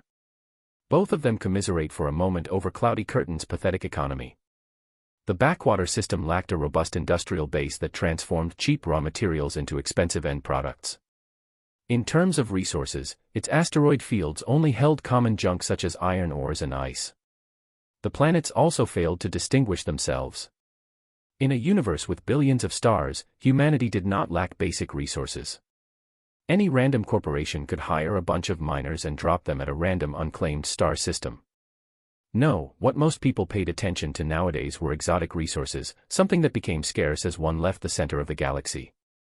The Bright Republic happened to be situated at the very end of a galactic arm. PSSST. Dietrich bumped his elbow into VES as he nodded towards an incoming pair of passengers. Chick spotted at 3 o'clock. VES raised his eyebrow and wanted to say something like, "So what?" but a hand suddenly dragged him from his bar stool. The two young men quickly approached the pair of girls. Though dressed informally, the pair of women looked resplendent. The pair of raven-haired goddesses resembled each other so much they must be sisters. The taller one was sportier and not afraid to show her abs with her exposed midriff. The shorter one dressed more conservatively but had a cuvia body. Both of them stopped their conversation and regarded the approaching hunters. "Hey there, beautiful ladies, what brings you here to this fine vessel?" The girls both giggled behind their raised hands. The elder sister took the lead. "Oh, you know, worried parents wanting to send us to somewhere safe." Dietrich continued to put the moves on the elder sister, obviously leaving the younger one to VES. Gulping a little, he said, "Hey. What's your name?" "Rose." "Rose Allemeyer. What is it you do in life?" "I'm in my last year of finishing my degree in Terran ecology." "And you?" "I'm an independent mech designer. I just started my business a few months ago and managed to achieve a couple of sales." VES boasted a little about his accomplishments, but Rose's eyes slowly glazed over. Sensing the disinterest, he changed topics. He struggled to catch Rose's interests but couldn't judge if he succeeded. Meanwhile, Dietrich and the older sister named Piper got along swimmingly. He even put his hand around her hips and drew her closer. He wished he had brought Lucky along instead of letting him laze about back in the cabin. As VES conducted a halting conversation with the demure Rose, not making a lot of headway into learning more about the girl. "It's been fun, but we gotta go back to our parents," Piper said as she bumped her comm against Dietrich's wrist, exchanging contacts. "See you around." As the two women left, Dietrich stared at VES while scratching his head. "Man, seeing the two of you stumble around makes me embarrassed to say you're my friend. Did you grow up in a cave or something?" "I spent most of my energy on my career. I couldn't afford to get distracted by girls." The little boss gazed at VES as if he was an alien. "Man, that sounds sad. You should get out more. This is the best time of our lives. Don't wait until you grow wrinkles before you start entering the dating scene. It's far too late by then." He blathered on about the art of picking up girls. The men talked with gusto, attracting a couple of other same-minded men who shouted liberal amounts of advice. It turned into a small show where they all attempted to teach the nerd how to get along with the opposite sex. VES only half listened to everyone's drunken words as he focused more on how he should spend his steadily accumulating design points. With the infamy of his model driving his sales, he could afford to round out his foundations. Forget about getting in bed with girls, he'd rather jump into a pool of DP. "Heavens, you're pretty much hopeless." "Never mind," Dietrich concluded as he threw down his empty mug. "Let's go explore the shops. I'm itching to see what fancy things are available here. There might even be some goods that can only be found in the Friday Coalition."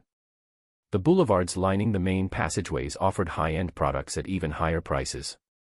Every store quoted their prices in Coalition credits, or calls for short. One clothing store charged 50,000 calls for a single men's outfit, while an ice cream store offered deluxe flavors at 1,000 calls per scoop. "What's the exchange rate?" VES opened his comm and programmed the device to automatically convert every call price in his sites.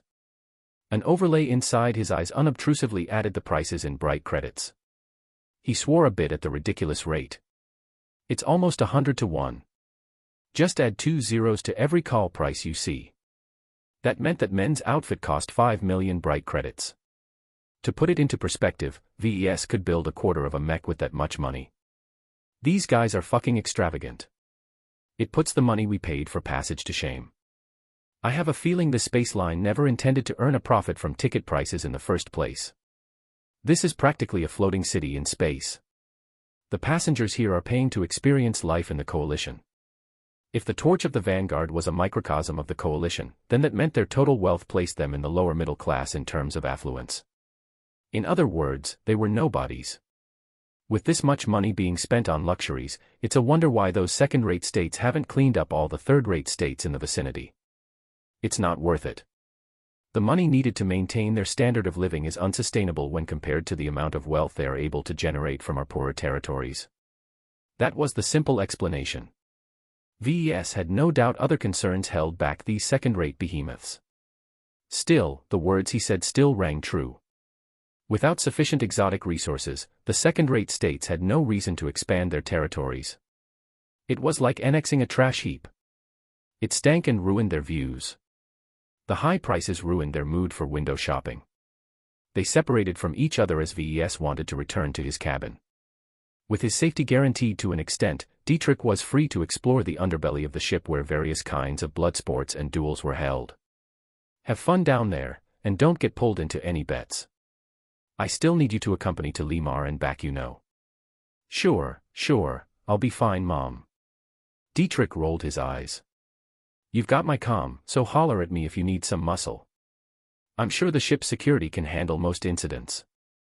Though the chances aren't big, I'm more concerned about pirates and other raids. If you haven't noticed, the local star sector seems to be growing more unsettled. Having followed the news, VES learned the incident in Bentheim was not an isolated event. Various other third-rate states suffered from similar unsettling incidents. One planet had its fuel refinery explode, causing massive damage along with an excruciating loss of life. What VES found peculiar was that the groups that executed these terror attacks all looked different. The group that struck Bentheim agitated against the corrupt galactic corporations that supposedly puppet the Bright Republic from the shadows. As for another terror group in another state, they fought for the rights of exploited miners. If anyone believes these guys are not related to each other, then I'll eat my comm. He stopped wasting time on catching up with the news and turned to the MTA instead. As an organization that dealt with all things mechs, it offered plenty of services to mech designers. VES had already dealt with certification. Now he planned to access their open library. It's already generous for Director Chandler to give me a couple of books for free. He taught me there's still much to learn about the universe from books. Naturally, knowledge taught by an able teacher could not replace rote memorization. The books available in the open library also had its limits. As VES logged in the MTA's virtual library section, he had access to many books. However, he already saw that most focused on the fundamentals and core knowledge. Cutting-edge proprietary knowledge was wholly absent from the library. Luckily, I don't have to rely on others to develop my specializations. The basics are good enough for me. Referencing the library will also create a paper trail for me to explain my sudden improvements in mechanics and other skills. As he recently improved his mechanics skill to journeyman, he wanted to stabilize his newly achieved realm by reading supplementary books. He filtered out most books concerning other topics and only limited himself to the best-selling primers at journeyman level. Artificial Musculature, How to Go Faster, by Master Ricardo Takanada. Price, 153,623 bright credits. The Forces Propelling Bipedal Mechs, A Balanced Approach, by Master R.I. Ulmer and Master F.M. Smith. Price, 346,535 bright credits.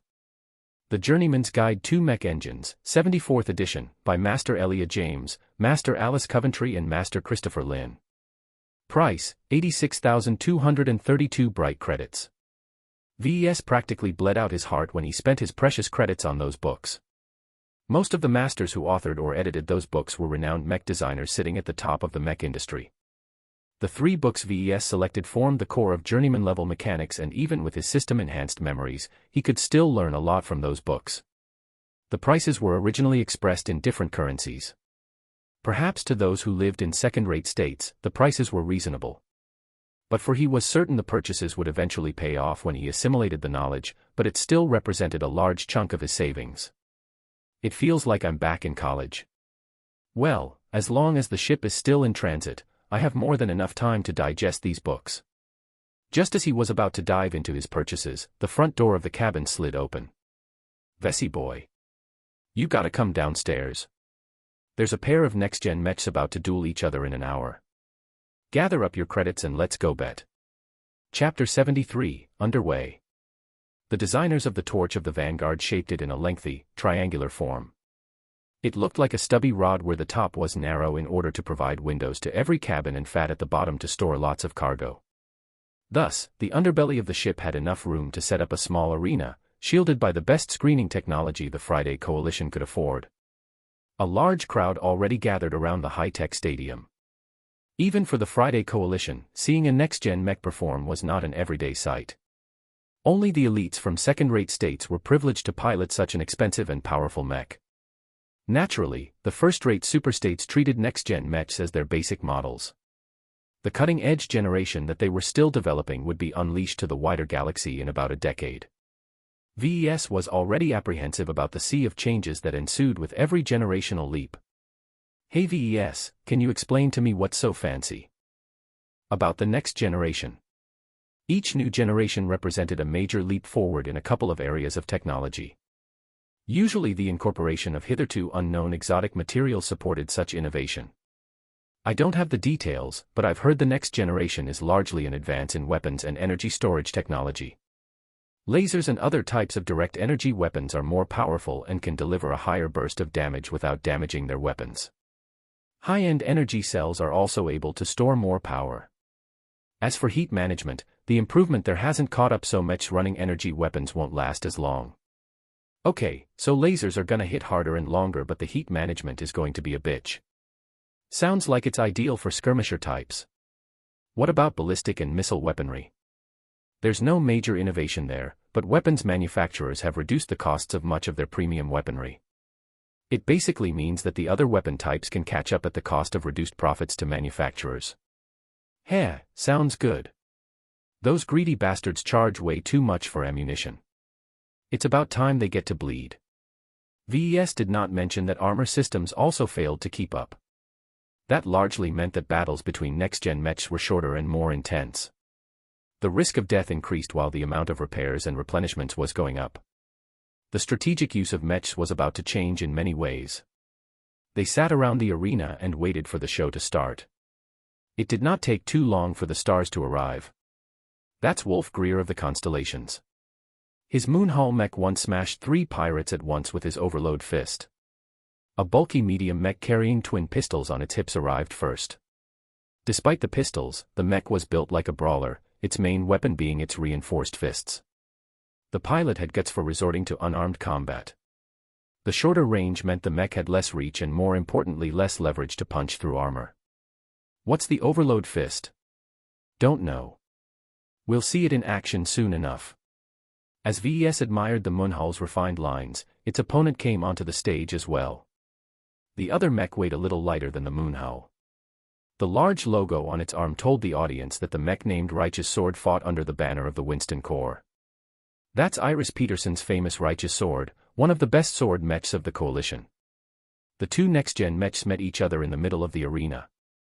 After a short handshake, they parted and stood at the standard dueling distance for small-sized arenas. The small setting gave the Righteous Sword a lot less room to run around. As a mech armed with nothing but a single sword, Iris needed all the room she could get in order to leverage her mech's superior mobility. Now that the duelists made themselves known, the crowd started to make their bets. When VES heard the amount of money they chipped in, he thought better of putting in his own bet. Like a rural hick, Dietrich dropped his jaw. Heavens, did that guy just bet the equivalent of 200 million bright credits? He could feed an entire planet for a day with that much money. As soon as the bets tapered off, the organizers strengthened the security screens and greenlight the duel.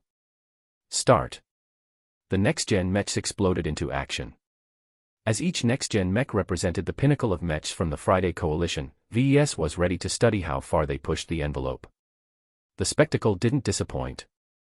The forces the mechs were able to leverage caused the mechs to move with speed and power that put older mechs to shame. The Moonhull especially embodied this as it sought to charge straight at the Righteous Sword. The battle embodied the classic match between a brute and a mover. The Moonhull excelled in straightforward fights and trading hits, while the Radiant Sword sought to attack weak points and avoid getting entangled. In normal circumstances, Iris should have been able to leverage her advantage in mobility, but Wolf made good use of the cramped arena to slow her down. Enough of this. Wolf broadcasted as his mech engaged a set of hidden boosters. Damn, that guy's timing is impeccable. There's no way for Iris to escape. The righteous sword was in the middle of fleeing to the side. Its momentum could not be redirected instantly. By the time it turned, the moonhowl was already upon the slimmer mech. As if knowing that any further evasions had no use, the righteous sword extended its sword. The moonhowl shifted its orientation and position slightly by adjusting the power of its individual boosters at the very last moment. This caused the sword to punch through the side armor and miss the power reactor. On the other hand, the moonhawl's fists glowed red as some sort of strange energy enveloped the limb. Just as it was about to strike the righteous sword's cockpit, both mechs abruptly stopped. That's enough. The winner is Wolf Greer. Most of the crowd booed at the premature end of the duel. Even if the fist had hit, the damage it dealt might not cripple the righteous sword. VES understood why the organizers shut down the fight so quickly. Repairing next-gen mechs was expensive and they did not want to weaken the power of their best escorts.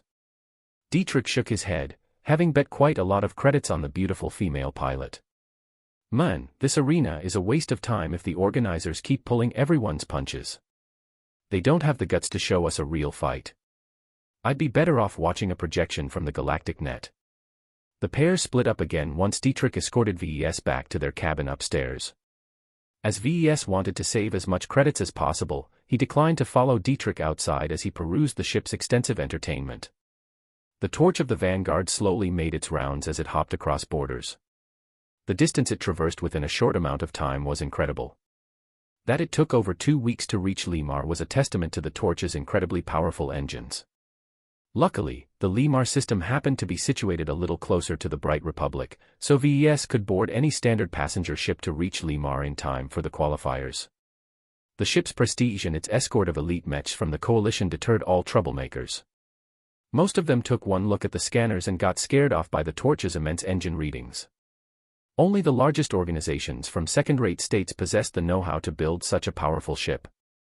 VES made good use of the time by studying the virtual books as if he was a desperate student about to take his exams. He already learned much of the core knowledge from the system, but the books expanded upon the main concepts and provided him with a lot of good references. At the end of the Torch's voyage to the Coalition's border, VES firmly stabilized his foundations in mechanics. He now possessed sufficient confidence in designing a mech with mechanical principles beyond the reach of an average novice. Mechanics might not be as sexy as metallurgy or optics, but it's the main pillar that underpins every mech. Perhaps he might still be behind the best geniuses participating in the open competition, but he should be able to pass the qualifiers at the very least. He had taken a brief look at the rules and understood the days preceding the main competition was meant to filter out the riffraff.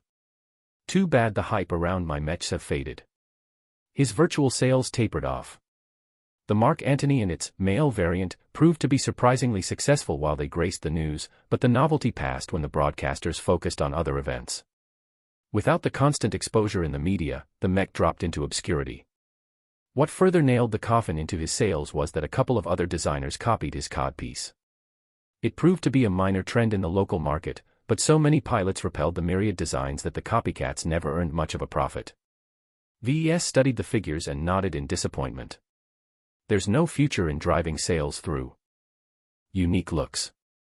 Excessively decorated mechs don't fare well in the market right now. The current trend is to keep the mech's appearance sober in order to avoid attracting enemy fire. It might be a different story if the mechs were rated lower. First and second star mechs often featured brighter colors and more flamboyant touches. However, by the time pilots were able to buy 5-star mechs, they were old enough to graduate from academies and pilot a mech on a real battlefield. At the last day when VES was about to depart the Torch, he decided to spend his accumulated DP. He already spent a lot of time sorting out his recent gains, so that left his mind free to accept an influx of new knowledge. Now what will I upgrade? Chapter 74, Another Upgrade. As VES glanced at his status, he almost got scared by the amount of DP he accrued. Just a short time ago he still got excited when he earned a couple of hundred DP, but right now his breath caught when he saw he earned more than 5,000 DP just from his virtual sales. Damn, earning so much DP is a cheat. If even one of my design catches on, I'm set for life. Naturally, VES did not think the system was generous. The way it handed out DP told him that it encouraged VES to develop one good design rather than 100 forgettable designs. the DP earnings from sales should be his primary source of income. And though he could earn a lot of DP from simply getting one design right, the costs of more advanced skills from the skill tree ramped up pretty fast. He switched to his skill tree and stared down his mechanics section. Upgrading his mechanics skill from journeyman to senior demanded 100,000 DP. Even if he gathered so much DP, he also had to satisfy the additional prerequisite of raising 3 related sub-skills to journeyman as well. It's not worth it to go down a single tree if I only have 5,000 DP to spend. I'm better off increasing my attributes or some of my other skills. With this much DP, it became possible for him to buy a couple of candies from the store in order to boost his intelligence. Still, just because it was possible didn't mean it was useful. If he wanted to compete against the geniuses who studied at Limar, then he needed an immediate boost in skills and knowledge. I'll think about attributes later when the situation is not so urgent. First up, let's see what main skill I can upgrade. Though he could afford to upgrade 2 main skills, he was apprehensive about overloading his brain. Every major category came with a wealth of knowledge that took weeks to settle in. If VES bit off more than he could chew, he might end up mentally crippled for a time. The last thing he wanted was to knock himself out of the competition before it even began. Thus, he started to scour the skill tree for a modest collection of sub-skills first. After taking a brief look at some of the newer and more exotic sub-skills, he turned down most of them in favor of upgrading his existing ones. Alloy Compression I, 1000 DP. Speed Tuning 3, 800 DP. Medium Weight Armor Optimization 3, 1200 DP. Metallurgy, Journeyman, 2000 DP. The upgrades to speed tuning and medium weight armor optimization spoke for themselves. They increased the depth of his specializations and would help him make faster and better protected mechs. As for metallurgy, he decided that achieving journeyman level in this field was essential if he wanted to compete in terms of armor. He still remembered the extraordinary toughness of some of mechs that participated in the Fusion Cup. A solid background in metallurgy helped close the gap and enable him to purchase another sub-skill. So that's how they did it. VES muttered when he finally added alloy compression to his shopping list. Though not the only way to improve a piece of armor plating, it nonetheless provided remarkable results with comparatively little effort. The concept sounded simple. Certain alloys transformed when subjected to a large amount of even pressure. While most either ruptured or ended up as a piece of scrap, some alloys instead successfully compressed into a tougher plate. Too bad it requires a special machine in order to compress these special alloys. VES sighed. Just buying the cheapest model set him back at least a couple of 100 million bright credits. Though still outside his budget, he could still apply the knowledge to any designs as long as he did not intend to produce it in his workshop. Not only was it usable at the upcoming competition, he could also apply it to any virtual designs where the game provided him with every possible fabrication machine he could ask. Thus, the extravagant purchase of 1000 DP for just the first rank of alloy compression still paid off. As VES intended to absorb a lot of knowledge at a time, he spaced them out. He first started with Speed Tuning 3 and Medium Weight Armor Optimization 3. Both of these sub-skills at the third tier provided similar kinds of knowledge in that they were light on fundamentals but heavy on details. While absorbing the data from speed tuning happened without problems, VES could not say the same for armor optimization. His shallow background in physics increased the difficulty of absorbing the advanced data. He got the feeling he received a large bunch of encrypted gibberish, and the only way to unlock them was to increase his proficiency in physics. That's a thing for later when I have the DP to spare. Having learned a lesson on the importance of main skills, he opted to absorb metallurgy first. Ugh. The influx burdened his mind, but not as bad as the first time he upgraded a skill to journeyman. Somehow, VES found that his mind had expanded somewhat, as if his previous experience left a hollow that could be recycled over and over again. With the help of this boon, VES focused on absorbing everything about metallurgy and its varied fields of knowledge. Journeyman-level metallurgy mostly consisted of learning the properties and uses of the most commonly employed exotic minerals.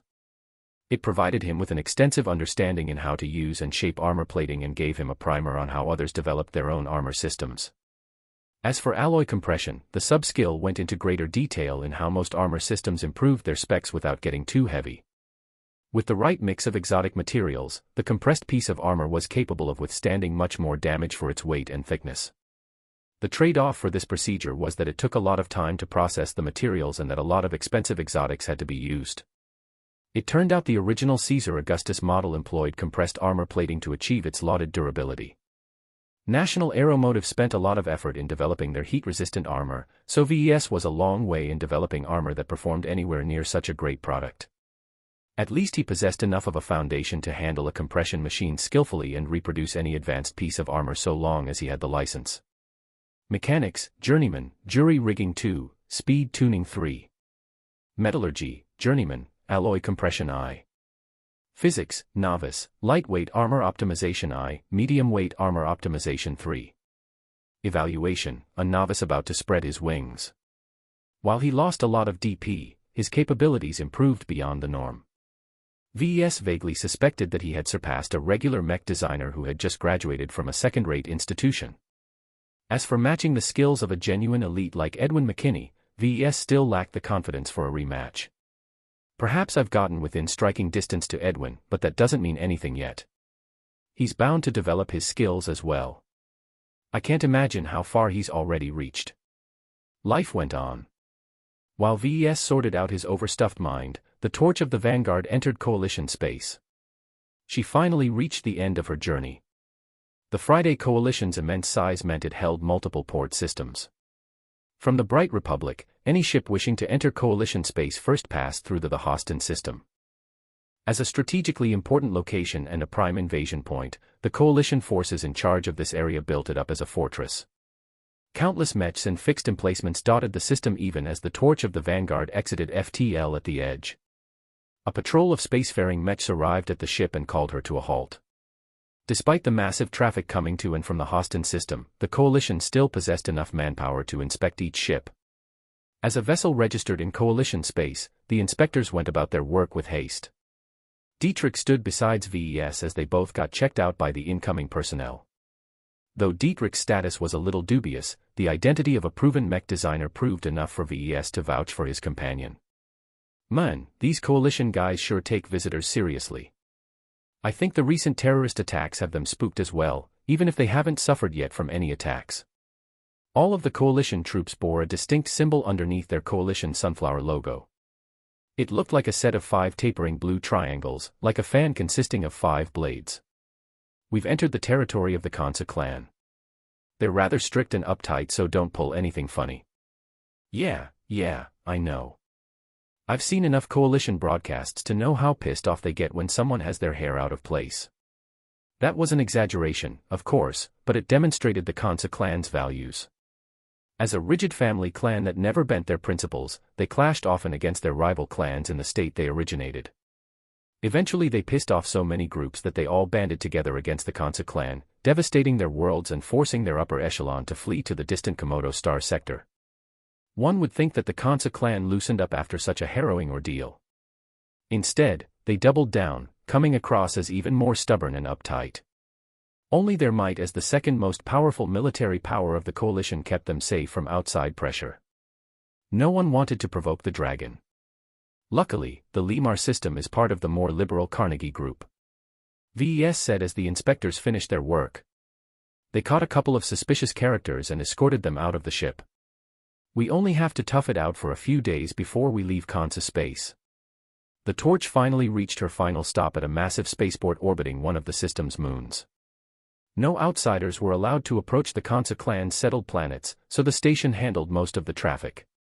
The insides of the station embodied the quiet arrogance of the clan. Occasional trees and sculptures brought in some much-needed vitality in the otherwise sober white decor.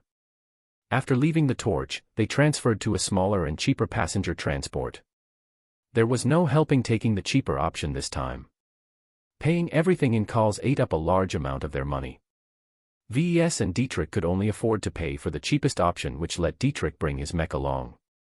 I think with the recent trouble, this trip might not be very quiet. The Coalition is powerful, but that just means that there are more interests competing against each other. Dietrich nodded seriously, his customary grin already gone from his face. I know. I've prepared as best I can. The St. Hurst lacked the various luxuries offered by much larger vessels such as the torch of the Vanguard. Instead, she focused on maximizing her internal space, trying to stuff as many passengers as possible in a single ship while still adhering to the Coalition's laws. That meant their cabin was simply 2 bunks, a desk, some chairs, and a tiny bathroom. While it sufficed for a simple trip to Limar, the contrast between the royal treatment they received from their previous ship was too much. While the St. Hurst devoted only a small portion of her interior to shops and restaurants, VES and Dietrich found that most of them were on the more affordable side. VES bought a couple of fancier-looking clothes that allowed him to fit in a little better, while Dietrich happily tried out all the cheap drinks the Coalition offered. The one good thing about the St. Hurst was that she didn't lose out on speed. Her modern FTL drive possessed quite a reach and hopped over many light years with each transition. As they entered deeper into the Kansa clan's territory, they started to encounter more populated systems. The St. Hurst stumbled upon an invasion after a couple of days. VES and Dietrich's luck in avoiding incidents failed spectacularly at the worst possible moment. A group daring enough to openly assault a system under the rule of the Kansa clan could not be anything but a rival Coalition member. Chapter 75, Pirates. The worst outcome happened just as they finally reached Limar. An unknown group of invaders brazenly attacked a border system owned by the powerful Kansa clan. The St. Hurst immediately locked down the ship and turned off all external communications, but plenty of passengers possessed different means. "They're not going to attack us, are they?" I recognize the emblem. That's the Vermeer group. That's not a raid, that's a full invasion fleet. They even brought tanks and infantry to occupy captured territory. The news became grim when they realized the St. Hurst got caught in a struggle between 2 full Coalition partners. The third most powerful Vermeer group committed to a full border invasion of the Twin Tigers system held by the second most powerful Kansa clan. Fuck, I always thought these things happened in dramas. Now that it's happening in real life, I feel really crappy.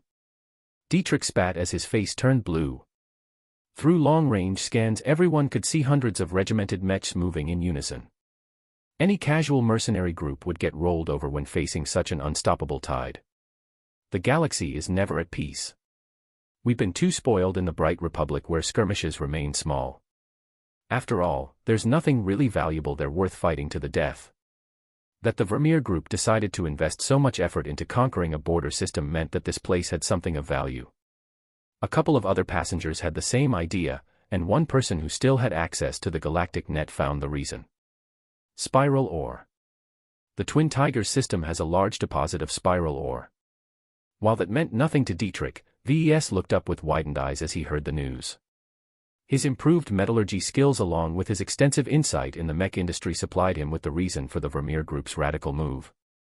Spiral ore can be refined into a substance that is essential to fabricating high-density energy cells. Trace amounts of spiral ore can be found in most star systems, but it's not economical to harvest these tiny deposits. If the Kansa clan discovered a substantial deposit in the Twin Tigers system, then it has turned from a backwater in a major strategic asset. A couple of passengers dug out even worse news. It turned out that the Vermeer group already possessed 2 large deposits of spiral ore within their territory. They sought to conquer the Twin Tigers system in order to obtain a local monopoly on the valuable ore. If they succeeded in keeping all 3 sources of ore, then they were able to dictate the prices and make up for the losses they suffered in this invasion. Looks like the unrest outside has spread to the Coalition as well. These Coalition partners sure are ruthless enough to wage war on their own side. In actuality, it was questionable whether the major partners that made up the Coalition were ever on the same side to begin with. They came together only to defend against the monolithic hexadric hegemony. Besides passing some common laws to ease trade and mutual defense, the different partners still held on to their unique cultures and individual pride. As time passed, the St. Hurst tightened their suppression in order to avoid panic. Crew members along with armed bots emerged from nowhere and guided the passengers back to their cabins. A shipwide announcement spoke once the last passengers returned to their places. "This is the captain speaking. As you may have found out, the St. Hurst has entered the Twin Tigers system in the middle of a military conflict. While devastating to the population, our spaceline is not related to either factions involved in any way. Neither sides have expressed any intentions of pursuing us as we announced our presence." Just as VES was about to sigh in relief, the captain spoke again. "Do not misunderstand. We are not safe. Though we may be neutral, either the Kansu or the Vermeer can change their minds at any moment. If you are a person of means and have reason to believe you can convince them to leave us alone, then feel free to approach a crew member. Nonetheless, I don't expect them to spare any thoughts on us. What we may be facing is worse. Dietrich looked grim as he analyzed a projection of the star system. When the big boys fight, there's always little boys scurrying underneath. We have detected sporadic signs of unaffiliated parties. Though most of them are civilian vessels suffering under the same circumstances, there are a number of vessels that may not hold friendly intentions. In other words, pirates. The captain prattled on about the importance of staying put and avoid any panic. Both VES and Dietrich learned nothing new from the speech. Instead, they waited for a key phrase to emerge. Furthermore, to any active mech pilots among you, we may request assistance from you, especially if you have brought along your mech. We are unsealing all mechs in our cargo bay at this moment. VES looked at Dietrich, who nodded and started to change from his casual wear into his pilot suit. Your Harrier won't keep up with the kind of mechs out there. Even the pirates are better equipped than the mech corps back home. Even in the same generation, there's differences in firepower and protection. I know, but I'm not one to run from a challenge. I've spent weeks doing nothing but drinking my time away. You hired me to protect you, so it's time for me to earn my pay. In actuality, VES did not agree to pay Dietrich anything. He tagged along on his own accord, but neither of the two were in the mood to bring that up. As Dietrich finished changing his clothes, he opened the front door of the cabin and spoke to a nearby crew member. The uniformed spacer nodded and let a spare bot guide Dietrich to the cargo bay at the lower decks. In times like these, VES hated he could not join the fight. Though he received basic training in firearms back when he studied mech design, that was only to prepare him as a reservist. Even if the government drafted him into the mech corps, all he could really do was repair and maintain mechs. Fighting the enemy at the front lines was not what VES ever had in mind. To calm himself down, he grabbed an oblivious Lucky and changed to a vacuum suit before sitting down on a reinforced chair.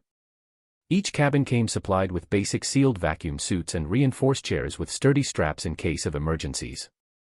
VES strapped himself in and made sure any sudden shocks from the ship did not dislodge his bindings.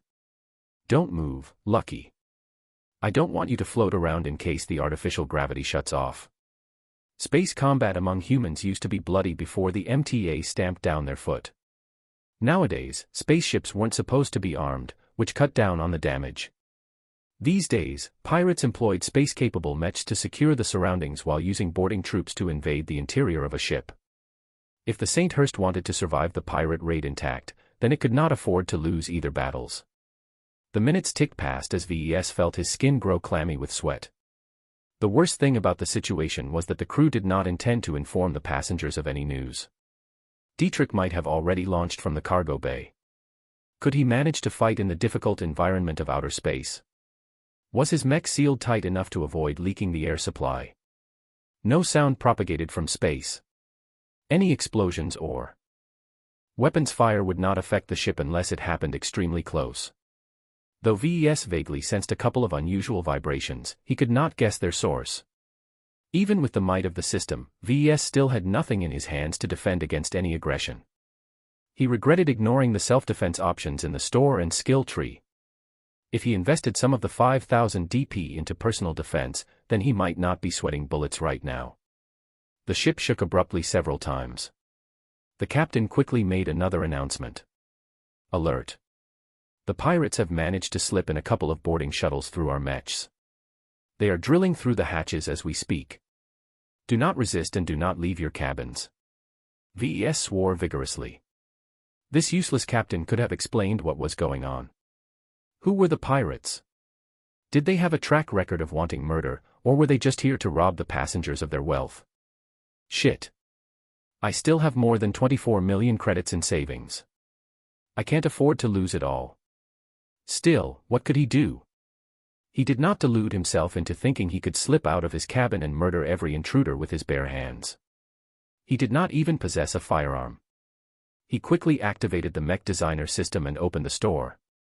Basic fruit knife, 100 DP. One-shot holdout pistol, 500 DP. What? 500 fricking DP for a gun with a single bullet. VES wanted to tear his hair off. Forget about the pistol, he couldn't even afford to buy the most harmless knife from the store due to his shortage of DP. He made a major error in blowing all of his DP away at once. Well, lesson learned. Next time, I'll save some DP. As VES sat still holding onto his gem cat, he felt a couple of more vibrations. While he had trouble guessing the origin of those vibrations, they increased in magnitude and frequency. If he didn't know any better, they felt a lot like heavy footsteps. With the cabin's heavy sound insulation, he had no way of knowing any better. Minutes passed as the frequency of vibrations decreased. Just as VES relaxed his nerves, a breaching device broke the cabin door. Hands in the air. Don't move. I'm unarmed, I'm unarmed. VES yelled as he raised his arms. Lucky yowled in fright as soon as two menacing exoskeleton suits entered the tiny cabin. The haphazard depictions of weapons and scantily clad girls made it clear that these two men were not part of the ship's security contingent. The two armored men practically took up half of the cabin's space. One of the pirates held a massive laser rifle over his shoulder while the second held a smoking laser pistol. You. What's your name? VES. VES Larkinson. The lead pirate paused for a moment. VES guessed he was using his suit's internal HUD to look up his name from the passenger manifest. Mech designer. Good. Your roommate is fighting outside. Not so good. Come with us. Wait, I can pay. I have credits. We're not interested in your worthless credits. Come along before your friend does something regrettable. The lead pirate revealed a knife and cut off the straps holding VES in place. Stand up. With one pirate looming over with a rifle and another pointing at him with a thick and deadly knife, VES had no choice. He kept his hands in the air and slowly pushed off the chair. I don't want to get hurt. I'll do what you want. Just don't hurt me. Relax, pal. Just listen to what I say, and you can dash. The pirate suddenly got cut off as a golden flash swiped over his neck. A soft swish fluttered in the air as everyone got startled. The flash turned out to be Lucky, who landed atop a dresser with glowing blue eyes. A pair of energy claws extended from his dainty claws. The drops of blood that still clung onto its surface sizzled as the heat evaporated the remaining liquid. The front pirate gurgled for a few seconds before collapsing into a heap. His exoskeleton armor provided almost no resistance to Lucky's sudden strike. What the? Freddy. You fucking cat. The remaining pirate went berserk and pulled the trigger of his rifle. A white-hot beam emerged from its muzzle and vaporized Dietrich's bed before turning towards the top of the dresser. Lucky. Run. The gem cat's eye sparkled even brighter before he disappeared in another flash. A fraction of a second later, Lucky landed in front of the broken cabin door as the second pirate suffered from an identical case of having half his neck slashed apart by a deceptively sharp claw. The floor boomed as the dead man collapsed onto his brother. While Lucky deactivated his deadly claw and preened, VES grew green as he stared at the expanding puddles of blood. His lunch suddenly escaped from his stomach. He barfed right into his transparent helmet cover. His airtight suit automatically detected the danger and subtracted the front plate. After emptying his stomach, he breathed deeply and stared at Lucky as if he was a ghost. Lucky, your claws. Since when did you? VES suddenly recalled the mysterious box. Did its contents have anything to do with Lucky being able to manifest his energy claws? Chapter 76, Killer. VES had never seen so much blood in his entire life. It pooled into a couple of puddles as deep as the carnelian he installed on his first mech. The two bodies of the armored pirates laid still in an undignified heap, as pathetic as the manner in which they died. Meow. Lucky released as he retracted his claws and gently brushed his body against his owner's legs. It was as if the last minute simply didn't happen. Okay. So my pet is a killer assassin. Okay. That's too much crazy for me to process. If Dietrich could see him now, he'd probably slap his back and tell him to man up. The pirates were out to get him and the only way he could stay free was to rob them of their lives. Over many weeks of interaction with the confident pilot, some of it must have rubbed on VES, because he recovered after only a couple of minutes. I'm pathetic. This is life in the age of mechs. I design and produce massive machines of war, goddammit. I already have a lot more blood on my hands. After all, did he not sell a mech to Vincent Ricklin, who used it to massacre scores of innocent bystanders? It was not as if VES ignored the consequences. The true impact of his actions were too distant, and he received some training in college to rationalize his actions. Still, coming so close to a death caused by his circumstances made him feel extraordinarily queasy. I've got to snap out of it. The pirates must still be connected to each other. If I'm right, they must have noticed the deaths already. VES snapped back into action. If any other pirates came and saw him dazing around over the bodies of their comrades, they'd shoot him in a heartbeat. He quickly entered the bathroom and rinsed away his vomit. Then he returned to the main cabin and grabbed a fallen laser pistol. TCH. It's locked, but that won't stop me. He went to the half-burned dresser and retrieved a small pack of mini tools from his luggage. As a mech designer, he always ensured he had access to a set of essential tools in case he wanted to tinker on something or needed to conduct some emergency repairs.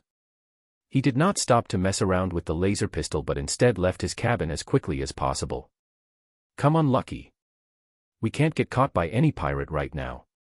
The cat dutifully followed VES as they both ran down the corridors. Now that they left the soundproofed cabin, they heard clear footsteps, screams and weapon discharges. It turned out that some of the other passengers had also smuggled in some weapons. Unfortunately for them, anything they sneaked past the ship's sensors failed to scratch the paint of an advanced exoskeleton suit. To be honest, even his pilfered pistol lacked sufficient punch, but he still brought it along. After running down the stairs and entering a random opened cabin, entered the bathroom and shut himself inside. Right. Pistol. Come on and open for me. VES whispered as he opened his miniature toolbox and started to fiddle with the laser pistol's control module. Though he had no background in infantry weapons, his familiarity with their mech-sized counterparts allowed him to identify almost every component underneath the weapon's casing. Alright, so this is the control module. Now how can I disable its identity check? VES had no means of hacking its software. The modern weapon appeared to be an upscale luxury model, so its safety features must be quite substantial. Still, as a compact weapon, its manufacturer did not devote too many components into keeping the weapon locked. After a couple of minutes of identifying what each component did, he retrieved a couple of tools and went to work with his utmost focus. His heightened concentration allowed him to shut off his fear and other external influences. His jury rigging skill allowed him to solve his problem with unconventional solutions. His hands remained as steady as a machine as he delicately cut off some parts while forcibly welding other parts together. After finishing with the locking mechanism, he even started to mess around with the energy cell and capacitor. There. That should do it, he said as he packed up his tools and attached his set to his belt. He gingerly picked up the laser pistol and turned it on. The lights turned green as the weapon started to accumulate a charge. His hasty tinkering succeeded in unlocking the weapon. After pressing a button, a projection came into view over the rear of the barrel. The simple figures displayed the pistol's charge and heat capacity. Currently, the pistol showed that it was ready to fire a charge of 200% in a single heavy beam. Such a charge went way above the weapon's maximum safety limits. Only his recent tinkering allowed the pistol to go beyond its limits. Well, I doubt the pistol will last an entire day, but at least I stand a better chance of penetrating heavy armor. Such a weapon was exceedingly dangerous. If VES did not aim carefully, the laser beam might burn through a bulkhead and damage the rooms ahead. If any passengers huddled nearby, VES might actually kill someone innocent. He'd be in big trouble if he caused the deaths of anyone other than pirates. It's a risk I have to take. I can't sit still and let the pirates decide over my life. He also wanted to keep Lucky safe. Though the cat mostly acted lazy, he felt a deep connection with what could be his only link to his missing father. Let's go hunt some pirates, he whispered to Lucky, and they both snuck out of the bathroom and peeked outside the corridor. I don't want to take the fight to them, but I won't let myself be cornered either. We have to retake control of the ship. He doubted the still-fighting crew members appreciated his involvement, but he did not trust them to have the interests of the passengers in mind. Though the laws obligated them to defend the passengers to the death, he occasionally came across some news articles where the captain and the crew were less than passionate when facing down the barrel of a gun. A pair of heavy footsteps approached his hiding place. VES guessed that they possessed sensors that were capable of detecting heat, so they could follow the traces of footsteps and his lingering body heat. From the lack of haste, they probably did not realize that VES was one of the bastards who killed off a couple of pirates. That was good. You. In that cabin. Get out of there. VES slowly rose and held onto his charged-up pistol.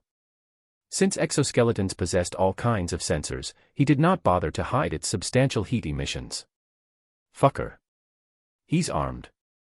The pirates still remained human. The pair of armored men focused all of their attention to his radiating pistol, ignoring the gem cat sneaking up from behind. As a mechanical pet, Lucky barely released any heat as long as he did not deploy his energy claws. By moving slowly and regularly, he was as inconspicuous as the ship's standard cleaning bots. Just as they directed their aim at him through the bulkhead, VES yelled out, "Lucky.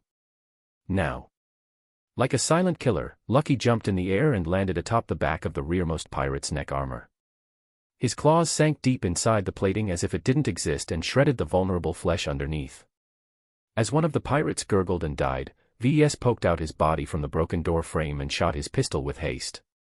His aim drifted a bit to the left, causing him to hit the surviving pirate's shoulder instead of his center mass. Still, the overloaded laser beam managed to convey a lot of heat at a single spot which spoiled the pirate's aim.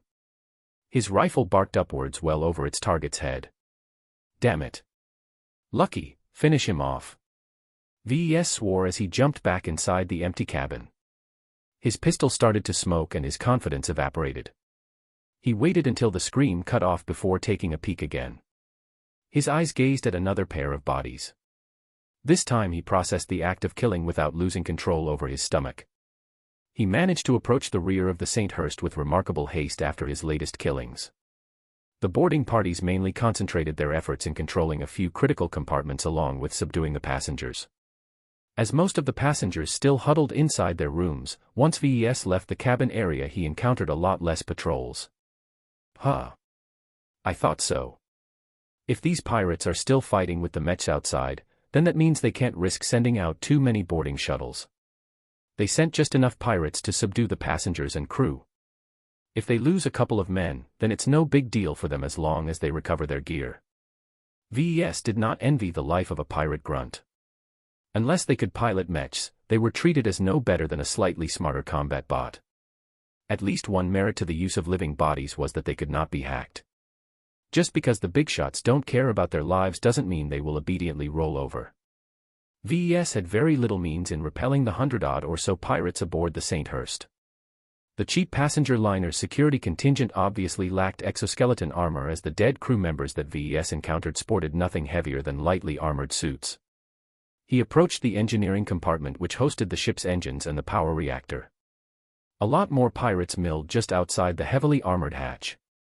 They installed a portable laser driller that was in the process of dismantling the blockade. Once the pirates had access to engineering, the game was up. The pirate engineers could do a lot of things, from cutting off the connection to the bridge to redirecting the St. Hurst's course. As a last resort, they could also threaten the entire ship by blowing up its vulnerable reactor. Lucky. Can you sneak closer and count how many pirates are there? The cat bobbed his cute head and snuck around the corner. A minute passed before he returned. The cat softly scratched a bulkhead with single claw. 24 pirates. Are they all inside an exoskeleton? Okay, so they only have 2 lightly armored engineers. Right. I know what to do now. He instructed Lucky briefly, then got ready to take action. He kept a healthy distance from the pirates in order to avoid tripping their sensors. He approached a hatch and used his tools to fiddle with its control mechanisms. After finishing his work, he packed up his tools and readied his pistol. The long wait caused him to drip and sweat again. He was about to do something very foolhardy. Engineer down. Protect the other one. Shoot down that bot. The 2 pirate squads rose into action as Lucky went to town. While Lucky bounced around and spoiled the aim of the pirates by hiding behind their comrades, VES quickly crept around the corner and aimed his smoking pistol at the drill. The beam melted the laser drill into a pile of slag. He immediately jumped back, but a pair of pirates who ignored the commotion and kept their eyes peeled in his direction shot their own weapons in response. A laser almost hit him before VES rounded the corner. The bulkhead blocked out the beam long enough for VES to get away. The other pirate adjusted his light cannon's aim. Its massive size could only be carried by a powered suit of armor. The pirate pulled the trigger, causing Inshell to accelerate towards the intersection where VES briefly fired his weapon. Though VES managed to take a few steps back, the shell exploded into a nova of force. The shockwave pushed him off his feet while a small fragment clipped the side of his torso. Arg! His vacuum suit automatically sealed up the gap and stemmed the flow of blood as best it could. The suit injected him with a small dose of painkillers in order to suppress his agony. Damn it, I got hit. Lucky. Get out of there. VES hobbled away as some of the angry pirates thundered after him. He quickly jumped past the closest hatch and waited. The bot is running away. He did not have to wait for long until ran past. Now that Lucky succeeded in getting away, VES slammed his palm onto the hatch's control console. A heavy slab of metal fell down, shutting him momentarily from the enraged pirates. Don't fuck with a mech designer. VES impulsively spat at the closed hatch as a small group of pirates pounded its surface from the other side. He raised his middle finger and saluted the frustrated gang of criminals. Come on, let's get out of here. They'll be on guard against us now. With his trusty cat in tow, he smartly made himself scarce. While Lucky possessed unimaginable capabilities, VES did not want to risk his life against two entire squads of heavily armed pirates. Killing the engineers and disabling the drill was the best he could do for the ship. Hopefully he bought enough time. Chapter 77, Disembark. For the next hour, VES did nothing but hide. He went all the way up the decks and hid himself in the most useless compartment of the ship, the observatory. As distant flashes of light exploded in the darkness of space, VES remained still as he laid under a couch, holding Lucky in his arms. I'm not an expert on pirate raids, but if the dramas I've seen are somewhat accurate, then they should not take the fight to the death. The pirate business ran on the same principles as any other company. They invested in mechs and pirates to conduct raids on ships and planets.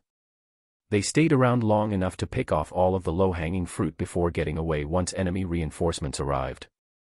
As the MTA enforced a universal law among humanity to band together and render aid in emergencies, the pirates had a time limit. The clock ticked as the other civilian ships caught in the invasion banded together and grouped up their escorts in a formidable force. They'd slowly sweep forward and pick up any isolated ships, adding to their threat as they neared the distressed ships like the St. Hurst. As long as the pirates can't take control of the St. Hurst, the crisis will end. After all, losing those expensive suits of exoskeleton armor along with the mechs hurt their bottom line. The St. Hurst was just a run-of-the-mill passenger liner. The kind of passengers she carried were not the wealthiest sort of people. The pirates only quickly grabbed the most affluent among them, leaving the rest behind. It wasn't worth their time to shake down a passenger with only tens of thousands of calls in savings. An hour quietly passed as the vibrations downstairs disappeared. The fighting had stopped. VES did not dare poke his head out or let Lucky scout ahead. Meow. Lucky mewled, his eyes looking dimmer than before. Those energy claws took a lot out of you, right? Meow. Don't worry, buddy, you did good. I'll be sure to buy an energy cell to top you up again. Meow meow. Ah, so you also want to munch on some minerals. All right, I'll be on the lookout for something rare once we reach the Lemar system. A large series of faint vibrations followed. If VES guessed correctly, the pirates gave up on taking control of the ship.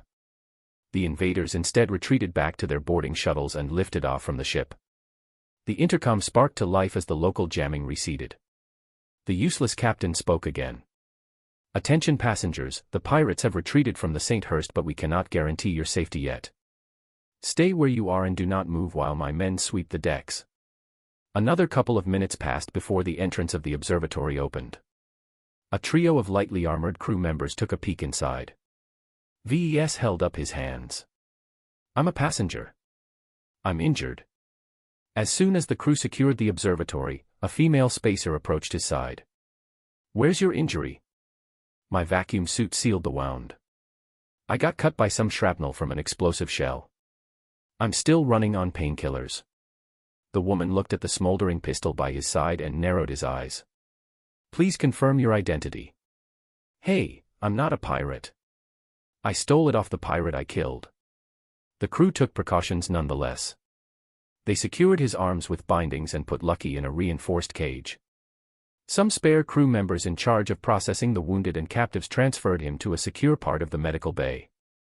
There he received more extensive treatment for his wounds from a medibot while he waited to be checked out. Hey VES. Looks like you've popped your first cherry. Dietrich celebrated as he entered the medbay along with an officer. I didn't think you had it in you to slaughter a couple of those pirates.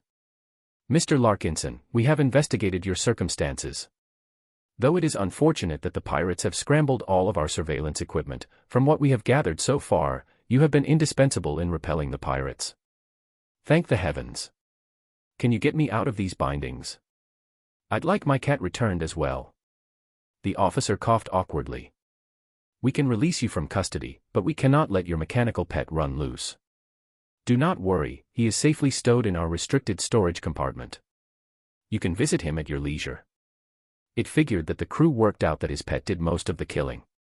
VES did not even hide his tracks, which was a mistake. He turned to Dietrich as the bindings fell off. He rubbed his wrists and left the medical bay along with his guard.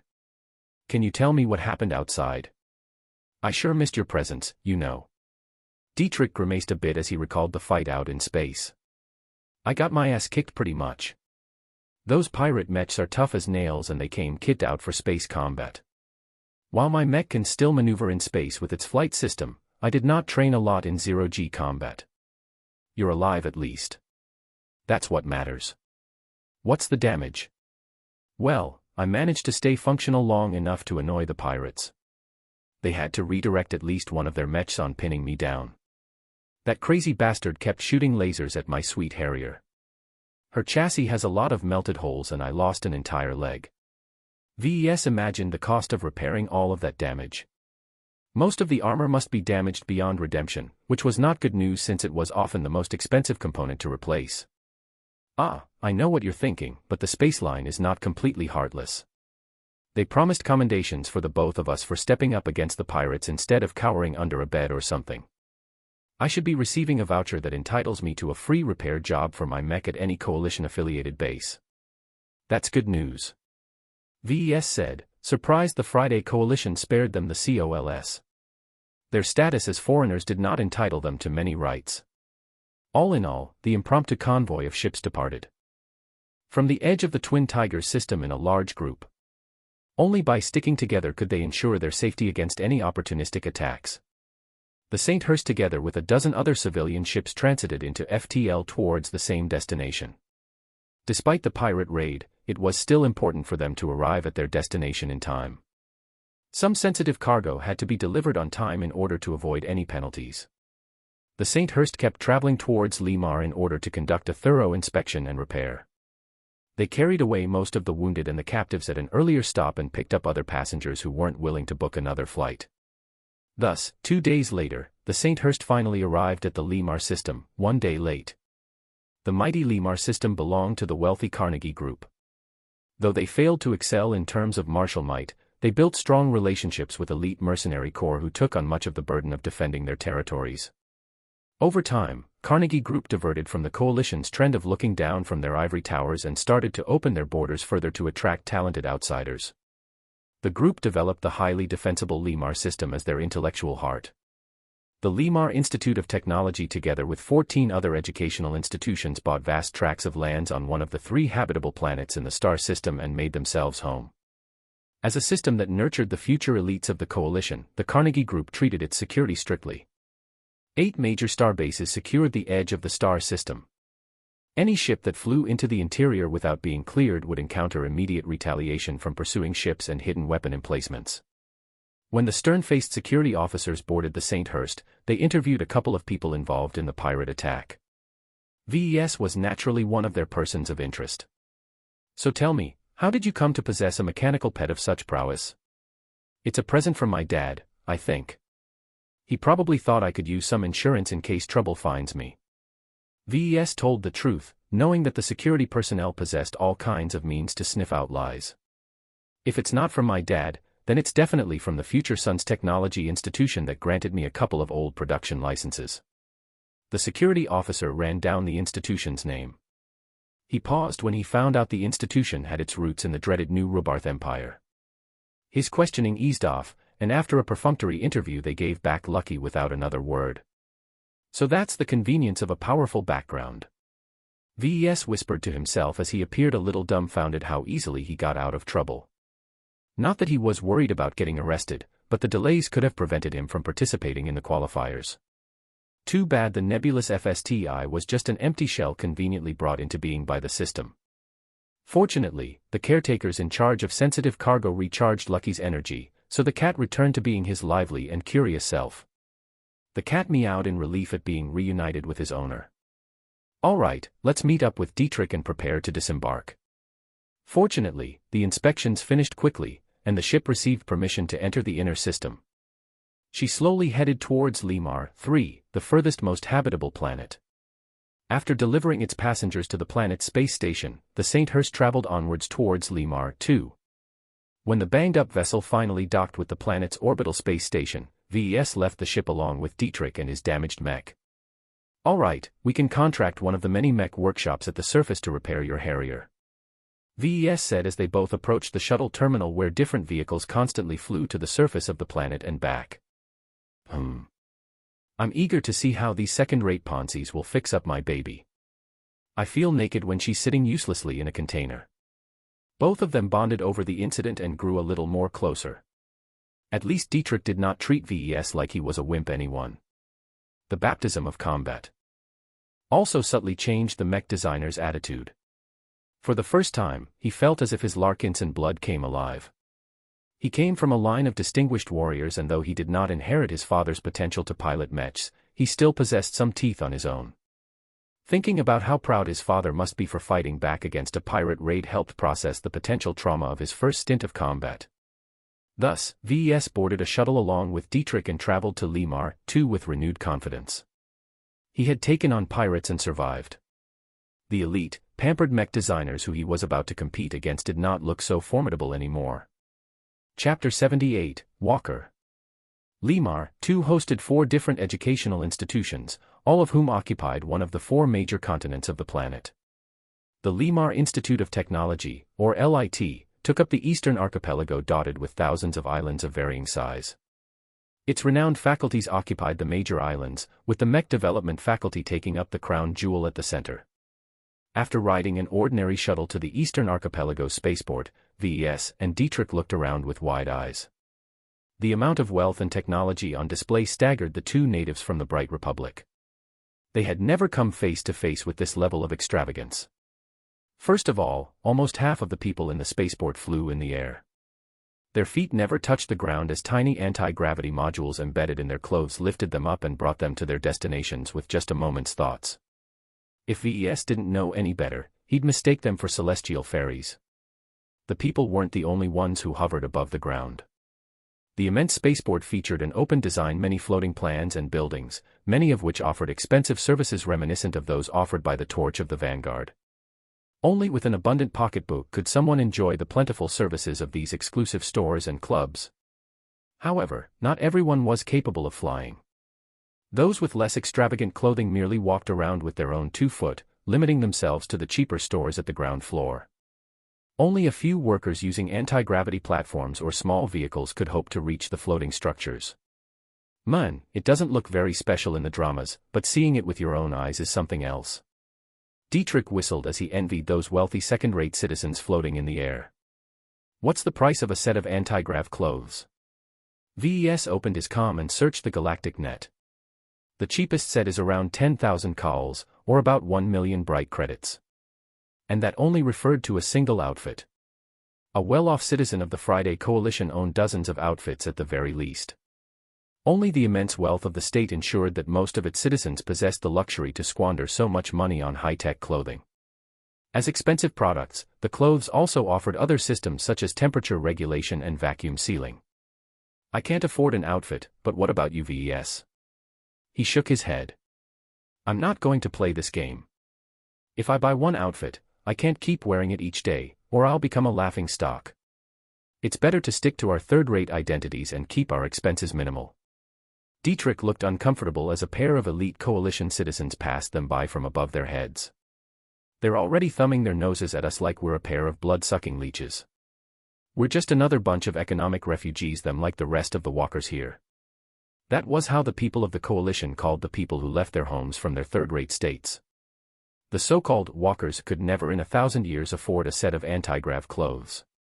They were consigned to a life of walking with their feet and buying from the cheapest stores. If I have to make a choice between money or dignity, I'll choose the former every time. VES declared. After all, he already sullied his career by selling a mech with a codpiece, so how much lower could he go? I'm certain it won't matter much when it comes to catching the eye of a master. They shouldn't care too much about a mech designer's background, or else they won't call it an open competition. VES had studied the patterns from the previous times the LIT conducted the open competition.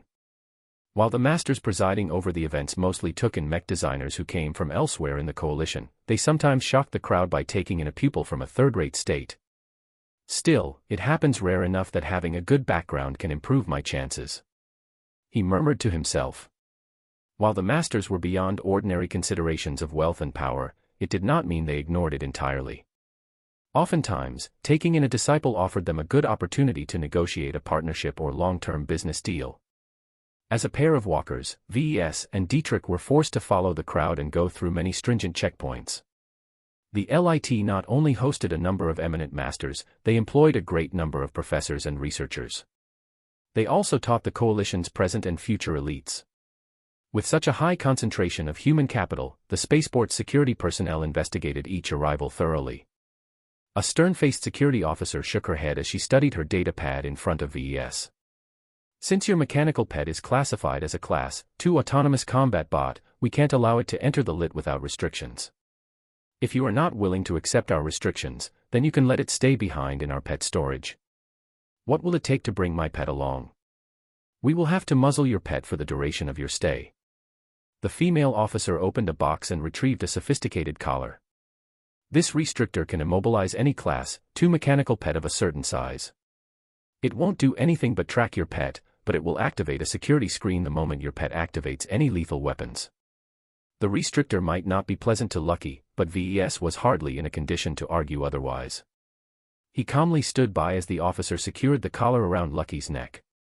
The cat looked sullen and betrayed, as if he couldn't believe VES would roll over so quickly. All right, Mr. Larkinson, everything else is in order. Your partner is already waiting for you outside.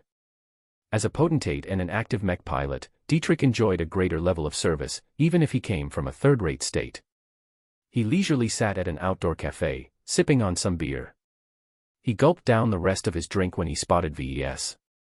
What's the plan, boss? VES mentally checked his internal schedule. We're late by a day. I hoped we could have time to explore Limar, but we only have half a day left before the qualifiers start. That will take 3 days, while the main event takes 2 more days. As it is, we should find some lodging first. As outsiders, the pair only had access to a small area on the outskirts of the territory claimed by the LIT. The outer area mostly serviced visitors such as himself, though even this region differentiated between walkers and proper citizens. The differentiation between rich and poor was starker than VES thought. He witnessed an obvious immigrant using a floating platform to enter one of the massive floating hotels. The flying machine malfunctioned as soon as it neared the hotel, causing the men who stood on it to scream and fall. The device rebooted after a couple of seconds, but it wasn't capable of arresting the drop entirely. It crashed in a heap along with the men boarding it falling right after. He let out an excruciating wail as his legs snapped like twigs. The reactions of the people around the poor sod interested VES. The walkers shook their heads and continued their journey without pause. As for the citizens, some smirked and clapped as if enjoying a show, while others behaved as if they stepped on a turd. Luckily for the men, the coalition wasn't entirely heartless. A couple of medical bots floated towards him and lifted him into a stretcher that brought him to a local medical facility for further treatment. As for how he will pay for it, well, that came later. This has nothing to do with us, VES said to Dietrich, who looked pissed at some of the callous reactions around them. While we are citizens of the Republic, we're on foreign soil now. We have to play by the rules set by the Friday Coalition. They spent some time visiting the most decent-looking accommodations. Unfortunately, the open competition drew in thousands of mech designers, some of whom came with relatives or a retinue of followers. Most of the hotels in the area had no vacancies. As for the ones that did, they charged a ridiculous amount of calls for a single night. What? 50,000 calls? That goes beyond robbery. That's like digging my grandfather's grave to steal all his jewels. Dietrich yelled as he slammed his fist on the counter. My apologies, sir, but our offer still stands. The bot standing on the other side of the counter responded. This bot isn't programmed to offer any deals. VES said as he pulled his incensed guard away. The hotel looked fairly rundown and ill-maintained. Its garden was overgrown with weeds and unsavory insects. To charge more than 1,000 calls for a night was already excessive, let alone 50,000, but what else could they do? They arrived far too late and all the best hotels were booked. Let's ask the locals. VES said as he looked back and made sure their floating luggage carriers were still there. Maybe they have a suggestion that isn't mentioned in the galactic net. Too bad the crowd barely spared a glance at them. Their clothing, accents, and behavior all marked them as recent arrivals of no importance. No one wasted their time trying to help other immigrants. As for those who did spare the time, they provided no answers other than to pay the exorbitant fee. What did you expect? 50,000 clueless mech designers take part in the competition each year. Of course the prices are through the roof. Though VES knew that a lot of mech designers came to Limar to pursue their dreams, he did not expect the lit to be so ill-prepared for the influx of visitors. They don't care. Those with means can pay any amount of COLS. As for the rest, they have to fend for themselves. VES figured out. The Limar Institute of Technology attracted countless hopefuls each year. They only wanted to take in the best. They could have built much more accommodation with the amount of land they possessed, but they left most of it in their virgin state, as if they disdained to coddle poor bums like VES. We shouldn't be the only group who's late and doesn't want to pay the stupid hotel fees. Dietrich remarked as he looked around. There's no homeless people hanging around. They should have found a place to stay. He asked around and finally received a clue. Check the southern docks. A half-drunk walker said as he sipped a bottle of beer Dietrich bought at a small store. There's boats there. Not those fancy shuttles, but real boats that float on water and stuff. You can find a place to sleep over there. Intrigued, the both of them walked through the streets and past more and more decrepit structures until they finally reached a massive dock filled with rusted boats. VES looked shocked when he saw these rickety floating castles. Most of them were built out of scrap mech components. The better-looking boats were made out of smooth plates of armor, while the less well-off boats used whatever they had on hand, such as limbs or even pieces of the internal frame. It made for an eclectic sight. Oi! Over here. We have vacancies on our boat. It's very cheap, only 5,000 calls per person. Breakfast included. The crier who called out to the pair sat on a chair made out of a mech's finger bent into a peculiar shape. He sat in front of one of the more haphazard-looking boats, but by now both VES and Dietrich just wanted to get past this ordeal without losing. Too much money. They curiously approached the young man whose smile grew wider and wider at the prospect of guests. Greetings, gentlemen, to the Belladonna, my pride and joy in this beautiful archipelago. My name is Klaus Blaine. May I ask if the two you are together? The skinny man asked. We are. VES answered as he curiously looked at the misshapen boat. How could it even stay afloat? For a single room with a double bunk, that will be 10,000 calls, please. While Dietrich transferred the credits through his comm, VES scrunched his face and tried to fathom why a wealthy institution such as the Lit even tolerated these floating scrap wrecks. As he noticed the bafflement of his guests, Klaus smiled ruefully. Ah, you are new here, right? That's right. I can't help but wondering, but why the boats? That's how the Limar Institute of Technology works. External students like us don't get to stay in a fancy floating hotel. Nope. The LIT wants us to work for it. Unless we can afford our own anti-grav clothing, we aren't allowed to stay in any accommodation on land. We have to build our own floating homes. This rule sounded cruel and contrived, as if its sole purpose was to demean immigrants from third-rate states. However, what else could these students do? They put all their hopes on studying at Limar, and if they managed to pass its stringent entry requirements, they already had a foot in the door. To turn back without attempting to fight was to disgrace their spirit and the people supporting them. That was why students such as Klaus persisted in building their own rusting floating dorms. VES had an unpleasant premonition that the open competition might not be so open after all. If the Lit treated some of its students this way, then how will it treat outside mech designers without backing like him? Chapter 79, Student Life. For a few hundred calls, Klaus allowed VES to ask him questions about his life on Limar. While Dietrich boarded the ship and stared at the horizon while sipping a beer, VES found a random piece of scrap and sat down next to the owner of the boat. First off, what's up with the boat? Klaus shrugged. As I said, the students have to build their own accommodation that either floats in the water or flies in the sky. The catch is that we have to salvage or fund the process from our earnings in Limar. The LIT practically runs on an internal credit system that everyone calls looms. Without looms, I can't purchase components off the internal market or buy access to the scrap yards where I can salvage broken parts. It turned out the transaction they just made already got logged by the sophisticated AIs that ran and enforced the internal credit system. The 10,000 calls Klaus received automatically got converted into 10,000 looms under his student account. I see. VES nodded. So the rich guys can't simply buy everything available by using their parents' pocketbooks. Ha! You wish. Anti-grav clothing is an exception. There's exclusive classes and facilities available only to flyers. A walker like me can dream about getting access. Even if I scrape enough looms to buy a suit, I can't afford the fees those places charge anyway. Trust me, the moneybag students have lots of ways of earning easy looms. That sounded remarkably ineffective to VES. Back on Rittersberg, as long as VES paid his tuition, he had nothing to worry about, so he put his full efforts into his studies. I know what you're thinking about. You think I'm so busy crawling on the ground picking up scrabbling for tiny amounts of looms every day, when I could have gotten an easy time back in the Terrak Republic. Busted. Klaus smirked and gestured to his ramshackle ship. I built this boat with my own 2 hands. While I might be groveling and scraping for looms, I still have my own pride. Despite the intense competition, I'm still able to stay afloat.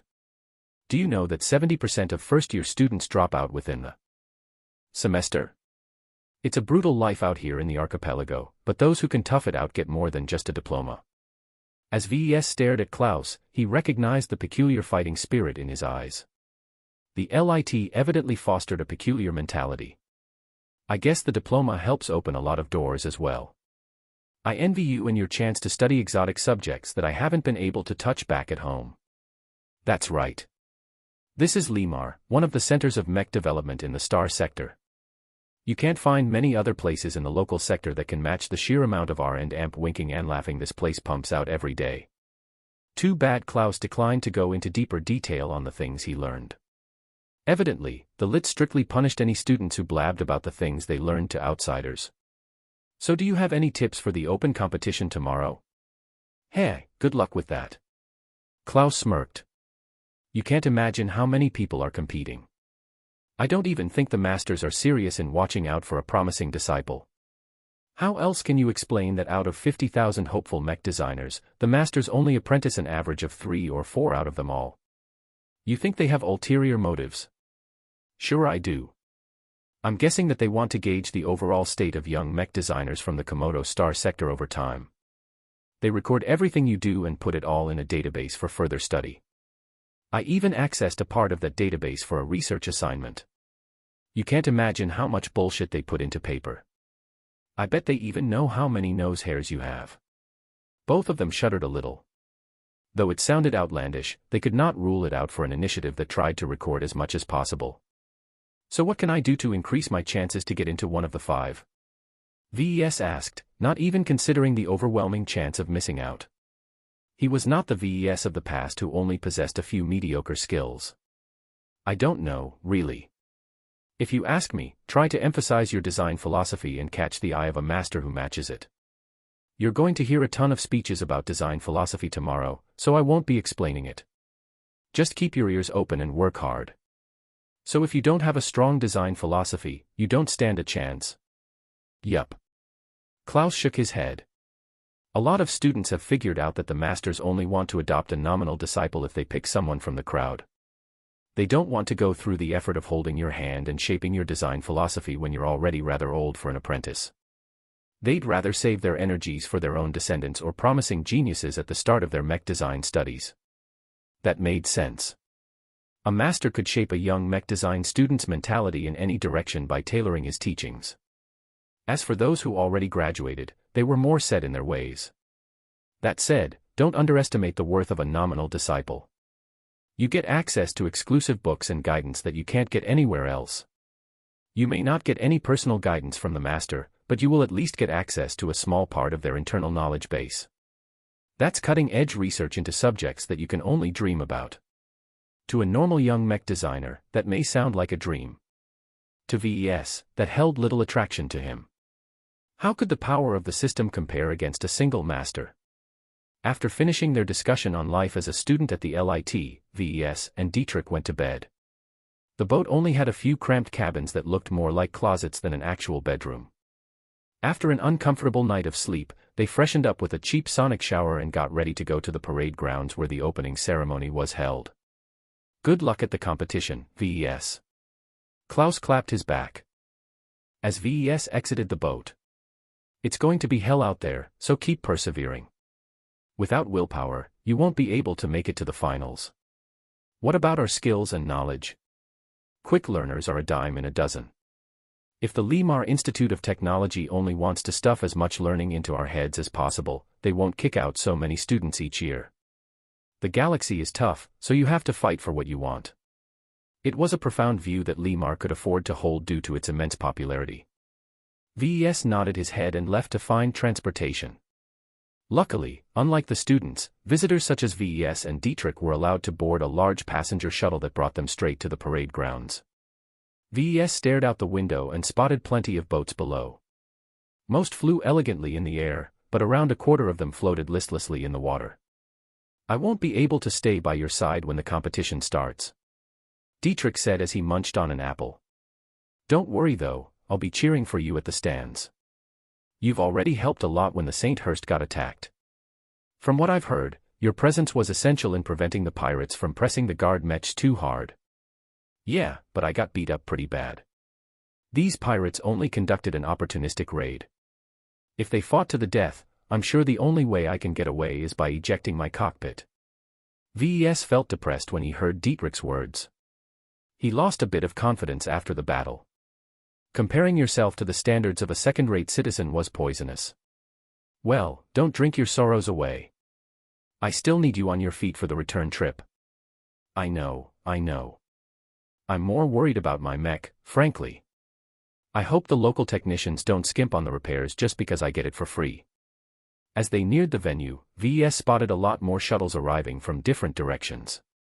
Most of them looked as average and utilitarian as the one he rode.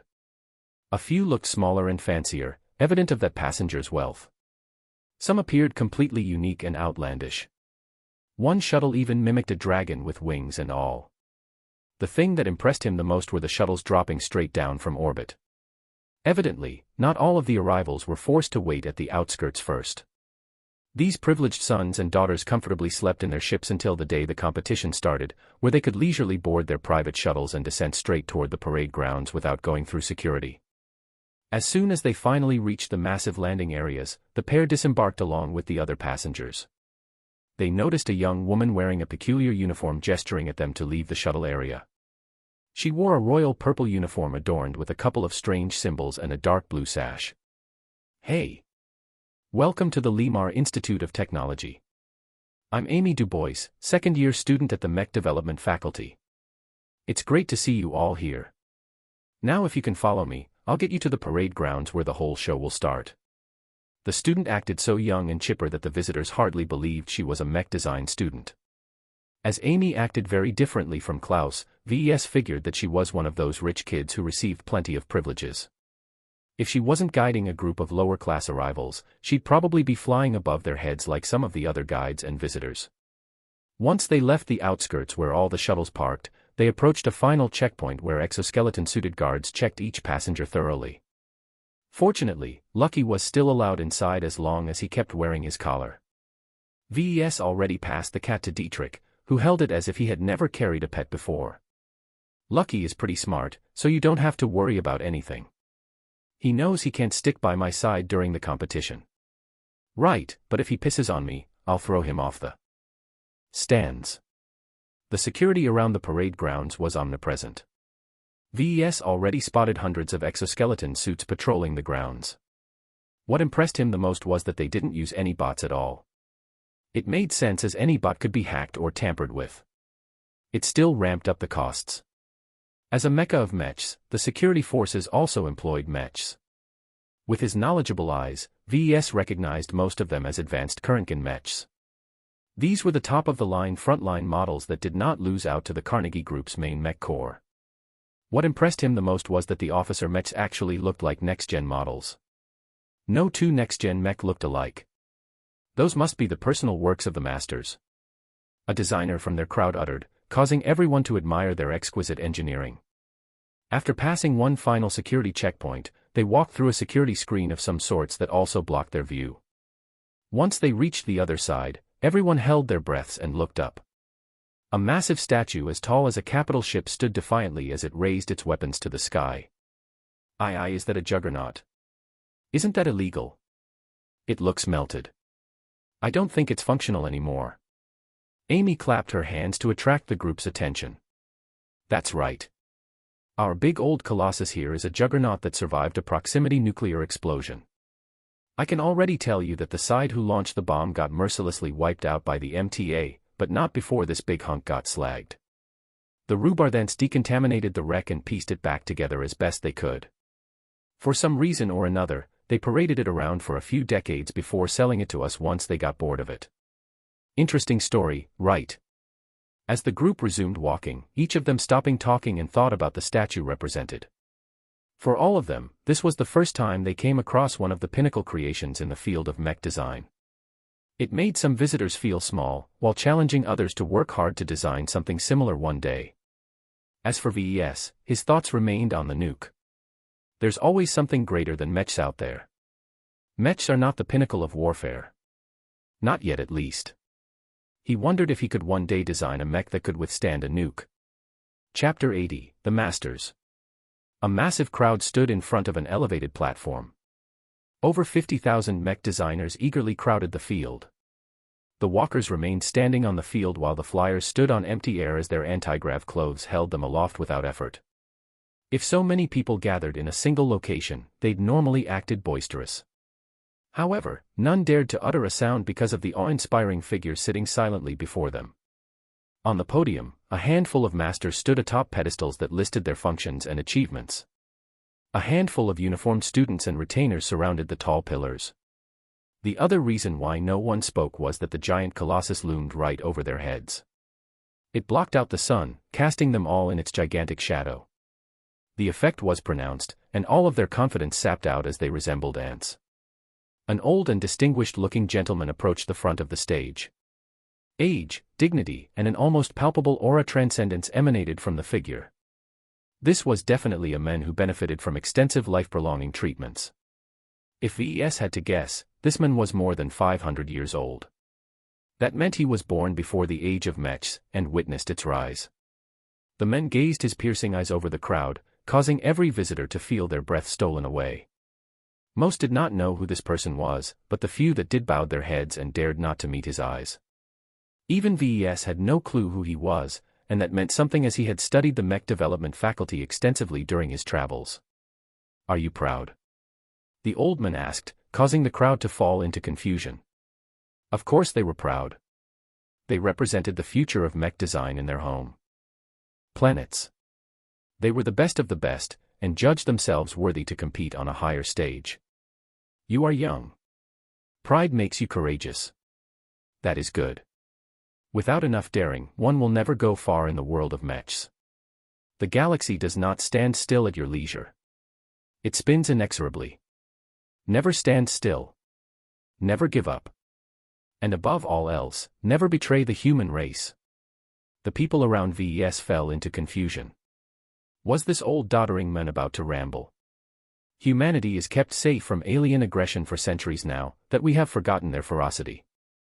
The major alien threats are still lumbering, building up their strength for a major offensive. As humans, we are doing the same. We have quietly developed deadlier warships, and engaged in horrific research in more devastating weapons of mass destruction. Do not think that you are the guardians of humanity's sovereignty. In our eyes, you are merely children playing with toys. That elicited a murmur of disbelief and discontent. This was the age of mechs.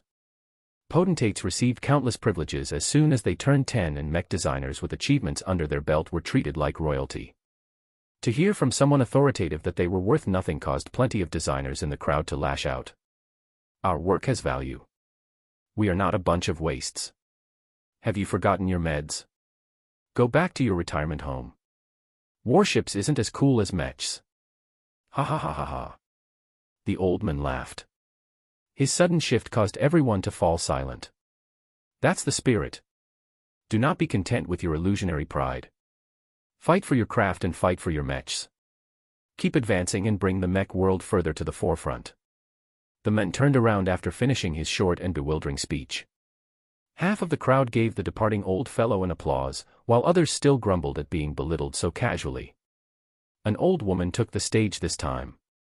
Thankfully, everyone knew her identity. As the dean of the mech development faculty, Edith Marshall was a renowned professor and a senior mech designer herself. She helmed the faculty for over 50 years, keeping its reputation steady. Welcome young mech designers, to the Limar Institute of Technology's 73rd Open Competition in Mech Design. As the administrator of one of the centers of mech design in the Komodo Star sector, and I am gratified to see so many hopefuls have arrived to take part in our event. I will go over the rules in a moment, but first, let me introduce the masters overseeing the competition. Somehow, the surrounding area grew darker, to the point where you couldn't see your own finger if you stretched out your arm. Only Professor Marshall remained visible. She gestured towards the leftmost pillar, which lit up slowly, casting the master and everyone around it in a contrasting shadow. First up, let me introduce you to our youngest seat, Master Guillaume Duchamp. At the spry age of 103, he has managed to break through and receive recognition of his peers for his groundbreaking innovations in the application of liquid armor systems.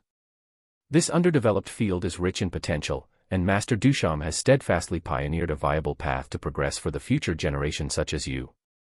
Everyone enthusiastically clapped without reserve. Master Duchamp was a genuine pioneer who persisted in developing a field untouched by the elites in the center of the galaxy. With the partnership of many different research institutions, he managed to lead the successful development of prototype armor that possessed both solid and liquid attributes. It was still an early product that performed only half as good as regular armor, though it did have some redeeming features. One of its major advantages was that the armor could be easily supplemented by pouring more of it in liquid form. As a relatively newly ascended master, VES was not very impressed with Duchamp. Besides his narrow specializations, his other skills still fell behind. The only times he designed a pinnacle-level mech was when he partnered with his fellow masters. Still, as a newcomer, Master Duchamp should also be the one most eager to attract new apprentices. The amount of people standing around his pillar was the least. A true master never worked alone. By apprenticing promising designers, not only could he expand his influence, he could also nurture a group of assistants who were able to assist him with his work. At our next seat, we have the eminent Master Timothy Nguyen. He has been a sitting professor of our faculty for over 200 years, joining just after we have founded it. His contributions has been invaluable in making Limar a heaven for all things mechs. As for his mech design chops, his previous studies in shuttle systems and his current expertise in flight systems has broken many grounds. He is currently assigned as the chief designer for the Carnegie Group's frontline flight mechs.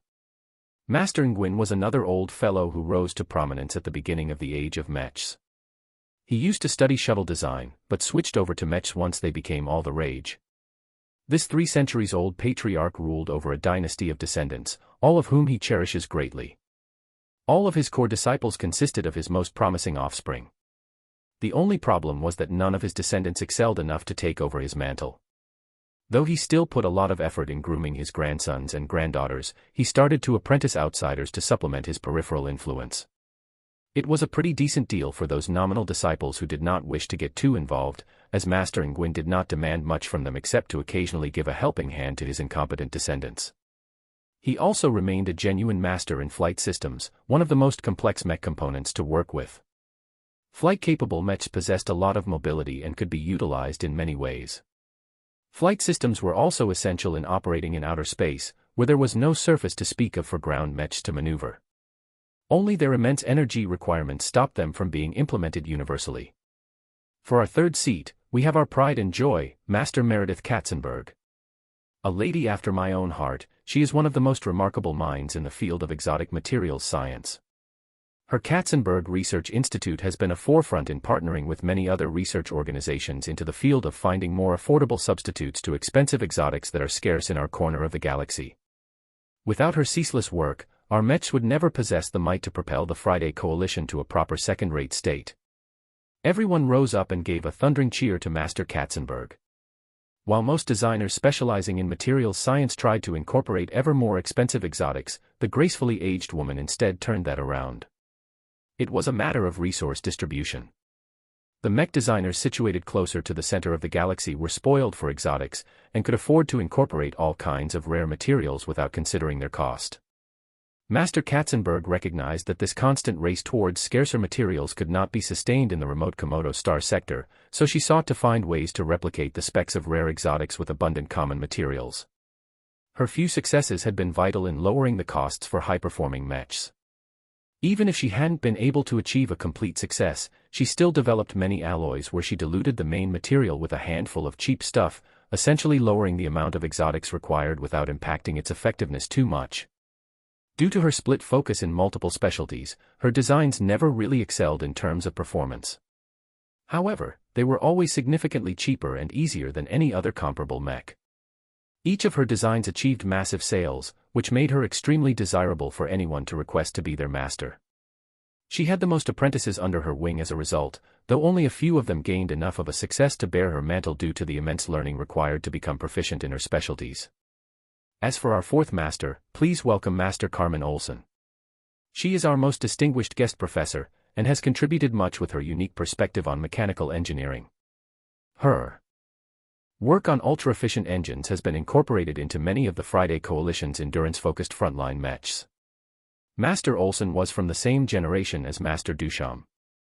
She was actually a genius nurtured by another group from the Coalition, and received recognition as a master a little later than her male colleague. Nevertheless, her specialization in engines and mechanics was almost universally in demand. She partnered a lot with other masters when they requested the use of her efficient engines. This exposed her to the inner workings of other masters, allowing her to shore up her weak points. Her recent solo designs gained instant appreciation from her clients due to their excellent endurance and well-roundedness. As a guest professor, she was destined to move on after a couple of years. Thus, she did not involve herself too deeply into Limar's matters and kept a healthy distance from anything too sensitive.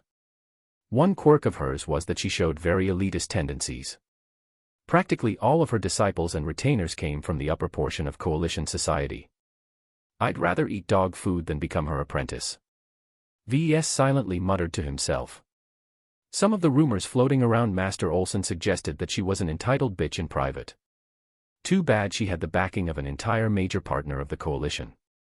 Our last master presiding over the competition is our famous Master Null. At least, that is the name you should all have learned. If you happen to know his real name, then please submit yourself to our security officers so we can excise it from your memories. Everyone laughed at the little joke, though nobody was genuinely amused. The man sitting atop the last pedestal elegantly waved his smooth and skinny hand that was only possible if he was young or received the best life-prolonging treatment. Of course, his most intriguing feature was that he hid his face underneath a black, expressionless mask.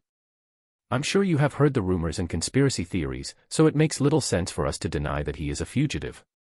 No matter his origins, Master Null only seeks a quiet home, thus he is a living treasure to our faculty. Though we do not dare to reveal his specialties, he has never been found lacking in any field. As a supposed fugitive from an advanced second-rate state or a first-rate superstate, Master Null acted as an all-rounder, decent in any field but excelling in none. Of course, everyone knew he had something special, but to prevent his pursuers from sniffing him out, he never publicly revealed his specialties. As someone with no outward weaknesses and strengths, he was every young mech designer's second choice. Perhaps Master Null gave up on making a name for himself, for he was also a prolific teacher. He had the most core disciples under his name, and even taught his nominal disciples diligently. Unfortunately, his lack of courage in passing down his specialties meant that his disciples only developed a mishmash of mediocre specialties. They were good enough to stand on their own, but not enough to propel them to the highest levels of mech design. By now, all of the pedestals glowed in the dark. Professor Marshall smiled and spread her arms. 5 out of 13 of our faculty's masters have expressed interest in taking on an apprentice, thus they are now before you. Be mindful of your behavior and show your best performance, because you might be one of the handful chosen to ascend the skies. Master Duchamp. Master Nguyen. Master Katzenberg. Master Olson. Master Null. If VES wanted to progress his career, he had to catch the eye of one of these eminent persons. Barring the snobbish Master Olson, VES already started to formulate strategies intended to accomplish such a difficult goal. Part 2 of the series ends here. Thank you for watching and listening. If you find it interesting, please give us a like, a comment and a subscription so that we have the motivation to make the next videos.